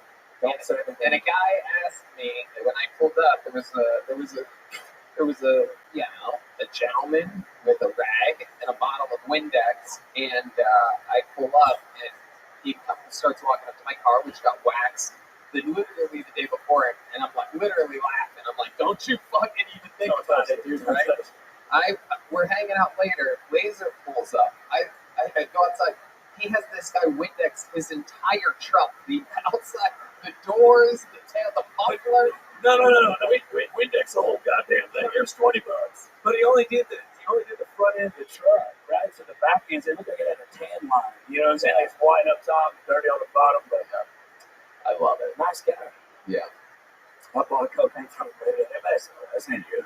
The Laser, absolutely wild. You are a sensation. I love you. The internet hates you, but I love you. Oh, they hate me, don't they? It's incredible. But I'm trending. Again, I don't think that's a good catchphrase to commit to, but I respect the trial process. What'd you say? Let Deep Madness love me now. Deep Madness is now making fun of you. Deep Madness has entered the chat. I'm taking that gel blaster. We're going to get you a gel blaster. There he goes. Uncle Laser, everybody. Uncle Laser, bottle of Crown Royal. There he goes. Out of control. Should we do one more bucket pull?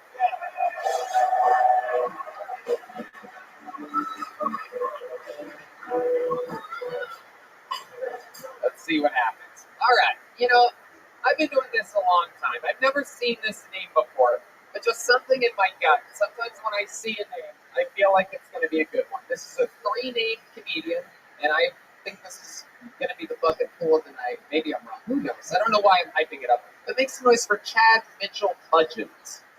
Or perhaps Rogers. Rogers? Whoever the Chad Mitchell is, Chad Mitchell could be Rogers, could be Bodgers, or Bodgers. Here he is, Chad Mitchell. Hey everybody, how's it going? Dude, my name's Chad. In case you couldn't already tell. There's a stereotype about the name Chad. I don't know if you guys have ever heard of it. But typically he's a straight white guy, mid-20s, and a total fucking douchebag. And I just want to take a second, set the record straight, and say, listen, not all guys named Chad are douchebags, okay? But I am. So, it's a safe space. It doesn't help that I look like every guy from the Midwest ever. Like, if no one done this impersonation, can I do it for you guys? Okay, this is every white guy from the Midwest taking a photograph. Here we go, ready?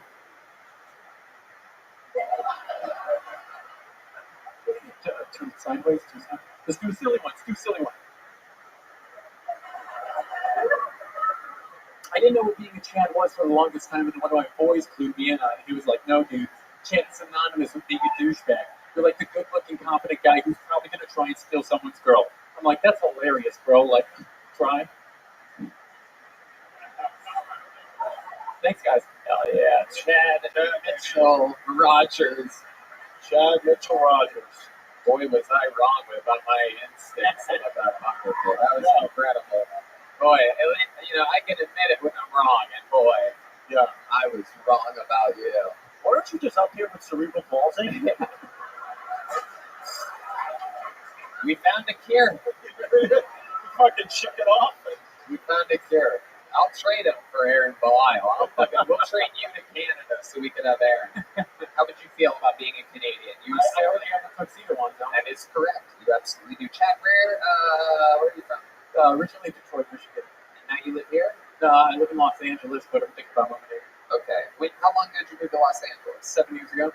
7 years ago. How long have you been doing stand-up comedy? About 2.5 years. 2.5 years. And were you trying to act in Los Angeles? You seemed like you were trying to act.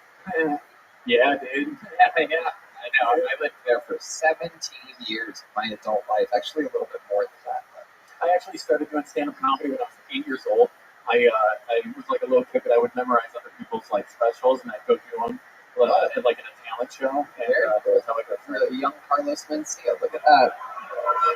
Incredible.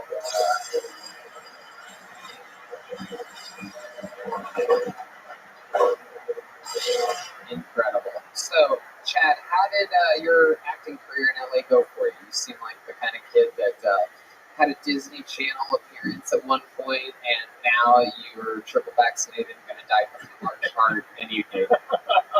How close am I to correct about all that? Pretty damn close, Tony. We did get 2 shots, but no, I was on Young and the Restless. Big break. The soap opera. Right. Yeah. I do shitty YouTube videos with some YouTubers and stuff like that.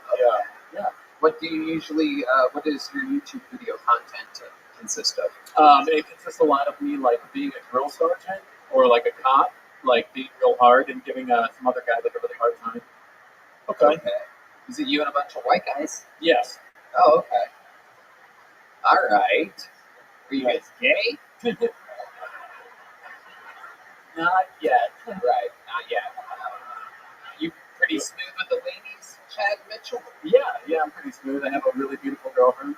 Okay, you had? Did she pass away? No, she's here tonight. Oh, okay. Did she sign up for the show too? Yeah, she did. Really? Oh, she did? Yeah. What's her name? Jennifer. Jennifer what? Norman. Ladies and gentlemen, how many of you want to see if his girlfriend's funnier than him? Welcome to another episode of Is Your Girlfriend Funnier Than You? This is the Kill Tony debut of Jennifer Norman, everybody.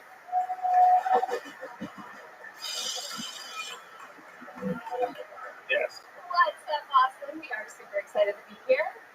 So, my boyfriend and I are here to apartment hunt. I'm beginning to wonder if he's gay. You can't already tell why. Every place that we look at, all he obsesses over is how much closet space there is. Yeah. I'm like, why, Chad? Because you spend all your time in the closet?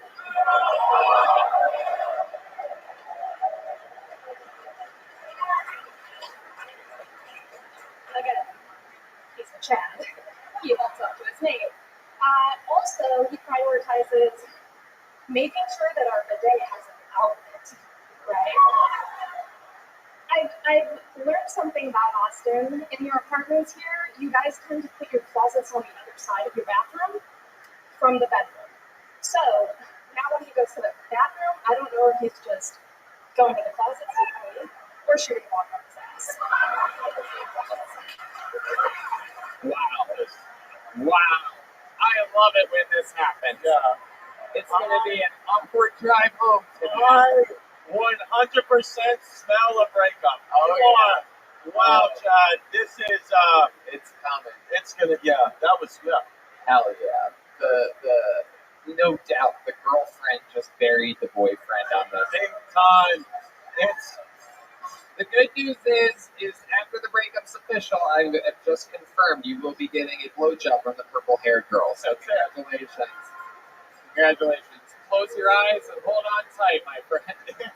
It is over.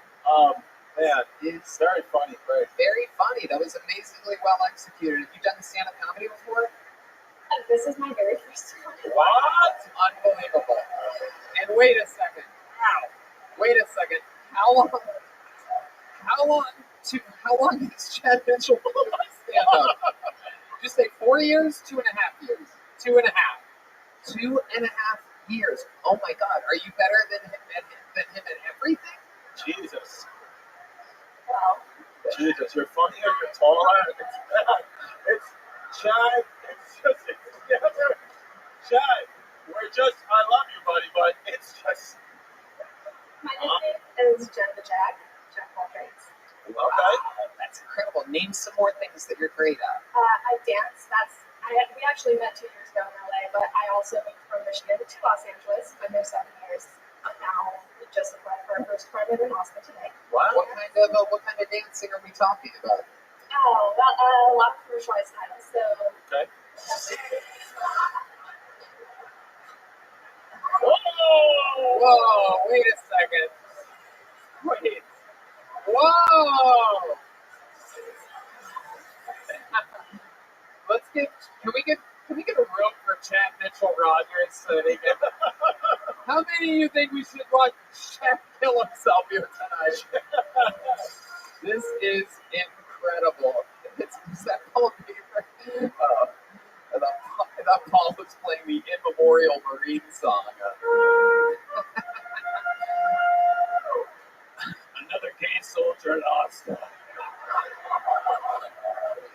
Wow, this is incredible. How long have you two been together? Right up to that microphone. I only want to talk to Jennifer for the rest of the. Chad, every question I ask, I want you to approach the mic like you're going to do it, and then you back off just like that. Yeah. Let's start here. How long have you two been together? Just over 2 years. Over 2 years. This is incredible. So you really love him. You love him. Oh, that's cool. That's beautiful. Why did you absolutely annihilate him then? He told me to. He was like, "We have to write you a minute. You're going up there. I'm going up there. Somebody's going up there tonight." So. But you wrote it though, or did Ellie Page?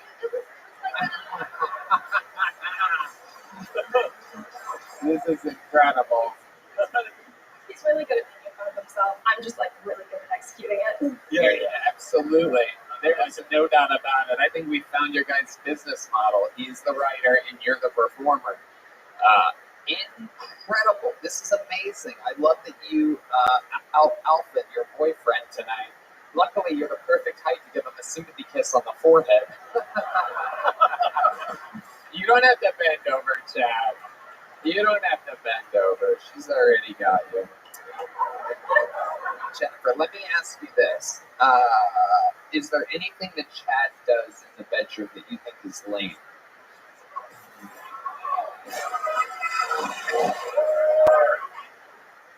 I think it's more so what he doesn't do.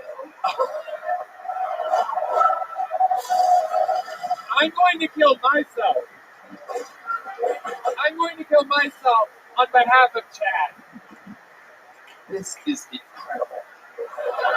This is incredible. If you tell me, I swear to God, if you tell me right now that Chad doesn't eat your pussy, I'm going to do a backflip into the audience. I just want to see you do that. Oh, okay, good. So it's not the case. What doesn't he do in the bedroom that you wish he did? Last question, then I'm going to let you two go. But you have to answer it honestly, or I'm going to ask 5 more questions.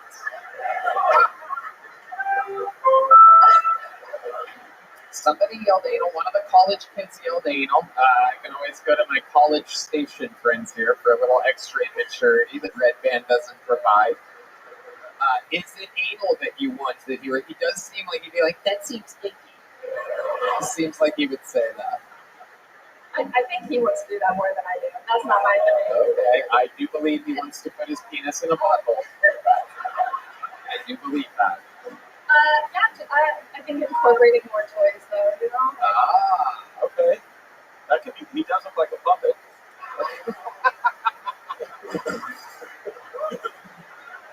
Oh my goodness. You guys are absolutely adorable. I love how authentic you are. Chad, you have a great fucking sense of humor. You fucking roll with everything perfectly. Chad Mitchell Rogers.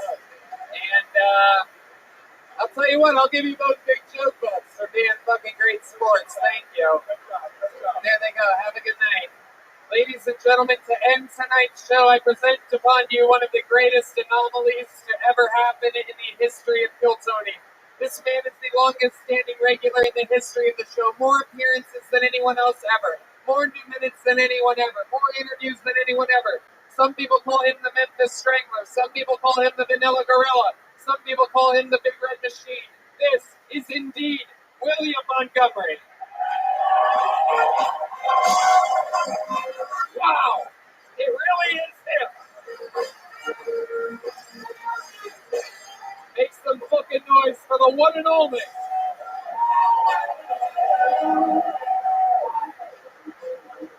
Man, I bet your fucking stupid ass was on The Young and the Restless. What the fuck was that? God damn it! It's just right off the bat, anybody in the front row, I'm sorry, I have COVID right now, so I'm sick as shit, so. Alex Murdaugh's murder trial is winding down on television. It seems like if he was going to murder a son, he'd murder the one named Buster and not the one named Paul. It was a long weekend this weekend. Hard to trust a Mexican restaurant that doesn't have Mexican waitresses. That's like going to a Chinese restaurant and not noticing the obvious signs of human trafficking.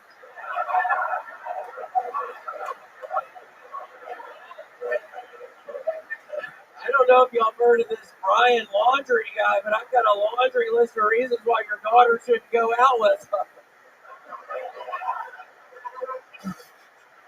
Do we have any Houston Oilers fans in the crowd tonight? The Houston Oilers are so bad at football, they asked to borrow the Astros drum set. Okay. The Astros are cheaters at baseball. All right.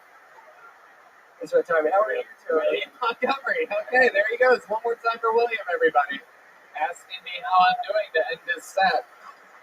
I love it, William. Coming in with a lot of energy. I love it. Good. Are you not feeling good? For real? Yeah, I'm not feeling good, and I ate the same mushrooms as Uncle Laser did. God, what happened with this fucking set? It was fun to see y'all go after each other, but yeah, I was watching that, and I was thinking, tripping by myself on the side there. I was like, what a horrible decision. But it's fun. It's totally fine.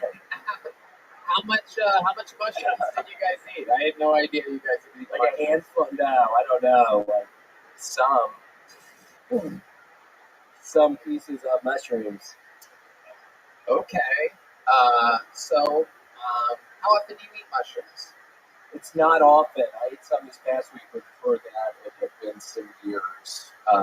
But Tony, I'm excited to announce I've started. I don't know if y'all remember Miss Cleo, but I've started calling Miss Cleo is back, and I have started calling her again. I've lost a lot of money doing that, Tony. It's cost a lot of. She literally. It's crazy you mentioned this because I literally just watched a documentary about her. She's dead. Who have I been talking to? Wait, no, you're kidding, right?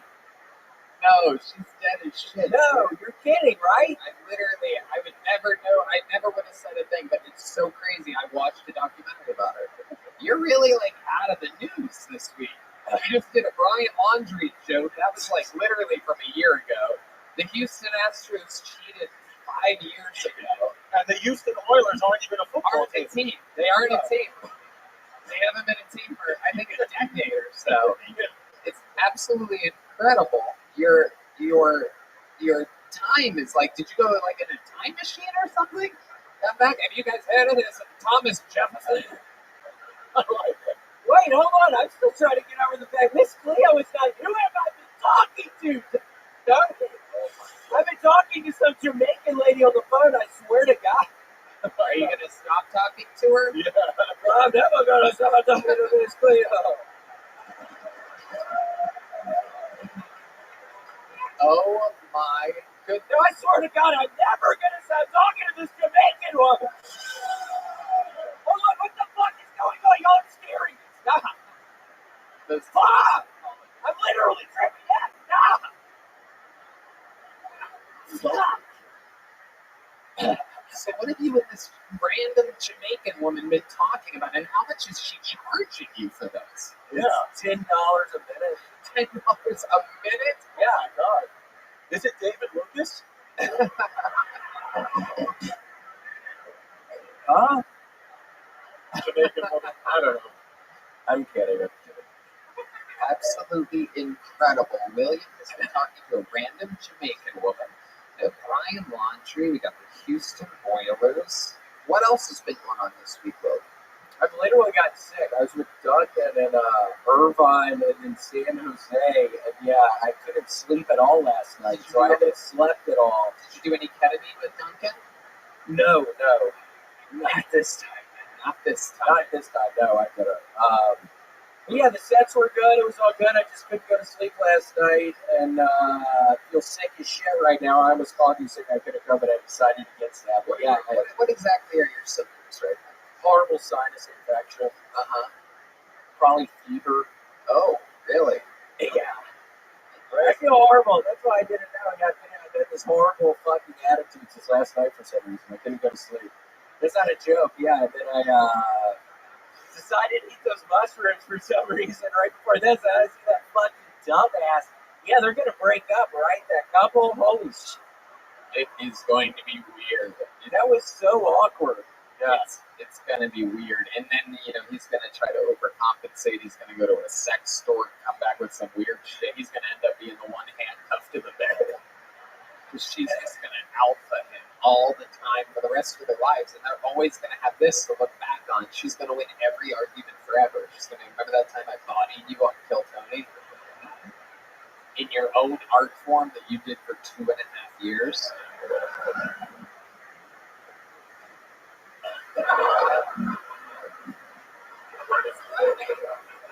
William Montgomery really playing with the crowd right now. I like it.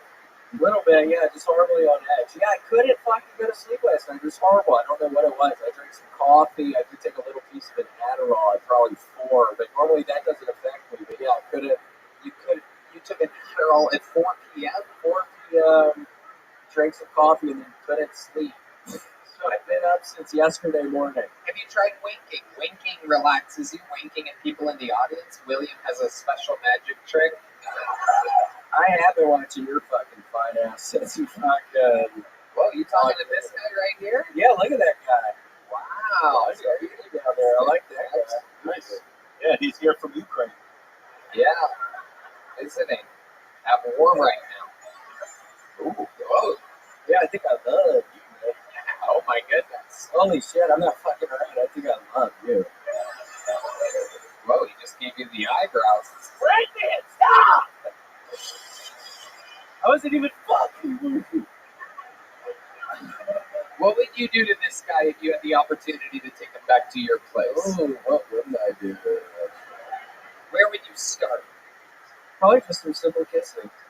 Probably just some sweet little kisses. If you, how far would you let William go? Yell your answer out so this mic picks it up. Just answer the question, you fucking idiot!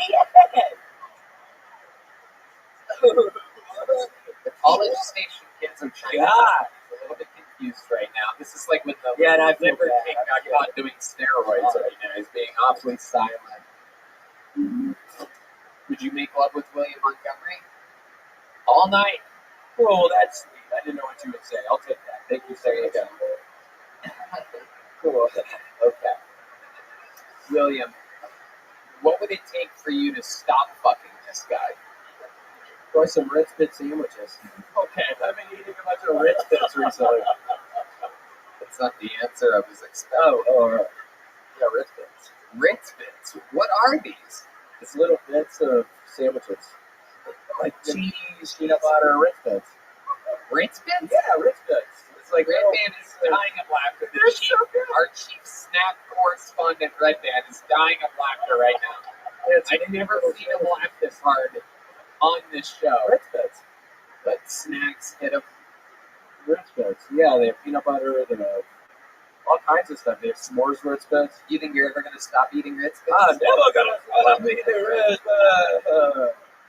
And I swear to God, I'm never going to stop talking to that fucking Jamaican lady. She is so sweet.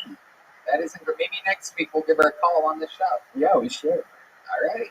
Ladies and gentlemen, William Lights Out Montgomery, everybody. The great Krista Stefano, everyone. Come on, make some noise for him. Radio City Musical, September 27th. East Coasters, get your fucking tickets. Let them feel the Keltoni bump. Also listen to Hey Babe, Chrissy Chaos, and go rewatch Speshy Weshy, his hit special. The drawing from Ryan J. Ebel is in. That's all available at RyanJEbel.com. That looks fucking fantastic. Look at that. That's a painting of you, my friend. That looks exactly like you. Chris. I look like you. Awesome. Chris Rogers drew a piece of art tonight, ladies and gentlemen. He committed to drawing Uncle Laser, of all people. It's a decision that he made before Uncle Laser started his set. He probably tried to change it to a William Montgomery 10 minutes ago.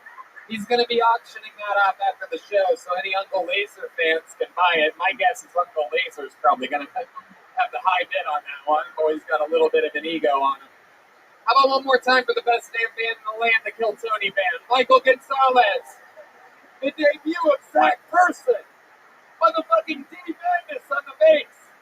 Matt Muelling, Paul Deaver. We love you guys. Thank you so much. Red Rose, Yellow Rose, D. Betty, Joe Blaster, Austin Security Guard Service, and Screwball Peanut Butter Whiskey. Red Dad. Love you guys. Good night, everybody. Thank you so much. Good night.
Hey, this is Rabbi coming live from Vulcan Gas Company here in Austin, Texas. For a brand new episode of Keltoni, give it up for a Colby.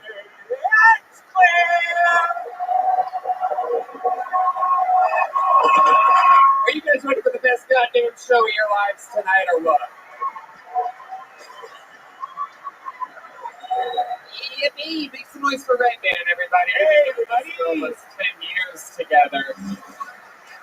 Very, very exciting. Here at Keltoni, the #1 live podcast in the world, brought to you by the Red Rose, the Yellow Rose, Gel Blaster, D. Betty Vodka, and the Austin Security Guard Service. The best security guards in Austin is the Austin Security Guard Service. How about a hand for the band, everybody?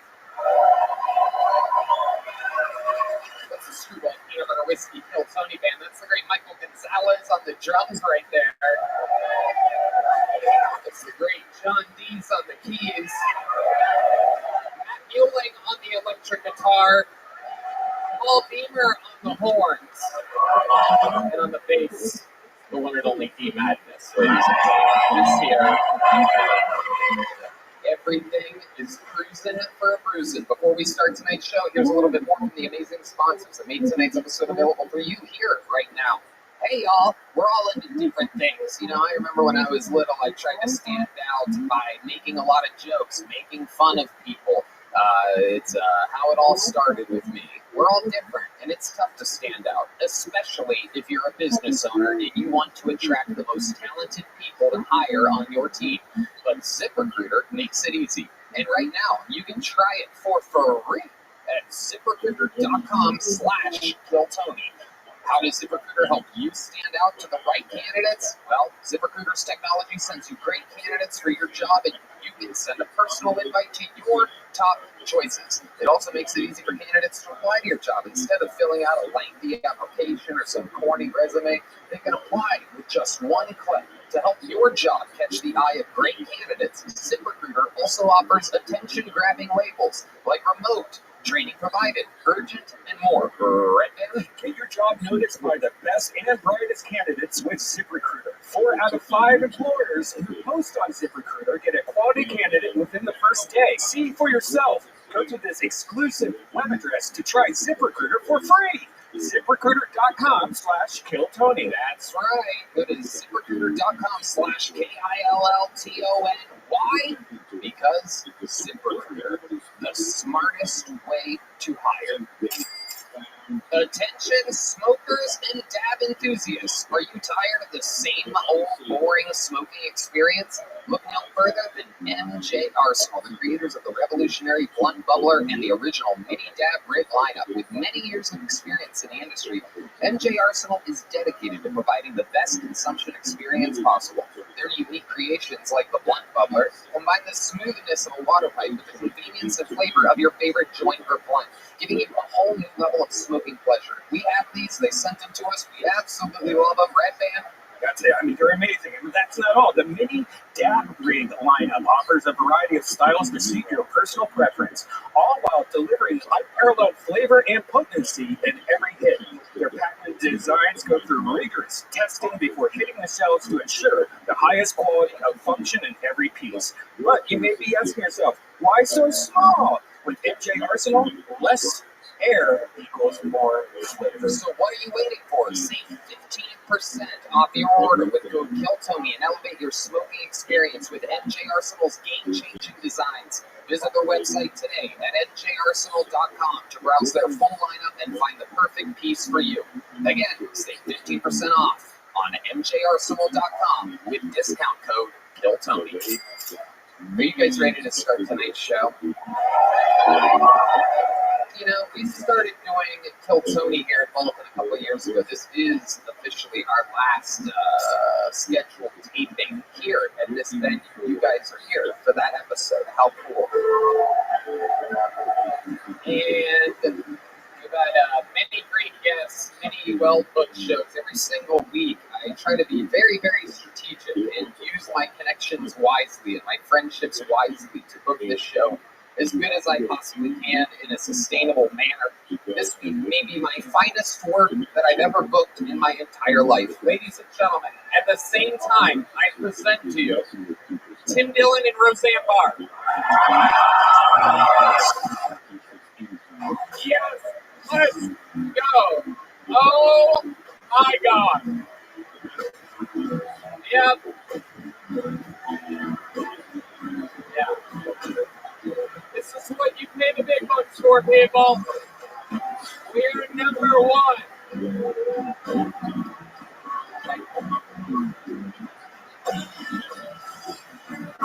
Roseanne Barr. Let's motherfucking do it.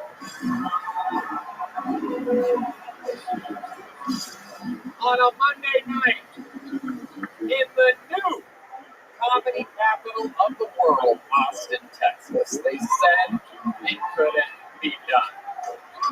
Roseanne Barr back for the second time in 2 weeks. Does I it have get to say, this fucking podcast is making me famous. Oh! Yeah. This is what we do. This is what we do. We're pushing it all the way. Tim Dillon, literally, I believe, is one of the record holders for most appearances in the show's history as a guest. I fell in love with this man from the first time I met him. We were on a cruise ship together. It's good to be here with my mother. Indeed.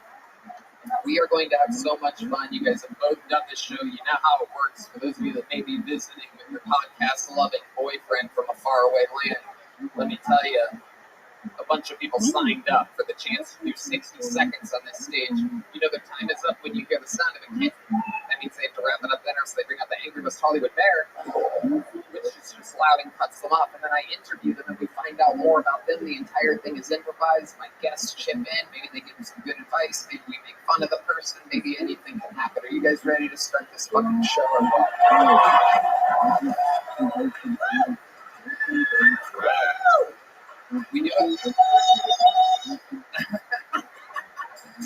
We do have a few regulars on the show. This is the people that have the very, very tough job of writing and performing a brand new minute every single week. And it's not easy. We've had greats do it over the years. Ali Makovsky, Sarah Weinshank, Kim Congdon, a lot of comedians we've built here. Perhaps no one is as more wildly successful as the man that I'm about to bring to this stage right now.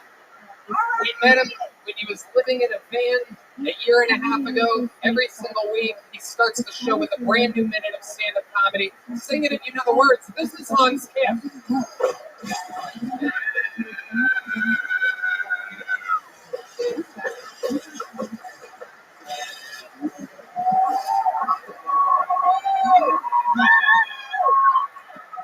So, in honor of Rihanna doing the halftime show Pregnant, I will be performing with 5 days worth of semen saved up in my body.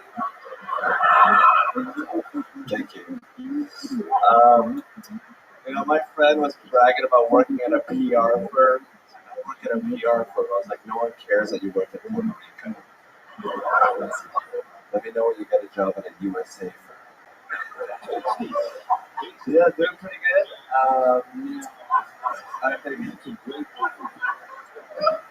I saw a group of blind people walking around. I was like, how do they meet? Just bump into each other once and remember the footsteps. My friend was like, dude, stop staring at them. He's like, what? They can't tell. Thank you. Did you say blind people? Yeah. How dare you? Well, the blind. I did see a group of Middle Eastern blind people walking around. I was like, whoa, I need to write a job. Were they really, how do you know they were Middle Eastern? You can tell. They're kind of hairy and like the Middle Eastern spots on their face. Middle Eastern spots on their face? Yeah.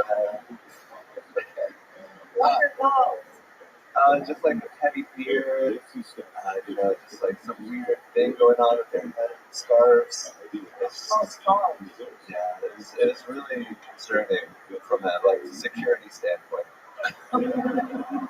If only those. And they were blind. Yeah. Boy, they got a couple of strikes against them. If only those were the pilots that tried to fly into the World Trade Center. It would have ended up. 2 Boeing 747s ended up in the Atlantic Ocean today. A stunning turn of events. Every flight would have been United 93 on that day. Blind Middle Eastern people. What else has been going on in your life, Hans? What have you been up to? I recently went to Rochester, and instead of taking a feature, I just took a beautiful Jew, and we had sex 17 times. Okay. You might need to make it more clear for people that the beautiful Jew that you're talking about is your girlfriend. Yes, I want to so instead of taking an opening act, you decided to take your girlfriend. Yes. How were the opening acts? Was it worth it? They were great. Thank you for showing up. Oh, you're pandering to 2 people you'll never see again in Rochester. No, I am jumping on the Jew. I love hearing that. What's it like to have a Jewish girlfriend? She's so amazing. Like how? She's like,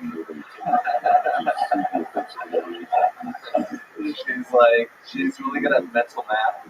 She's really good at figuring out how much the tip should be. Usually 0.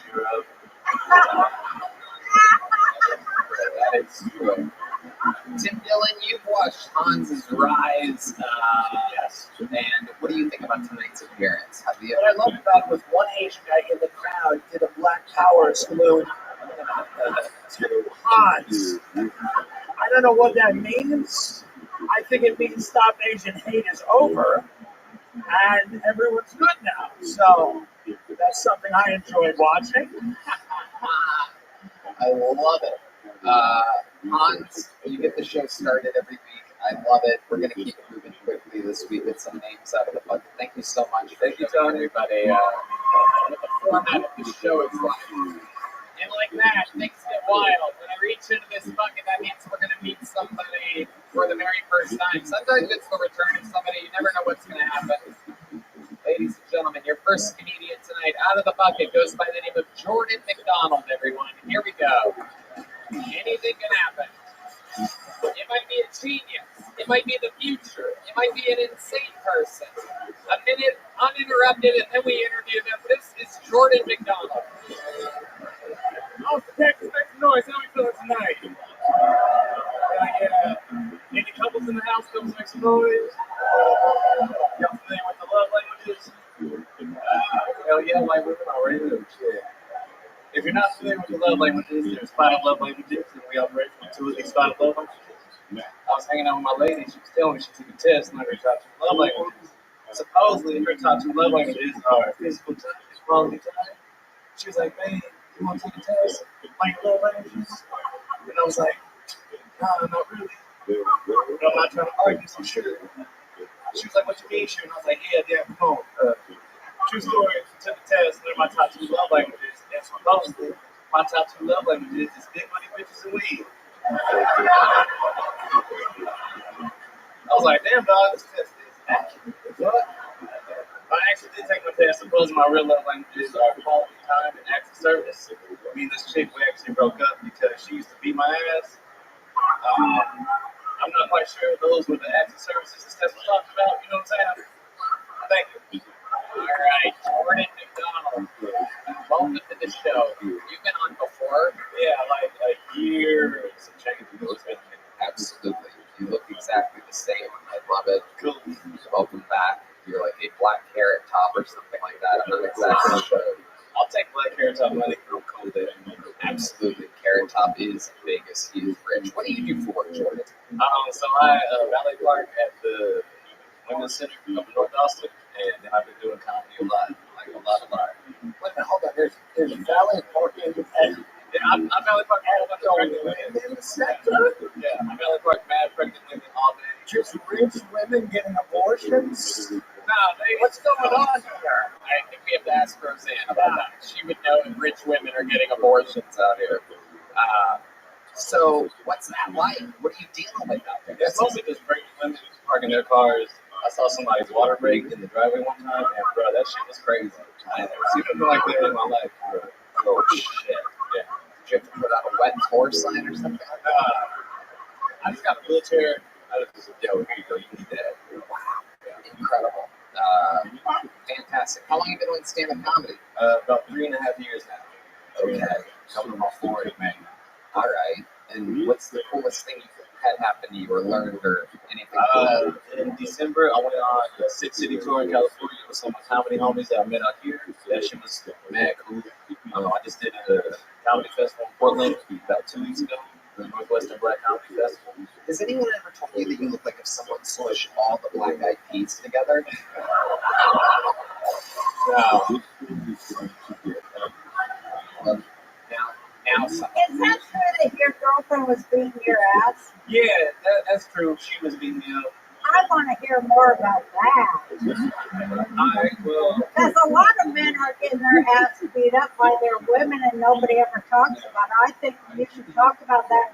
It'll hit a nerve because every guy's getting their ass beat at home. I completely agree with Roseanne on this. Can you give us an example of like a time that she really made you feel like a fucking bitch?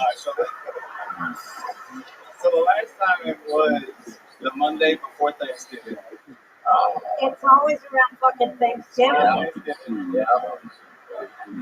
That turkey is stuffed and battered. You know what I'm saying? This shit is crazy. All right, so she's picking me up from work, right? And she pulls in and she goes, "Is that a white girl sitting on your lap?" And I was like, "What the fuck are you talking about?" And she said from the angle she pulled in, it looked like this girl was sitting on my lap. And I was like, "You tricked me." You're like, baby, I'm just trying to valet your car. I'm not doing anything else. I'm just trying to make a living right now. And so I was like, yo, that's weak, whatever. I'm mad about that. I'm not really going to talk to you like that. And we were living together at the time. I'm in the kitchen doing dishes, trying to cook out. Wow, she's already got you doing the dishes. This really is an abusive relationship. It's like, you better be screwing the food too. She black or white? She mixed. Yep. I had the accent about right then. Yeah. She both of them. And Was she bigger than you? no, but I'm not about to hit a woman down. She's Right. crazy. So the bottom line is she's crazy as fuck. Yeah, but I attract that type of. But that's like real equality. Like picking a dude up from his job at the women's center and then beating his ass. That's real fucking equality. No, it isn't. That's bad. We don't want nobody getting their ass beat. Fuck you. You're doing the dishes. We don't want nobody getting their ass beat. How come you never just hold back and punch the bitch out? That's what I want to know. That's true. That's true. I think it. Because my son, I got two sons, okay? Okay, maybe some bitch was hitting on my boy, okay? Maybe that happened, maybe I found out about it, maybe I destroyed that fucking bitch's life. Yeah. Maybe. Roseanne, I'm gonna hit you up. Be like, hey, Roseanne, she tripping again. I need you to come and help me out, yo. I have a theory. I hear about it because it's sad. Okay, so I'm doing the dishes, whatever. She starts arguing. She's like, why are you still mad? I was like, because you accused me of cheating. I'm chilling at work. I'm not about to have this white girl sitting in my lap at work. I'm the only black dude that works there. They're probably finding me real quick. I'm not trying to real tough. I gotta be conscious of shit like this. I gotta be conscious of shit like this. At first, she took an empty Hennessy bottle and threw it on the ground. Oh shit! That is not a half black thing to do at all. Are you sure she's mixed? This sounds like a completely black thing to do. Wait, you gotta give him all these lines. A Hennessy bottle filled with coconut water, maybe. I mean, that would make sense, but just a straight up Hennessy bottle. Yeah.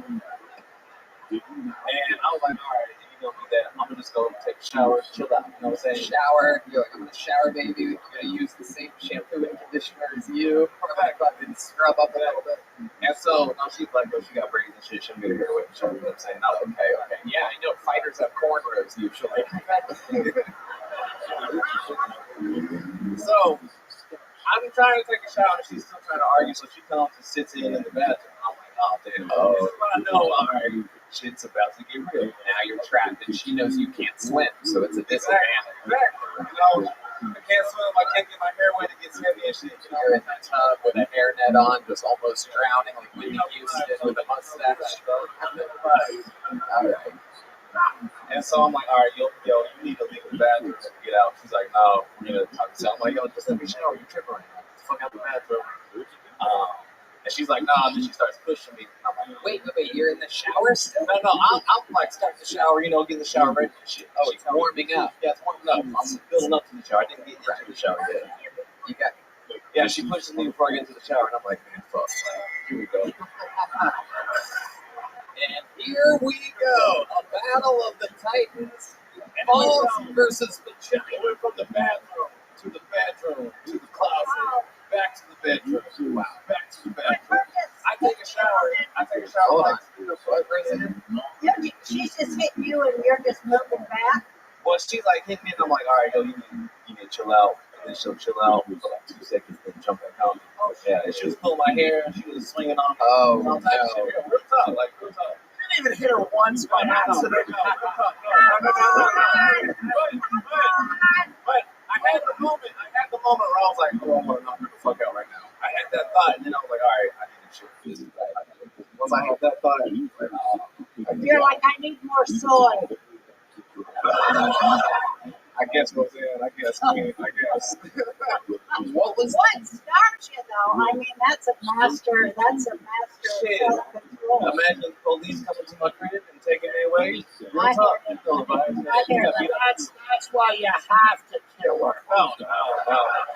Yeah, you have to kill her. You can't leave witnesses. Now, my life's been like pretty cool the past year, so I'm trying to like not fuck that up. You know, I'm trying to keep the cool shit going. Are you still with her? No.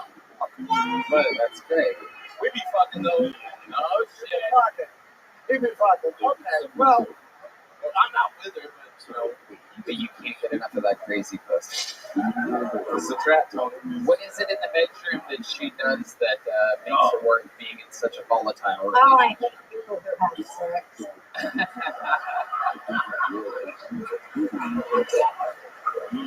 She squirts, so that shit is tight. Oh, wow. Good girl, you know? I squirt too, but that's why I wear a dope diaper. Wow. That's incredible. Jordan, you already have one of these field books? Yeah, Jordan, I'd love to have you on next week on the series. Wow, look at that. He just got booked on a real show, everybody. Thank you so much. Get like that. Hey, We're in it. Jordan coming around for handshakes, that's not really part of when you get being pulled out of the bucket. Oh, shit. Roseanne's like, if you want a real white woman, you come over to my place.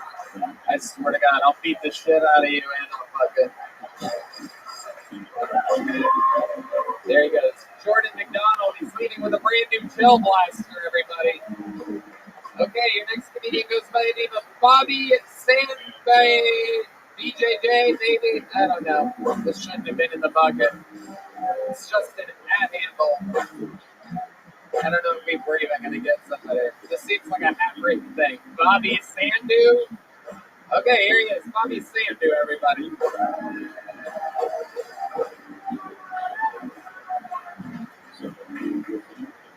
Thank you. Good to be here.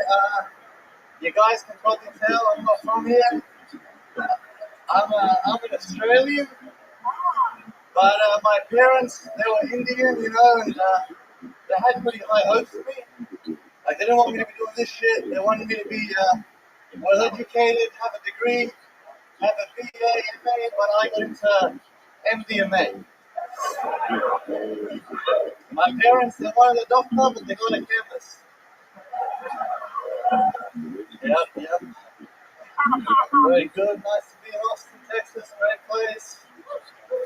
The other day I did a bit of comedy in Austin. I was at one of these open mics, and this bloke, he goes, hey, get off stage, you Mexican pencil. Well, it's a pretty impolite thing to say, you know, I'm a guest in this country, I should be treated well. I said, sir, I'm not Mexican, I'm an Australian. And he said to me, well, what part of Australia are you from? Pakistan. Wow. Look at that. Closing with a joke that somebody made about him. That's an interesting maneuver. Welcome, Bobby Sandu. Am I saying that correctly? Well, it's the second time I've been on. I was on in Australia once. Oh, which episode? Brisbane? Melbourne. Oh, Melbourne. That's right. Sometimes I forget we sold out theaters all around the world. Sons of bitches. How did that appearance go for you? Back at home? It was very embarrassing. You said bad things about my parents. I did?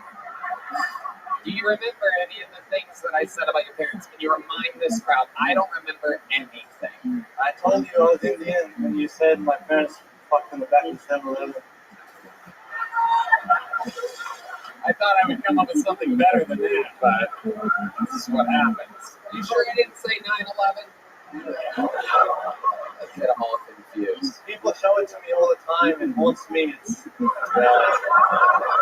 what you? Yeah. It hosts you? Sorry? Oh, it haunts you. Okay, I can't understand your thick Indian accent. I love it. So welcome to the show, Bobby. What have you been up with? How are you in America right now? I do jiu-jitsu, so I come here to learn jiu-jitsu. Austin is some of the best jiu-jitsu. Wow, I wouldn't have taken you as a jiu-jitsu guy. I had you for more of like a drifting type of guy, a guy that likes spinning out in sports cars until you accidentally hit somebody. You ever go drifting? No, I'm just trying to move it. I'm getting the feeling that you're much better at jiu-jitsu than I'm guessing right now. Am I correct? If you come to America for jiu-jitsu, you're probably pretty good. I'm very committed, you know. Yeah, that's what people that will kill you in 5 seconds said. That's exactly what they said. How long are you allowed to stay before? It's double. I used to be able to stay for 90 days at a time. Now I can stay for double. So whatever, 180. Fucking Wow, 180. Look at that. I said bye. But good job. That was great. It is incredible. Now, a big tradition. I wish you'd have a couple more jokes in there by means of explaining who you are, so we would get you sooner. Okay. You see, like, okay, you say you're Australian, so we're like, huh? And then you say you're Indian, so we're like, what? So I think you should have something to explain to us what it was like to be of Indian heritage in Australia. Get a joke about that. Like, for And example, that's going to move you to where we go, oh, I get what he's saying. And then we're like in your head, you know what I mean? like for example, you can talk about in India, being in India and Australia is weird because when you flush the toilet, you don't have toilets in India. You can say that. You see what I mean? That's a perfect Indian Australian joke. The writer's room is always working, baby. I wish I could have hired you back in the day. I'm telling you. And fired you real quick. What do you like? Which country do you like better? America or Australia? Or Texas? There's 2 countries. Yeah. Austin's a pretty incredible place. But so is Australia. It's really hard to talk. Australia's home, you know, all the nostalgia. I've always loved that place. But Like the people there? yeah, they're incredible. Some of the best people. What type of women is a guy like you into? Like, you seem like it could really be anything, really. You seem like a worldly character. Beggars can't be choosers, you know what I mean? Oh. Hell yeah. But with your training, I would guess that you would never in a million years let a woman beat your ass all around your apartment, right? In the kitchen, in the closet, in the bathroom, in the bedroom. Has a woman ever hit you? Yeah. Really? I knew it. What kind of show is this tonight? That's all the men are getting their ass beat now. Everyone's a victim of abuse. I'm telling you, the women are beating the men's ass nowadays. I'm telling the truth. They're not like dirty bitches and hoes. I'm telling you. See, I did what? Am I right, ladies? Why did the girl hit you? I was a nightclub security guard. Well, that makes That's sense. part of the job. A lot of guys hit you too, I bet. Yeah. Did you fuck up a lot of guys? Oh boy. What was that like? Was that ecstasy to fuck up a guy's fucking face? Or what? Every time somebody comes on with a fanny pack, I always ask them if they have anything interesting in their fanny pack that would surprise us. I'm guessing you have a pile of sand from what I've put together inside of that thing. But I'm gonna ask. Oh, that's right. He's Australian. I forgot. There's a fucking frisbee and a donut or something. Did you think he was Arab or something for a minute? Well, he's Indian.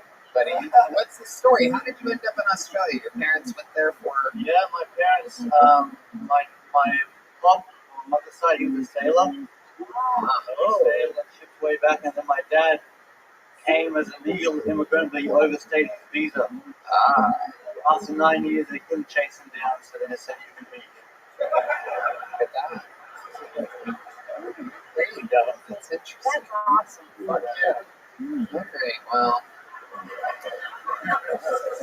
They're so chill. Everyone from Australia is so chill. Yeah. He's like the chillest guy ever. It is incredible. I swear you enjoy it. Oh, that's so good. I love it. You're funny. And, I think if you just let us know a little bit more who you are, I think you can go far. You're funny. Bobby Sandu, ladies and gentlemen. Here's a little joke from Bobby. Catch that. You got it. There he goes, Bobby Sandu. I do believe he gets a gel blaster as well. Oh, he does.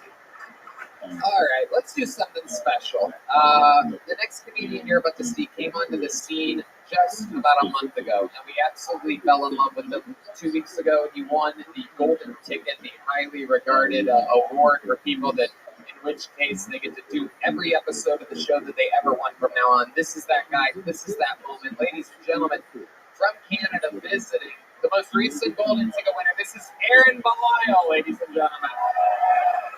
You're about to see magic right now. For those of you that don't know, this is the future American. We're making this man become an American. The fucking real deal. Future American fucking absolute murder. Always full of surprises. He has cerebral palsy, so he doesn't use his voice to speak. But he's fucking super consistent, super fucking cool. We love to see it. This is a brand new minute. Brand new minute from the great Aaron Belial.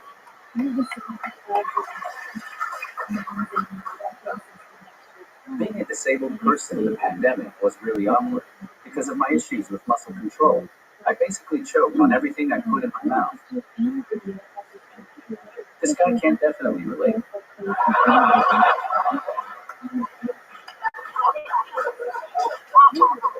Last week, I ate out and ordered soup. Soup makes me feel like a child lying face down in a kiddie pool drowning in 3 inches of hot chicken water.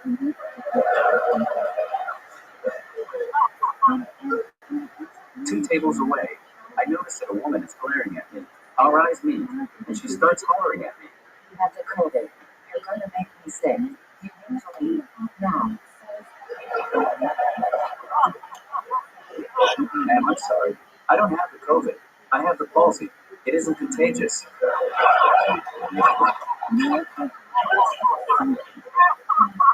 Well, are you vaccinated? Yes, I am, not that I need to be. My condition has social distancing built in.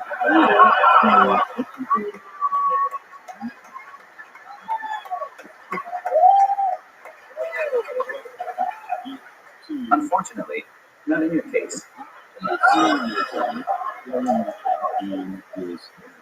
Don't feel bad for me. I've made my peace with being French.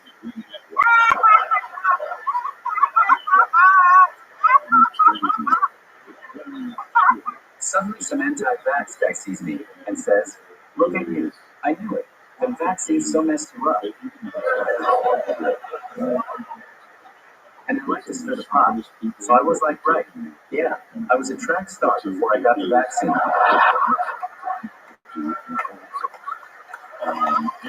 This is what I'm talking about.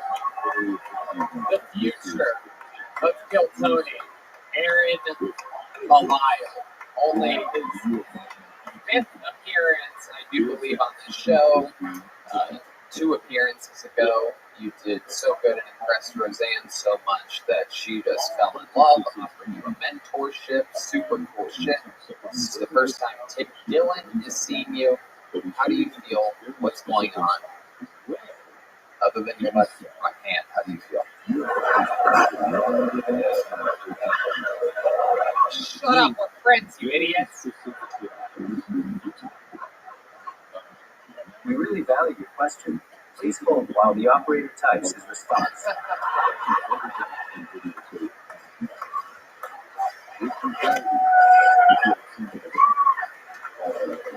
Cold-blooded assassin. It's fucking crazy.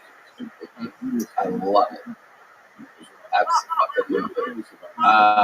So, Aaron Belial, you've done it again. You've mixed in talking about your stuff, your condition, your ethnicity of being French, Canadian. You have it all mixed in there. Topical with the COVID stuff. Hilarious all the way through. What else? What do we not know about you, Aaron Belial, that we might find interesting? We haven't talked about it. If he says my girlfriend hits me.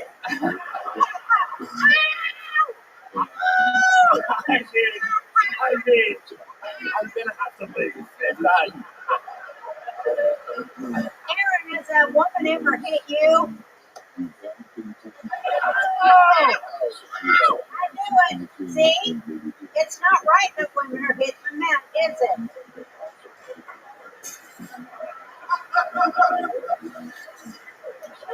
Not at all.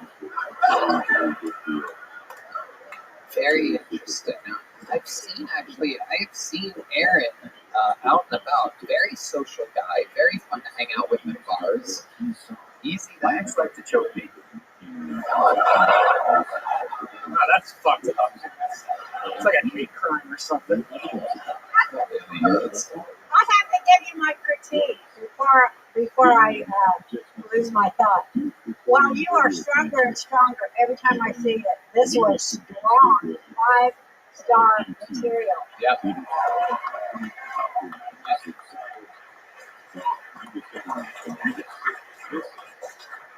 It was hard because I can't say the safe word when she was choking me. That is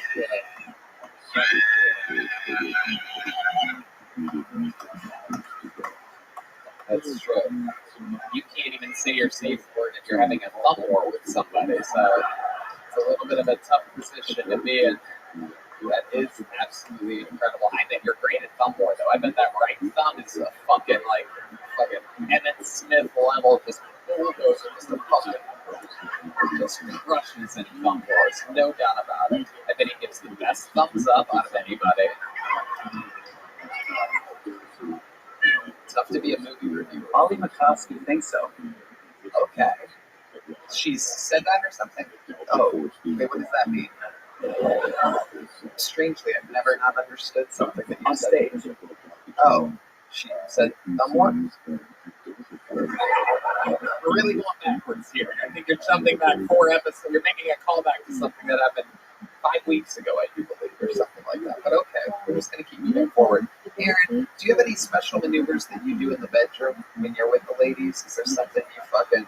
It seems like you might have a trick or two up your sleeve. And I know because I can clearly see up your sleeve, so... That's a real straight shot from this angle. You are possessed of Satan.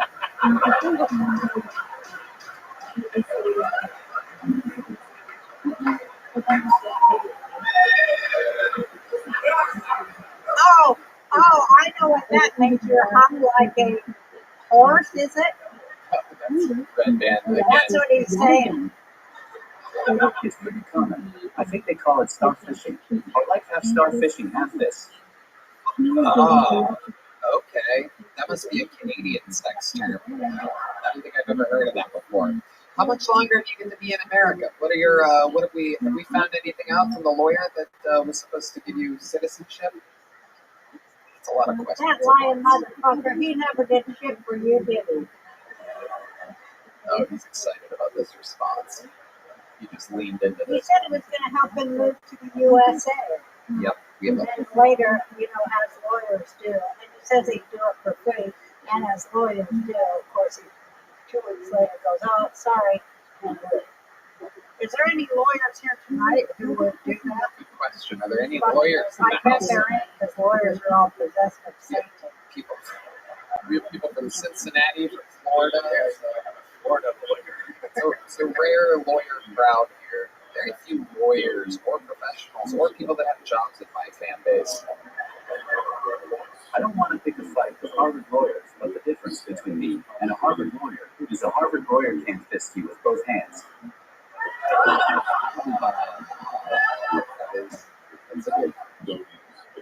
Did your mother see that joke? What do your parents think of you doing stand-up comedy? Canadians can be a little bit weird. French Canadians can be even weirder. I'm interested to know. You should get up citizenship. I know, that's what we're saying. That's what we. But you gotta fill all these fucking papers. Well, he's got to get a job. He's got to get a job. Right. So we got to get him into HEB. Yeah. Gotta work. It's a grocery store. Right, with benefits. With benefits, it's not bad. Yeah. Most things on and off the truck. I think 7 or 8 years. We'll try to get you out of that. And then we'll try to get you something I did creative. hear that HEB is hiring for a very slow stalker right now. So He can sell balloons. I could just tie a bunch of balloons to his left arm and like sit there, $1 each. Thank you, Red Band. What a great contribution. The old, he can sell balloons. What do you think? I heard the real reason you got banned from Airbnb was because you were doing enemas in the living room. Oh, just taking shots. This child.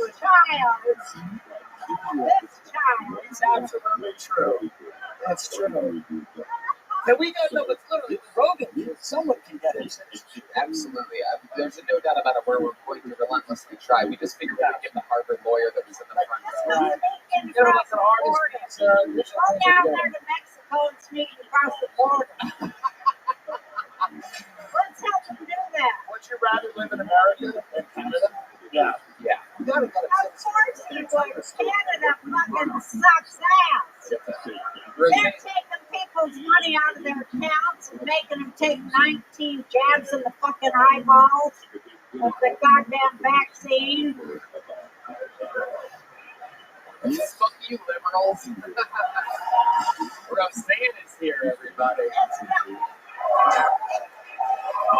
tell you what, it's not for a bunch of commie devil worshippers up there in fucking Canada. That's what you got up there. Goddamn Castro's son. Fucking what's his face is Castro's illegitimate fucking clone of a goddamn son. I like in his citizenship hearing. They're like, "Do you have a sponsor?" He's like, "Yes, I do. Meet Roseanne."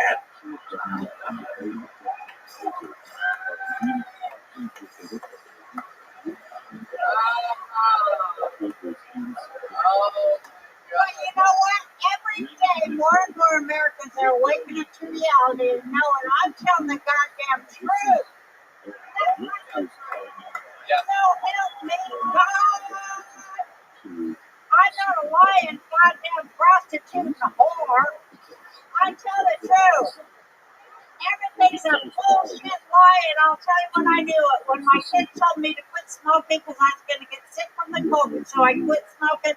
2 weeks later, I had the fucking COVID. Yep. And then I read in the papers that said cigarette smoking protects you from the fucking COVID. It's true. That's the thing. Did you see that? It's all a bullshit fucking lie to get me to quit smoking. Fuck off! God damn motherfucking right. Roseanne Paul. All right. Aaron has been waiting 8 minutes to respond to a question. Hit it again.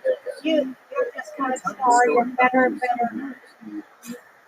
Roseanne doesn't understand the fact that when you start talking, you can't stop talking. I told you that. I told you that were you man enough to control me, but no. No, I'm not. I'm like I told you once I get wound up, I can't stop, especially when I'm taking the Adderall. I'm like every other man on this show. I'm afraid of being hit by a woman right now. This is incredible. Oh no! Ah! I have hit men. Let me Oh, I bet. have a couple minutes on that. Yes, I have hit men, and it was wrong. It was so wrong of me to have no goddamn self-control with my goddamn anger issues. And I hit him, but I was not as bad as my younger sister because she was a yoga instructor and had a waist and buttocks cheeks, which I did not have. With all of us on your side, you're going to live in Canada for the rest of your life. Boy, I'm not done. But my younger sister actually stabbed every man she was ever with, so I never went that far. But I did slap them, and especially I did try to kill Tom Arnold. Poor Tom. Aaron Belial has now been waiting 11 minutes to respond. Aaron, you're good. Hold on a second. He's got 6.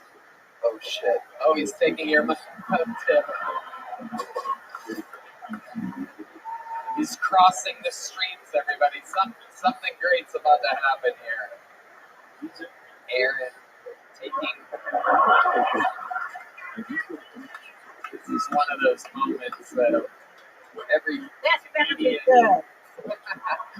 I need to put 3 microphones on the Bluetooth for this next one. Here you guys. Texas is already giving me the blind confidence of an American. It's absolutely terrifying. I got accosted by a homeless guy who started threatening to kill me. So I looked an deranged 6th Street crackhead right in the eyes, grabbed my cane like a baseball bat, and I was like, okay, buddy, let's dance.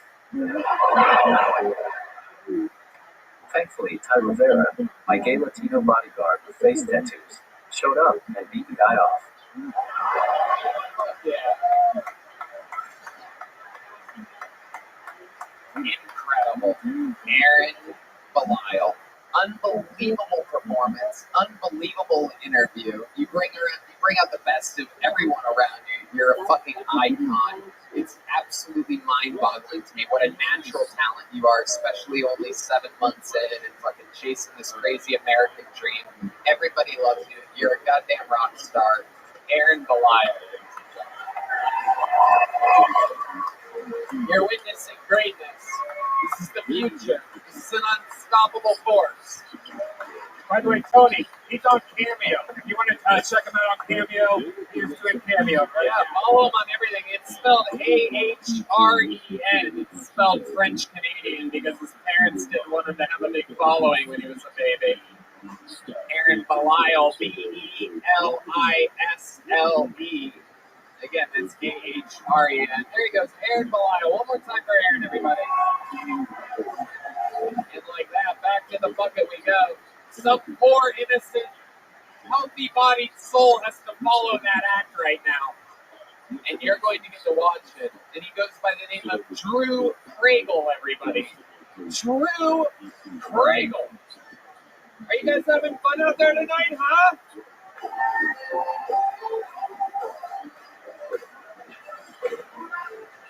Drew Craigle. We got movement. Somebody coming? Drew Craigle? Ooh, someone's scared. Is he coming? Okay, the long walk of Drew Craigle, everybody. Here he is. One more time for Drew. Diversity is deeply important to me.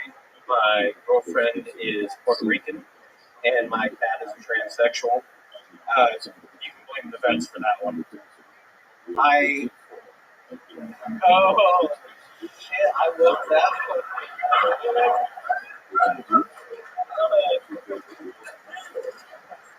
My cat is also a racist, but I don't think that's connected to their gender identity. I've had one of these POCs over for dinner. Brave, I know. My little kitty came out just to bite my friend. Horrible. So I contacted the Austin PD immediately to see if they hire cats. Thank you, me. Damn. Drew Craigle. That was a long walk for a set like that, huh, Drew? We waited a long time for those tiny little legs to kick your way all the way up here. And then you do that act. I mean, wow, that was just fucking unbelievable. You have the face of a super villain. How are you tonight? Future Bond villain Drew Craigle. Do I seem funny to you, James Bond? Oh, no. You don't seem funny at all. Because of what? Because of the scar? No. I didn't even notice the scar until you pointed it out. I was talking about your overall demeanor and characteristics overall of your normal face. But yeah, what's the scar from? I face planted into a bar glass. Into a bar glass? Yeah, I was working at a bar. Owner came up and said, like, hey, we're having a party, eat this fistful of pills. I black out. I try and be a nice guy. Someone breaks a bar glass. I try and help. I face plant into it. Didn't work out super great for me. Wow. So you're bad at 2 jobs. This is incredible. How long have you been attempting stand-up comedy for? A few months. A few months. What made you want to start this? Just really liked it. I like the idea of making people laugh. This seemed like the most direct. Have you ever done it before? Merely at my own expense, but literally, like, can you give us an example of the time that you made, that you, like, in the moment you said something funny? In your entire life, how old are you? 29. 29 years of experience in the field. Can you give us one example of you making a funny? Denver Comedy Works just talked about how, like, gluten-free seemed to be exclusively a white problem. Yeah. Incredible. That bracelet you're wearing, is that one of those ones that like turns into a rope if you untie it? Oh, okay, I was going to suggest you hang yourself, but it's not going to work. Tim Dillon, have you ever seen anything quite this unbelievably? I mean, listen, it wasn't the best sets. Have you ever considered getting a cerebral palsy?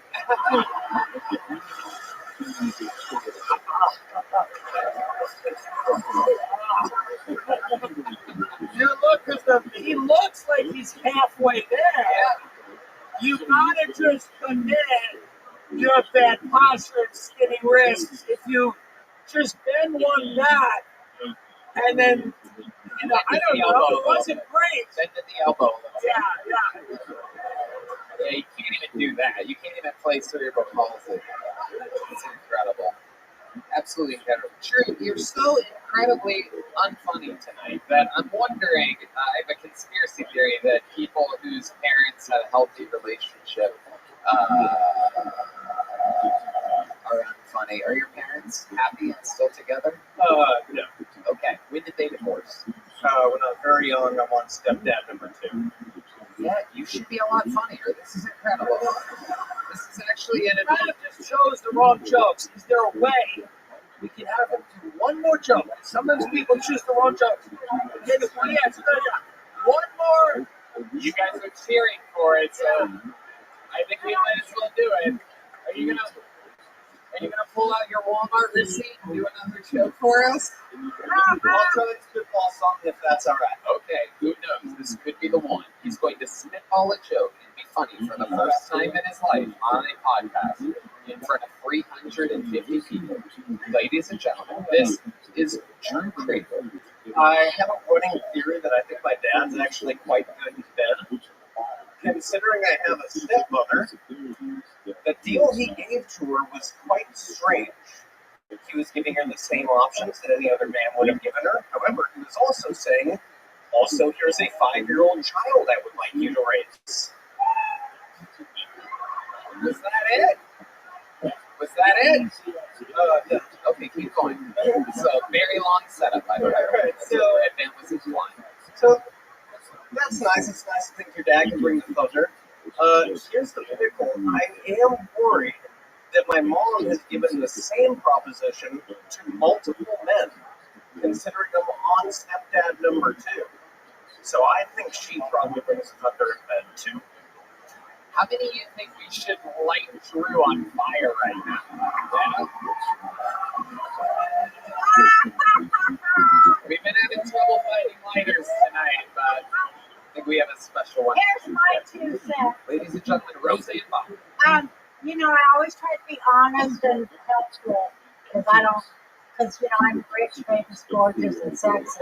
And I don't want to punch down, so I'm going to just give you some eye-to-eye advice. I don't think you were ready to come up here because you didn't know you're fucking on. I think you should go and really work it before you come back. Really have your one fucking minute. Like that's the end of the world, but you can't even get 1 fucking minute. You know what I mean?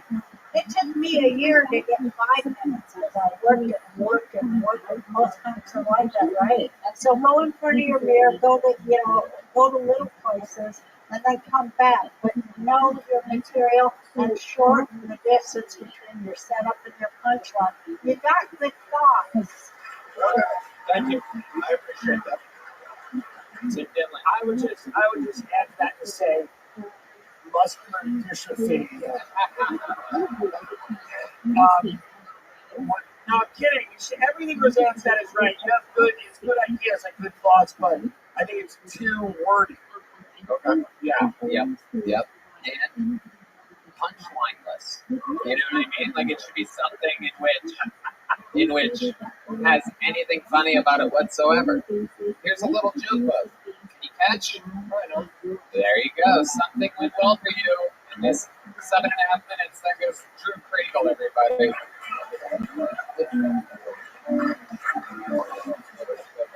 Thanks for coming. That star is disgusting. I can't even read that. I don't even know what that says. That's Who crazy. played that? Because that was my dad's favorite song. Jovan Afzali. Am I saying that right? Jovan Afzali. Incredible. Here he is, everybody. Jovan Afzali.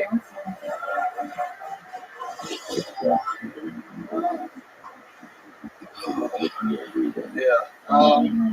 Yeah, dude, I'm kind of tired of trying to hide it, dude. It's like I'm an incel, bro. What do you want me to say? And I don't even know really what I'm doing wrong. I'm not that picky with women like you got a little yeast infection, brush it off where I'm from. You should call it an ass pussy. It's fine. And, yeah, as an incel, I play a lot of chess, so I've been playing chess around the corner, and the other day I played chess with this African guy, and he was like, all right, I sat down, I was like, you want white or black? And he just looks, he's like, let's keep it simple. And he was good. He actually, he beat my ass. His strategy sucked, but he played really athletically, you know?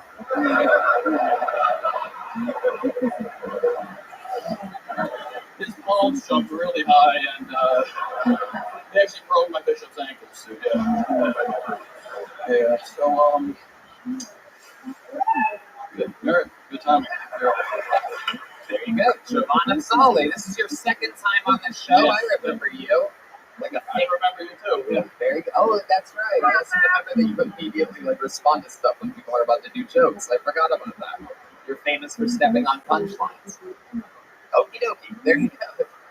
Jovan, this was a much better appearance than last time for you. Am I correct? Yes, I think that's okay. It went a lot better. How long have you been doing stand-up? 2 years. What do you do for work again? I sell like popsicles with the dirty jokes on the That's right. You make your own popsicles in a stunning turn of events. These are the people that make your popsicles, guys that wear sweatpants, that look like a bloated Johnny Depp, like Edward Sandwich hands or something like that. Incredible. So we know about that. What did we not talk about last time you were on the show that you think might be interesting during the interview portion of the show? I don't know. We didn't talk that much about like what it's like to be homeless a little bit. I live in like a short bus. I bought off a dude with Down syndrome, and I've been living in there. Yeah, I do believe he's another one of the regulars that we have on the show. Yeah, it's back in New York, and yeah, I mean, I don't know.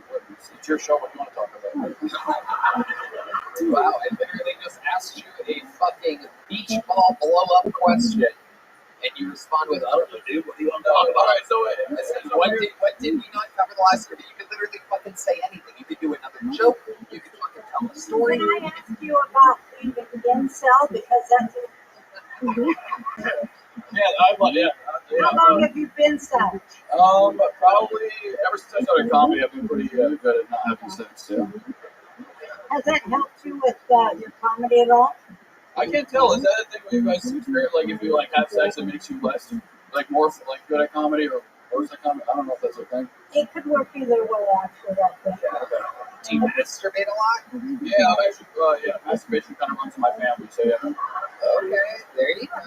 See that? What's it like living in a bus?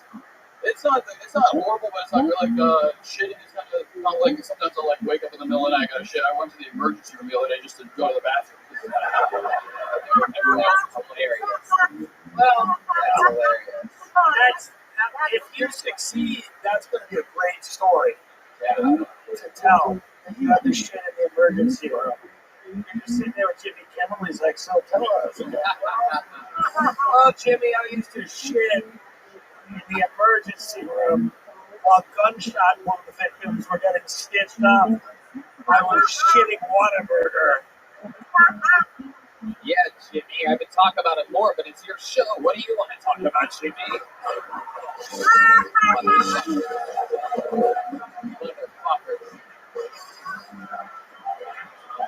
Now, I've noticed both times you've been on, you've decided to go with ton of shit. It's incredible. Is this like a patented look of yours? Is this what you're going for? I always feel like a little sketchy wearing a backpack, so I just, do what I need in my pockets and then. Yeah, don't wear a backpack. It's a very bad idea. Not a good idea. What do you think? Like, is it so much cheaper to move the bus versus like just getting a shitty apartment with like a couple of roommates? I thought I didn't have to pay rent. I forgot all about gas and shit, but it's not horrible. It's like $200 a month to keep it running. That's wouldn't a room be like $7? Yeah, but I don't like my popsicles don't sell that great, to be honest. Why are you making popsicles? What is that? Well, I want to know what they're like. I love popsicles. I mean, Roseanne, I'm not going to let you try one of these popsicles. I'm not going to be the one. You hear what happened to Roseanne? She ate a bad popsicle. No. I'll let you drink, I'll let you smoke, but you ain't having one of this motherfucker's popsicles. So you just start popsicles too. Yeah. Do you make them different flavors, like coconut? What's your best one? Wow. What flavor is that? I don't really want to give away my secrets, but I respect you guys, so I'm gonna tell you right now, you are really safe. Yeah. You think we're away no secrets. Nobody in this room is gonna start making popsicles from the retarded kid bus they live in. Yeah. That's no one's life plan right now. Alright, well, okay, so I guess The kid with cerebral palsy is like, thank God I'm not the guy that's on stage right now. you know those little like fun pops, like the tubes? I just stuff those in a corn mint, so I don't really. I used to make them like real fancy, make like these Indian mango gold feed like creamy popsicles, but stop. And where do you sell them? Where are you? Like where do you? Out of your short bus, is that correct? No, I don't sell them out of the store. I make them in there, or I'll make them at a friend's house or some shit, and then I'll package them up, and then I have like a little sealer. Dude, this is what's in Austin, where it's like organic, locally grown. It's all made in a box. Where do you sell them? I usually go to like the college, or sometimes it's like hot college girls that'll like pretend they want to blow you for a popsicle. Oh my God, you are frightening, dude. How much do they cost? $2 per popsicle?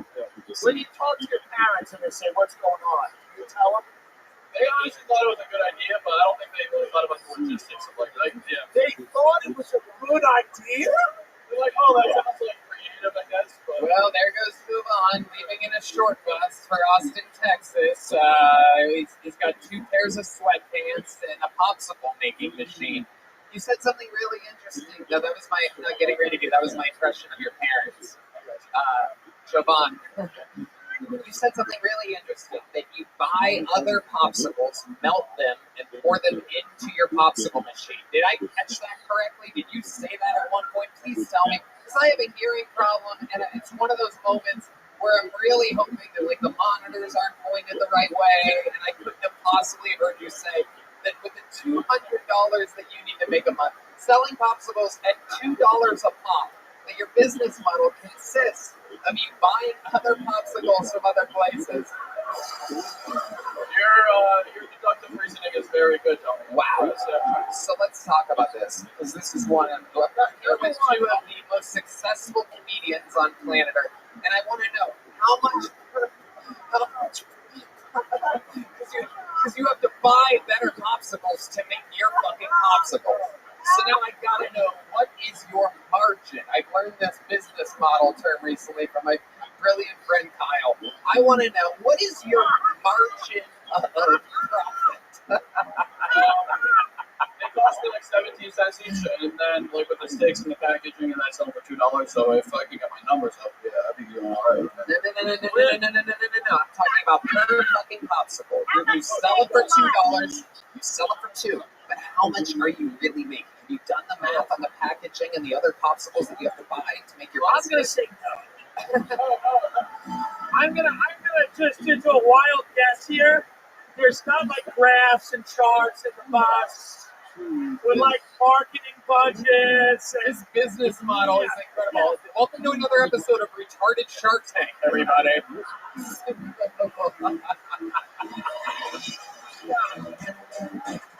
Oh, that's the Shark Tank music. Red Band's on the money right now. Wow. All right. Okay. So then maybe this is a good chance for like advice.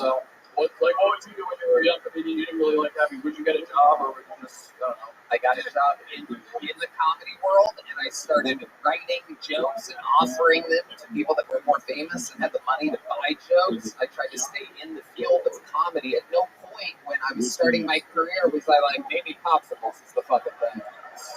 I could just sling popsicles. You put dirty jokes on the stick, so it's a little comedy. I can but it feels like your life is so much harder. Let's hear one of the dirty jokes he puts on All right, well, I like classical jokes, so don't judge me because they're not like the most original or creative, but it's like, whatever you do, it's going to be better than the last guy. It goes, well, one of my favorites is like, why did the Tom Pig go to prison? Why? Because he got caught watching kitty porn. Listen. That's a fine. It's a fine joke. It's not worth being hopeless. Like there's no, dude. Just get a job as a bar back, a waiter. Get a couple of roommates that are maybe comedians or whatever. Live in like a shitty apartment and feel like your life gets so much easier. The jokes on the I want to give him my advice. Roseanne You know, Barber. because I'm giving you advice as a mom or grandma, you know. Because that's how I see you. You know I love you. And you remind me of my grandson. How old are you? That's what my grandson is too. You look very much like him. And so I tell you, like I told my grandson, your mother has been a bitch since the day she was born. Oh, no, wait. I forgot, not that. No, I'm sorry, not that. Not that.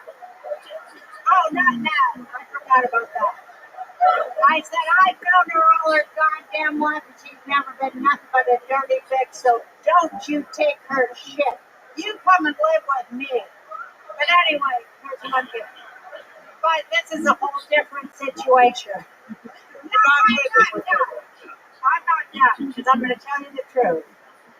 You're funny, you think funny, and you got all the elements that you need to put it together. I think you need some more thought in putting it together. You know what I mean? Yeah, no, Focus. You need more focus because there's a lot of funny in there, and you need to. Here's how it goes. Premise, punchline. No pops. Actually, I agree with you a lot with like the focus. I've been trying to get like Are you Jewish? Like my grandma and one, so I think maybe. I don't know if you heard his popsicle business model. This motherfucker is not Jewish. He's making 17 cents off the popsicle rope, man. I knew it. A lot of people don't understand that the Jews have a lot of issues with focus, PTSD, and a lot of this kind of shit. Plus mental illness, ADHD, and obsessive compulsive disorder. And the Holocaust didn't help at all. Well, that didn't help. It must have sucked to have ADHD in the Holocaust. I'm thinking like that's a good premise. That's a great premise. See what I mean? Now get a punchline for it, bitch. Yeah. You've got great premises. Yeah, the fucking being an incel is the greatest premise of this century. I've never heard, hey, has a woman ever beat your ass? No. Maybe that's the problem. Yeah. Everybody has been battered. It's been kind of killing. Javon, you got a small joke from last time, huh? I got a big one. Oh, okay, perfect. Then you're all good. What are you going to try to sell this like a fucking popsicle? Thank you guys. Have a good one. There he goes, Javon Afzali, everybody.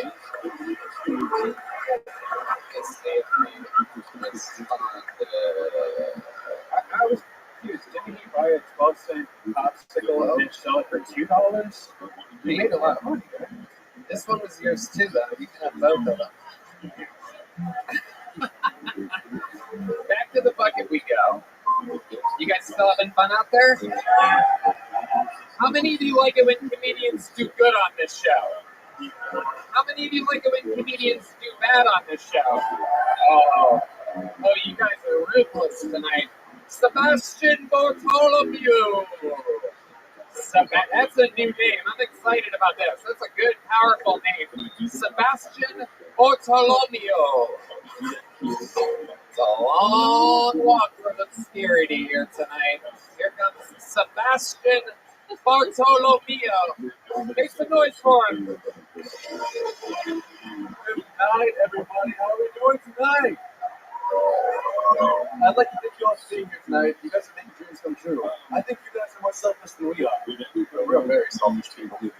I mean, you're here supporting a dream, and you're okay just sitting down and listening. Just not too many people to listen. You know who doesn't listen? Tim. This motherfucker is a ranger, a roaster. Tonight I want to roast some of my comic heroes. You're a motherfucker. Not literally. We all know you like to fuck back. Yeah. And that's honest.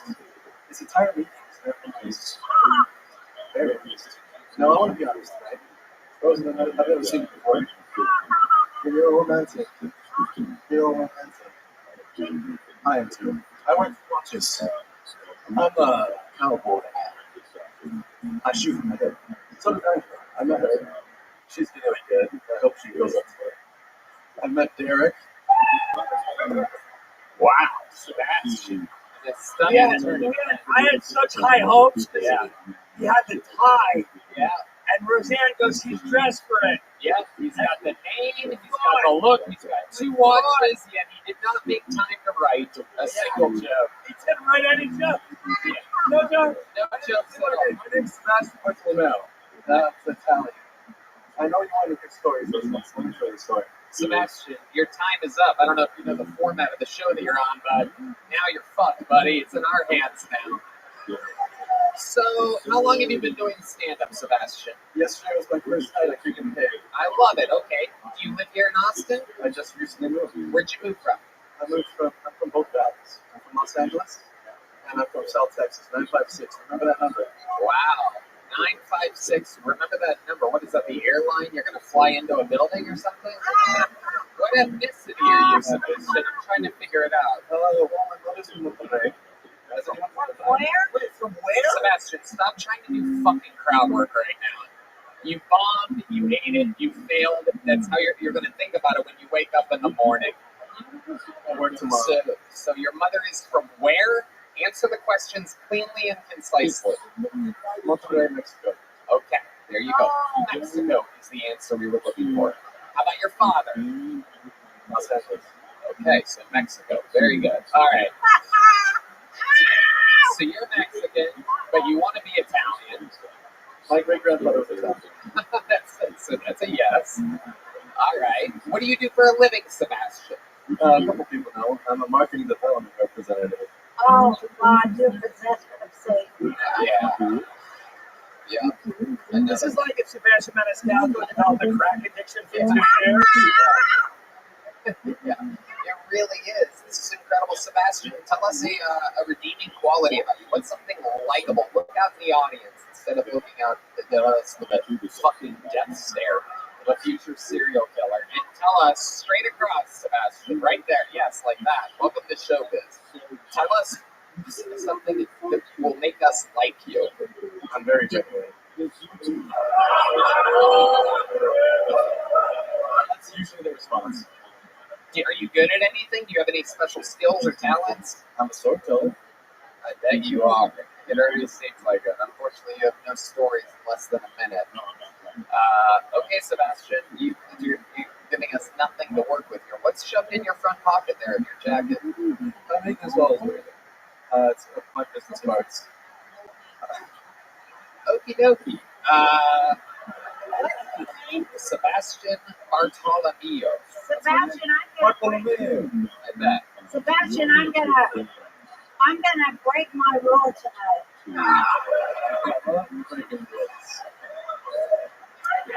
You thought it was gonna be easy, didn't you, bitch? How about Alexis today? What? I know you like Alexis too. Well, Alexis? it ain't easy. It ain't easy at all because you gotta have the material what you don't have. And you have to have timing what you ain't got. And you gotta have something besides swagger. Yeah. Yeah. So go back to the drawing board and try again. Don't give up. Keep trying. Go back and start again, baby. Miller advice. It doesn't get any better than that. There he goes, Sebastian Bartolomeo. Sebastian, here's a little joke book. Oh shit, tonight is not his night, folks. It is incredible. Nothing worse than when they drop the joke book. Somehow it's That's the first time somehow I've ever said that kind of nasty. Yeah, well, that wasn't nasty. I don't think. I think that was on the money. It seems mentally, you know. Well, it's got a lot of swagger because he works in PR. And PR ain't nothing but bullshit. Well, this Am is I a right? tricky one. Remember when Bill Hicks used to say, if you're in PR or marketing, you need to go kill yourself right away. Please take your life, your own life, and save the human race from yourselves. Remember Bill Hicks said that? And he goes, I know you're going, oh, he's a funny guy. But no, I'm not kidding. I'm serious. If you're in PR or marketing, please take your own life and remove yourself from this planet. I pulled another name out of the bucket. Make some noise for Salvador de Santos, everybody. Salvador de Santos. He's coming. Here comes Salvador de Santos. Yeah, Salvador. Fuck yeah, there we go, man. Fucking hated middle school. Anybody here got bullied in middle school? Yeah, fuck yeah, I did. I knew what the fuck to do, and this is what I did. They used to come up to me and go, I'm gonna fuck you up. All I would do, chest up, chin up, look at him right in the eye, and they would go, what else are you gonna do? And then they didn't do shit. They would get really angry, and they would push me to sexuality and walk away. The quarterback at the football team did call my blow. He came up to me and he goes, I heard about you. And I was like, I'm gonna fuck you up. And I was like, what else are you gonna do? And he goes,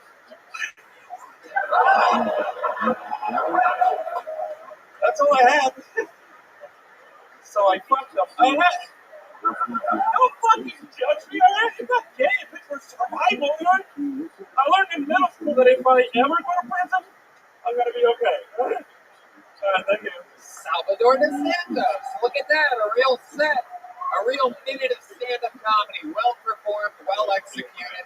Salvador. Great. Yeah. How long have you been doing stand-up? 7 years. 7 years. I love it. I've been watching you since you were the catcher on the movie The Sandlot. Very, very good. 7 years in the game. Where you been doing it? I did it in LA for 4 years, and then I moved to Dallas for a couple of years, and I've been here for 2 months trying to get some jobs. Hell yeah. Well, you're right in the right place. This is it. This is where to get seen. I love it. So 2 months here in Austin. What do you love about Austin? Well, when I moved from Mexico City, I moved to San Antonio, and all my family's here. Exactly. I believe you're related to the last guy, even though he thinks he's Italian and stuff. You know, in Mexico, we call him a pendejo. That's right. I know. Many Mexicans have called me that word. I know exactly what that means. I love it. Salvador. 7 years as a stand-up comedian. 2 months here in Austin. What's your living situation here? So I got my own apartment. Right now I'm working at Kirby Lane in the morning, so it's a breakfast place, just so I can stand up at night. Hell yeah, you should come see me and tip you on this. Please, you need to make a living. So you're a waiter there. Yeah. I love it. Okay. So you're making a living. You have your own place. What's the weirdest thing in your refrigerator? Goddamn. Think about it. I'm not a broker. Like, I want to tell you something cool to do. So describe it. Is it mostly empty? It's mostly empty. So what is inside of it? There's Coke Zero. Yes, the fat man's Coke.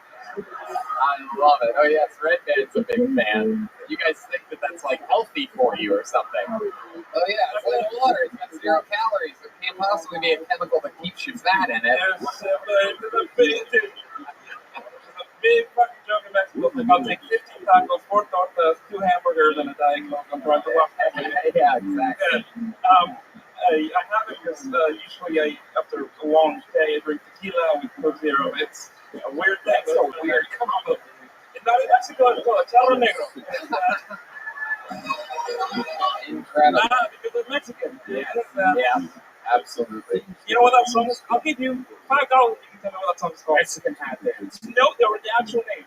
Well, that's a lightweight. Yeah, I know. And I am in your country. Nobody shut the fuck up. It's on Spotify. No, you're right. It's Jarabe Tapatío. Oh wow, I just saw Michael Gonzalez get hard as a rock. I guess we found out. There he is, stroking the wood. Salvador DeSantis. So tell us more about your life. You're so good at this interview portion. It's incredible. So I want to know more about you. Can you tell us some more about the great Salvador DeSantis? Yeah. So I worked around Mexico City when I was 11 years old. My big dream, the only regret I have in life, I got my BFA in acting in a school that doesn't exist anymore. So that's why I'm doing that. At a school that what? That doesn't exist anymore. Oh my God. I did a bunch of theater when I was a kid and everything, and then I always wanted to be an actor. And then, funny enough, I wanted to study film. That was the biggest thing. It's like, I want to do film. And my mom was like, no, I think you miss the stage. So I thought you really are good. You know, don't tell anybody, please. You're really good at stand-up. You're a killer at stand-up. So, I thought it was really brave of you to come out as homosexual on stage. I think it's moving in everybody. You know what I mean? It was it's him and the guy who's talking about there's jail gay, and then there's out. It's not gay fit for survival, like I said. You know what I mean? I thought that was very brilliant. Thank you. Appreciate it. Salvador DeSantis, what's your love life like? I'm dating. I'm dating now. So she's 23 and 31. It's totally lucky, right? It's good. It's good. What are the negatives? What are the positives? She's 23. You know, it's like a different. Can you describe that? So she's. I think we're discovering that she's autistic. Her words, not mine. Say it again. She's autistic. Well, she's just realizing it just came later in life, and so she's very emotional sometimes. And so, but she's actually amazing. She's extremely intelligent. She's watching this, and I'm gonna get so much trouble telling it. Does she ever beat your ass? No, actually, yeah, in the Mexican household, that's just like regular money. You know, it's just love. Right. You know what I mean? Thank you, baby. Appreciate it. Thank you. Right. So in the bedroom, what's it like being 31 with a 23-year-old? Taik. Wow. She's phenomenal. She's great. She's always down. Amazing. It's always going. It's like I'm tired. You know, she's great. Does she try to eat off all your plate? Always take bites off your food? Look at me. No. I'm doing the eating. Incredible. Salvador, very, very, very good performance. Thanks for coming up This here. is my second time here, by the way. Oh, really? I did it at the comedy store like in 2018. How did that go for you? Was that? You know, I was good at this time. Right. Yeah, I love it. Well, that's one of the cool things. When people come back, you get to see him get better. Salvador DeSantis, thank you for swinging by. He was on at the comedy store 4 years ago. You guys ready to fucking put a ribbon on this thing or what, huh? Or you think we should go to the bucket one more time? Let's do one quick one, and then we're gonna fucking. Oh, we haven't had a female. Good point, Red Band. There's been no females yet tonight, so I will keep picking until I find one. I got one. Ladies and gentlemen, Mallory Raquel, everybody. Mallory Raquel. Let's see what happens here. There she is, everybody. Make some noise for your first female comedian of the night, Mallory Raquel. Thank you, Vulcan. Wow, what an honor and privilege it is to be for you all tonight. So I am Mallory Raquel. I am a bartender slash comedian slash cannabis addict. I moved here from Denver, Colorado. In between Denver and Austin, I've tended bar for so many white men that I've definitely met a serial killer by now. You know what I'm talking about? Sometimes when I'm at work, there are men that I make eye contact with on the other side of the bar, and I'm like, my God, I really hope they don't know which car is my car in the parking lot. You know what I'm talking about, ladies? I just worked a 10-hour shift. I'm not trying to fight for my life, you know. Being that I'm in the service industry, I don't have insurance, but I do have autoimmune diseases. So that's been a treat. I was diagnosed with celiac and Graves' disease last fall, and I am doing better since I swore off gluten, but I do have some symptoms to deal with. My favorite symptom is weight loss. Last week, my friend said, "Hey, Mal, you're looking thin." And I was like, "Oh, thank you, Courtney. I'm really sick. Really, really sick. Thank you." There you go, Mallory Raquel. Welcome, Mallory. How long have you been doing stand-up comedy? 2 years. 2 years. 2 years, okay. All of that here in Austin? Yes, I did do it a little bit in Denver, and then COVID happened, and we moved down here. So who's we? Me and my husband. Okay, how long have you been married? Oh, 9 years. 9 years. What does he do for a living? He is a prep cook. A prep cook. Okay. All right. So you're a waitress? I'm a bartender. Bartender. That's right. And he's a prep cook. You guys work at the same place? We do. Oh my goodness! Look at that. There's some nasty shit going on in that kitchen, huh? I know. And according to your autoimmune disease, there's nasty shit going on in the bathrooms too. Because celiac disease is no joke. That's basically a full-time shitting disease. Am I correct? I mean, it is if you eat gluten. Yeah. Right. Okay. So, can you give us an example of how you have weaned yourself off of gluten? I mean, it's not the most convenient thing in American food culture not to eat gluten. I do feel like an asshole. Of course, I have jokes about it. But do you feel like a shitty asshole? I fucking did, dude. Actually, I worked celiac joke. Roseanne just gave me a look of disappointment that my mom never gave me as a kid. Just fucking, I didn't even know what that felt like until right then. No humor always plays. Yeah, no, I'm not. Red Band. Come on. Red Band, thank you. I'm getting ready to do the same look Roseanne. Don't touch me. Yeah, you know, just fucking eat meat and vegetables and like you'll be healthier. Okay, Mallory, you've been married for 9 years. How do you keep things exciting in the bedroom? Ooh, it's a good question. You know, I actually have a butt plug that I'm afraid to use, but I feel like that's on the horizon. Red Band. Get the fart board out of there. You're allowed one fart per episode. It's always been that way. You know that. God damn. So you have a butt plug that you're afraid to use? Yeah, just a little like, it hurts. But, you know, we're working on it. Spice it up. We were pretty young, so now that we're like 31, so we're getting to that time where maybe we need to change it up. Spice it up. Spicing it up is hard to do when you have celiac disease. It's risky, very, very risky. It's not wrong. Okay. Very, very interesting. So 2 years you started in Denver. What's the Austin scene like for you compared to Denver? Honestly, it's been great. I mean, it is kind of saturated. I mean, you all know that.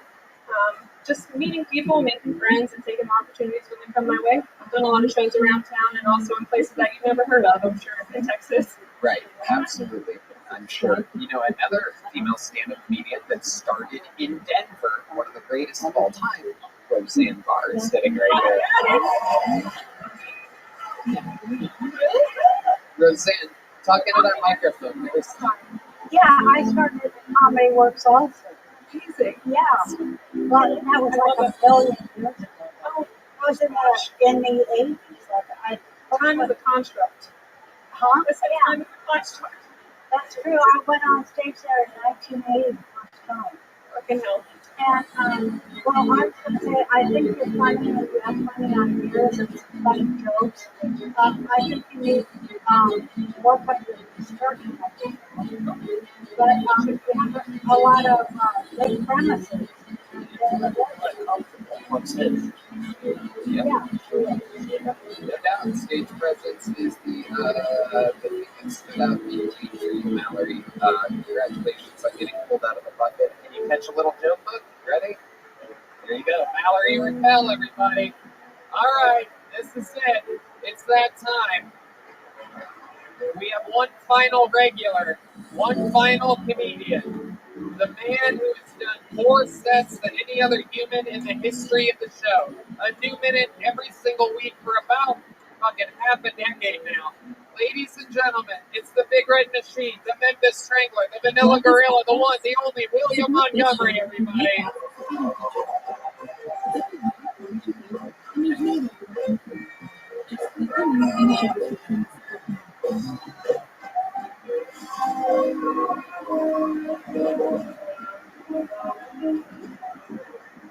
First and foremost, Roseanne, I have to be honest, I also tried to kill Tom Arnold at one point. The WCW called and they want me to become a professional wrestler. My finishing move is called the Prop Duster, and I don't want to spoil anything, but let's just say, can you spell what the Big Red Machine is fucking cooking? Y'all know what we want! Horses in rural South have almost no access to abortion services, particularly black and brown ones. Love how they add that word. Just say abortion. I mean, what other services do they offer? Can I get my fucking pussy detailed while I'm here?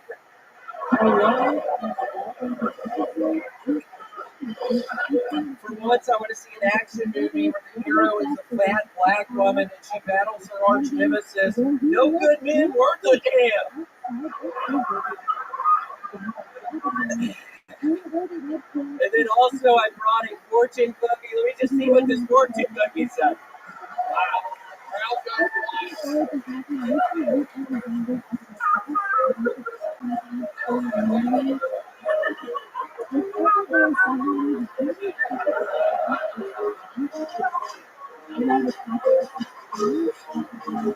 The CDC has come out with a study that says it's good for your health to ejaculate at least 26 times a month. That must make Red Band one of the most healthy people in the world.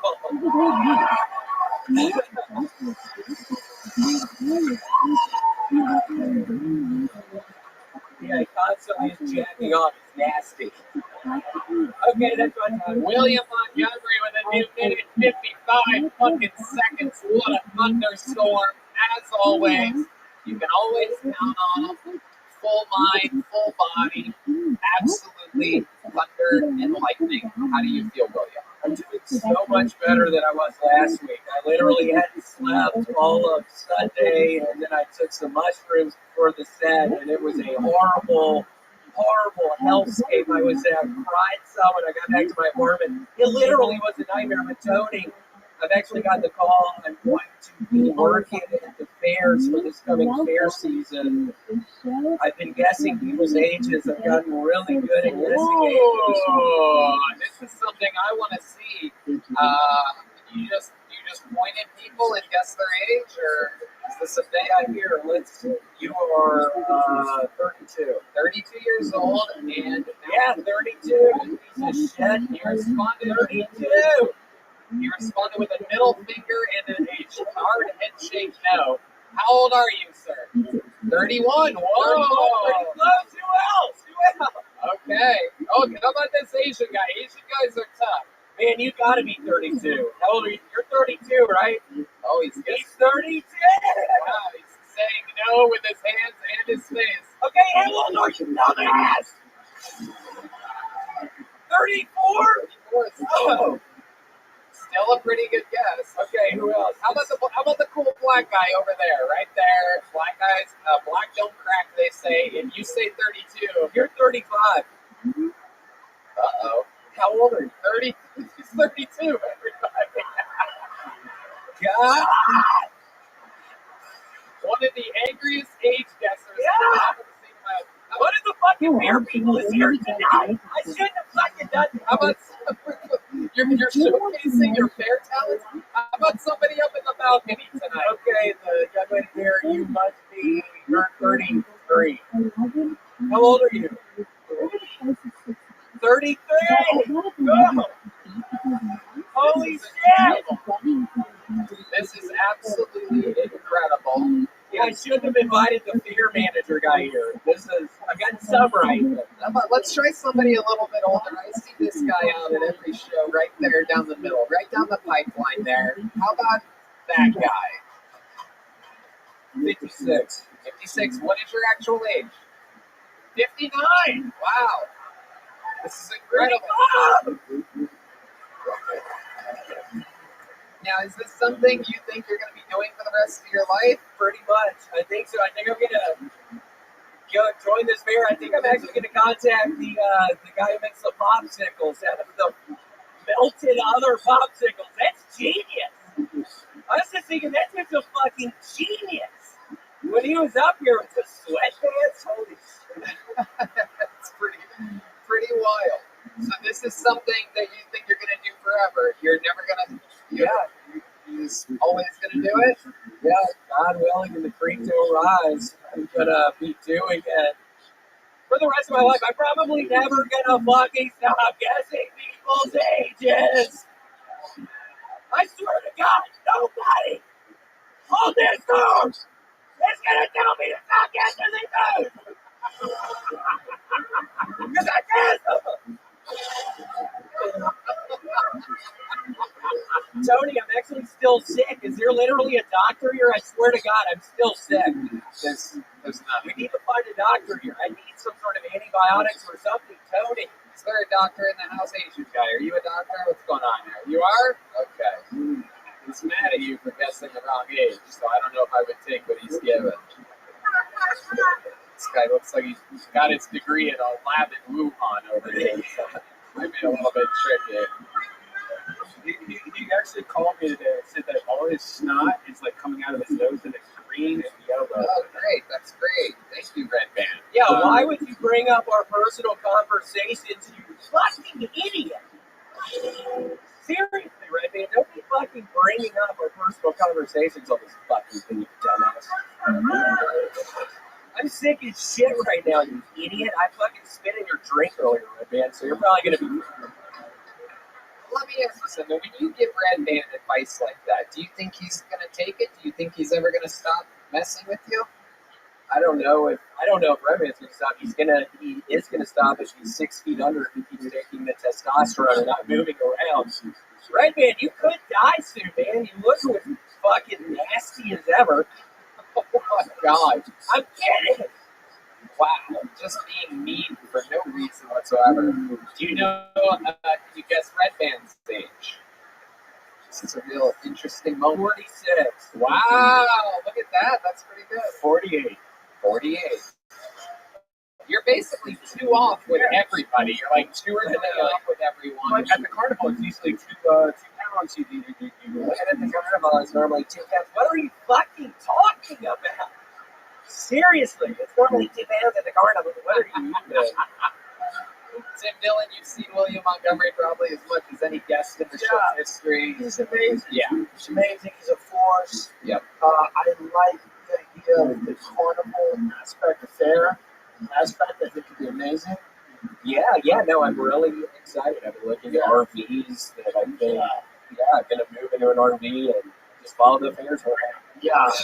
It's going to be amazing. You chasing gypsies from town to town.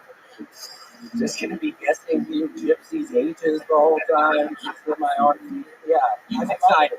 You was 65. Yeah, you must be 65. Roseanne Barr, you saw William for your first time 2 weeks ago. You're seeing him again. Well, you're fearless. You're great. I love it. That's so nice to see you, Roseanne. And What was fucking funny about that? You fucking dumbass table right there. Yeah, they did. Those fucking idiots at that table. What creeped me out when I fucking walked up here, I saw y'all. Fuck. I was wondering, William, I was wondering if you've ever been a street performer.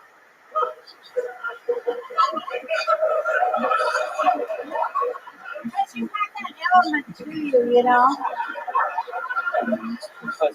A street performer? Yeah. You know, like on Venice Beach or something where you just, Hey, what do you mean a street performer? You know, where you just pull like a soapbox, you stood on it and drawn a crowd. I'm still a little confused. What do you mean a street performer? You know, where people throw quarters in a box. I've never done that shit, and I never will. But I mean, surfing, that's kind of I'm better than that. But I mean, like circus, like you could draw a crowd. Like if you went down to Venice Beach, you could walk out of there with $5K a day. I'm not gonna fucking be brushing shoulders with those nasty fucking streaming. You couldn't catch me dead doing that, Roseanne. There's no way. Those nasty. No, I bet you have done that, bitch. Oh my God. Okay, I did. It takes one to know one. What an eclipse watching Roseanne, Tim Dillon, and William Montgomery on the same stage at the same time. What a special treat. That's the Big Red Machine. William Montgomery's killing it on Cameo. Watch Roseanne's new special on the Fox app. Get it. Of course, you know when you look, Tim Dillon. How about one more time for our guest, Roseanne Barr? Tim Dillon. Peace. One more time for the best damn band in the land, Michael Gonzalez, Sean Dees, Steve Madness, Matt Mueling, and Paul Deemer. Thank you to the Red Rose, Yellow Rose, Steve Betty Bach, Austin Security Guard Service, and Gel Blaster. The drawing from Ryan J. Ebelt is in, and it is unfucking believable. It is indeed Roseanne Barr and Tim Dillon. There they are. Look at that. That's you and Tim Dillon up there. How cool is that? And those are all available at RyanJEbelt.com. Thank you to Screwball Peanut Butter Whiskey. And thank you to Vulcan Gas Company. It's our final show here. We'll see you next week. Live from the Comedy Mothership, half a block away. Thank you all. Good night, everybody. Thank you.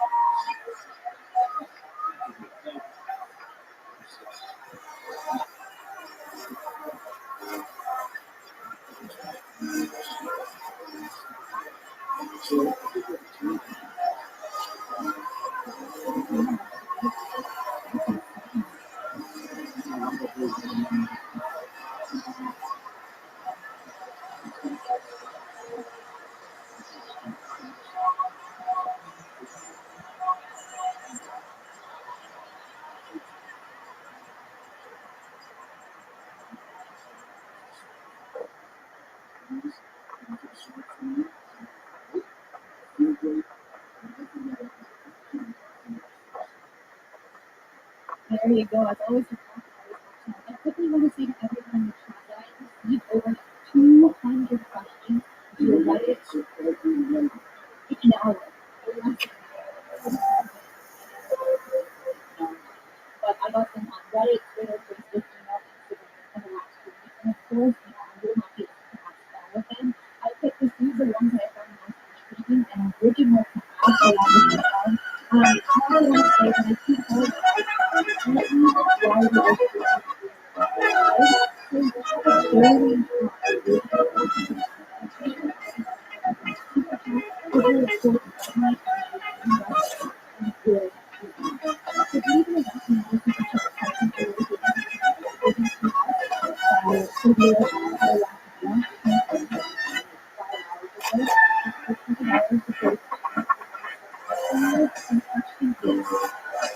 I'm convinced that this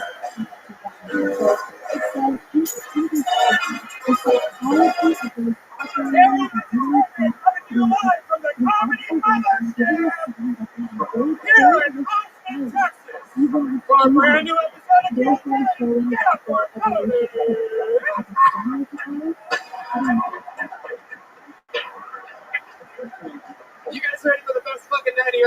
tonight or what?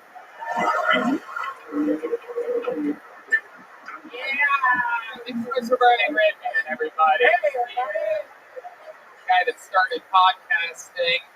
Welcome to Keltoni, brought to you by the Red Rose, the Yellow Rose, Gel Blaster, the Austin Security Guard Service, and Screwball Peanut Butter Whiskey. I'm gonna hand for the fucking band. John Dees, Paul Deemer on the horns, Eli Menezos on the bass guitar, Matt Mueling on the electric, and the great Michael Gonzalez on the drums over there.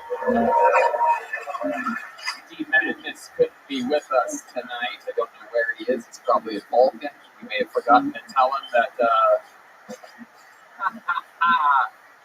that we were switching over. A lot of fun stuff playing. Shout out to D. Betty Vodka. Of course, again, the Red Rose, the Yellow Rose, Gel Blaster, and the Austin Security Guard Service, Screwball Peanut Butter Whiskey. And before we start tonight's episode, here's a little bit more from the amazing sponsors that made tonight's episode available for you here right now. Hey y'all, the Comedy Mothership is open. We have been drinking more than even we are used to here at our new home club. And I gotta tell you, Liquid IV has been pulling its weight, keeping me alive, keeping us feeling absolute in tip-top shape, keeping me inspired to go golfing, do hot yoga, and completely rejuvenate the toxins that I put in my body the night before. Liquid IV is the hydration brand that fuels your well-being. Their hydration multiplier is one product you're missing in your daily routine. In just one stick, you get 5 essential vitamins and 2 times faster hydration than water alone. Use it first thing in the morning, before a workout, when you feel run down, after a long night out, and especially on long flights. I love it. It's so convenient also. It's just these little packages. You can keep one in your pocket or in your suitcase. And you have the best flavors known to man. I love my personal favorites, the grape, the fruit punch, and the cherry. It's so awesome. You just take this little packet, you put it in a little water. Next thing you know, you have something that hydrates you 2 times faster and more efficiently than water alone. It contains 5 essential vitamins, B3, B5, B6, B12, and vitamin C. And it has 3 times the electrolytes of those traditional sports drinks. It's made with premium ingredients. It's non-GMO, and it's free from gluten, dairy, and soy. So, grab your Liquid IV in bulk nationwide at Costco, or you can get 20% off when you go to liquidiv.com and use the code TONY at checkout. That's 20% off anything you order when you shop Better Hydration today using promo code TONY at liquidiv.com. You know, here at Kill Tony, we deal with a lot of different shapes and sizes of comedians, and mental health is a serious issue. We have seen this not only with the people that we pull out of the bucket, but on every single level of this industry, as you've seen some of the greats, whether it be Robin Williams or Brody Stevens, through and through, stand-up comedy is a little bit tough on mental health. A lot of high highs, a lot of low lows, and nowadays, luckily, there's Talkspace, which makes it easy to find a therapist that you like. It's convenient to meet online, at home, or wherever you're most comfortable. Talkspace is making huge differences in many people's lives. Do you think seeing a therapist or a psychiatrist would be helpful, but you don't have the time to actually find one and meet with them or afford them? Try Talkspace. By doing everything online, Talkspace has made getting the help you want easy, accessible, and affordable. Right, man? And sometimes, why wait? You know, people wait until something bad happens to talk to a therapist. You don't have to wait. You can get a therapist through Talkspace right now. Therapy can help you shift your perspective, find tools to cope in difficult times, and be a guiding light. Getting started is the important part. Talkspace makes it easy and affordable. At Talkspace.com, you can sign up online and get a personalized match with a provider that's right for you, typically within 48 hours. It's incredibly convenient to have virtual sessions with your licensed therapist from the comfort of your home. Talkspace is affordable also, and in-network with most insurers. And as a listener of this podcast, you'll get $100 off your first month with Talkspace when you go to Talkspace.com/Tony to match with a licensed therapist today. Go to Talkspace.com/Tony to get $100 off your first month and show your support for the show. That's Talkspace.com/Tony. Hey y'all, if you're tired of harsh smoke, coughing attacks, and chugging water after every rip, it's time to upgrade to an icy, delicious freeze pipe. Freeze Pipe's unique line of freezable glass pieces remove chest and throat burn by cooling smoke by over 300 degrees. Freeze Pipe's bubblers and hand pipes are twice as smooth and half the price of those other guys' bongs. Man, The secret is the freezable glycerin chamber, the cone on every piece. Just pop it in the freezer for 1 hour and smoke passes through it so it's cold for an easy on-the-lungs toke. The hype is real. With a 4.4-star rating and over 1,100 reviews, Freeze Pipe has been trusted by thousands of Americans for over 5 years. So, for a premium smoking experience at everyday great prices and free shipping, visit thefreezepipe.com and use code TONY for 10% off your entire order. That's the THE freezepipe.com and the code TONY for 10% off. You guys ready to start tonight's episode or what? You guys think you're better. Are you guys ready to start the first ever Kill Tony in the mothership? This is an epic moment. Normally we have one or two guests. This week, to get things started, we figure we blow it the fuck up. Ladies and gentlemen, 3 guests, 3 of the best in the world, from New York all the way to Los Angeles. Make some noise for Jim Norton, Whitney Cummings, and Bert Kreischer. Yeah. Jim Norton, one of the best in the world. The great Whitney Cummings, and the motherfucking machine, Bert Kreischer.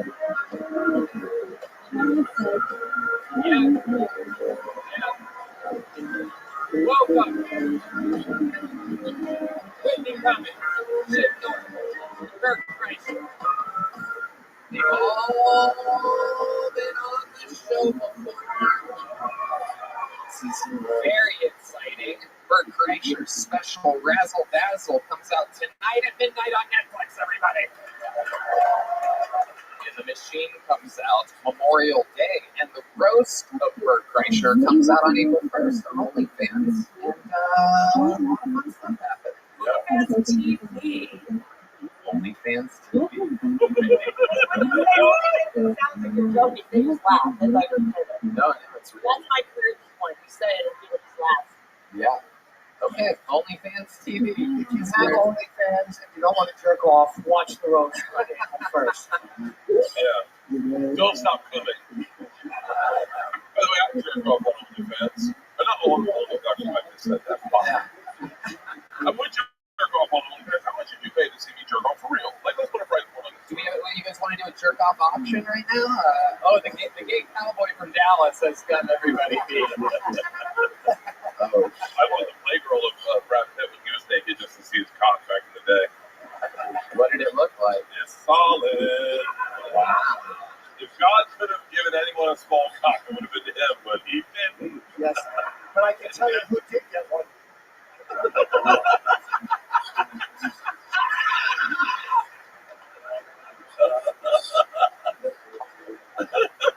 We are going to have so much fun tonight. You guys have all done this show before. I'm excited to announce that we've done this show for almost 10 years straight. We have indeed, on this evening, set an all-time record for signups. Over 189 people are in this bucket. No. They thought they were signing up to have abortions in Texas. It's actually. We're going to have a lot of fun. Fuck you guys. Abortions are half fun. The front half's pretty fun, I hear. Yeah. The second half's a bummer. Yeah. Are these mics not on? What the hell? Yeah, they are a little bit low. You know, it's just such an awkward ride home. Let's talk about it. You pay for an Uber, they make me take a train. So you're hungry, you're only eating 4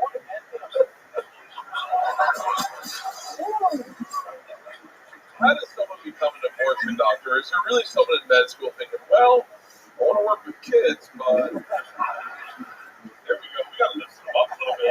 Yeah, they're tight. So the only doctors, though, that I don't worry are pedophiles because they want to kill the baby. Let's go, Texas. Let's fucking go. We are doing a special abortion taping of Kill Tony next week. It's called Kill Babies, and you'll have 60 seconds to vacuum a baby out of it. But You should do a Kill Tony right outside of the abortion clinic and go, if you name it Tony, You guys know how the show works. If I pull one of these names out of the bucket, that means they get 60 seconds uninterrupted. Oh shit, yeah, that's dirty. 60 seconds uninterrupted. You know their time is up when you hear the sound of a kitten. That means they have to wrap it up then, or else they bring out the angry West Hollywood bear. Just loud and it cuts them off. And then I interview them afterwards, and we find out more about them, and they get talked to by our esteemed panel. We're going to have a lot of fun. You guys ready to start tonight's show? Well, even though we have 189 people that have signed up for the opportunity, we also have a few regulars on the show. So let's get it started with one of our favorite regulars from the history of the show. This guy became part of the squad about 2 years ago, went from living in his van to living in his fucking dreams. Ladies and gentlemen, make some noise. Sing it if you know the words. This is Hans Kim.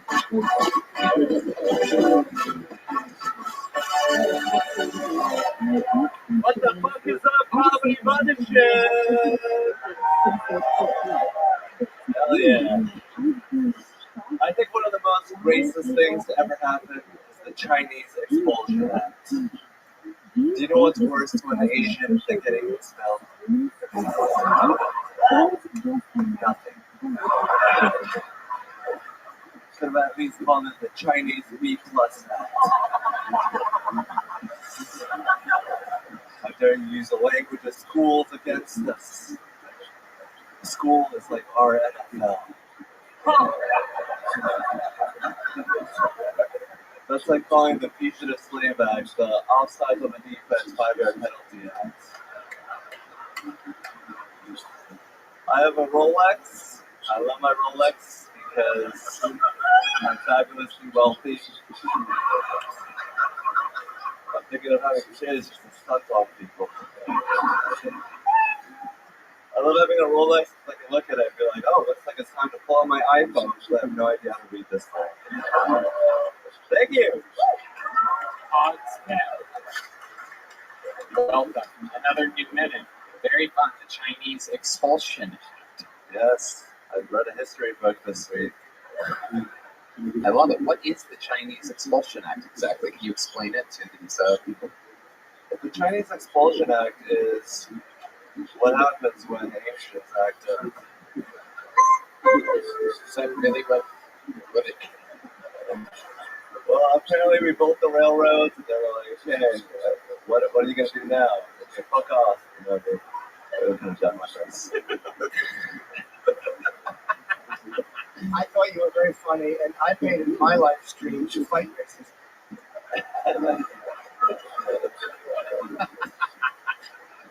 Jim, how do you do that exactly? I just don't want to get canceled. I'd say that. I don't really think I'm a good guy. I do want to get canceled. Get me the fuck out of Hollywood.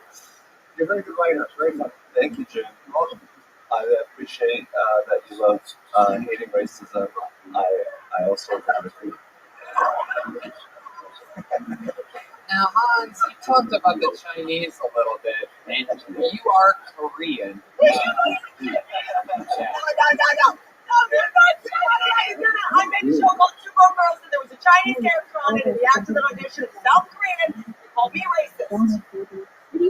Well, You call and fix that. I didn't deal with that coffin. I got a Korean. He said he's Chinese. And they called me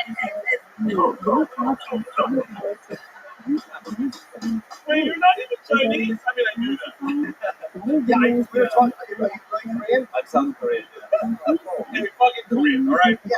Korean, all right? There's no difference between North Korean and South Korean. It's just politics. You're Korean. You're Korean.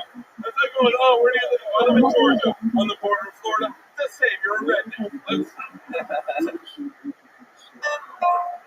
I heard Korean Facebook's fucking confusing as shit.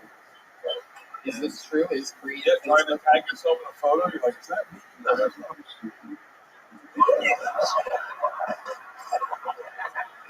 Is that my mom? Shit, I'm in all these pictures. Oh, fucking Mardi Gras, man. You know, at one point in my life, I would have enjoyed that joke.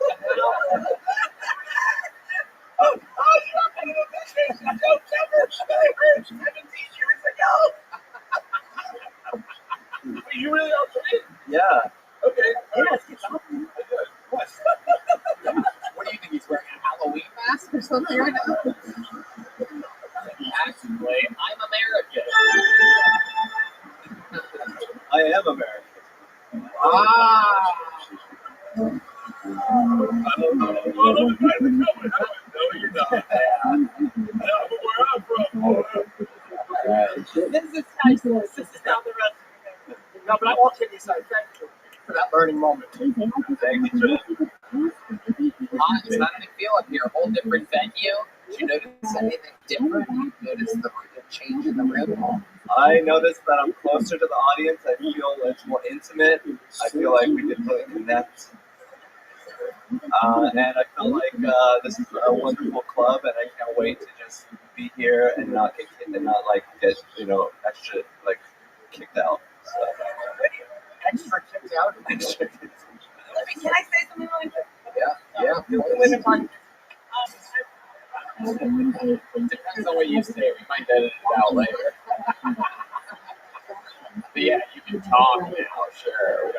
Doesn't mean it's going to be in the show. I have a voice made for podcasting. Men love it. No, but I'm not from Texas. My mom's from Sherman, Texas. Anyone from Texas that lives here from here anymore? no, it's awesome. Yeah, it's awesome. None of these people are from it. So something I feel like we all came out, we're so excited to be at this club. This is just the fucking best thing ever. And I feel we're like so excited, like pushing, and you just fucking kicked it. And one of the things that made me laugh the most, you just went, I have a role. And you just like let a setup be a punchline. Like that was fucking so Korean, dude. The way is no way. Hans Kim, we love having you start the show. You're a consistent, fucking, real stand-up comedian. There goes Hans Kim, ladies and gentlemen. And now, I repeat, in this back alleyway is 189 human beings waiting to find out if their name is about to get called. You are about to witness the first ever fucking poll in the show's history. The first ever unapproved to be on this stage comedian. Could be somebody's first time, could be a local legend. Let's find out what happens together. Your first comedian out of the bucket goes by the name of Cole McKinney. Cole McKinney. Cole McKinney.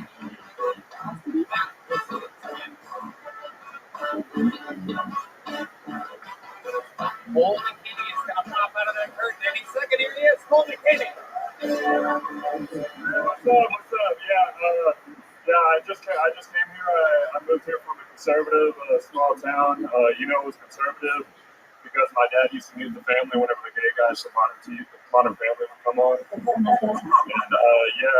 but just moving here to Austin, the homeless people are kind of already starting to piss me off. Like there was like a guy sitting on the side of the road with a cardboard cutout sign that said it said that he was homeless on it, and then I was like, well, no shit, you never see some guy just standing on the side of the road with a sign that says like Happy Memorial Day or some shit on it, and that guy definitely doesn't look like Shia LaBeouf after he hasn't seen a movie in a few years, whatever. But yeah, thank you. But anyway, so there's. Sorry, I was not expecting this, so I can't tell. But I'm all out of shit, man. I'll just let y'all go. Hell yeah. Hell yeah. Welcome. You are Cole McKinney. This is your first time on the show, correct? Yeah, definitely. Yeah, absolutely. How long have you been doing stand-up? I've been doing stand-up since August. Yeah, if you can't tell. Yeah. That's a very unfair answer. Yeah. I'm so used to hearing 22 years. Oh, no. It's awesome. No, oh my God, what the fuck is happening? It's my cat's birthday. You know what I like about you? You look like a baby doll from the 20s. Damn, really? Oh my God. That's nice. I don't expect. Thank you. That's very charming. That was fucking hilarious. You seem a little nervous, but you recovered quick. You tripped on the opening joke, which is good. We've all done it, and you recovered. Oh, wait, you don't have Tourette's? I know. And I'm just very, very retarded.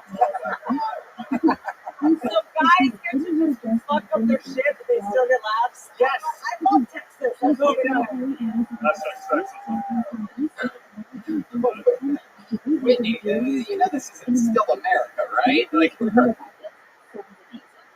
that different than everywhere else. You're like, oh, maybe we can talk here in Texas. Oh my God, let's talk about it. You started in August in Austin, Texas? Yeah. Okay. Where are you from here? I'm from a small town in East Texas. Yeah, Mineola. Okay. All right. Nobody knows that. And how old are you? What's up? I didn't hear you. I'm sorry. How old are you? I'm 19. 19 years old. Wow, look at that. Are you going to school or anything? You in Hogwarts right now? What's happening? Fly your Quidditch stick here tonight to be here? I'm going to ACC. If you say really fast, it doesn't sound like Austin Community College. So. You don't look 19. I don't look 19? No. Yeah, till it's a bar shift. Yeah. You look like both the pedophile and the victim. Very rare human to be able to look like both. Have you ever just jerk off? Like, yeah, look at that little baby. Yeah. Shut up. What a time in the mirror. Okay, so Cole, you're 19 years old. Tell us what it's like being 19 in Austin, Texas. What do you do for fun? What are you up to? I mostly just do stand-up for fun, yeah, but the clubs that I can't get into, you know. But What else? What else other than stand-up? You look like you're into like fucking crypto or fucking Pokemon. I wish. Installing cameras in girls' toilets. I'm into I don't know. I just play video games. I work at the HEB on the Riverside Drive. Whoa! Shout out! There must be a lot of homeless people in there tonight. That didn't even understand. What is it? What is that? HEB. It's kind of like it's like your average HEB just with Walmart customers. So it's like I don't know what store it is. Oh, it's a grocery store. yeah, It's the best grocery store on the planet. It really is. It's unbelievable. That one is a special one. I know which one you're talking about. They have What the do you car wash, do? What do right? you do at the grocery store? I work in the deli, so I brutalize chickens and shit. Yeah. What? Yeah, like I put them on the skewers and put them in the ovens. Yeah. You're doing a lot of fucking. Unfortunately not. I'm pretty new in town, but yeah. Oh, sorry. Yeah. Pretty new in town. Yeah, definitely. Just got off. What's up? What's the Austin dating on the moment? Oh, yeah. I can't even tell you, man. I don't get down like that. It's mostly just comedy here. Yeah. You're very funny when you're not trying to be funny. Yeah, I noticed that. But no, that's the intangible. It's like, are you funny? Like, I'll say Theo Vaughn was so fucking, he's very funny now, but like, being around him when he started comedy, he was fucking hilarious when he wasn't trying to be funny, and that's the hard thing to get. Yeah, so I'm actually trying to compliment you. Like, thank you, yeah. Yeah. You're naturally funny. I do watch a lot of Theo Vaughn, though. You know, I stop it.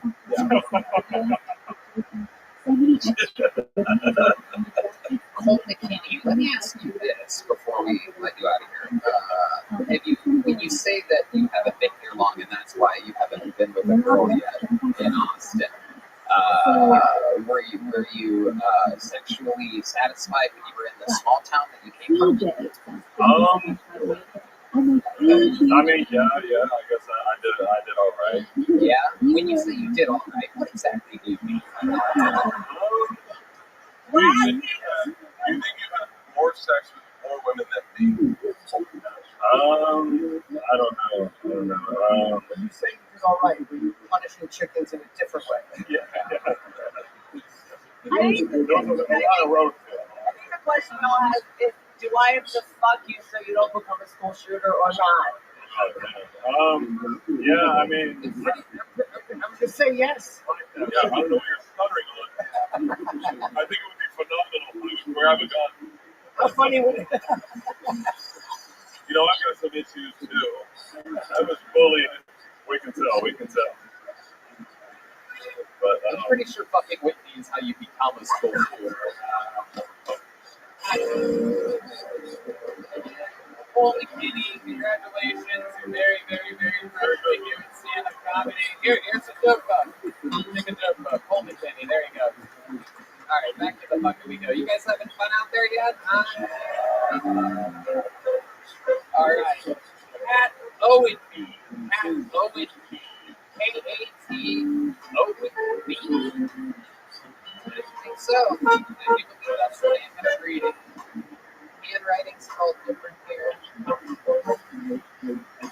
like if a comedians do good on this show? How many of you like it when comedians do bad on this show? Ladies and gentlemen, I do believe coming out of the curtain at any moment will be the Kiltony debut of Cat Owen Page. The movement anything.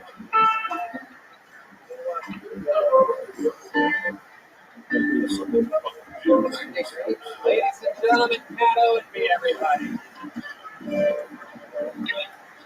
Hey, everybody. Guys, I'm not big into politics, but I do think that the icing on toaster strudel looks like cum.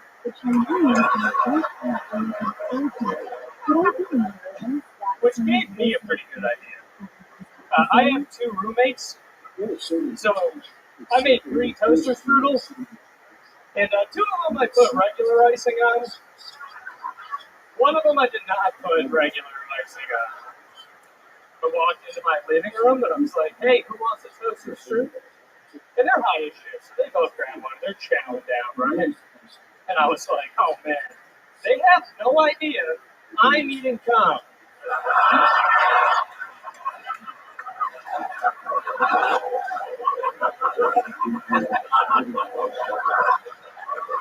Don't have to hide it anymore because what a relief. I guess I'll leave it on that. Thank you very much. There you go. Cat Owen Page. Am I saying that correctly? What was that? Owen Page? Oh, I'm Owen Gale, and they were just yelling Owen outside. Oh, wow. You're not even the person that came up with this. Sorry, it's a madhouse out there. That's great. I don't know if any of the producers of the show are paying attention to this, but do a better job, everybody. All right, here we go. Can I say how funny you are? What? You make me laugh and you make me hungry. You have a real look, like you again, I know I said the last guy looked like a pedophile and the victim, but Jesus Christ, I don't know what's going on here. You look like somebody pedophile would pass on. Oh, yeah. He looks like the criminal and the police officer that would arrest him. He looks like he's in whiteface for some reason, like he has makeup on. I love it. I love your mustache. I fucking love it. There's nothing hotter than making out with a guy tasting. That's what I always say. Tasting strudel. Oh, and what do you do for work?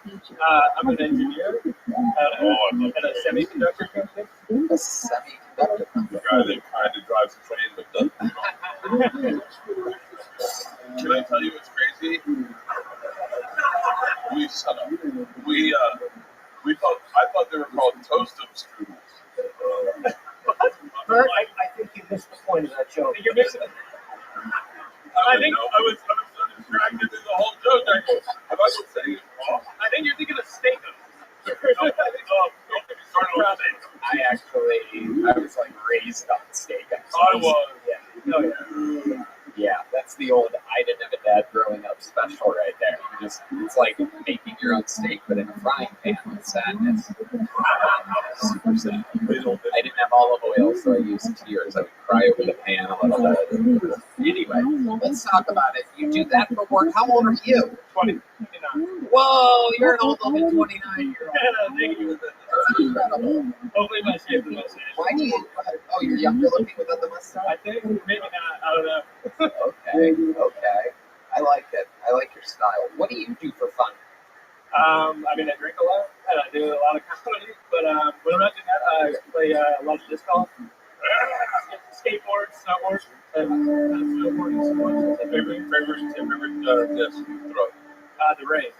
Oh, some great one. What way? Like a 171. Oh, yeah. What is that? What? Forehand. Oh, my dick's getting hard. You ever play out by at the brewery out by the airport? No, I don't. That's a great place. I play Circle C. This place has sick with fun with this golf course. Oh, wow. Erica was at the show last night. She's at the fucking six. Okay, go ahead. All right. I'm really gonna disc golf. That's cool. Did I ask you how long you've been on stand-up? No, 3 years. 3 years. all been here in Austin? No, I'm from Worcester, Massachusetts. That's where I started. I moved here in July. Okay.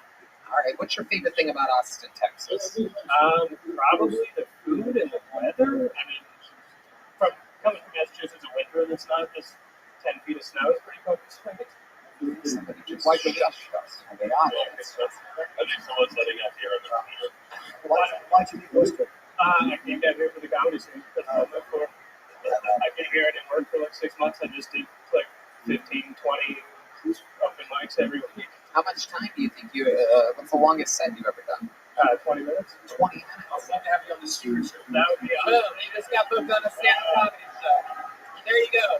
Oh, and check in with one of the producers so they can get your actual name. You literally didn't even get pulled out of the bucket. That guy just got lucky as fuck. Like Jimmy Johnson. My name's John. I'm gonna go up there. I got this.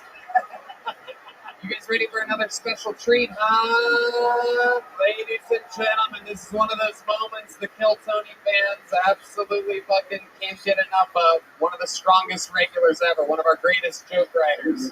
Famous for his unbelievable roasting. Make some noise for the one and only David Lucas, everybody!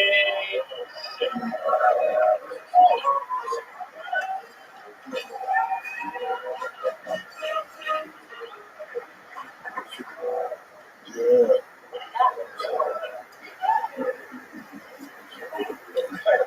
I like living in Texas because Texas don't play that bullshit. They pronouns.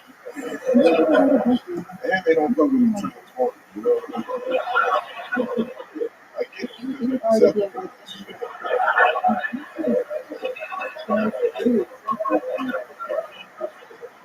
You know what I get behind trans people? Black people. Because black people hate being deceived, you know what I'm saying? You ever seen how a nigga reacts to that?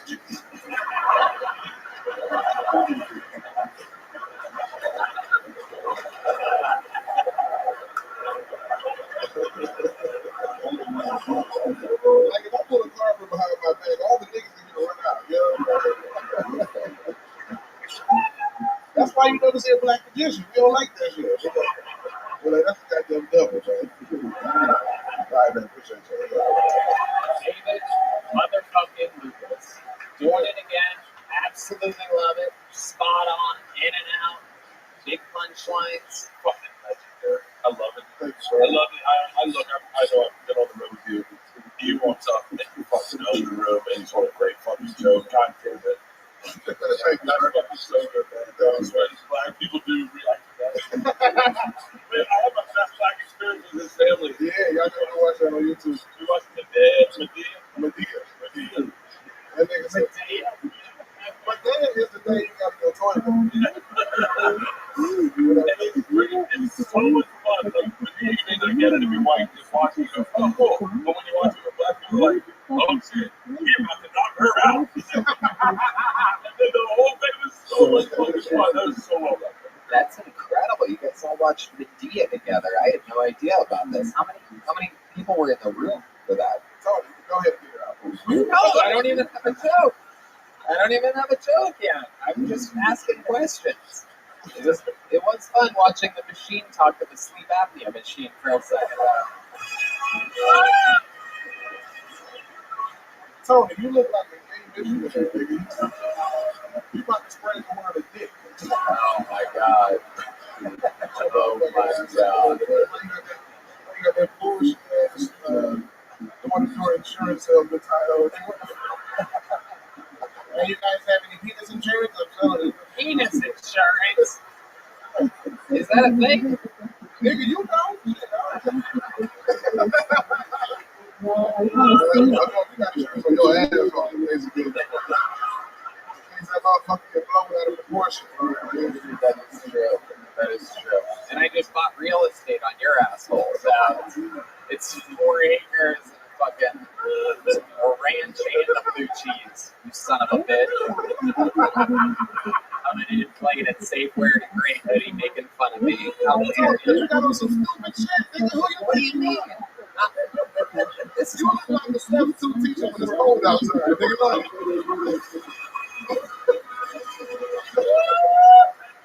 that's some goofy ass shit you got on, man. Professor Pitchcliffe in this bitch.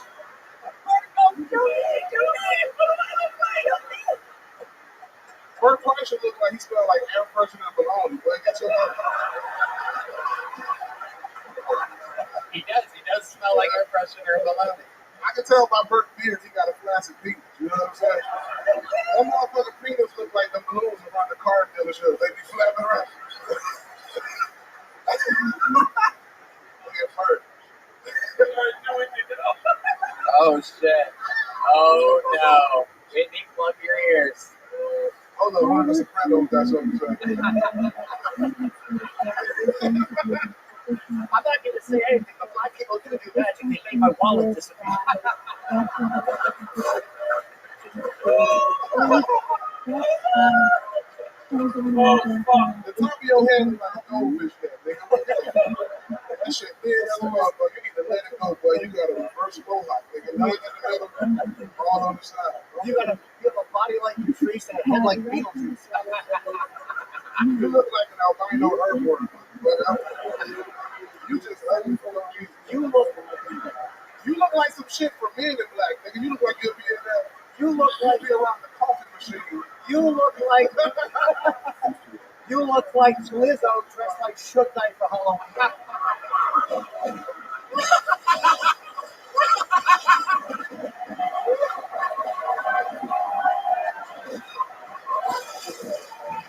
Oh my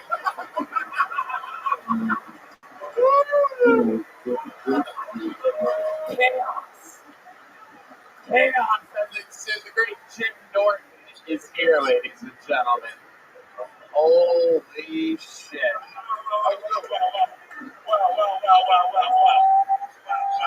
This shit is going down. I won't ever forget this moment.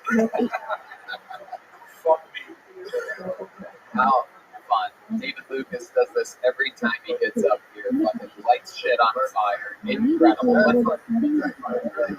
What else is going on, David? Everything else good? Yeah, man. Check out the tour dates. I got Milwaukee Improv coming up. I got ROTHSCHILD and some other shit I can't remember, but just on my website. DavidLucasCurry.com. We get the tickets. Appreciate y'all. The star, ladies and gentlemen, David motherfucking Lucas. And like that, back to the bucket we go to find a new innocent soul. Jorani Betancourt. Jorani Betancourt is next on Kill Tony. We'll see what happens now. Tough act to follow. Giovanni, perhaps? Giovanni Betancourt? Giovanni Betancourt. How many of you in the audience signed up tonight by round of applause? Okay. Giovanni Betancourt making their way around 189 other people to get here. Giovanni Betancourt. There he is. Giovanni. Well, it's a big fucking noise. Where the fuck you at? Do you guys like to watch porn? I can't watch porn unless it has like racism or like fucking sexual overtones. My favorite. Yeah. Let me tell you what. Let me see. Like black bitch gets fucking fucked by fentanyl. Asian bitch gets snapped by the back by the subway. Or my favorite, Parasite family gets fucked by the Jews. Oh, I get a little fucking tired, right?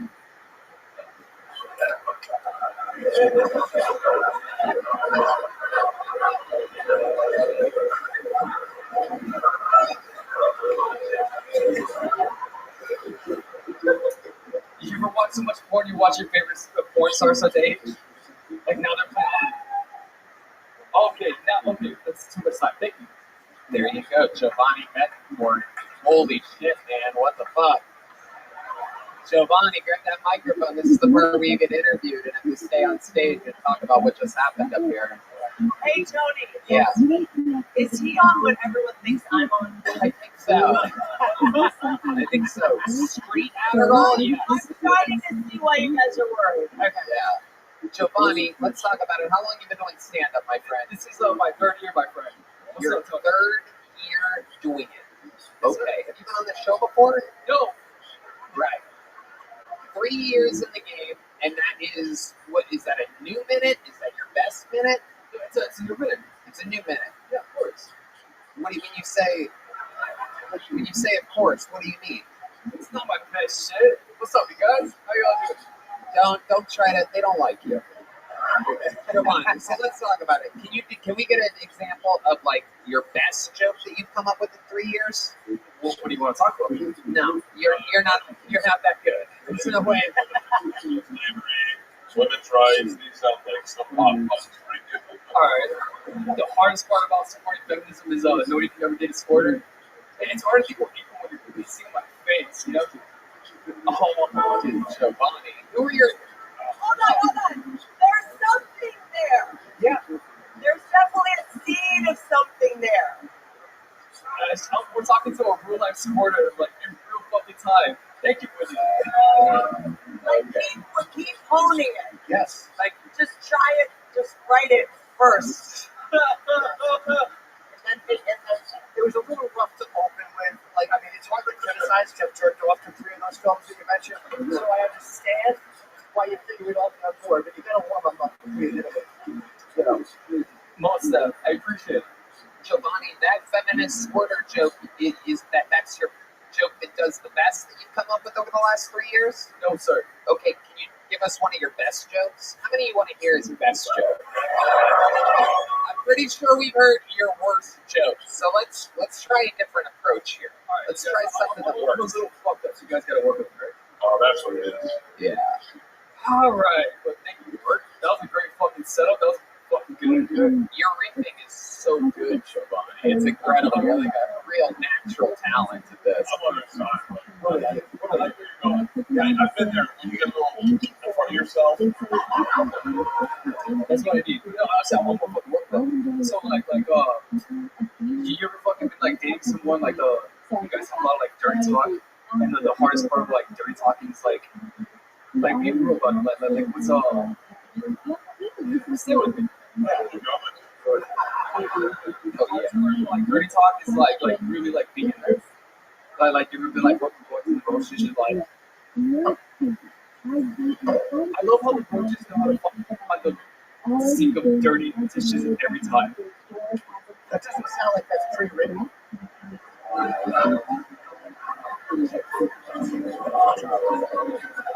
Here, guys, one quick, we're helping comics get better. We're helping No, we're not. That's not a comic, and we're not helping. Hold on, Tony.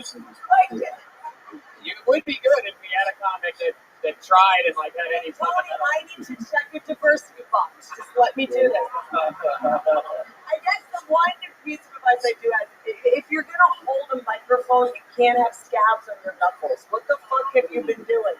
Is this from just fist fighting homeless people? I'll send it back with you. Yes. What?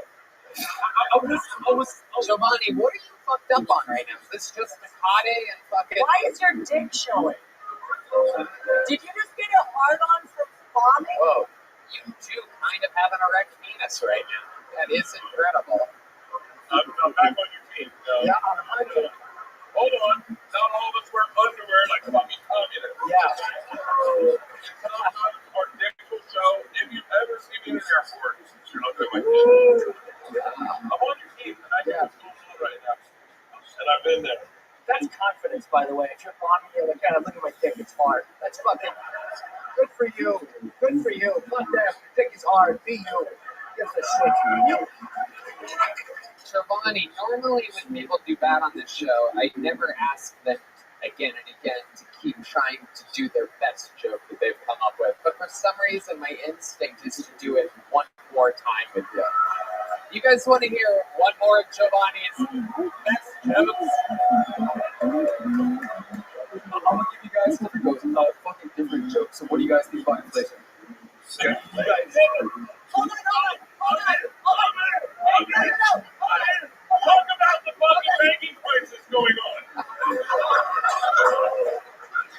Someone who looks like a fucking drug dealer in Grand Theft Auto wants to ask people about inflation. What the fuck? I cannot be more thrilled at the setup to this guy's joke. Knowing where this style tends to lead us, I am starting to think that we may have actually stumbled across his actual best joke. Fourth time is the charm. I want to hear the rest of this inflation joke. So no interruptions. This is Giovanni's inflation joke. The world is waiting. Here he is. With his fourth at-bat of the night.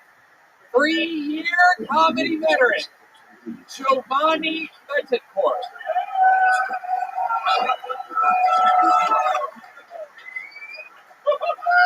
If there's any justice, anything at all about rising gas prices, it'd probably be the decline in cubic traffic. That was better than everything else. Because you know there was one motherfucker I was like, oh, I was supposed to fucking kidnap this kid today with $7 a gallon, dude. You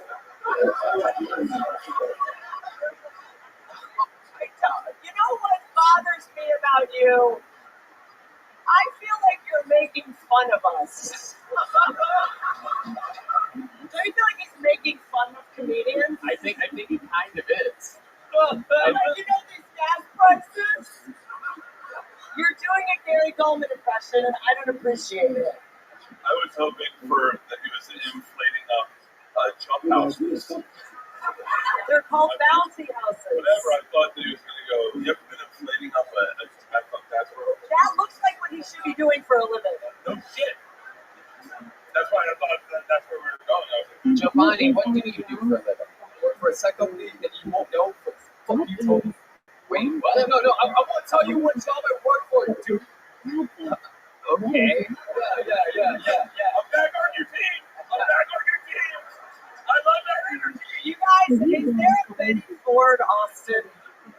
All right. He's implying that you might have a drug alcohol problem. And that's me.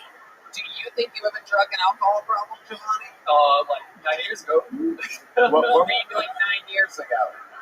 What were you doing 9 years ago? So I was in TWI. Let me tell you what. This is what I want to hear. Okay. Keep going. Keep talking. Dude, I got put over. I was trying to help a friend out. I was minding my own fucking business, you guys. Yeah. And then You get your beer out of Jim Norton's face. He's a fucking legend. Move over. that's true. That's a good point. That is a good point. That is a great point. I don't mind the beer. Just don't put the hard dick. Giovanni Betancourt, congratulations. You go home with a little joke book tonight. Put the mic back in the mic stand. There he goes. Giovanni Betancourt, everybody. Here you go, Giovanni. There you go. You guys don't have to hug the people that come up here. That's not part of it. That's not part of it. All right. What did we do? Giovanni. Yeah. All right. You guys ready to pull another one of those people out of the bucket, huh? Holy shit. A 3-year comedy veteran. A guy trying his hardest for 3 years. That is incredible. Aaron McPherson is next on Keltoni. Aaron McPherson.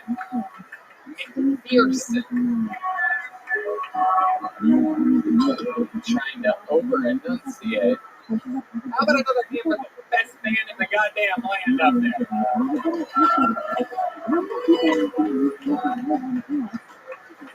Aaron McPherson is going to come out right now. There he is, everybody. Oh, yeah. All right, ladies and gentlemen, I got an announcement to make. I've been told throughout the years that I look white or that I act white.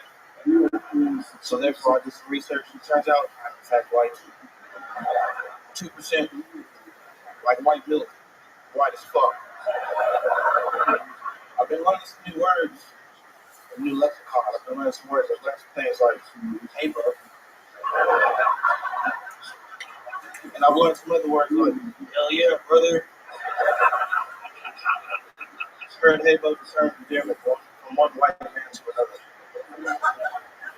You know, some other things, you know, I'm starting to do some white people things. I'm starting to attend city council meetings, school board meetings, HOA meetings. I ain't even got no house now. Done some other things too, you know, even the police have caught on to my newfound identity. Of course, after they whooped my ass for about 5 minutes, everyone's pulling my ID like, sir! I'm like, oh, sorry, I didn't see that, bro. Aaron McPherson. Wow. Man, I can't tell whether you're fucking great or going up after the last guy's just the easiest follow on planet Earth. But you seem so likable, so cool. How long you been doing stand-up? 4 years. 4 years. Okay, where at? Just moved here, but in Kansas. You were in Kansas. What part of Kansas were you in? I was out of Wichita. But I lived in a little tiny town in Winfield, Kansas. Oh, damn, you really are a white black guy. Holy shit. It's a tiny town in Kansas. Wow. So what were you doing for work out there? Just working at Lowe's, living beer. Living beer. What are you doing for work now? The same thing. Okay. Okay. Not the kind of bud that most people that look like you deliver, but keep it on the download. a lot of jokes have been straight. I'm writing a lot of fucking lines to sit one thing really funny. Did you move to Austin for the stand-up comedy scene? Yes. Incredible. Amazing. And how long ago did you move here? I moved here in August. August. Beautiful. And how old are you?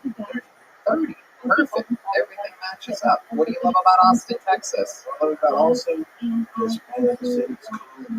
It's funky. The same thing over and over. Real Mexican food.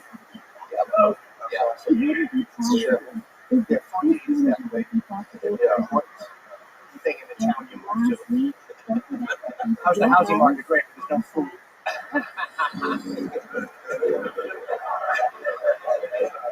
Aaron, are you in a relationship with someone? Yeah, I got a girlfriend. Well, kind of. When you say, well, kind of. It's on the rocks at the moment. Oh, wait. Yeah, let's talk about it. She lives too far right now, so she's trying to break it. Is she in the small town in Kansas? No, she's in Arkansas. Is this a white girl or a black girl? It's a white girl. Oh, shit. She's not home.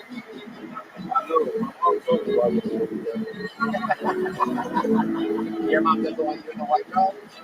No, she's R.I.P. But yeah. Oh. She died when you got home. No. Both my brother and sister, they both mixed, so she obviously is something. I don't know. She likes the white men. She doesn't say nothing about things, I guess.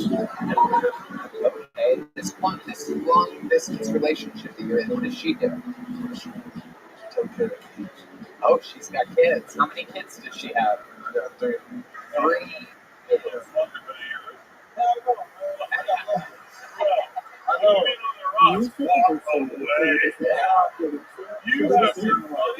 You're good looking, you got a star, you don't care.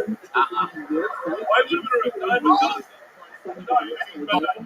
Living her a dozen, he said. Throw a rock at him. Well, here's the thing. Most successful, rich, famous male comedians only tell stories about their children. So you are the thing you want, right? Because I mean, what would you do without honest? Yeah, what would you do without your honest? Well, they still make fun of the kids. Will she let you make fun of the kids? Yeah, it's not right to make fun of someone's kids that aren't yours. You need your own children. Here's the deal, man. Cut the top off the bottom, wear like a wristband, and yes, it's pregnant tonight. Let's go. It feels so good. When they look and they're beating a stick, they go, I'm pregnant. You go, I got you forever. Do you have any special tricks to how you've maintained going childless for 30 years? Do you have a special pull-out method or anything special that you do? Yeah, like my grandpa told me, man, fuck a monkey, don't get pregnant.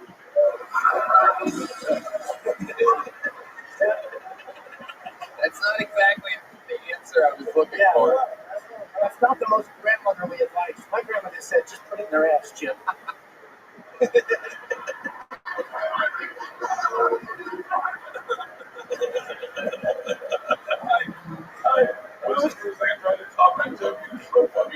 Jim Norton flew to Austin, Texas for this show, by the way. Fucking so cool. Such an honor. One of my favorites. I fucking love it. Aaron, do you have any special skills or talents other than being a very, very likable and well-written stand-up comedian? I want to know more about your hobbies and stuff. When you're not driving the bug truck and slinging jokes or banging thick white women with children. I'm just assuming she's thick. Take note that I never asked that, but he laughed right after I said it. So they don't lose that baby weight if they're hanging out with Aaron McPherson. You know what I mean? They're sitting around watching Medea. Yeah, how do you get those mediums from Gap? Just out of curiosity. But what else are you into other than stand up and work? I just smoke some weed. What do you like to do after you smoke weed? What's your YouTube algorithm like right now? My YouTube algorithm is sports. I watch a bunch of the NBA. I love basketball. Well, we finally found the black thing about you. Congratulations. Go Lakers. The NBA. Wait. Your girlfriend's kids white? Of course. I don't know what I'm doing, man. I got 5 chicks you can get pregnant. Are the kids nice to you? You guys have a good relationship? Yeah. Just cool, they're nice. Yeah. How can I answer old chicks? She's about 28. How old are the kids? What were you going to say? How old are the kids? Yeah, how old are the kids? 6 or 7. You should know the answer to that. No, you should. You don't like it. Don't know the answer. Yeah, you don't like it. Aaron, an incredible performance. You're very funny. Very, very funny. I'm so excited that people like you have been. Aaron, wait, guys. Before I let you go, what's the longest set you've ever done? 10 minutes. 10 minutes? Love to have you open the secret show Thursday. Whoa! You move to Austin, you do the fucking job, you get booked. Here's a brand new handmade Kill Tony book by the great Bonsai, real Texas leather, and on to the next one. You guys are in for a special treat right now, a true special treat. This guy came on into the Kill Tony universe just a couple months ago and has taken it over by absolute fucking storm. One of the greatest fucking finds we've ever had in the history of pulling names out of this bucket. Recent Golden Ticket winner, holding his 4th or 5th appearance ever in the show's history. Make some noise for the unbelievable stylings of Aaron Belial, everybody. This is the future. He is the future. I'm warning you right now. He has cerebral palsy that affects his voice. He's setting up now. He is undefeated so far on this show. He's an absolute fucking firecracker. How about one more time for Aaron Belial?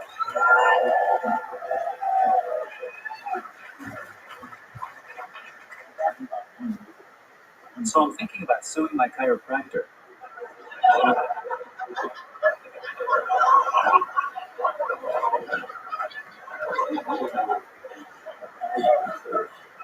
I didn't deserve this.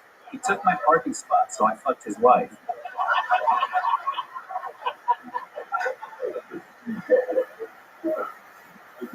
I used to think nobody wanted to hang out with me because I was disabled, but it turns out it was actually because I was a dick. That's right, disabled people can be dicks too. I only ever break up with women over text. What kind of asshole does that?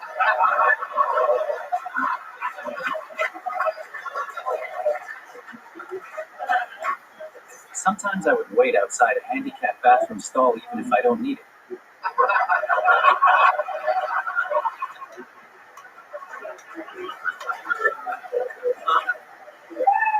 So while I've been waiting, I shit myself. Now you have to change me. And this time, please make sure you wipe front to back. A lady at the movie theater called me retarded for being in the way, so I motorboated her popcorn like the Cookie Monster.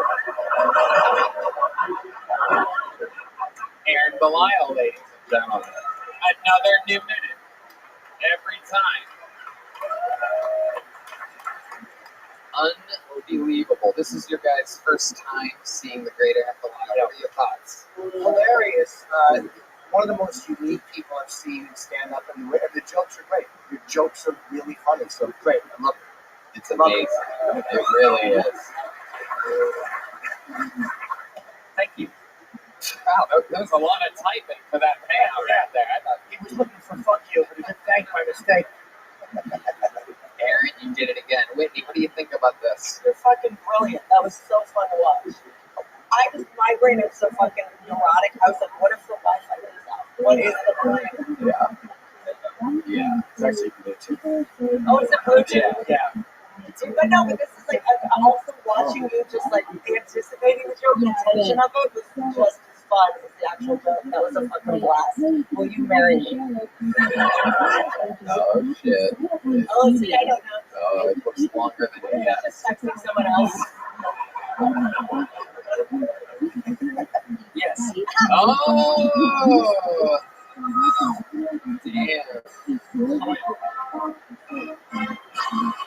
Wow, we know who does all the talking in this relationship.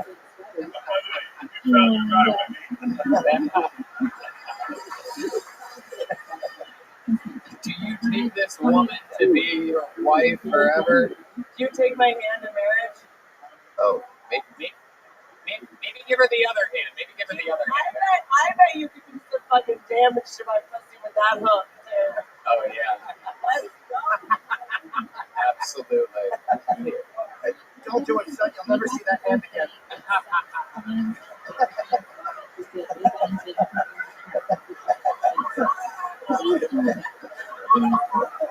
I would pay to watch that. I would absolutely love it. Incredible. Aaron, if you were going to have sex with Whitney, is there anything special that you would do? Any special moves or anything like that? I mean, I'd imagine that you really have some real tricks up your sleeve. I'm so insecure. Who are you texting? Who are you texting? Who is that? Give me your phone. Give me your phone. Give it to me.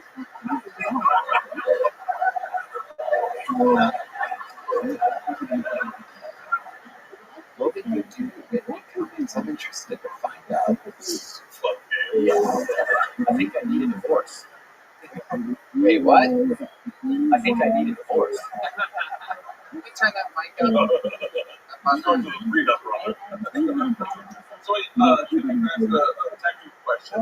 Have you ever thought about writing setups first, letting them play, and then hitting your punchlines? Because it did sound like people were stepping on some of your setups. I can already tell. I can already tell by how he reacted that he has thought about this, but the technology isn't quite exactly where it needs to be. Yep, you see that? We're like twin brothers or something like that. Yeah, we have a good connection. He's literally my favorite person to interview in the history of the show because it's like there's timing and space. And watch, he's gonna say something right now. It's hard to do. I tried to time it line by line, but it's hard. He's talking about his cock right now. It's very hard. Very hard. I love The it. great thing about sucking your dick, I It's feel like always hard.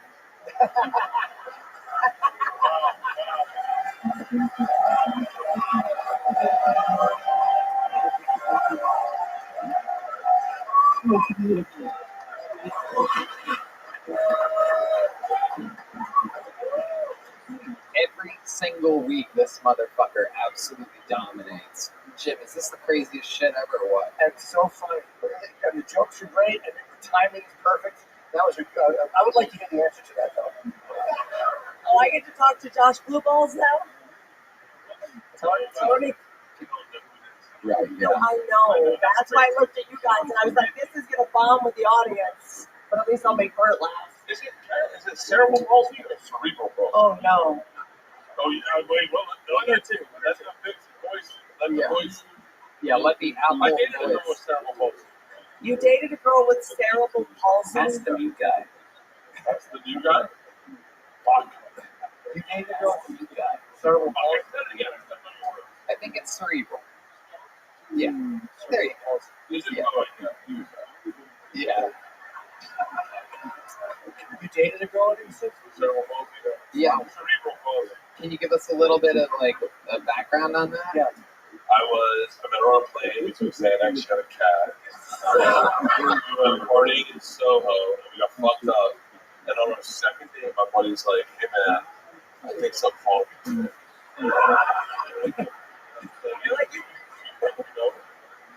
Oh shit. When he does that, that means he's got something to fucking say. So I discovered something crazy this weekend. I looked down and realized that my body is really fucked up.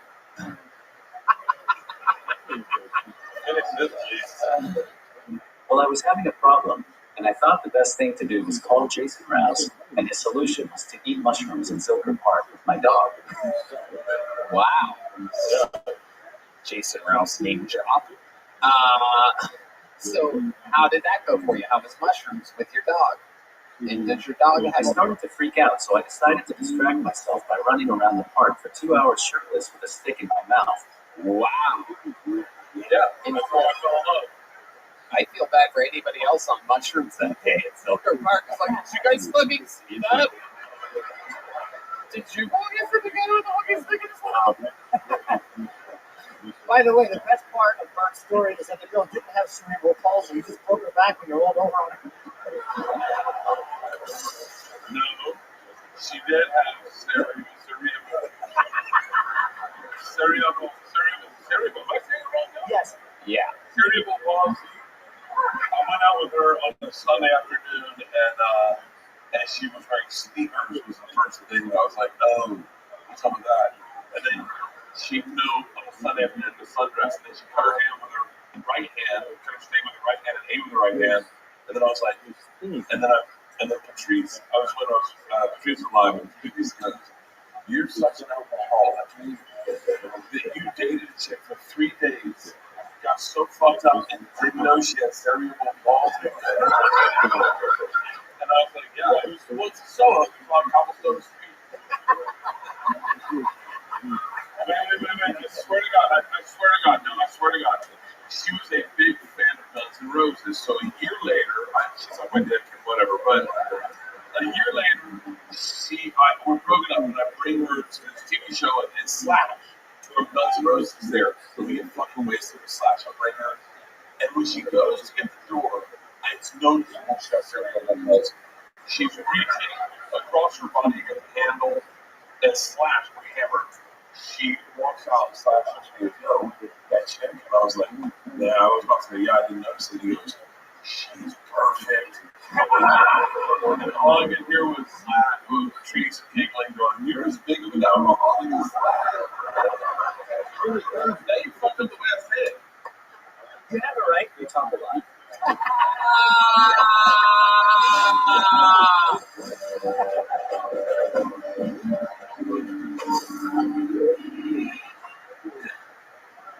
I'm so happy to see you finally learned how to put on a shirt. I've been doing it with a hook hand.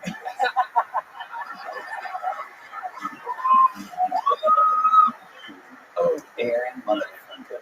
Bert's taken off his shirt so many times he has breast cancer.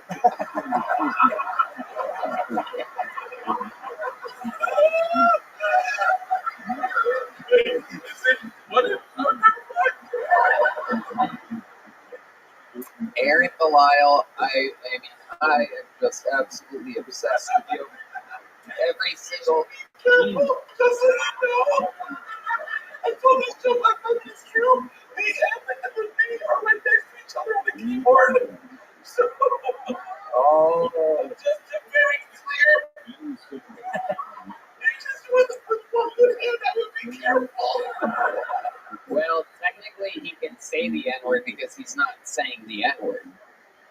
Don't do it. Don't do it. I don't want to be here. Don't do it.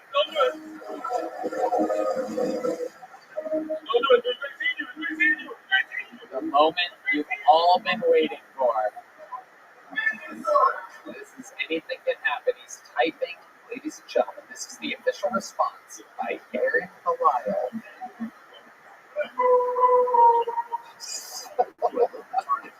Wait. Hold on. Dan, hold on a second. You have a good life. What? Do I look retarded? No. Well, I'm the nephew on the Secret Show Thursday. he's on the Secret Show Thursdays on everything moving forward. He's going to go back to Canada for a little while. He's Canadian, but we're getting him an American citizenship, by the way. How about a hand for the new American, Aaron Belial, everybody?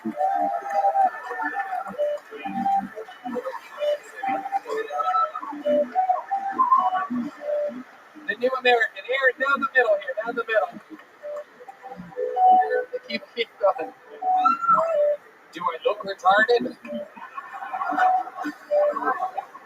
You guys having fun out there, huh? Should we go to this bucket? Another tough act to follow. Matt Bellick. B-E-L-L-A-K. Matt Bellick. Let's see what happens here. Wild night. We still having fun out there? You guys hanging in there? Some of the regulars? We appreciate you crazy fucks that, there's a few groups out there that came to Vulcan and, Antones and the Comedy Store, and they followed us here. It's good to see your faces. One more time for Matt Bellick, everybody.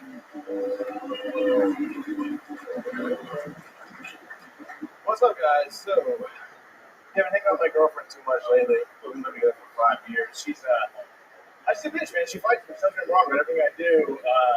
Been living with her for 5 years. 2 weeks ago, for the first time, I found out she failed kindergarten. This dumb bitch had to do kindergarten twice. Okay. Guess who's never losing an argument in this relationship ever again? Huh?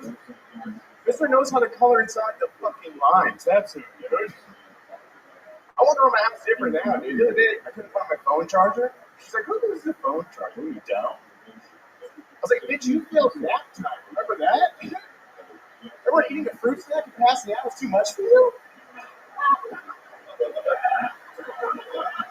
She wants to have kids with me. I was going to do that for a while. She feel kind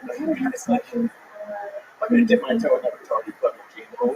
You can't do 2 plus 2 with mongoloids. The other day we were laying in bed. She goes, let's make a baby. I was like, watch for a second. ABCs will come to you right now. You can't do that. See, that's too much for you. Go take a nap. Yeah. All right, thank you. All right. Matt Bellick. You look familiar. You been on the show before? No, not on the show.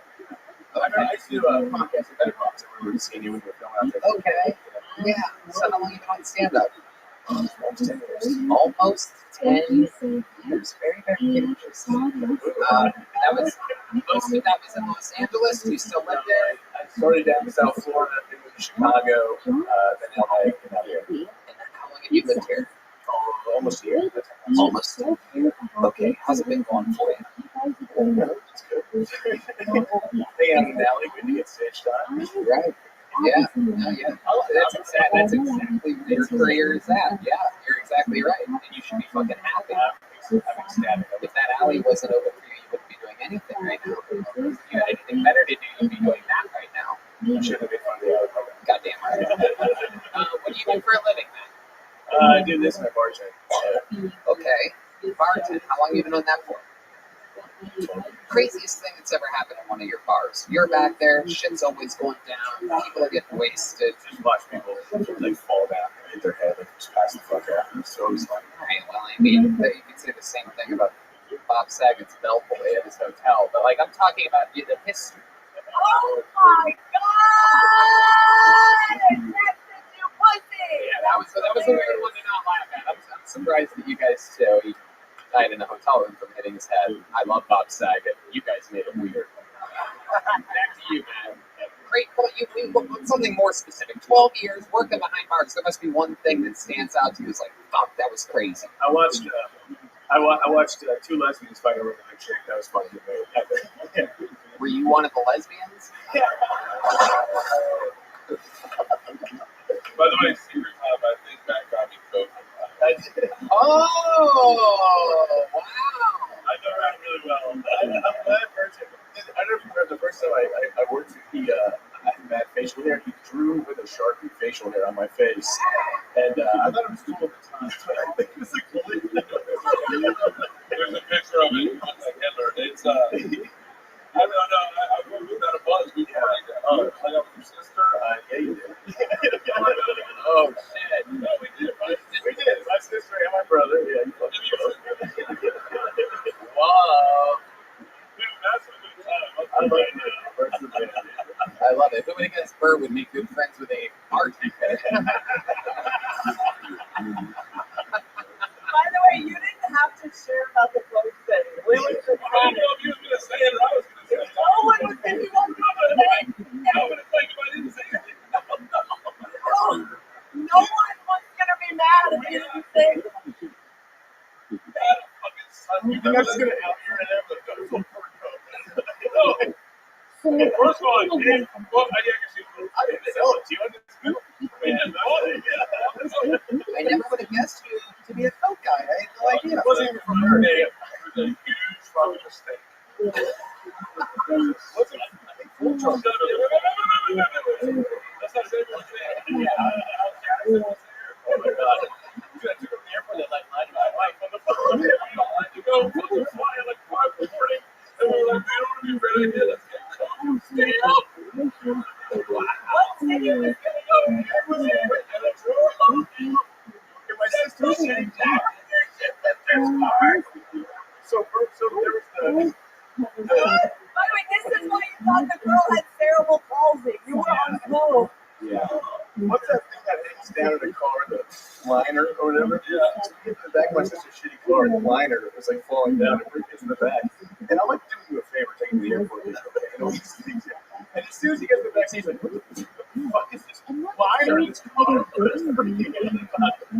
Wait, you were doing the favor? You don't pay your employees. Also, why were you in the front seat? I was just a comic. I was doing the fucking football game problem. Wow. We party, dude. Fuck you. Hey, you know what? Go live your life. Run 50 miles. Yeah. It goes back one day.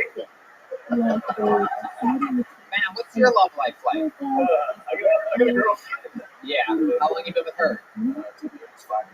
5 years. How do you keep things fresh in the bedroom? 5 years with the same woman. You look like you.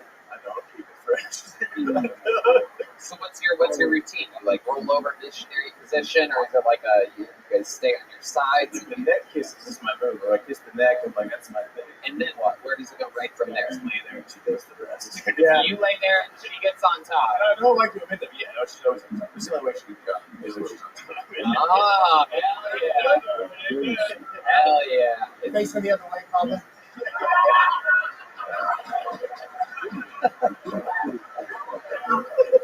It is interesting that I have bad news. Your girlfriend's never home.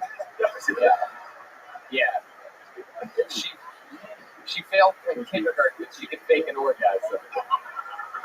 I love it. Man, do you have any special skills or talents? Other than not making women come.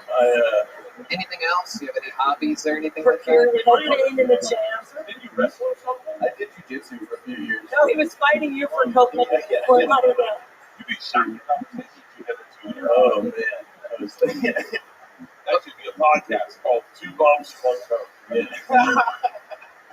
Okay, hold on. So this girlfriend, what does she do for work? She bartends here. Oh, here? At this place?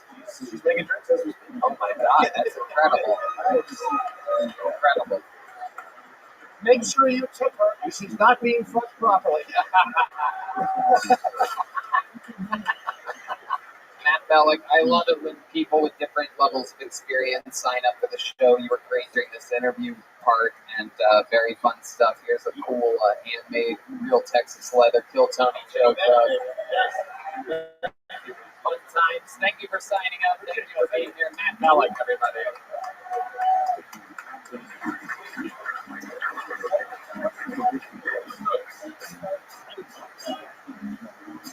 All right, back to the bucket we go. It's wild out there, huh? Dom Carr, D-O-M Carr. You can't mess this one up. Dom Carr. Oh shit, from the audience, here we go. I've been waiting all night for this. Go all the way, Dom. Open that door for him.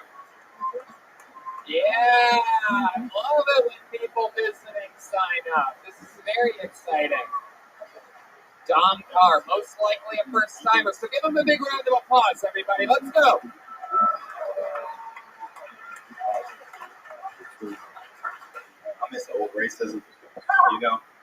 Not like mention a black guy for saying the white collar fat ass racism, but like that late 90s, 1995 and above.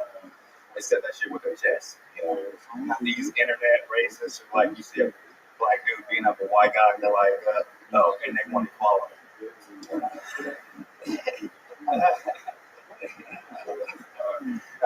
Yeah, so no, so I'll tell you a story. Back in the day, the KKK came from a small town, right? And me and my friend were like, we want to go see him. My mom heard us, and she was like, you can't go see them because they're gonna fuck you up. He was full black, I'm only half, so I was like, you'll kill him, just fuck me up. You know what I mean? I'm not really gonna die. But so she made us watch a documentary, and the doc at the end had the best line of all time. It said, KKK's getting bigger, aren't you glad you're not a nigger? That's all I got. Wow, okay, Don Carr. I've never heard an Indian guy say that word before. This is exciting. Very exciting. That's actually in my Twitter bio under pronouns. I told you me and Ed were next to each other. Don Carr, let's talk about it. You said you are half black, right? Half German. Okay. Wow. So you definitely don't like Jews. That's incredible. That German really came out there at the end. Yeah. Wow. What's your mom like? My mother, my mom's a German. Oh, I love you. Yeah, sure. German.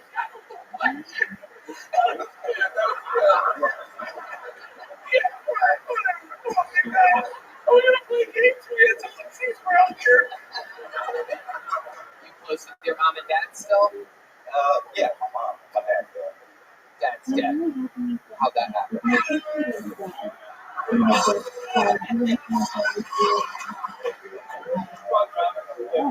What?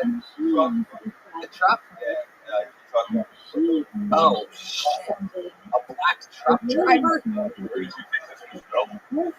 Wait, yours is fucking common. Did you hear what he just said? Everyone moves, it's fine, everybody dies. What was he rolling when he died? That was a dumb question. I apologize.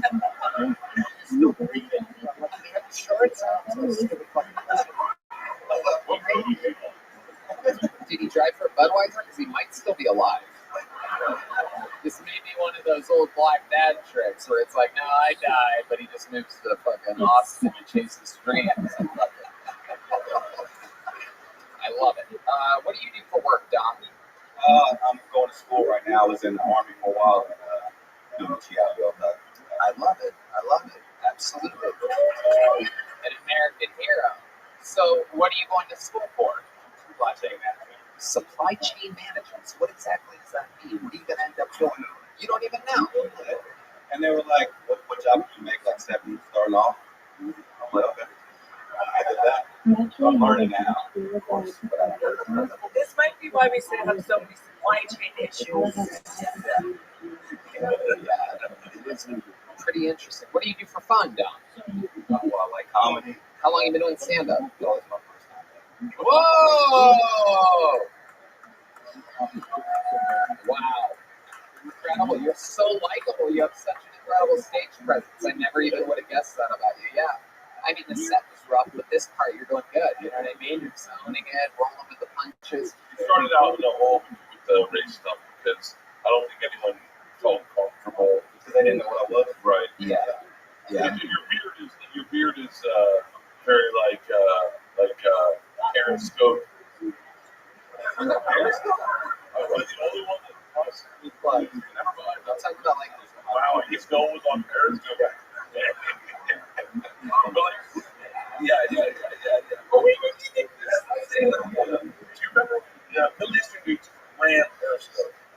And then you fuck. Oh, just because we have two different life experiences doesn't mean I'm wrong and you're right. So I think that no one got the black thing. Yeah. So they got nervous, but then when you said I'm half black, it was like, Tom Carr. So tell us some more interesting things about your life. Where'd you go when you were in the Army? I was in Clarksville, Tennessee. Oh, well, fighting the good fight. I was in Clarksville, Tennessee. Oh, okay. Hell yeah. You're kind of a brown guy, so would your own soldiers ever see you and be like, oh, you have a little bit of a DJ Khaled kind of look to you, you know what I mean? They're like, oh, another one. every time he came back to the base, they're like, yo, what's up, bro?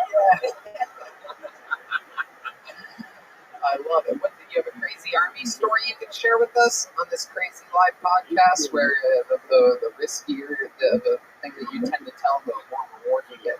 Probably shouldn't say this because I'm still trying to get That's how all the good ones start. That's how all the good ones start. Go ahead. If you get called a nigga, you can say it. That's the No. Oh, wait, okay, hold on. Let me tell you my story. I was with Sam J last night. She told me a couple times. No, but so I used to smoke K2 when I was in Afghanistan. K2 is synthetic marijuana. Bad boy. It's terrible shit. Uh-huh. But we couldn't smoke weed at the protest, you know. So I would smoke that down Sniper Hill, and I just was like, Wait. Catch us up to what Sniper Hill is. it's a road where they lock you with Sniper. Oh, shit. Damn, I've smoked a lot of weed and done a lot of cool shit afterwards, but I never fucking hung out on Sniper Hill. I love the telling of Sniper Hill. What happened there? God forbid I walked out Pussy Alley. Ew, Pussy Alley, get it out of here. So you smoke K2, you're on Sniper Hill, and then what happens? No, that's just it. Oh. I thought you were going to shoot something or something. That's not exactly the sound for Sniper Hill, huh? It's a sonar is in water right there. Okay. Did you grow up, because you know I'm like technically black. Yeah, no. Because you said the N-word, like, did you grow up saying the N-word? Yeah, I mean, I'm from the hood. Like, my mom moved from Germany to the hood. You grew up in Germany? No, it's what my brother and sister did, but then whenever she came here, we went straight to the hood because her husband had what hood? Detroit, Illinois, baby. C-Town. Wow. I know ain't nobody else. Oh, we're just in Illinois. It's only just about an hour drive to where you just said. I mean, both of my white parents are still together, and we meet 3 days a week together. Yeah, it's basically the hood. I can connect with that. Shut the fuck up. Jesus Christ.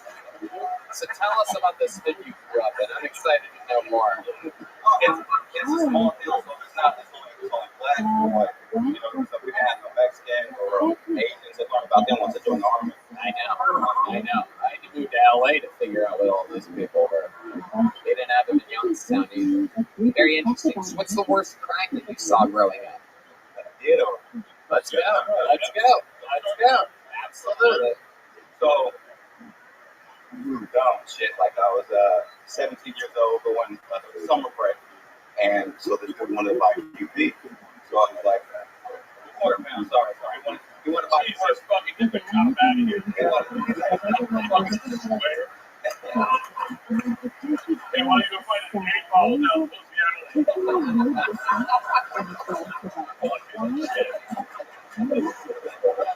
But yeah, so he wanted to buy it. I should have just sold it to him. But my boys were like, you sell it to him and we beat him up. Take his money. Goddamn right. Tap on it for a cigarette and beat him up and took it. And they found him on us and the whole time. How much time? You're really rushing through this story. Yeah. How much time did you do? How long? How much time did you do? How long did you get? The first time was the week. What was the second time? 90 days because they take you on probation, so they get you. And when you're on probation, No. That's how they get you, my friend. Don't get it twisted. Don't get it twisted. I'd imagine they got you and you're like, come on, I'm out German, I swear. You fucking N-words. So 90 days, what was that like for you? Half German, half black, just in there fucking. yeah, but it's small town, figured out that thing. It wasn't scary enough like that. Right. Nothing happened. Yeah. Yeah. If you're half black, and that's what you right. So you were in jail for 90 days? Yeah, so you get sentenced to 90 days, you do like 45. Okay. Did that hurt you with the army or no? That didn't hurt you with the army? You only served half your sentence? Is that because you're only half black? You're like, well, he's half white. Let's get him out of here. Very interesting. Like I said, half the sentence isn't just shit, man. I don't. The rest of the sentence is Can I get one more goddamn? Dom Carr, very fun Kiltony debut. Very fun first time ever on stage. Congratulations. I'm going to even give you a big joke, but here you go, my friend. Dom Carr, everybody. Oh, yeah, you're right. We've not had a female tonight, huh? You guys think we should get a lady up here, huh? We haven't had a female comedian yet tonight. It's not going to be Aaron. It's not going to be Alex. It's not going to be Daniel. Not Weston. Not Matt. Oh, is she here? Oh, the girl that we got confused about. That was Pat Owen. Is she here? All right. She got called earlier. Some guy named Owen took her spot. This is Pat Owenby, everybody. Here we go. Let's see what happens. We've cleaned up the new system of pulling names out. Pat Owenby, everyone. She's gone? I believe that means she's gone. How about Ivory Jones? Ivory Jones. Ivory Jones. Michael Gonzalez, Matt Mueling, John Dees, Paul Beamer, and Eli Menezes. We're waiting for Ivory Jones, your only female bucket full of the night. We are waiting. 189 signups. Ivory Jones, for the love of God.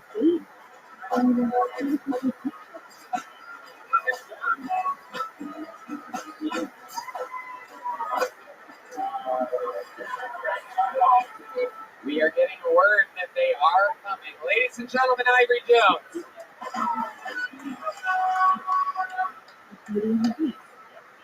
I heard my name several times outside tonight. I swore it was me. It wasn't. Did you actually call Pat Owenby? Yes. Oh, thank you. All right. Sorry, I'm nervous. I'm here to tell you about my sweet, precious baby boy. He's a teenager now and is interested in girls, which means I have to sit down and have talks with him about things like consent and respect and how, sex should be about the spiritual as well as the physical connection and all that other gay shit. Yeah, unfortunately, this is my baby, my sweet boy. His little hand used to fit right here in my palm. And now I have to sit down, look him in the eyes, talking about boobies and wieners. And the second I go to do it, my brain shits its pants and what comes out of my mouth is, do not stick your dick in anyone you do not want to be financially indebted to for the rest of your life. Okay, so sage advice from Pat Owenby. All right. Is your name really Kat? It's Kathleen, but I'm people calling me Catherine. Right. Very, very interesting. Yeah, I've never seen a cat your age before. Normally people look like you own cats, but don't go by the name. I actually do own a cat. Thank you very much. And I'm also 10-4. Oh wow, great, perfect. This is great. Check.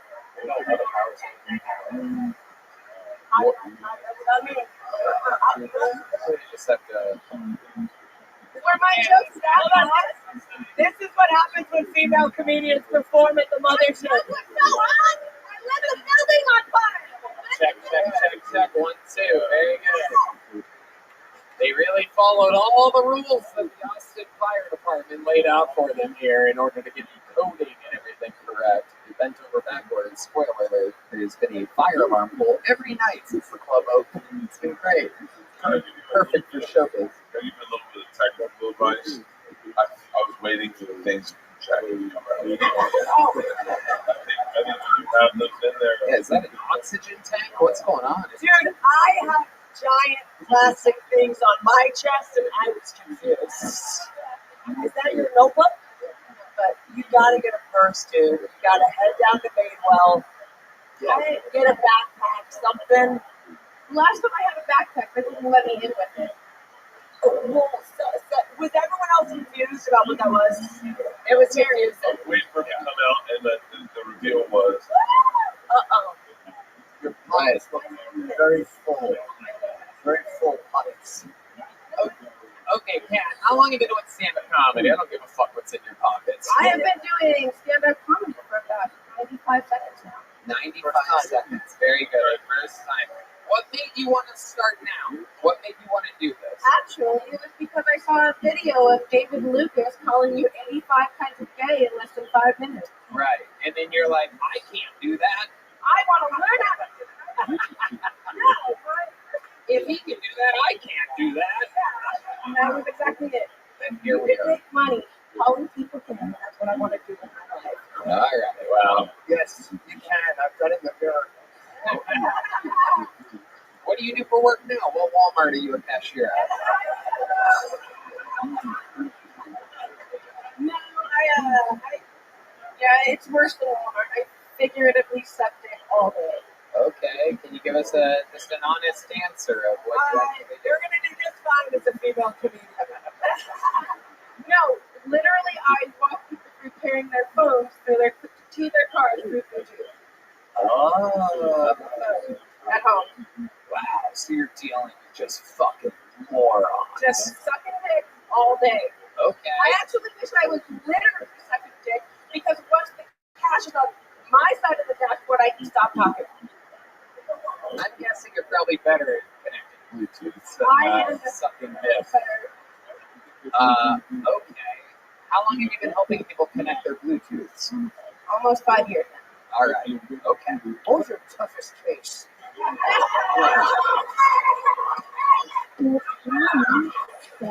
Aaron Belial.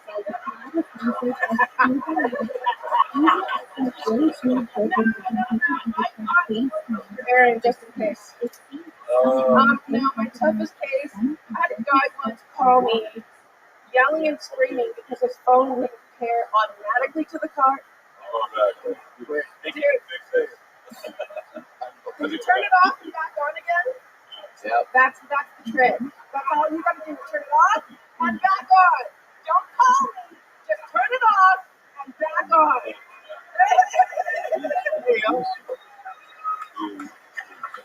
Incredible. And you have one kid? I have 4 kids. 4 kids. What are the ages? I have a husband, son, and twin daughters. How old are the twin daughters? The youngest, they're 8. They just turned 8 in December. Okay, that's Red Band's favorite age for, okay. No, I'm kidding. What? No, Red Band's like they're twins, so technically they're 16. You know what I mean? Alright. Okay, so, Kat, what do you like to do for fun when you're not working and you're not... I like to torture my kids. Okay. What are your ways of doing that? Oh, okay. I do Tell them your jokes? Yeah. What else? Steals their notebooks and smuggles them into her hoodies. Exactly. No, I make them do all kinds of fucked up shit. and bathe regularly, and yeah. But do you take like solace in the fact that you're helping? Like imagine somebody pays Bluetooth. What does it feel like when you finally get them connected? Oh, what?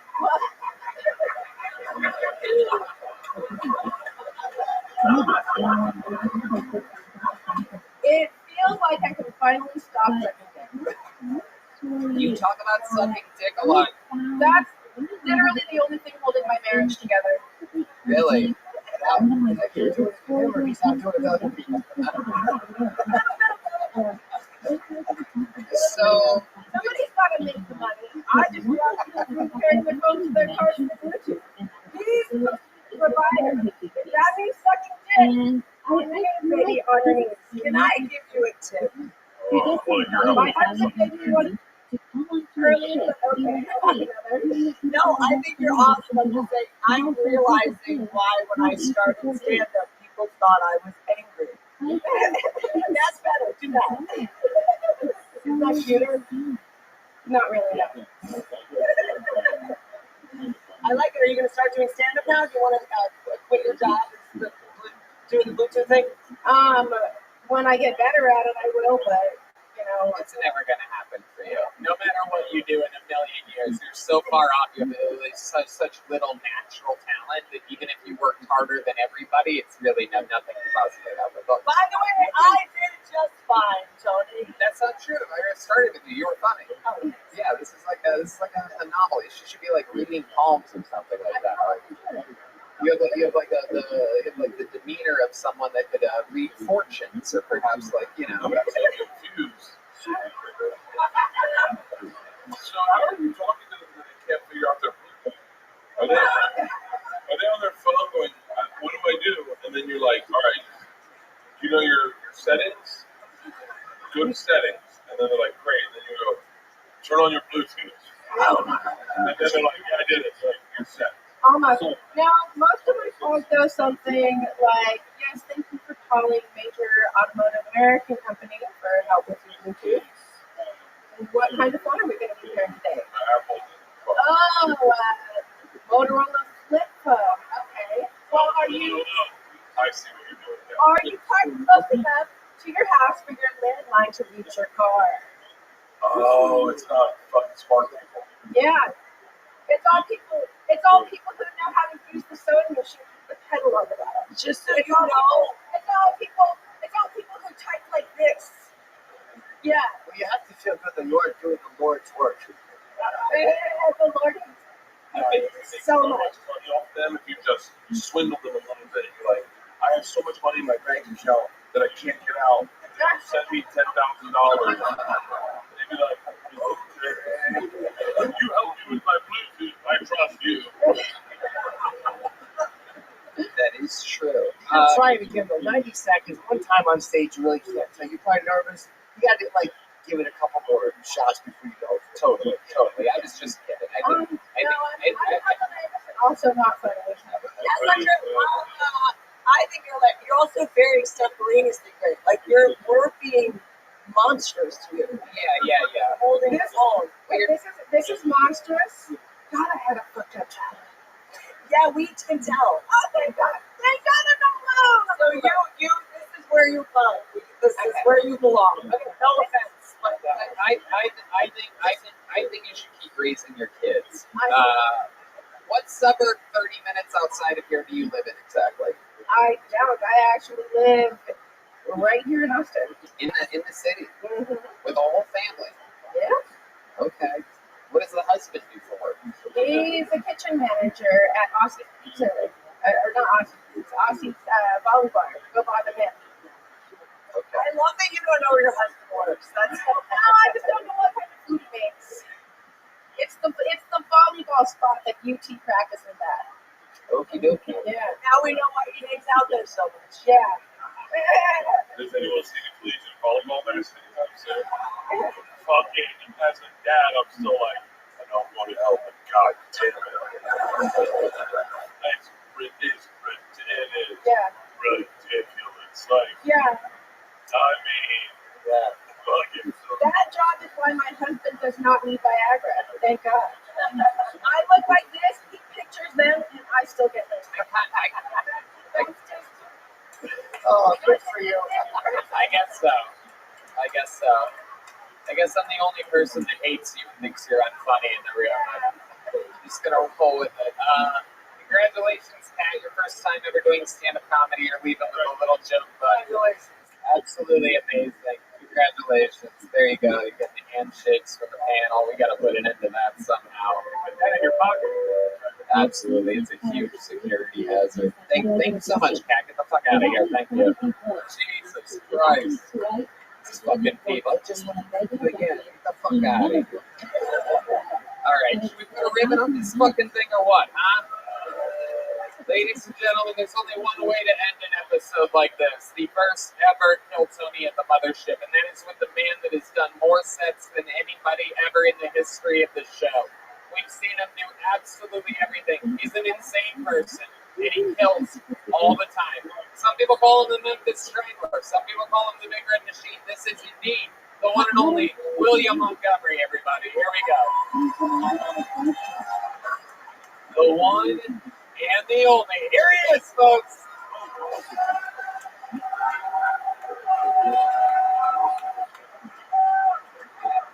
And just for the record, I fucking went to kindergarten twice. There is nothing wrong with that. It was called transition. A trans woman was just named International Woman of the Year, only proving it's still a man's world. But seriously, there was a change to the rules last year. Now to be eligible, you have to have a dick. It reminds me of when I asked Redman if he thought women were funny, and he said only if you count trans women. Redman, what did you mean by that?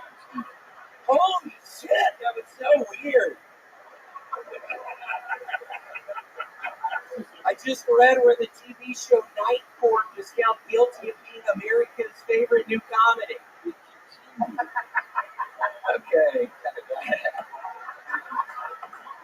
I'm excited to be in the comedy mothership. I was a little worried how Redman would handle the boobs, so Redman, just know I can be your hero, Redman. I can kiss away the pain. I will stand with you forever. You can't take my breath away. Redman, why did you tell me to fucking put my cameo money in the fucking Silicon Valley Bank, you piece of shit? It was all my money, bitch! Okay, that's what's up. William Montgomery doing what only a William Montgomery can do.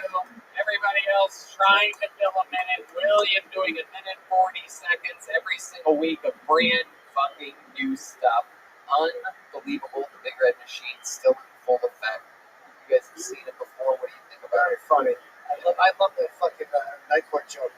Thank you. Yeah, nobody else laughs. So much. Nice to see it. And I have to say, I'm kind of starstruck right now. I love doing American History accent Fight Club. That was so cool, Mr. Norton. Thank you very much. Mr. Norton, you're really good in this. I love that. Thank you. I love to want to catch a predator.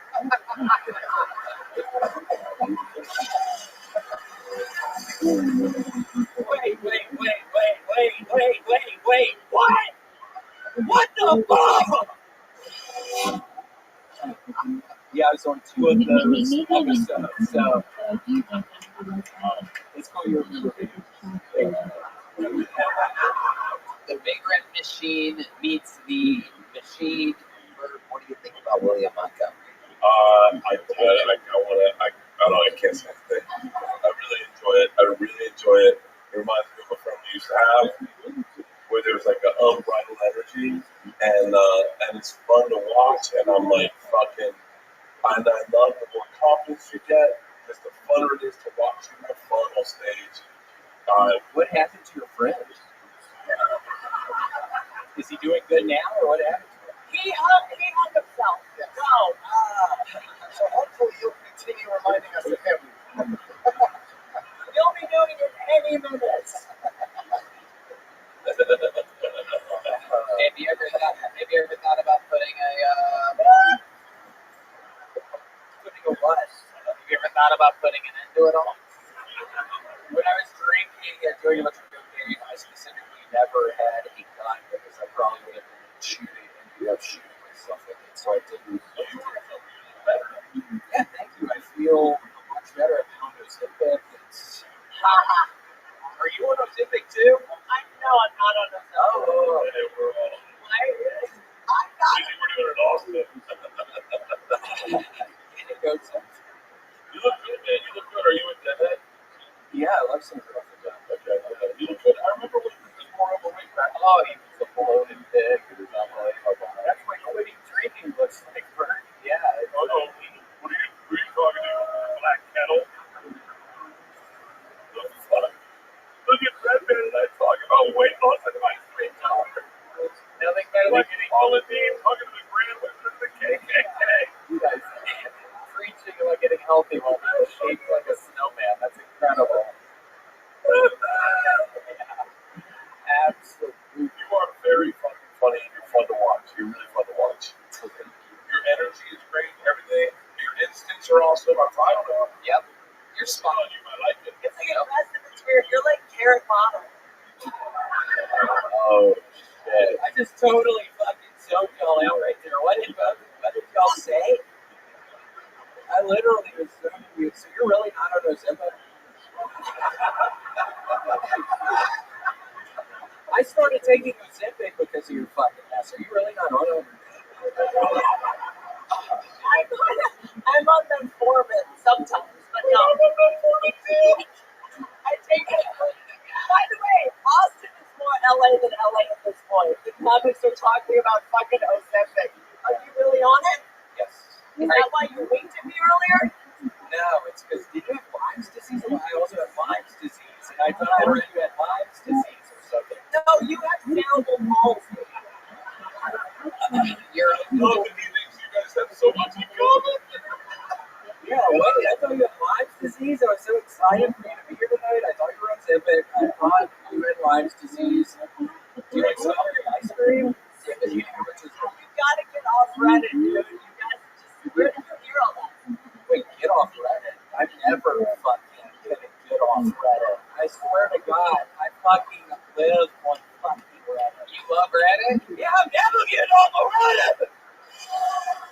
I swear to God, nobody's never gonna get me off of Reddit! If you in the dig, you can stop it! Are you ever gonna stop going on Reddit? I'm never gonna stop. And I fucking found this dumbass one time. I was looking on Reddit, like, I've never said the story. But fucking like a year ago, I saw some guy that was wishing me death threats. I don't really get on it often, but I found this dumbass piece of shit. And I fucking ended up looking at his comments, and I was able to pinpoint he was from somewhere in Ohio, and I was able to find his fucking name and address and phone number. And I discovered his stupid mom had recently died, so I sent him some message where I called him by his first name and said, "Hey, how's your mom doing? So and so." And then he just deleted all his shit. But that's what he fucking got for whistling. And I still have your address, dumbass. I'm still gonna fucking kill you one night, you bitch. I swear to God, I still have your address, dumbass. So, are you ever gonna stop stalking? I'm never gonna stop stalking this dumbass. Why do I feel like when you fuck women, you make them look you in the eye the whole time? Because you're right, bitch.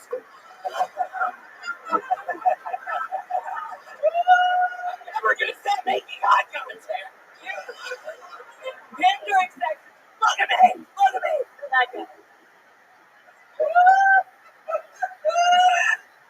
Or why do I feel like you hold the girl by the face? God, you have to stop. You have really taken this to a place it shouldn't have gone. Why would you be saying this shit to me after right? Why would you be exposing me in front of all these fucking people? You've always owned it. You've always owned it. Are you ever gonna stop owning it? No, I'm never gonna stop fucking looking in girls' eyes when I'm ejaculating inside them. Fucking watching Night Court. I cannot believe that Night Court show didn't get more love. Yes, the classic sitcom from the weekly late 80s. Late 80s. Why? Okay, it backfired on me. I have to go back to the drawing boards. And... Is there anything else interesting that happened this week? Let's catch up with the personal life of William Montgomery.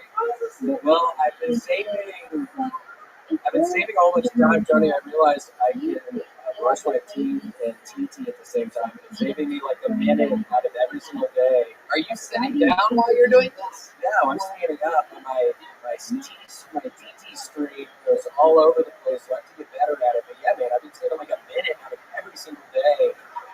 Brushing my teeth and peeing at the same time. If anybody needs a life hack, it's pretty good. I get like an extra minute out of every fucking day. And Tony, those minutes add up. You do that because you like to do that? You like love doing that or something? I just have a really shy bladder. A lot of the times I go in bathrooms and pretend like I'm peeing and don't pee and still flush the toilet and walk back in the bathroom like 2 minutes later. But Tony, I think this really is... It's really helping my shot bladder. It's really helping me loosen up down there. So if anybody needs a life hack, yeah, just go an extra minute. And they're saying that's 7 minutes a week for just extra stuff you can do. So I really have been doing this, Tony. This past week I've been working on it.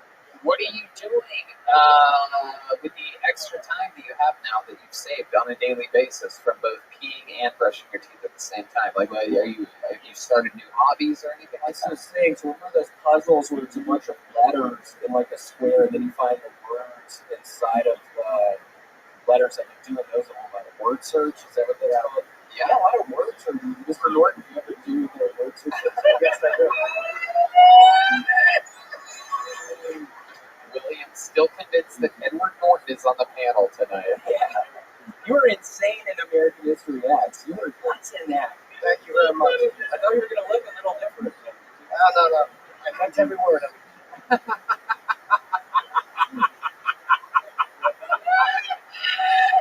It's not that fucking funny. Holy shit. William, how does it feel performing in front of one of your favorite actors here tonight? It's really exciting. I mean, after I heard you weren't picked for Charlie and the Chocolate Factory, the main thing, I was thinking that was going to be a downward spiral in the career, but he really saved it with, I think it was the voice of Up. Yeah, something. Yeah. That really was a big rebound, and I really, truly appreciate it. That is a sad fucking movie. I just said that. Holy shit. But how did you compose yourself? You're in luck, though, because I am casting you from Louis C.K. the Homeless here.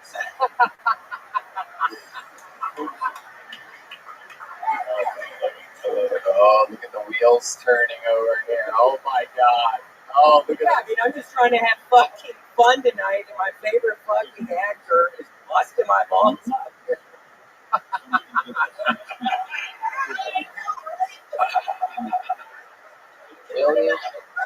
William Montgomery. What else, William? Anything else new other than word searches? Word searches and a lot of mustard and mayonnaise on my sandwiches. Wait a second. Hold on a second, because you said that in a specific way just then.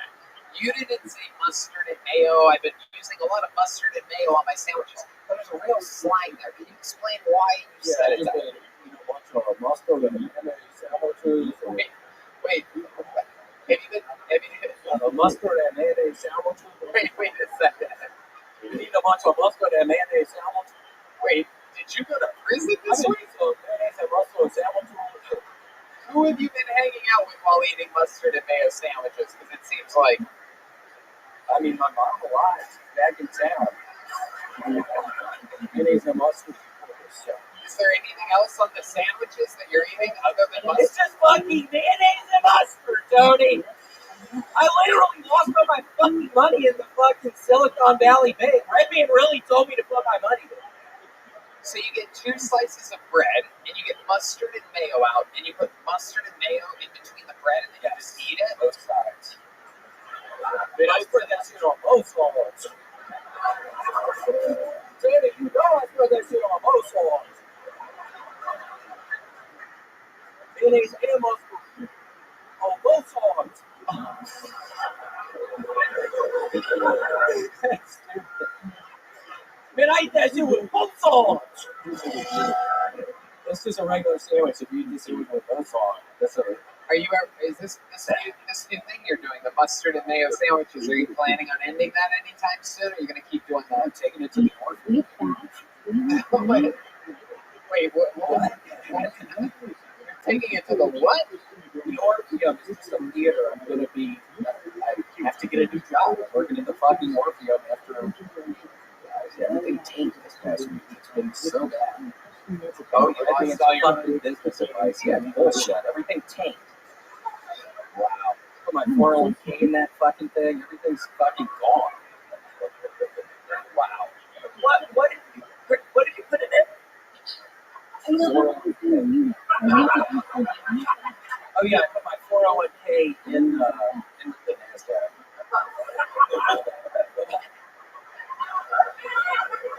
I don't even know what NASDAQ is.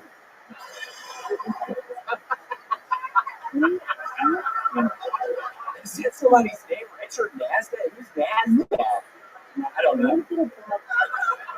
William, you are an unstoppable force. I mean, every single week you come out, you have a longer interview than anybody. We keep you up here, you stretch it out, you fucking find a way to continue to improvise and be silly.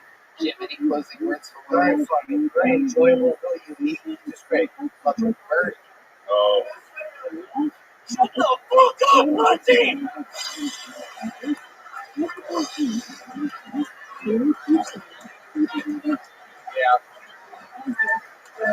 Yeah. Save it for the YouTube comments, faggot.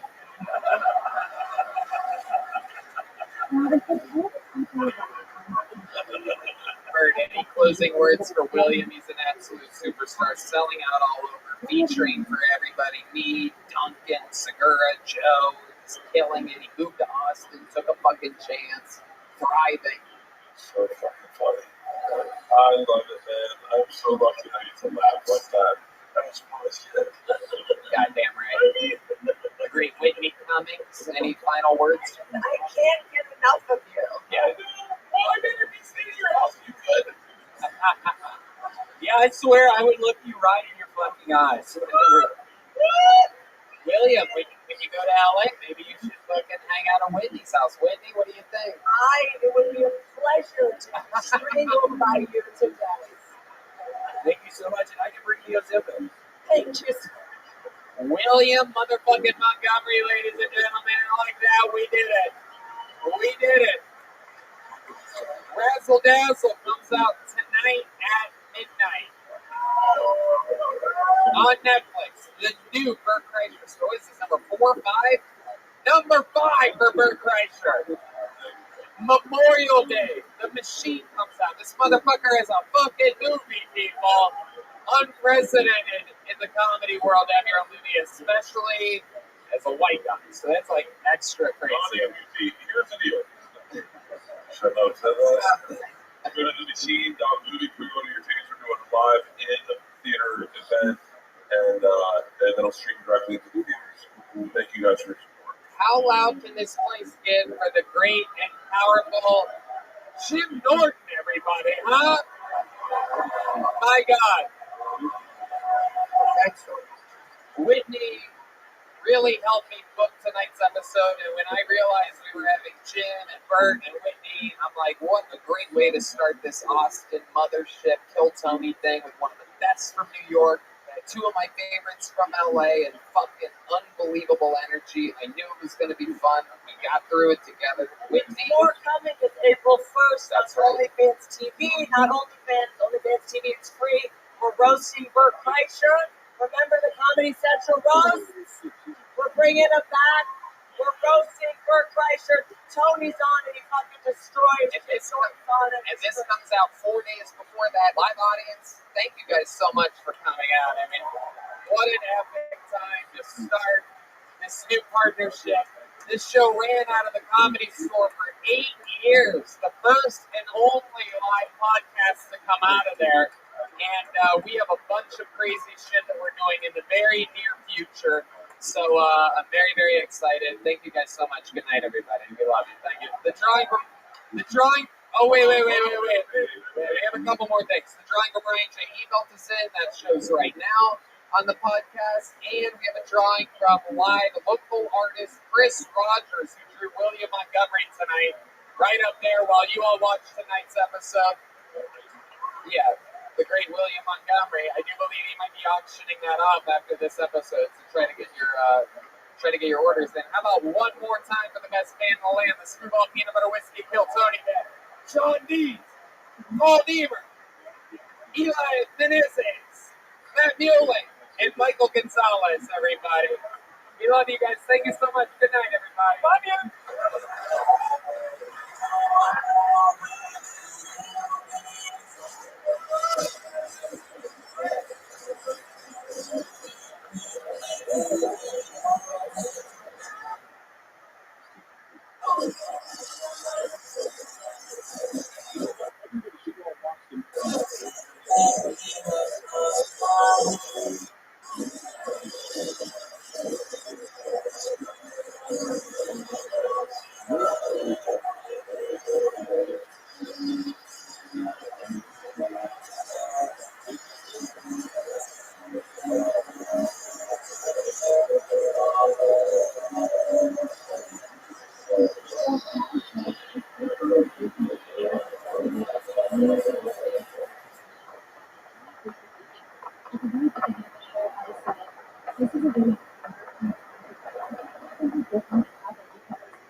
And they have, in many respects, share a lot of similarities.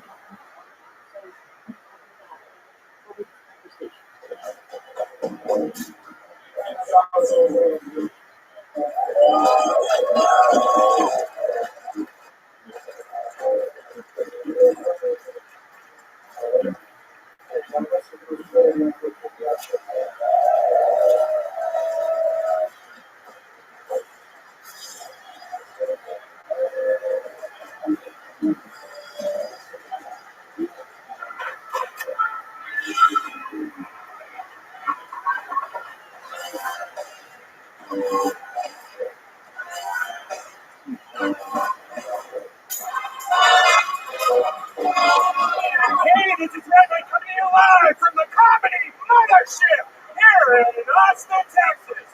For a brand new episode of Kill Tony, get it from Tony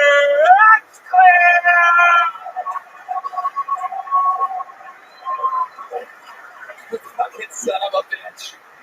Who's ready for the best goddamn night of your lives tonight, huh?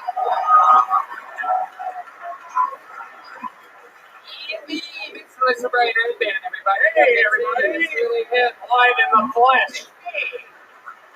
This is Kill Tony, brought to you by the Red Rose, the Yellow Rose, Gel Blaster, Austin Security Guard Service, Deep Eddie Vodka, and Screwball Peanut Butter Whiskey. How about a hand for the best damn band in the land, everybody?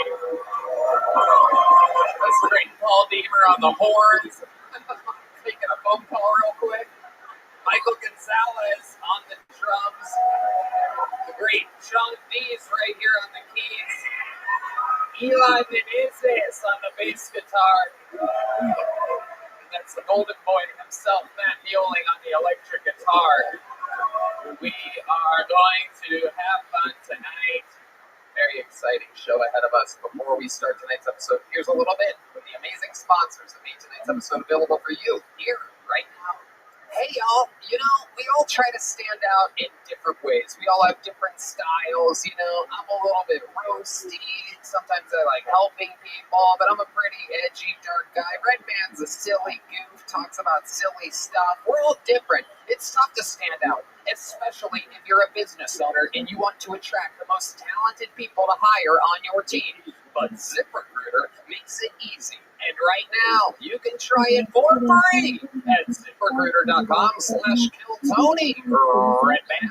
ZipRecruiter's technology sends you great candidates for your job, and you can send a private invite to your top choices. ZipRecruiter also makes it easy for candidates to apply to your job. Instead of filling out lengthy applications, they can apply with just one click. To help your job catch the eye of great candidates, ZipRecruiter also offers attention-grabbing labels like remote, training provided, and urgent, and more. So get your job noticed by the best and brightest candidates with ZipRecruiter. 4 out of 5 employers who post on ZipRecruiter get a quality candidate within the first day. See for yourself. Go to this exclusive web address to try ZipRecruiter for free.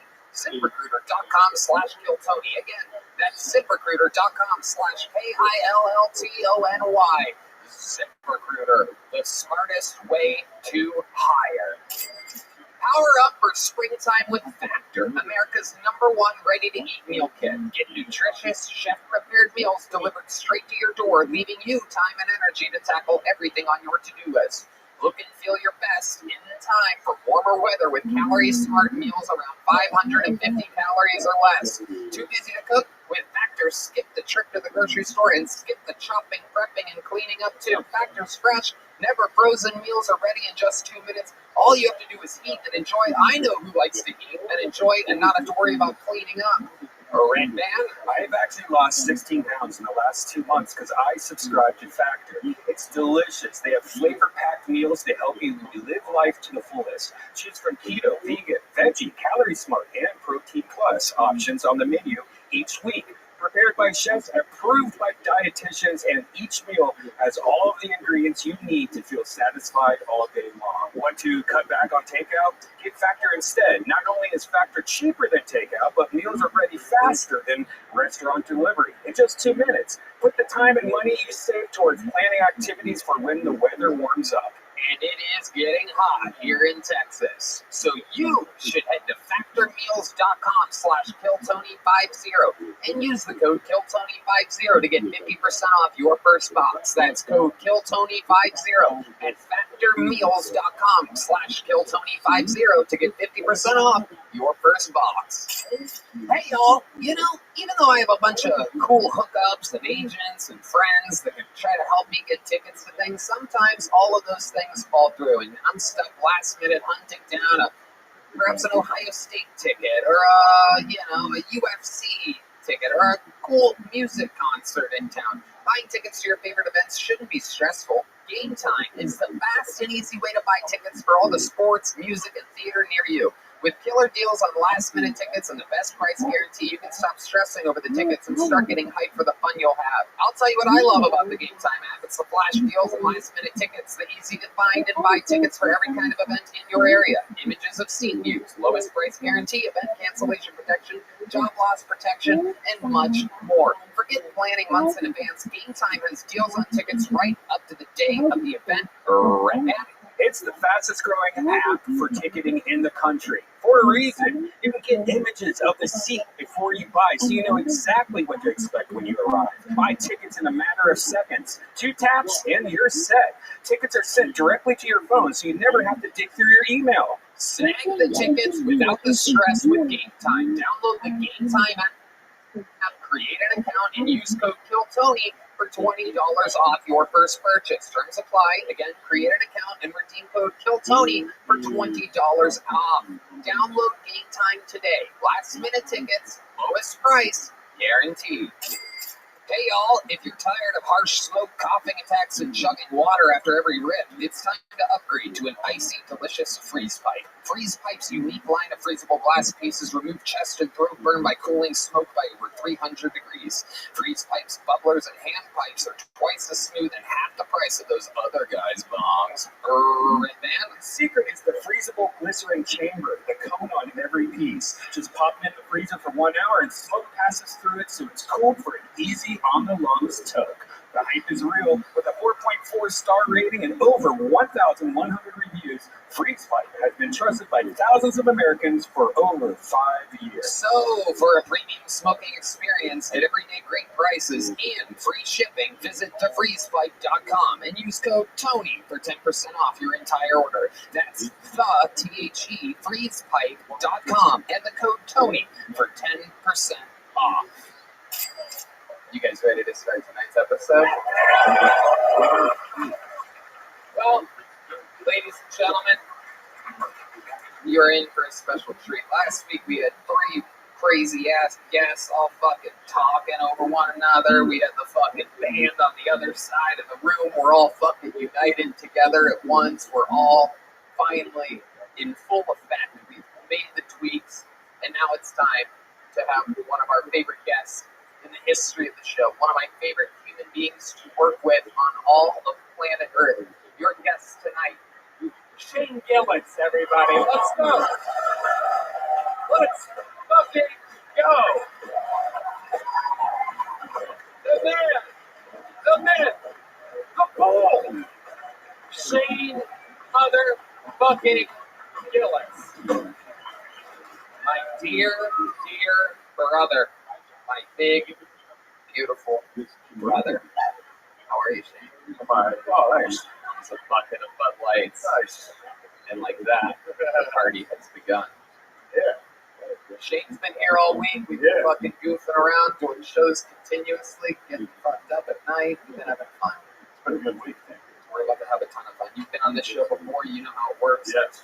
There are literally hundreds of people in the back alleyway of this venue right now. Literally over 200 people all waiting. There's a person with a megaphone at the back door that hears me pull a name out. They go out the door, and everybody cheers, and that person starts running to the door. They come up a stairway and through this curtain, and they get an uninterrupted 60 seconds of stand-up comedy. You know their time is up when you go the sound of a kitten. That means they have to wrap it up there, or else they bring out the Angry West Hollywood Bear, which just interrupts them, and then because it's loud and aggressive, and then I interview them afterwards. We find out more about them. Our esteemed, of course, hilarious guest Shane Gillis is joining in on the chaos tonight. It's always completely improvised. Nothing is planned. Everything is fucking random. Sometimes they're going to be nice. Sometimes they're going to be mean. It's the flow of the show. You guys ready to start tonight's episode? Well, instead of going to this bucket, we're going to make the peasants in the alley wait a little bit longer because we're going to get the show started with a regular. This guy, really, we've seen it all from him. He started off living in his van, no gigs, nothing but open mics, out there struggling. No one knew who he was. Now he sells out all around the world anytime he wants. He wears a Rolex. He has scooters, cars, vans, multiple apartments. Ladies and gentlemen, this is Hans Kim.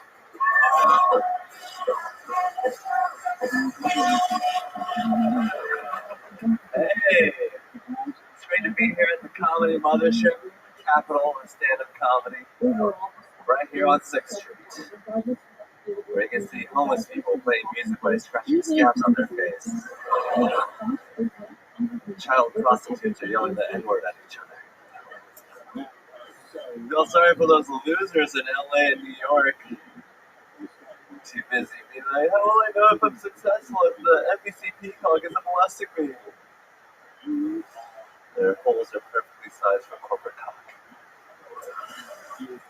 Yeah, killing it here in Texas. I'm an Asian in Texas. I don't give a fuck about the LGBT. The only LGBT I care about is the Bluetooth on my LG TV. I'm having sex with this woman who has an IUD and she stopped getting her period. Thank you. It's amazing. It's like fucking a dude. I don't even have to worry about the moon anymore. Like, oh, it's a wax and gibbous. I got 3 more days. All right, that's my time. Thank you. All right. Hans Kim with a full minute stand-up comedy. How do you feel, Hans? I feel amazing. This is a 2 a week. This is kind of a lot for me, but you know, I'm happy to be here and not in the alley. Right. Of course, you're talking about the fact that we are doing a special taping here. There's another one tomorrow night, so you have to write 2 minutes this week. And we know that you have a new girlfriend who's been distracting you a lot from the actual art form of writing and performing. You are not used to having a white girl giving you pussy anytime that you want. You got her, she was in the green room this week, and I don't like it. I don't. She's She's pretty attractive, and I don't like it. I'm sorry, Shay. I was mad when I saw it. Yeah. She has a fucking Rolex and a hot white girlfriend. I was here a month ago. It wasn't going this well. It's starting to fucking bother me. It is true. Hans made his way into the green room one of these nights. I specifically remember because he was wearing a weird brown Indiana Jones cowboy hat. And I said, how do you look like both of the heroes from Indiana Jones? And he was moving around. He didn't sit down, and he kept taking his hands in and out of his pockets. And I said, Hans, what the fuck are you on? And you said, 2 bumps of cocaine. So let's talk about this. Yeah, that did actually help me. I liked you more. You wear that Rolex around town? Yeah. It's hard to do that. Anyway, let's see. Yeah, so how often are you doing little bumps of cocaine? As often as my girlfriend makes me. Oh, so you're getting it from her. Yeah, she's a bad influence. Oh boy, now the plot thickens. This is interesting. I didn't know this about this girl. Has this been like this the whole time? Yeah, she's really big at the whippets. Oh my god. Wow. Okay. Sounds like a keeper. How often is she doing these type of illicit drugs? Every day. Every day? She does cocaine every day? She's on ketamine right now. Wow. So you're fucking Wolf from 6th Street? Come on, guys. Yeah. Let's go. So, give us some examples of how her drug use has affected your life. Like, give us some, like, you ever ended up in a shady situation because of her? What's it been, like a month or two you've been with her? Yeah, we just usually sit on a couch and she does whippets, and then she's like, and then, like, I try to, like, rub her feet or something. But mostly she's been really passing out a lot. Yeah. How old is she? She's legal. Oh my god. What kind of answer is that? What does that mean? How old is she? She's 24. Oh, okay. Alright. Whippets, though. I mean, that's like a high school thing. Yeah. Yeah, she's... Red Man wants to know what you're doing with all the unused whipped cream part. What a waste, am I right? Just using all the gas, none of the ass. You know what I'm saying? Cracker. What? You said cracker. You said that? Not to me. Calling me a cracker? Well, that's what you used to make whippets. Oh, you know that shit. Yeah. You also I used to do it in high school. Wars. Okay, we got both of our jokes in. That was great. At the same time, it was like twice the power of both jokes. Okay, Hans, so let's talk about it. Are you happy in this relationship? Very happy. She's a very happy girl. Sometimes I catch her singing. That's just going on inside her head constantly. Holy shit. And why do you think she likes fucking you? I got a good jawline. I'm pretty skinny.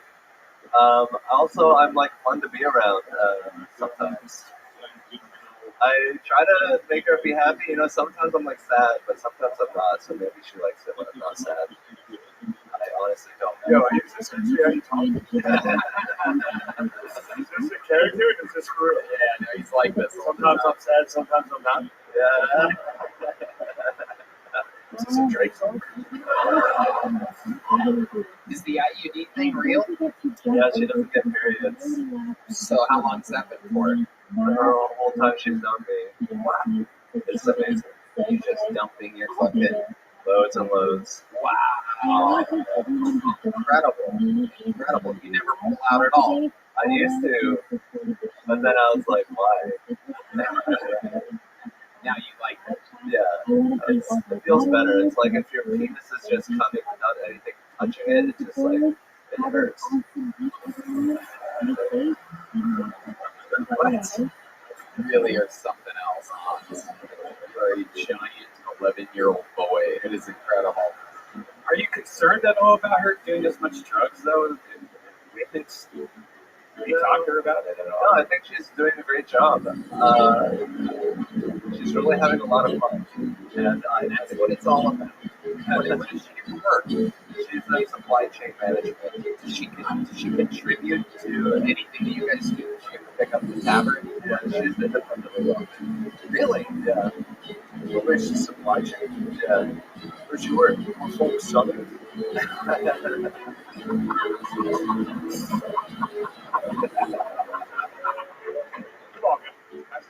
Hans, Kim. Remember that? Remember what happened? Hans, you got the show started again. Congratulations. You're the man. Thank you so much. Hans Kim, everybody. That was Hans Kim. That was Hans Kim. And now my hand goes into the bucket. The brand new process of a megaphone and a dirty alleyway. In this, a multi-million dollar state-of-the-art facility. 200 plus people wait in the alley.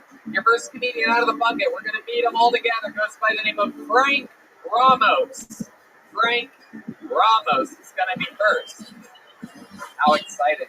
Could be somebody from the audience. How many of you signed up out there by round of applause? Only a few fearless souls out there.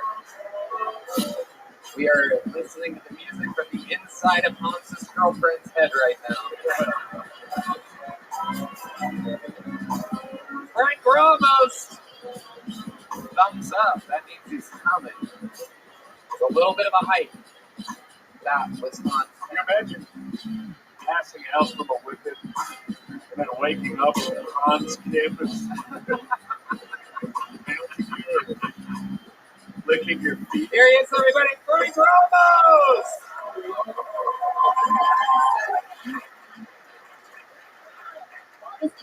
So I just moved to Austin about like 2 years ago, where there's this pandemic that happened, and I'm trying to figure out how to do dating here in Austin. The only problem is I tried to there, and I was like, I think this fucking shit's broken.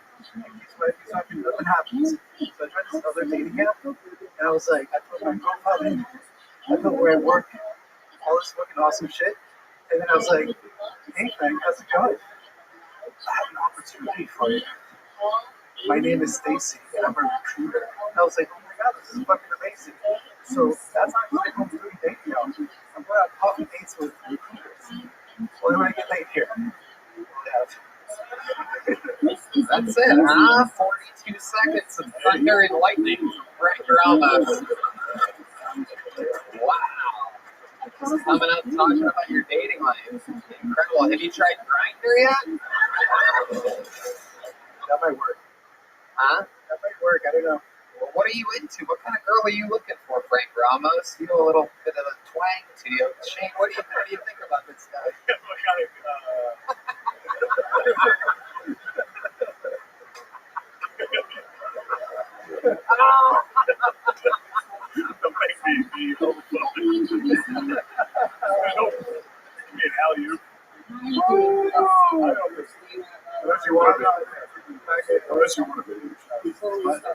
I'm only white presenting. You only what? White presenting. White? No, I said gay. Oh.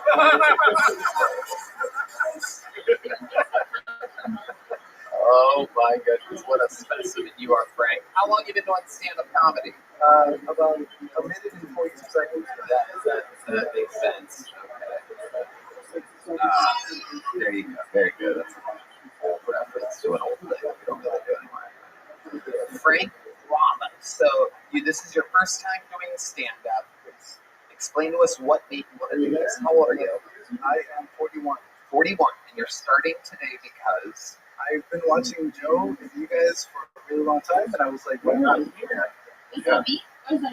Why not me? Yeah. You want to know why?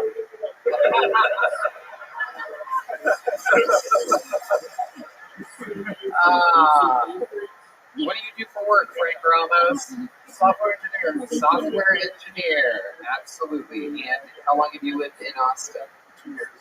Okay. Where were you before that? Los Angeles. Los Angeles, California. Why did you leave Los Angeles? During the pandemic? Way too expensive, yeah. Oh, okay.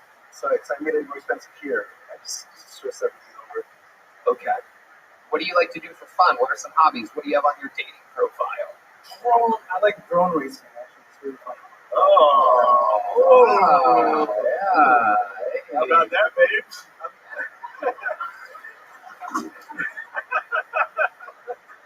I'm an FAA certified like pilot. Oh, okay. Yeah, actually, I did some films. Fuck me, right? In that case, so you did the small first-person ones, the small drones. Wow, nice. Very, very cool. What else other than drones? What else is on your dating profile? Clearly not long hikes along the beach. You know what?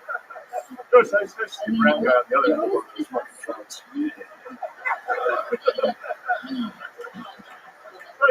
Wasn't surprised. Oh my God. Another thing I do is like I'm trying to do a startup, so just working in the Web3 space, all that fun stuff. What's your startup idea? Called Movieplexx. So basically, it's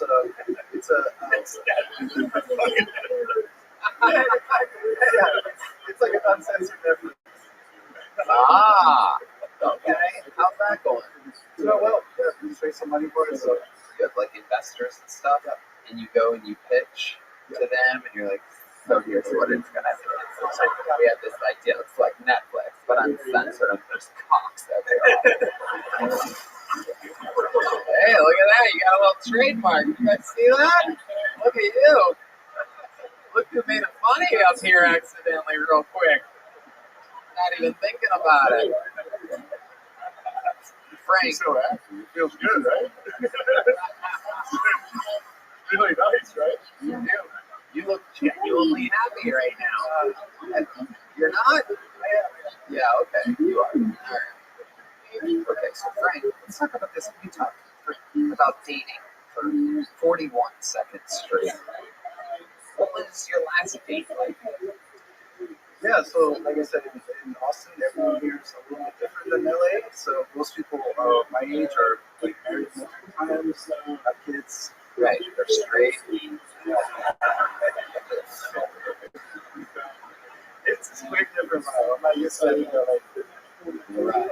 So the last date that you went on, like, where do you go? What's an example of how a Frank Ramos,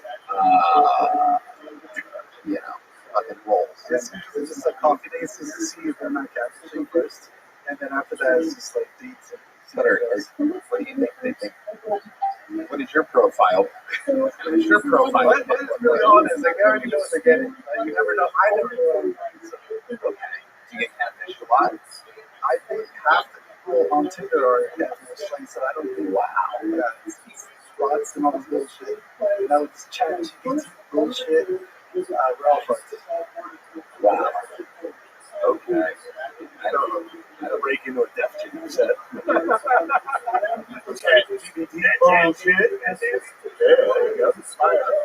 What's your best date in Austin? Your most successful, most pleasing, pleasurable date been like? Do you have a one-night stand with any of these fucking bots? Oh, they're all fucking terrible.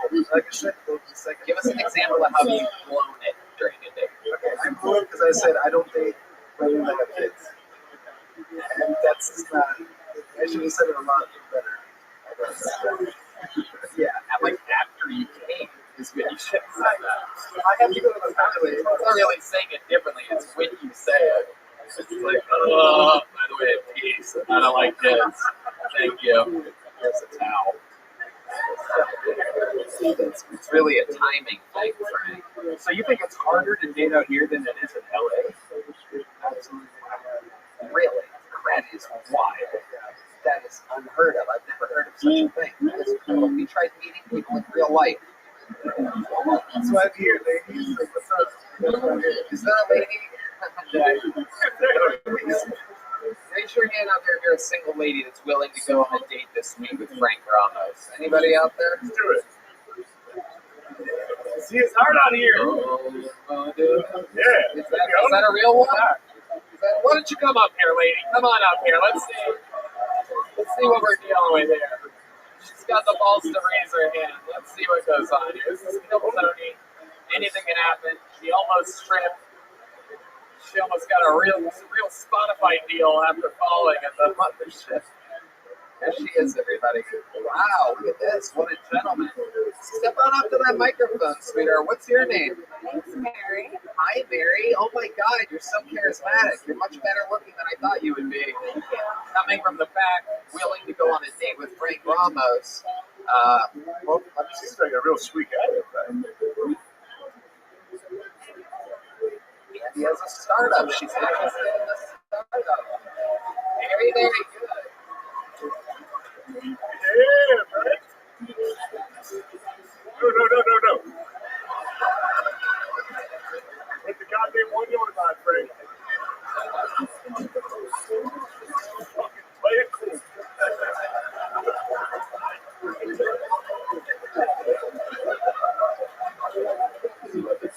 Take her back to his place for whippets. So, you're close with Frank. You're right next to him. He's a good-looking guy. He's got a startup. Don't ever do that with your head again, Frank. That was literally the gayest thing you've done since you got on stage, which says a lot because at one point you went like that. Incredible. So, did you say Mary?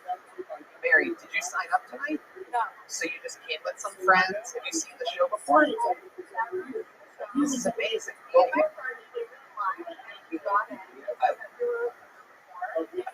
I love it. Paid for tickets, right? Goddamn right. Okay, perfect. Scared me there for a second. I thought I was gonna have our first fire door guy here tonight. That was close. Well, Mary, I'm gonna tell you something. We've been doing this show for almost 10 years, and there's a lot of magic that happens on this show. Sometimes it's somebody's first time and it goes good. Sometimes, somebody got their U.S. citizenship here a few weeks ago. One thing that we also have been famous for doing the last 10 years is having magical moments happen. And I was wondering if maybe to close out his time on the stage, if you'd be willing to give Frank Ramos a real Austin, Texas kiss. Oh.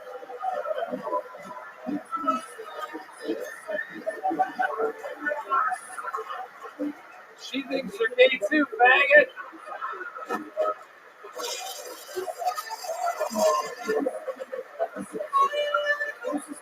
Make some noise for Mary, everybody. What a good sport. I'm going to buy Mary a drink.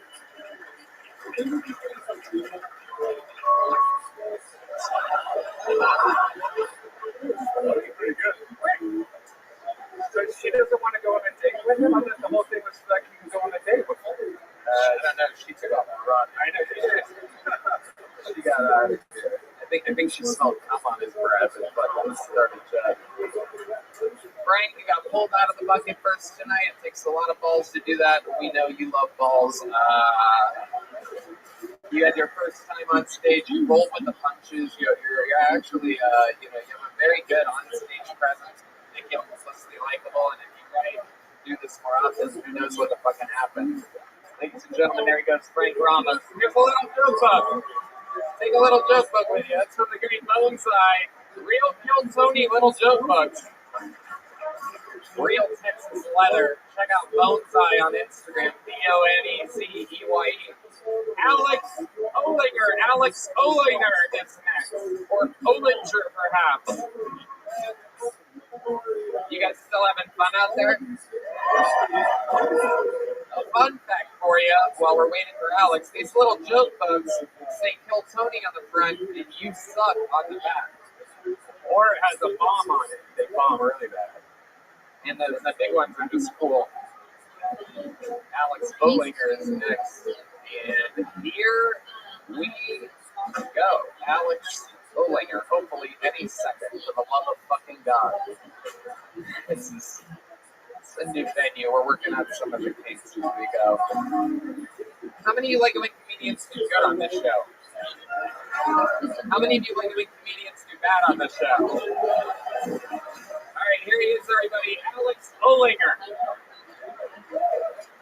What a great thing to hear, right, when I walk in.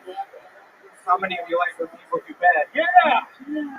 This is what we're here for. Fuck, I saw a hat the other day that said "Make America Gay Again."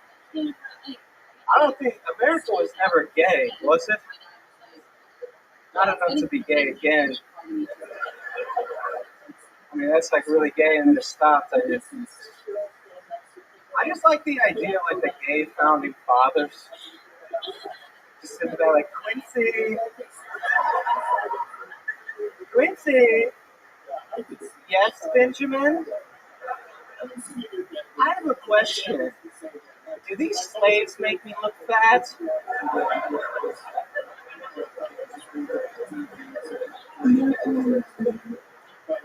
I think this is a targeted ad. Has anybody seen these shoes? They're like add like 2.5 inches to men's height to get them pussy. Dude, who's 5'4" like me and then gets to 5'6" and is like, I can fuck her now. I think I got it. Hey. Oh! Alex Olinger, a great set. Thank you. You've been on this show before, I remember you. Yeah, like 2 times. 2 times. It always goes good for you, doesn't it? It's been pretty fun. Is that your favorite set so far? Yeah, it was. Because I was out in the alley and then I didn't know what was going on, so I just had to do the material. And that was fun. Yeah. I was not expecting Shane Gillis. Well, you know what I mean? And like, that was kind of cool. I guarantee you he wasn't expecting you, Alex. So. Go, bro. Oh, god damn, dude. Dude, fucking Reddit comments have been saying that. I gotta get skinny or something. Rogan wears jackets that fit him properly. I don't know what that is. Did someone shrink you earlier? What is going on? Joe, are you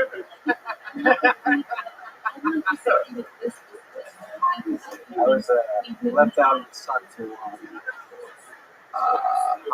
Yep. Alex, what do you do for work? I work construction. What? Yeah, I've been doing like, it doesn't look like it. They're like one of the little other Legos.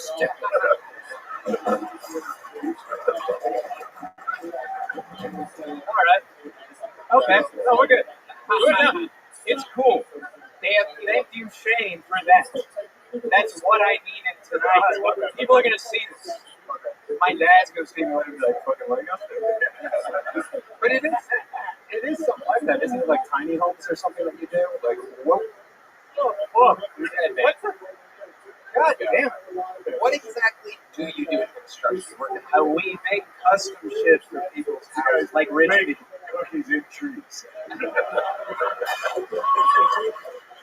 how to. You let me have 30. Will you let me have 30? Try my best. So what exactly? What is it? What is it exactly that you do? Is it the North Pole? Just trying to figure it out here. You make toys for little kids. That's what you're constructing. I make a lot of shoes for the orphans. Man. No, what exactly do you do?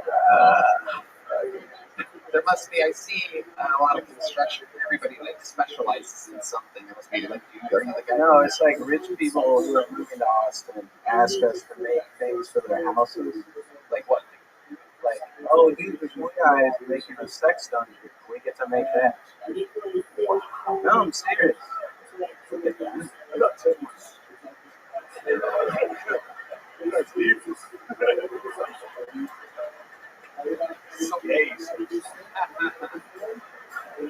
So what are you putting in this sex dungeon? You describe your method approach here. There's some rings, like metal rings and chains for this dude to be like this, I think. And the whole stairway down is brass. Everything is brass going down there. Yeah, a lot of brass. And you can grab these rings at your height. I think if I jumped or like got a running start, I could be up there like a gymnast while someone fucks me in my little ass. How tall are you exactly for the podcast listeners? 5. Oh, You gotta give him a good number. What did you 5'5". 5'5", okay, but how about with the insoles taken out of the shoes? A hot 5'1". You have a girlfriend? Yes, we do. How tall is she? 6'4". Debbie's fucking sick. I bet. If I was fucking a 6'4" girl, none of you would be laughing. Yeah. You'd say, No, we would be because I'd be doing jokes about how you can't 69 with her. She's sucking your dick and you're just tossing her belly button salad. The old fucking, the old iceberg wedge, you know what I mean? The old fucking, How tall is your girlfriend? She's about 5'1".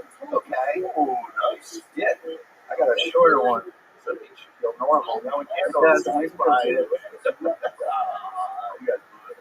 was that? I was gonna say you live in the Shire. Yeah. So we have a beautiful home. It's a wooden door in the side of a house. Yeah. Every night, dude, wizards come over and we go on adventures to find the right thing. I think, all right, we gotta stop with this. You had a really good set. Yeah, no, it was amazing. It was incredible. Tell us how comedy's been going for you, Alex. It's actually been going better than it has previously. What do you think the adjustment that you've made recently? Again, how long have you been on again? About 6 years. 6 years. So what has been your most recent adjustment or whatever that makes you think it's going better? Is there something in particular that you've been doing?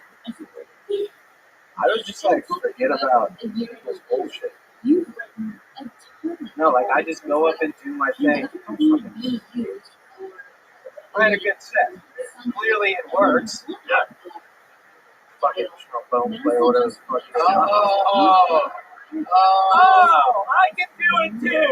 I can do it too. Trey, that's all right. It was a funny one. Don't pop. But then be on my fucking friend, dude. What the fuck? Yeah. Turn it against each other. You know what's funny? I knew it was going to be good when he walked out. Like, right when you guys were saying, like, you want to see comedy, man, he walked out.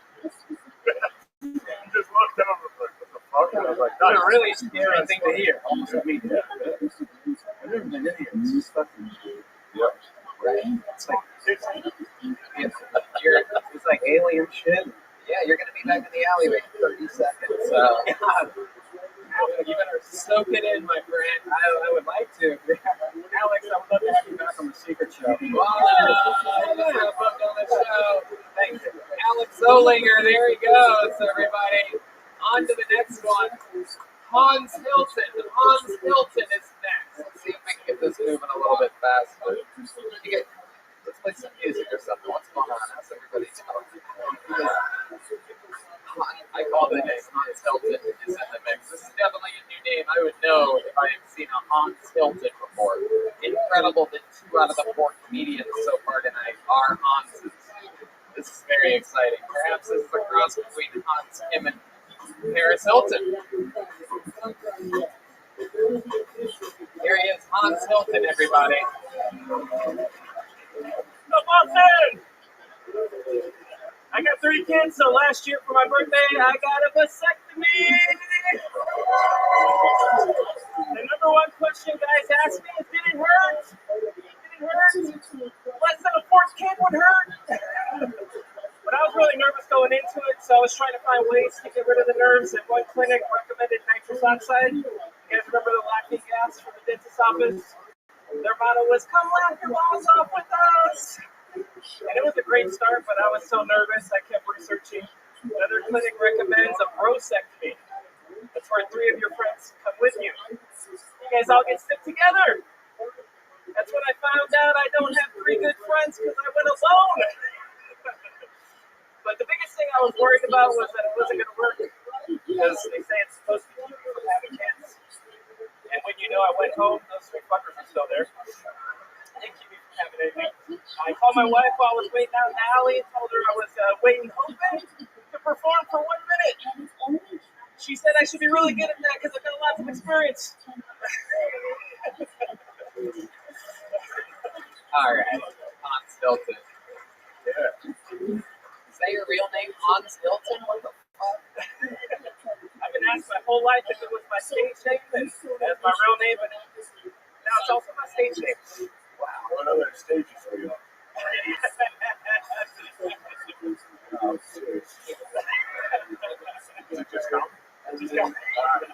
You got like a Christian vibe. Yeah. I've been told I've got youth pastor vibes, yeah. Did you make that smile? While someone consults you, it's like, oh yeah. Sure. I am way too nice. You are? Where are you from? California. Okay. What part? Born in Linwood, California, and currently live in California. Bunch of places I've never heard of. That's incredible. And Linwood's better known by our neighbors, Compton and Watts, so you can probably fill in the blanks.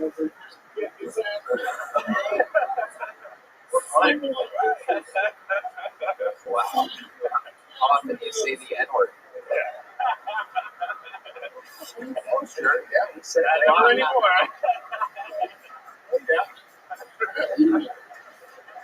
Hans Hilton, what do you do for work?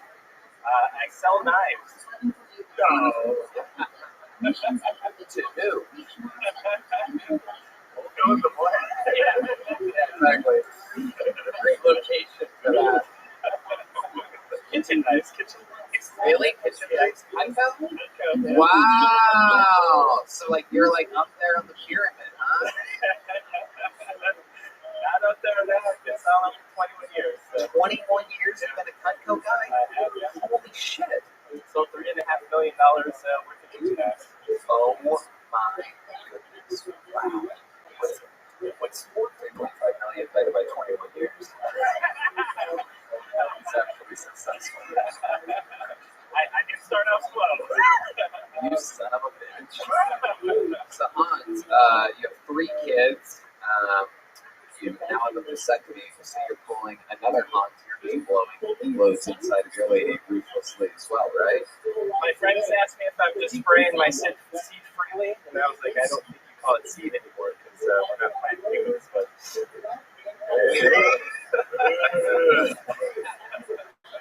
Go home. Okay, Hans. What do you do for fun? How do you stay excited with 3 kids and a lady that you've been back in forever? She's way hotter than me for starters, so that's awesome. Oh, wow, this is another Hans situation. A guy that comes inside of a woman that he shouldn't be with should be called pulling a Hans from now on. This is incredible. How did you get her? What's your secret? I met her selling knives. Oh, and you're like, let me fuck you. That's pretty good. I was like, you can say yes or. Yeah, I love it. Do you have any secrets to keep an impression in the bedroom? 3 kids in? Do you have any special moves that you do or anything? Is there anything that you think you specialize in the bedroom? You have like a move or something? Something you do with your finger or your butthole or something perhaps? Hans, do you love me, pussy? What gets my wife going is reading bedtime stories to the kids. Yeah. Wow. That is some Jerry Sandusky shit I've ever heard of. What the fuck? I should clarify to our kids. That's still. So wait, while you're reading, you're like, I don't know, I'm going to my wife. So, you know it's coming when you're reading, you're like, I'm going to fuck after this. You're like, get the fuck to bed. Finally, Mark, go to bed. For real.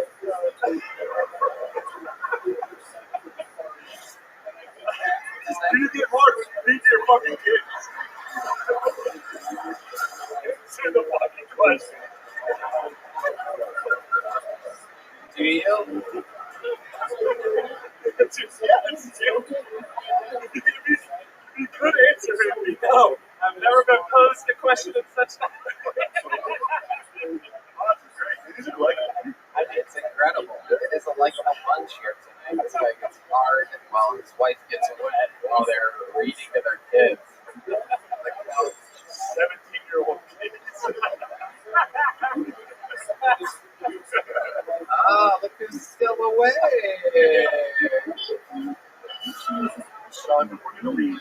shades of red. Not again. This song.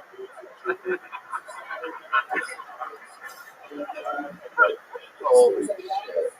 Hans, congratulations, man. You had your first set of your life. You got some laughs. What was that? That was the first set of his life. Oh, was it? It was for 1 year. Oh, it seemed like the first set of your life. Yeah, sorry, Hans. That's, where you been doing it the whole time in Austin? Or in LA? LA, yeah. So where do you go up in LA? Comedy Store, Hollywood, La Jolla. I've been to That's the kind of talent the comedy store in Hollywood's pulling nowadays, folks. No wonder you're going where you should plan your next vacation. Just kidding. You're talking about the open mic, right? You're getting booked at shows at the fucking comedy store? Wait, what? Wait, what? Shut up out there, you jealous fucks. Good job, dude. I'm very likable. There's a door guy with a trunk full of knives right now. Here's a little joke book. Can you catch Hans? Moment of truth. There you go. Hans, you suck. Make some noise for it. There goes Hans Hilton. We're going to get one of our regulars up here right now. This guy, famous for his unbelievable roasting skills, his unbelievable writing, his unbelievable performances, headlining all around the world, baby. This is the one and only David motherfucking Lucas, everyone, with a brand new minute.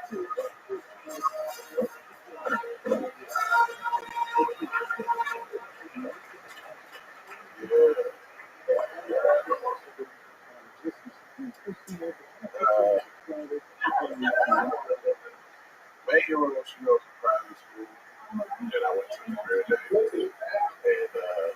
And whenever else the kid got out with their parents, they said some noble shit. Like, I want to be a doctor like my dad.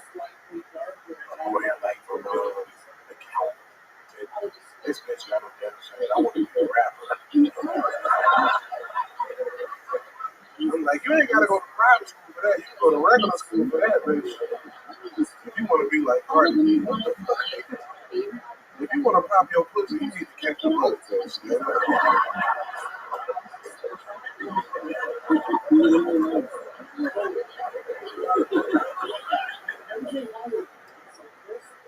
My mom's boyfriend recently got COVID. I was scared because I'm out here, and then he takes up my slack. I sent flowers with a car to the hospital. I'm like, nigga, we need you. What is that? Like, how dare you try to tap out now? Hell yeah, love it. Strong, on point, all real shit. Your real life. David Lucas with another stellar minute. How's it going, my friend? Oh, come on. What's going on? You're already trying. You're just going to rush right into it? What are you wearing? A fucking heated blanket for a sweater right now? What the fuck is that, dude? Why are you in a baby? You look like a pastor of penis, nigga. Get your mouth. Coming to you out of the book of scrotum. Oh, you son of a bitch. So fuck you got that jacket on for? What do you mean? Like, how'd you, because Shane is here? I'm just wondering. No, not all of us show up to work in fucking sweatpants wearing our fucking daughter's shoes. What the hell are those? Oh my god. Tony, you got your man's shoes on, nigga. You wear 6 in women for real. I guess every pants are sweatpants when you're you. You have short legs for your body. Yeah. And you got a big asshole for your body. That's true, actually. I do have a gaping asshole. I don't know how you know that. I know them cartel members like to stuff shit up your ass. You was a valuable asset to chop up your ass. He can get 12 pounds over the water. Yeah. no Vaseline. They can see Cubans up here in this neighborhood. There's full-size illegal immigrants just coming in, being shot out like baby zebras on the other side of the border. Unbelievable. The great David Lucas. Very sweaty today, huh? Well, y'all don't know. Y'all ain't never walked 30 million steps in this club to get back here. It is. There's a whole bunch of stuff. It is quite the trip. David Lucas is going to be fucking 100 pounds better. Right. I'm a good as a bitch. Tell me, you ain't gonna be no stranger. That's crazy. That's well, you hang around all these masculine men and you still act like a bitch. Well, that's true.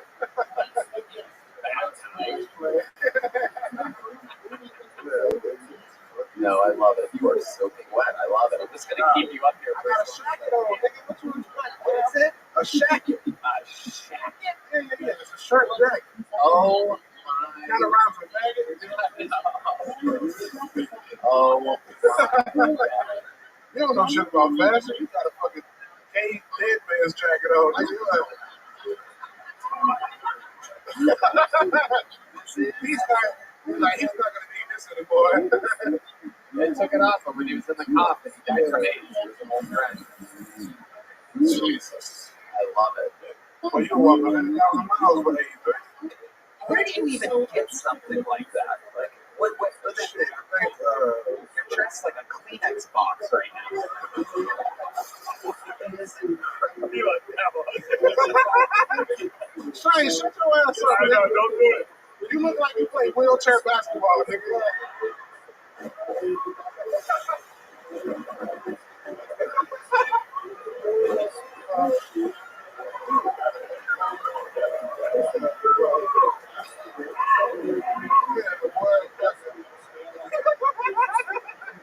Oh, shit. Melancholy face. That nigga Shane face is like a scream mask, nigga. I knew you were gonna do this. You've been on my dick all week. I knew these cameras would come out. Last night you should have heard how you should be like, this next guy's my best friend. He's my favorite comic in the world. You saw him, bitch. I need to get nasty when the lights came on. That's what we do, man. You know I love retarded people, man. I got a retarded uncle, nigga. I've been fucking with him a long time, bro. Special Olympics on that. 3 gold medals in the Special Olympics. Oh, yeah. Fucking beer drinking. Yeah, that's not it. I'd probably lose the rest. David, you've been working out lately. How's that been going for you? Great, man. You have a trainer now? Yeah. That's so good, bro. You post about it. You post it on Instagram every time you work out. I noticed, but I never see any differences. But I always see the pictures. You'll never see no differences, nigga. You do Pilates. You don't know how fucking flexible you is. Well, this motherfucker jump in there and hit a split. I do Pilates and you eat Pilates.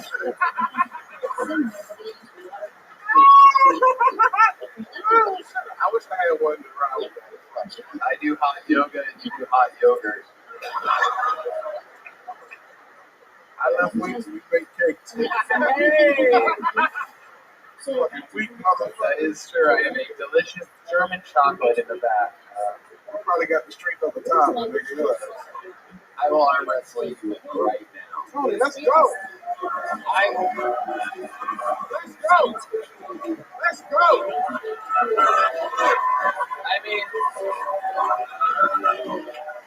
how would we even do it?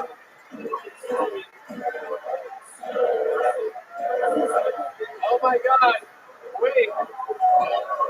Let's go. Where the table at? I will arm wrestle you tomorrow night. No, nigga, no. Set it up.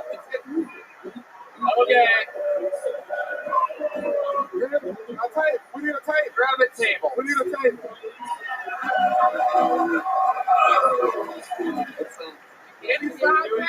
Who got side faces? You have to be across from each other.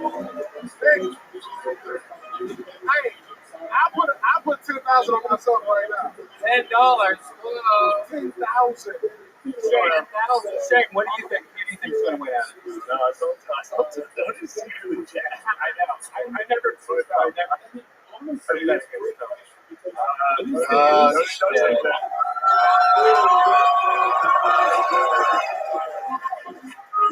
Son of a bitch.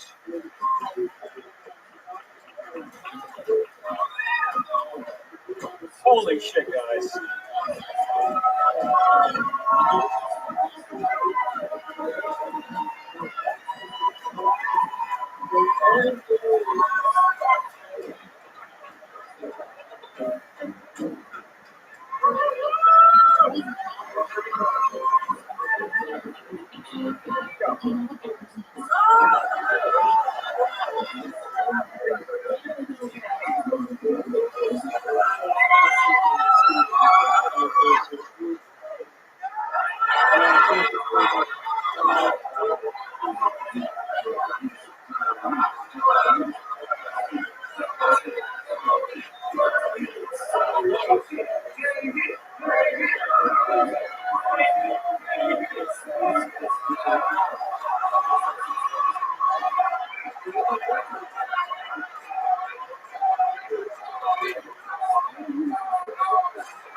You lifted up his elbow because he's a cheater. No, I give it to him, David Lucas or whatever. With a 300-pound weight advantage and the sweatiest palm in Texas right now. You are very close. His elbow off the table and pulling towards himself. He got the victory, everybody.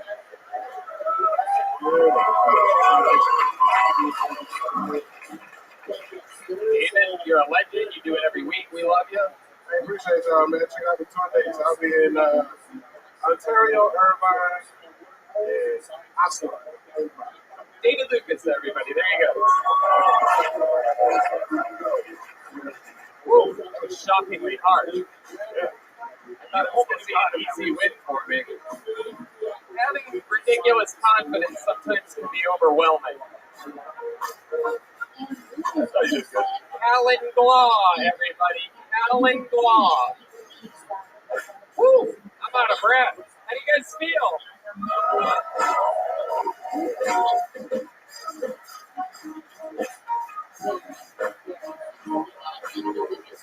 What other podcast has arm wrestling matches between 400-pound men and 75-pound lesbians?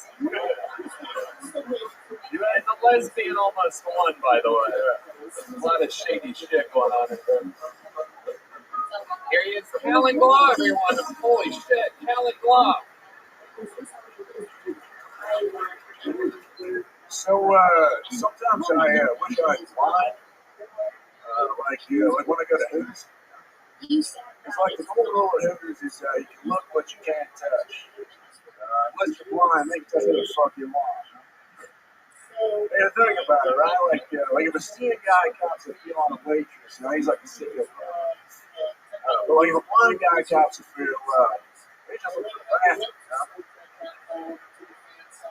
another time I wish I was blind is I was watching this Western movie about two broke cowboys. Yeah. So in the movie, Splendor bangs Jake Gyllenhaal. I used to think the scariest thing Splendor ever done is blow up the hospital as a joke. Yeah, little did I know that would be his second scariest blowing. I don't know if you all saw the Super Bowl, but the flyover was piloted by all females. And it was also the first time the flyover was 15 minutes late.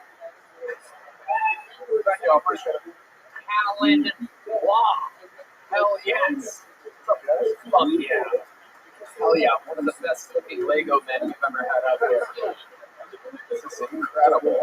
Yeah, 1 minute's tough, but it takes about 40 seconds to get adjusted to his fucking face. You walked out this whole time, I was like, wait, is he hot or? No, he's not. But he is hot. Wait, what is he? Something. I like you are something. Yeah. My fucking face on you. Yeah. How's life going with that face? Life's going all right, man. Someone said I look like Johnny Bravo. That is what I was. I think that's what I was thinking. I said to Red, this fucking guy looks like something, and I don't know what it is. What else do you get along? Like the Chad, wasn't that like the Chad meme or whatever that? Oh, I think it's Chad. I can do it. Yeah.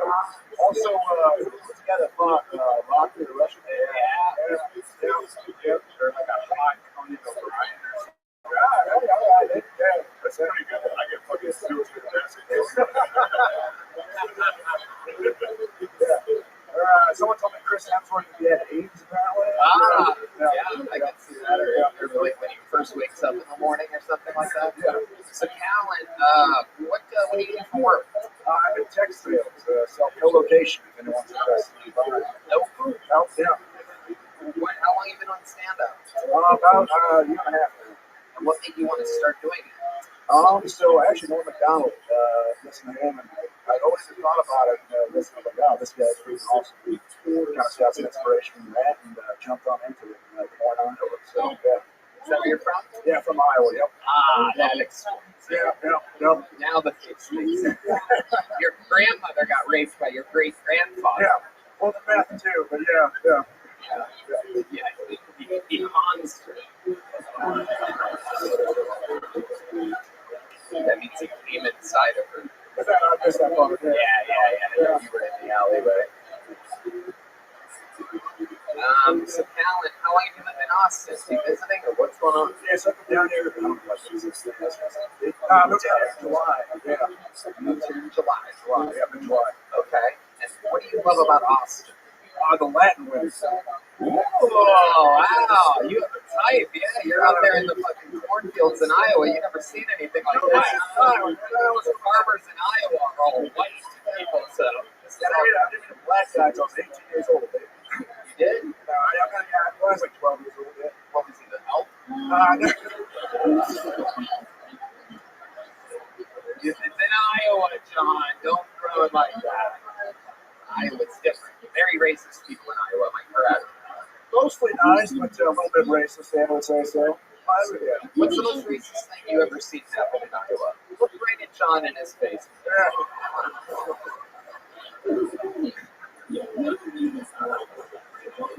Yeah, well, honestly, so I was up there before about a couple months ago, and you were on Kiltony? Yeah, I was. How do I not remember this face? I never forget the face.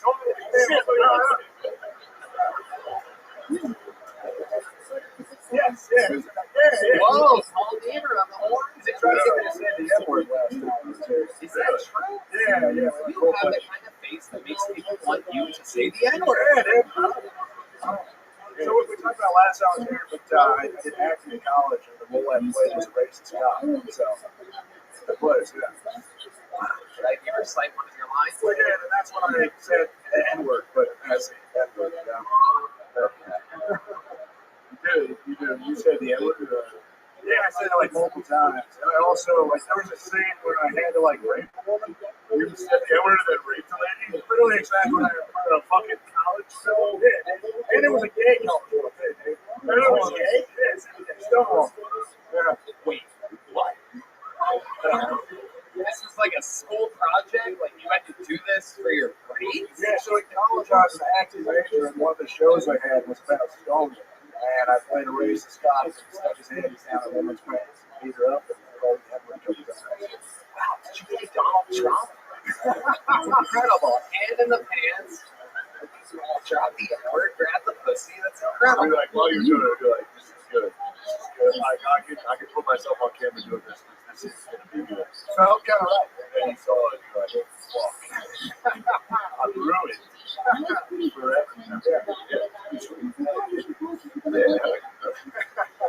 Amazing. So these, how did you describe them? Latina women? Yeah, Latin women. Okay, so did you have a girlfriend now? No, we not have a girlfriend. Right, but that's your type. You find a Latina, you ask her out. Basically, yeah. So since I moved down here, not a lot of Latin women in Iowa, but dude, the fucking hips. Holy shit. The hips? The hip and the ass. Yeah. Right. Yeah. You have a fire too, you know what I'm saying? Yeah. Now, what was the last part? We get a little fired. Oh, fire. Yeah. Tapatio. Yeah, absolutely. So, the last time that you've been with a Latina, was that in Iowa or here? No, here. I was never with a Latina.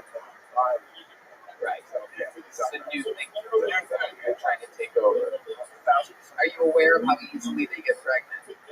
I'm very much aware. They have a very heavy condom. Europe, you see what? Yeah. What did the Latina girl say when you pull out the condoms? Like, what is that? What the fuck is that? What are you doing? I can't even see it no more. You make it disappear. Now I look like a little kid. Like a ghost. Latina condom music? John has an instrument for this. Hey! No, take something in my instinct makes me want to tell you to take that off. All right. You got a little out of control there. So, everything always go good with the condoms? What kind of condom do you use? You seem like you'd use like one of the hot and cold ones or something like that. Every Trojan ring. What are you worried about there, bud? Yeah, I'm gonna give it. Right. You got big dude. It's just slightly above ass. Yeah, with that head, I was gonna say it's good. I like gigantus. Like a normal head with gigantus. Gigantic head with like a big smile. Yeah. Dude, you have a fucking jawline on you, Calvin. Incredible. You have a good relationship with your parents? Actually, very good relationship. Yeah,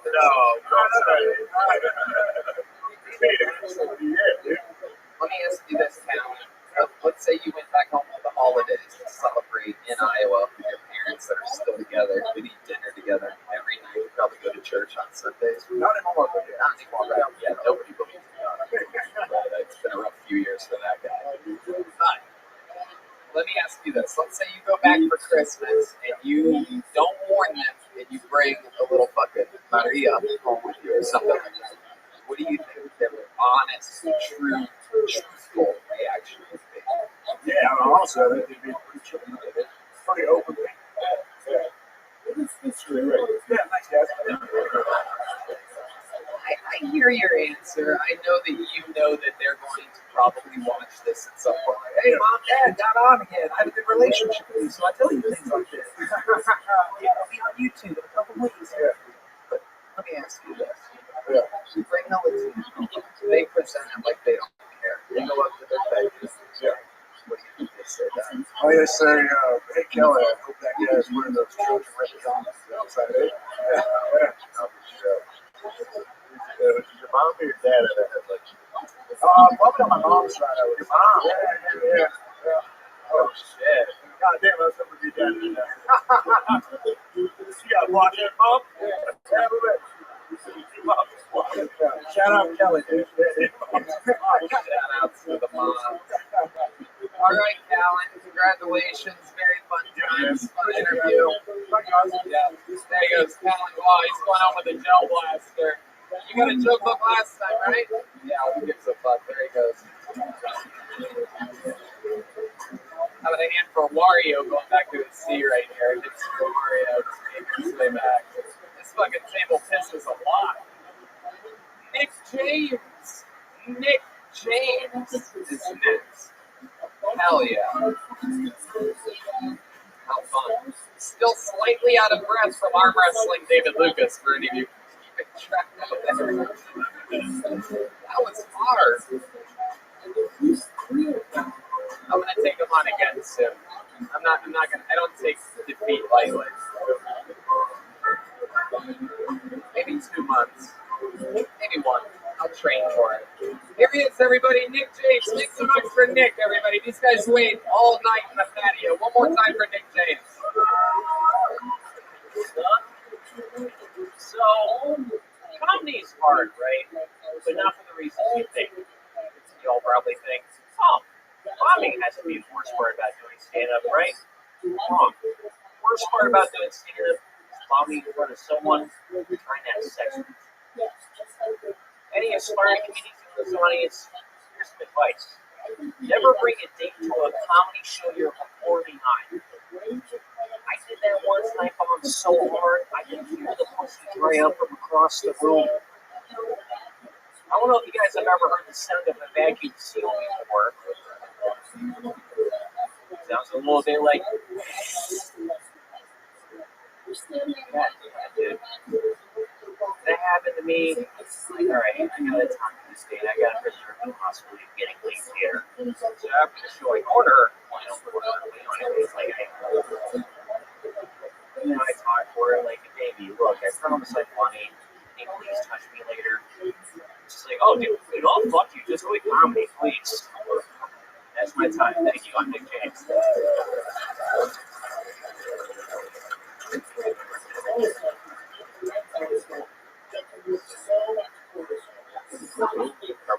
Unbelievable. Fuck yeah. How about you guys just don't fucking touch anything the whole time? Why don't we try that state-of-the-art sound, guys? Fucking unbelievable. Oh? How about a hand for the sound back there? Literally. Can't imagine what the hell's going on, but man, how do you feel? Pretty good, honestly. I hope you didn't bring a girl to this show tonight, I gotta be honest with you. I hope you didn't bring a fucking gun.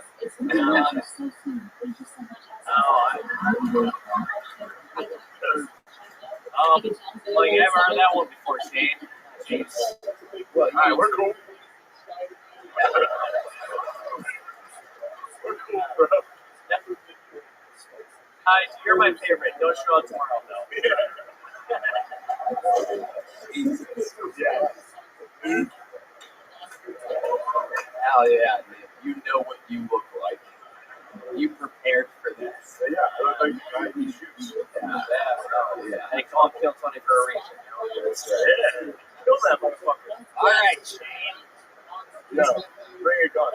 No, Shane. Stop. For real, shoot Tony. No, stop it. I'm not going to be the guy that shoots Tony. I'm going to win me with one of the fucking guys that are going to put him outside. Thank you. I like your style, man. How long have you been raping corpses for?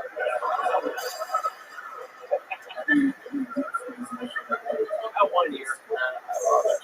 Oh yeah. What do you really do for work? Let's see. Right now, I'm in telemarketing. I'm in a call center. Wow. So you're like selling things? Kind of. And you're in a place? So technically you're in cell? Well, you just gave me the fucking finger. You want to arm wrestle right now, you piece of shit? oh, no, almost. Shut up. Shut the fuck up. So you guys know how that would go. I'm sorry, Tony. I'm sorry. Please don't. No, I'm not going to arm wrestle you. It's okay. You're becoming the new theme of the show. You have to kill us now. That's so good. I like him. It's okay. Nick, how long have you been doing stand-up? About 4 years now. All of it here in Austin?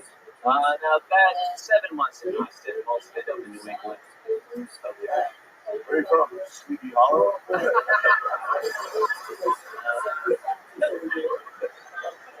Not far, actually. Yeah, I know. Oh, yeah, you remember. It is Connecticut, right? Yeah, No, I don't remember. I just know what people from Connecticut are like. I study humans. You ever heard of Slate of Texas? No. Then you don't know shit. You see what I'm talking about? Like, I know all about it. Anyway, so Nick, you're from Connecticut. You've been here for 7 months. That must be quite a culture shock because there's literally not a human having any fun in Connecticut anywhere at any time. And now you're here. You like music and comedy capital of the world. So explain to us what the last 7 months have been like for you. let's see. I've been going to a lot of concerts, and not getting as much pussy as I thought. Well, I've not been getting quite as much. I gotta be honest, Tony. My statistics on the vagina are at an all-time low. We've had higher amounts of fluids surrounding my penile regions, and this is not the best of times.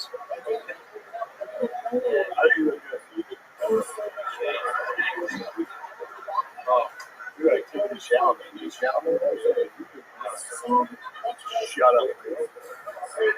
That's too shallow. Oh, thank you. That's honestly like the nicest celebrity I've ever been compared to. Oh yeah. Who do people normally compare you to? Sheldon. Let's see, like I guess Steve Buscemi a lot. Like, yeah. Okay, so when you say you're not getting as much pussy as you're used to, Nick, what's like your where do you normally find girls at? What do you normally do? It's honestly random, but like it's like a mix of like online dating and just me not spurting out in public every now and then. Spurking? Yeah, it's I don't know where this term is. It's short for Asperger's, shorthand for Asperger's. You know, basically I'm not autistic, but sometimes so you know, like right now, you know. What a dork. You know what? Yeah, Asperger's. You know, one thing they know is that they lie. Like you just did. Remember you tried to lie? Oh no, like I just get I get laid sometimes. So like the last time you got laid by anyone, take us through how does that happen? How in the world does that happen? Alright, so the last time I got laid was a couple months ago. I 73 months ago. So there was this girl living downstairs from me. She was about 40 years old. And I was drunk, and she was very drunk. She had nice titties, though. Tight vagina for her age, really. No condom, of course. For his pleasure. Very much a butterface, but good ass. Wow, what about her?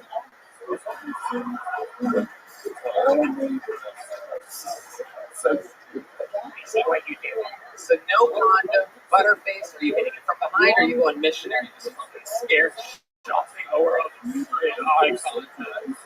This is good for me. My statistics have been low lately.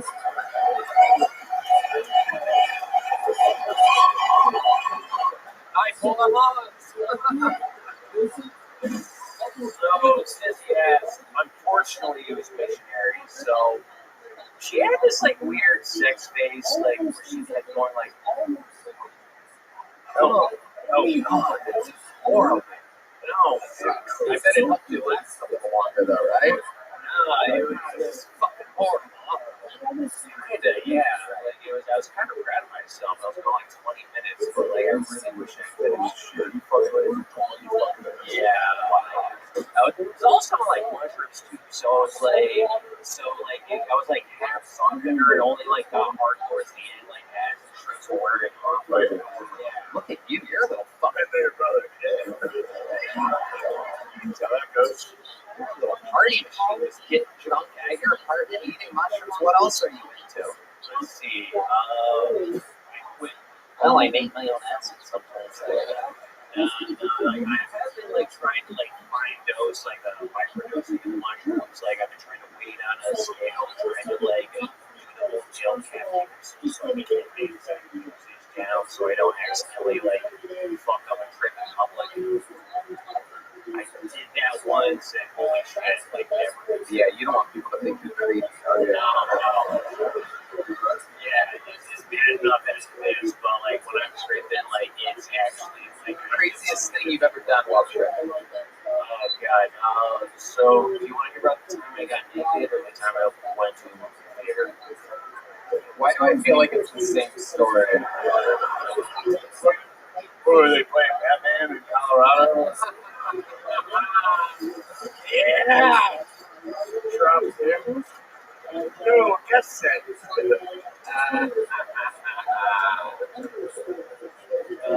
No, but no. All right, so I'll just go with the naked story because that's clearly the more fun one. So to be fair, this one was when I was on acid. This is the first time I ever tried doing acid, and for those of you who know, the best thing to do on the first time is to do one tap. You know, just start small. I'm a fucking retard, so I took 4 tabs on my first go. Yeah, you know. And then what happened? Come on, get to the good shit. What is this? A fucking 15 minutes later, I'm leaving the parking lot of my drug dealer's apartment. I come up all at once, and for some reason, I don't know why I did this. I just grabbed my pants, grabbed my tip, and I just yelled, "Who are you?" And I ran into the woods, and I don't remember anything after that. Wait a second. That act out that you just did would lead us to believe that your cock is like 14 inches long. I see it. What do you? What do you really packing down there other than an AK-47? It's like a good like 6.5. Okay. How about when it gets hard?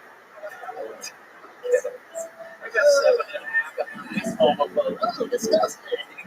6.5 license. Fine, but Tony Gomez would be on there. That would be gay.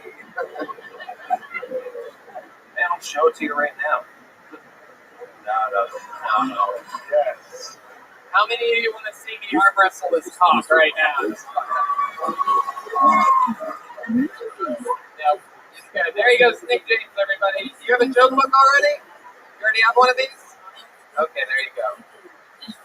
All right, we have not had a female comedian up tonight. You guys think we should hold so we get a lady up here, huh? Let's see what happens here. Sorry to Ike. Sorry to Yasin Amra? Is that a human? That's a real guy? From the audience? Is he here? Where's he at? He's back there? Does he have a him back there? You didn't buy him a ticket? You guys are assholes. It's not a girl, but we have some time. We started a little late. Alright, well, fuck your brother. Emily Quarimi or Quarantine? Oh, Jesus Christ. You almost shouldn't even get to go on. Currently? Emily with a Q? And Emily Q something? Emily Qureshi. That's what I think. Qureshi. How do you know? This lady's fucking saying yes like she knows anything. Yeah, it's Qureshi.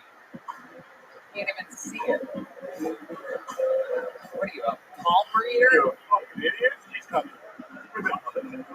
Emily Qureshi is on her way to the stage. We're getting word. This is wild. You guys still having fun out there? Hey.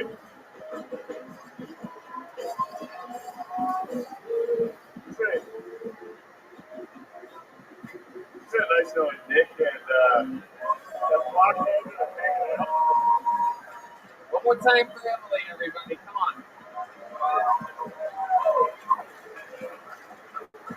I really agree with the paradox of choice. It's a concept where the more options you're given, the harder time you'll have making a decision, the less happy you'll be with who you do in the end. I looked up at this phenomenon on Reddit, and I didn't truly understand what it meant until I found myself halfway down the 14th page of Pornhub. If any of you ever find yourself on the 14th page of Pornhub, here's a tip. Start over. Lower your standards, get back to square one. There's nothing for you here. Okay?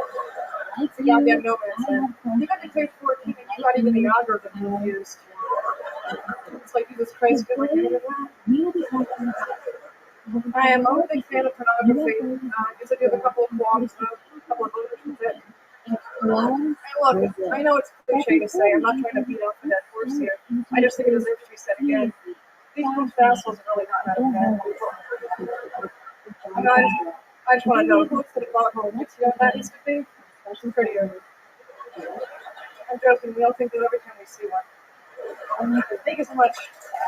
Emily! That's one of my favorite sets of the night right there. Very, very interesting. Super stuff of the show, correct? Indeed, yeah. Absolutely. How long have you been doing stand-up? I've been doing stand-up for about 3 years now. Where at? I live in Canada, so just came to Austin to do comedy for months. Holy shit. You're funny for a woman and a Canadian. Yeah. That's incredible. I'll take that. This is the Canadian Canadians have been funny lately. Yeah, I don't know what they put in their vaccine, but fucking, And you don't seem retarded at all. our last two golden ticket winners on the show are special needs Canadians. I got a hidden disability, if that helps. So. You are on disability. Oh, you have like Vietnam vet vibes or something like that. Incredible. So, are you from Vancouver or Toronto? I'm from a pretty small town, but 2 hours from Toronto. It's called Listowel, Ontario. During the TV show Letterkenny, it's based on my hometown. That's incredible. That must be a big deal there. It is. I love it. What do you do for work? I work full time as a server, and I work part time as a bouncer / barback at the place. Wow, and you bounce people out of bars sometimes? I do indeed. The boots help. Holy shit, that's incredible. No, I'm not gonna arm wrestle them. You guys stop it. You stop it. Shut the fuck up. Shut up, John. Shut up. All right. So, Emily, what do you like to do for fun?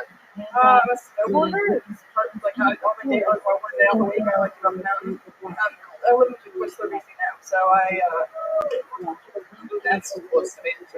Yeah. Not everything just says it's great, you weirdo. Yeah. This Mexican guy's never snowboarded a day in his life. Twice. Yeah, very good. Dirtball. Yeah, Letterkenny. I love that. I love it. So, Emily, how long are you visiting America for? The greatest country on planet Earth. I'm only here for 10 more days, unfortunately, but I'd like to come back this summer. I have to go back home, save up enough money, and come back for another stretch. Right. It seems like an interesting place to be located out there in the middle of nowhere to be a stand-up comedian. It's kind of nice. There's a comedy power hour every once a week at this one bar, and I'm the only person who goes up. So it's really, it's an hour, 5 minutes. Just do it now. That is amazing. What else do you do? What else makes your life or your story? The stuff is fantastic. I'm boring. I like to read, but not snowboarding. I'm a big fan of reading. I've got a pet bird at home, Myrtle. He's my sweetheart. What'd you say? Damn it. My sweetheart. My bird. Your bird? You have a pet bird? Yeah. Oh shit! Bring the serial killer boy in here. Somehow. You don't need a bird. What do you do with birds? What kind of bird? Sorry? Bird. Cockatiel. He's talking. The only thing he says is I'm a pretty bird. Cockatoo. How's four sound?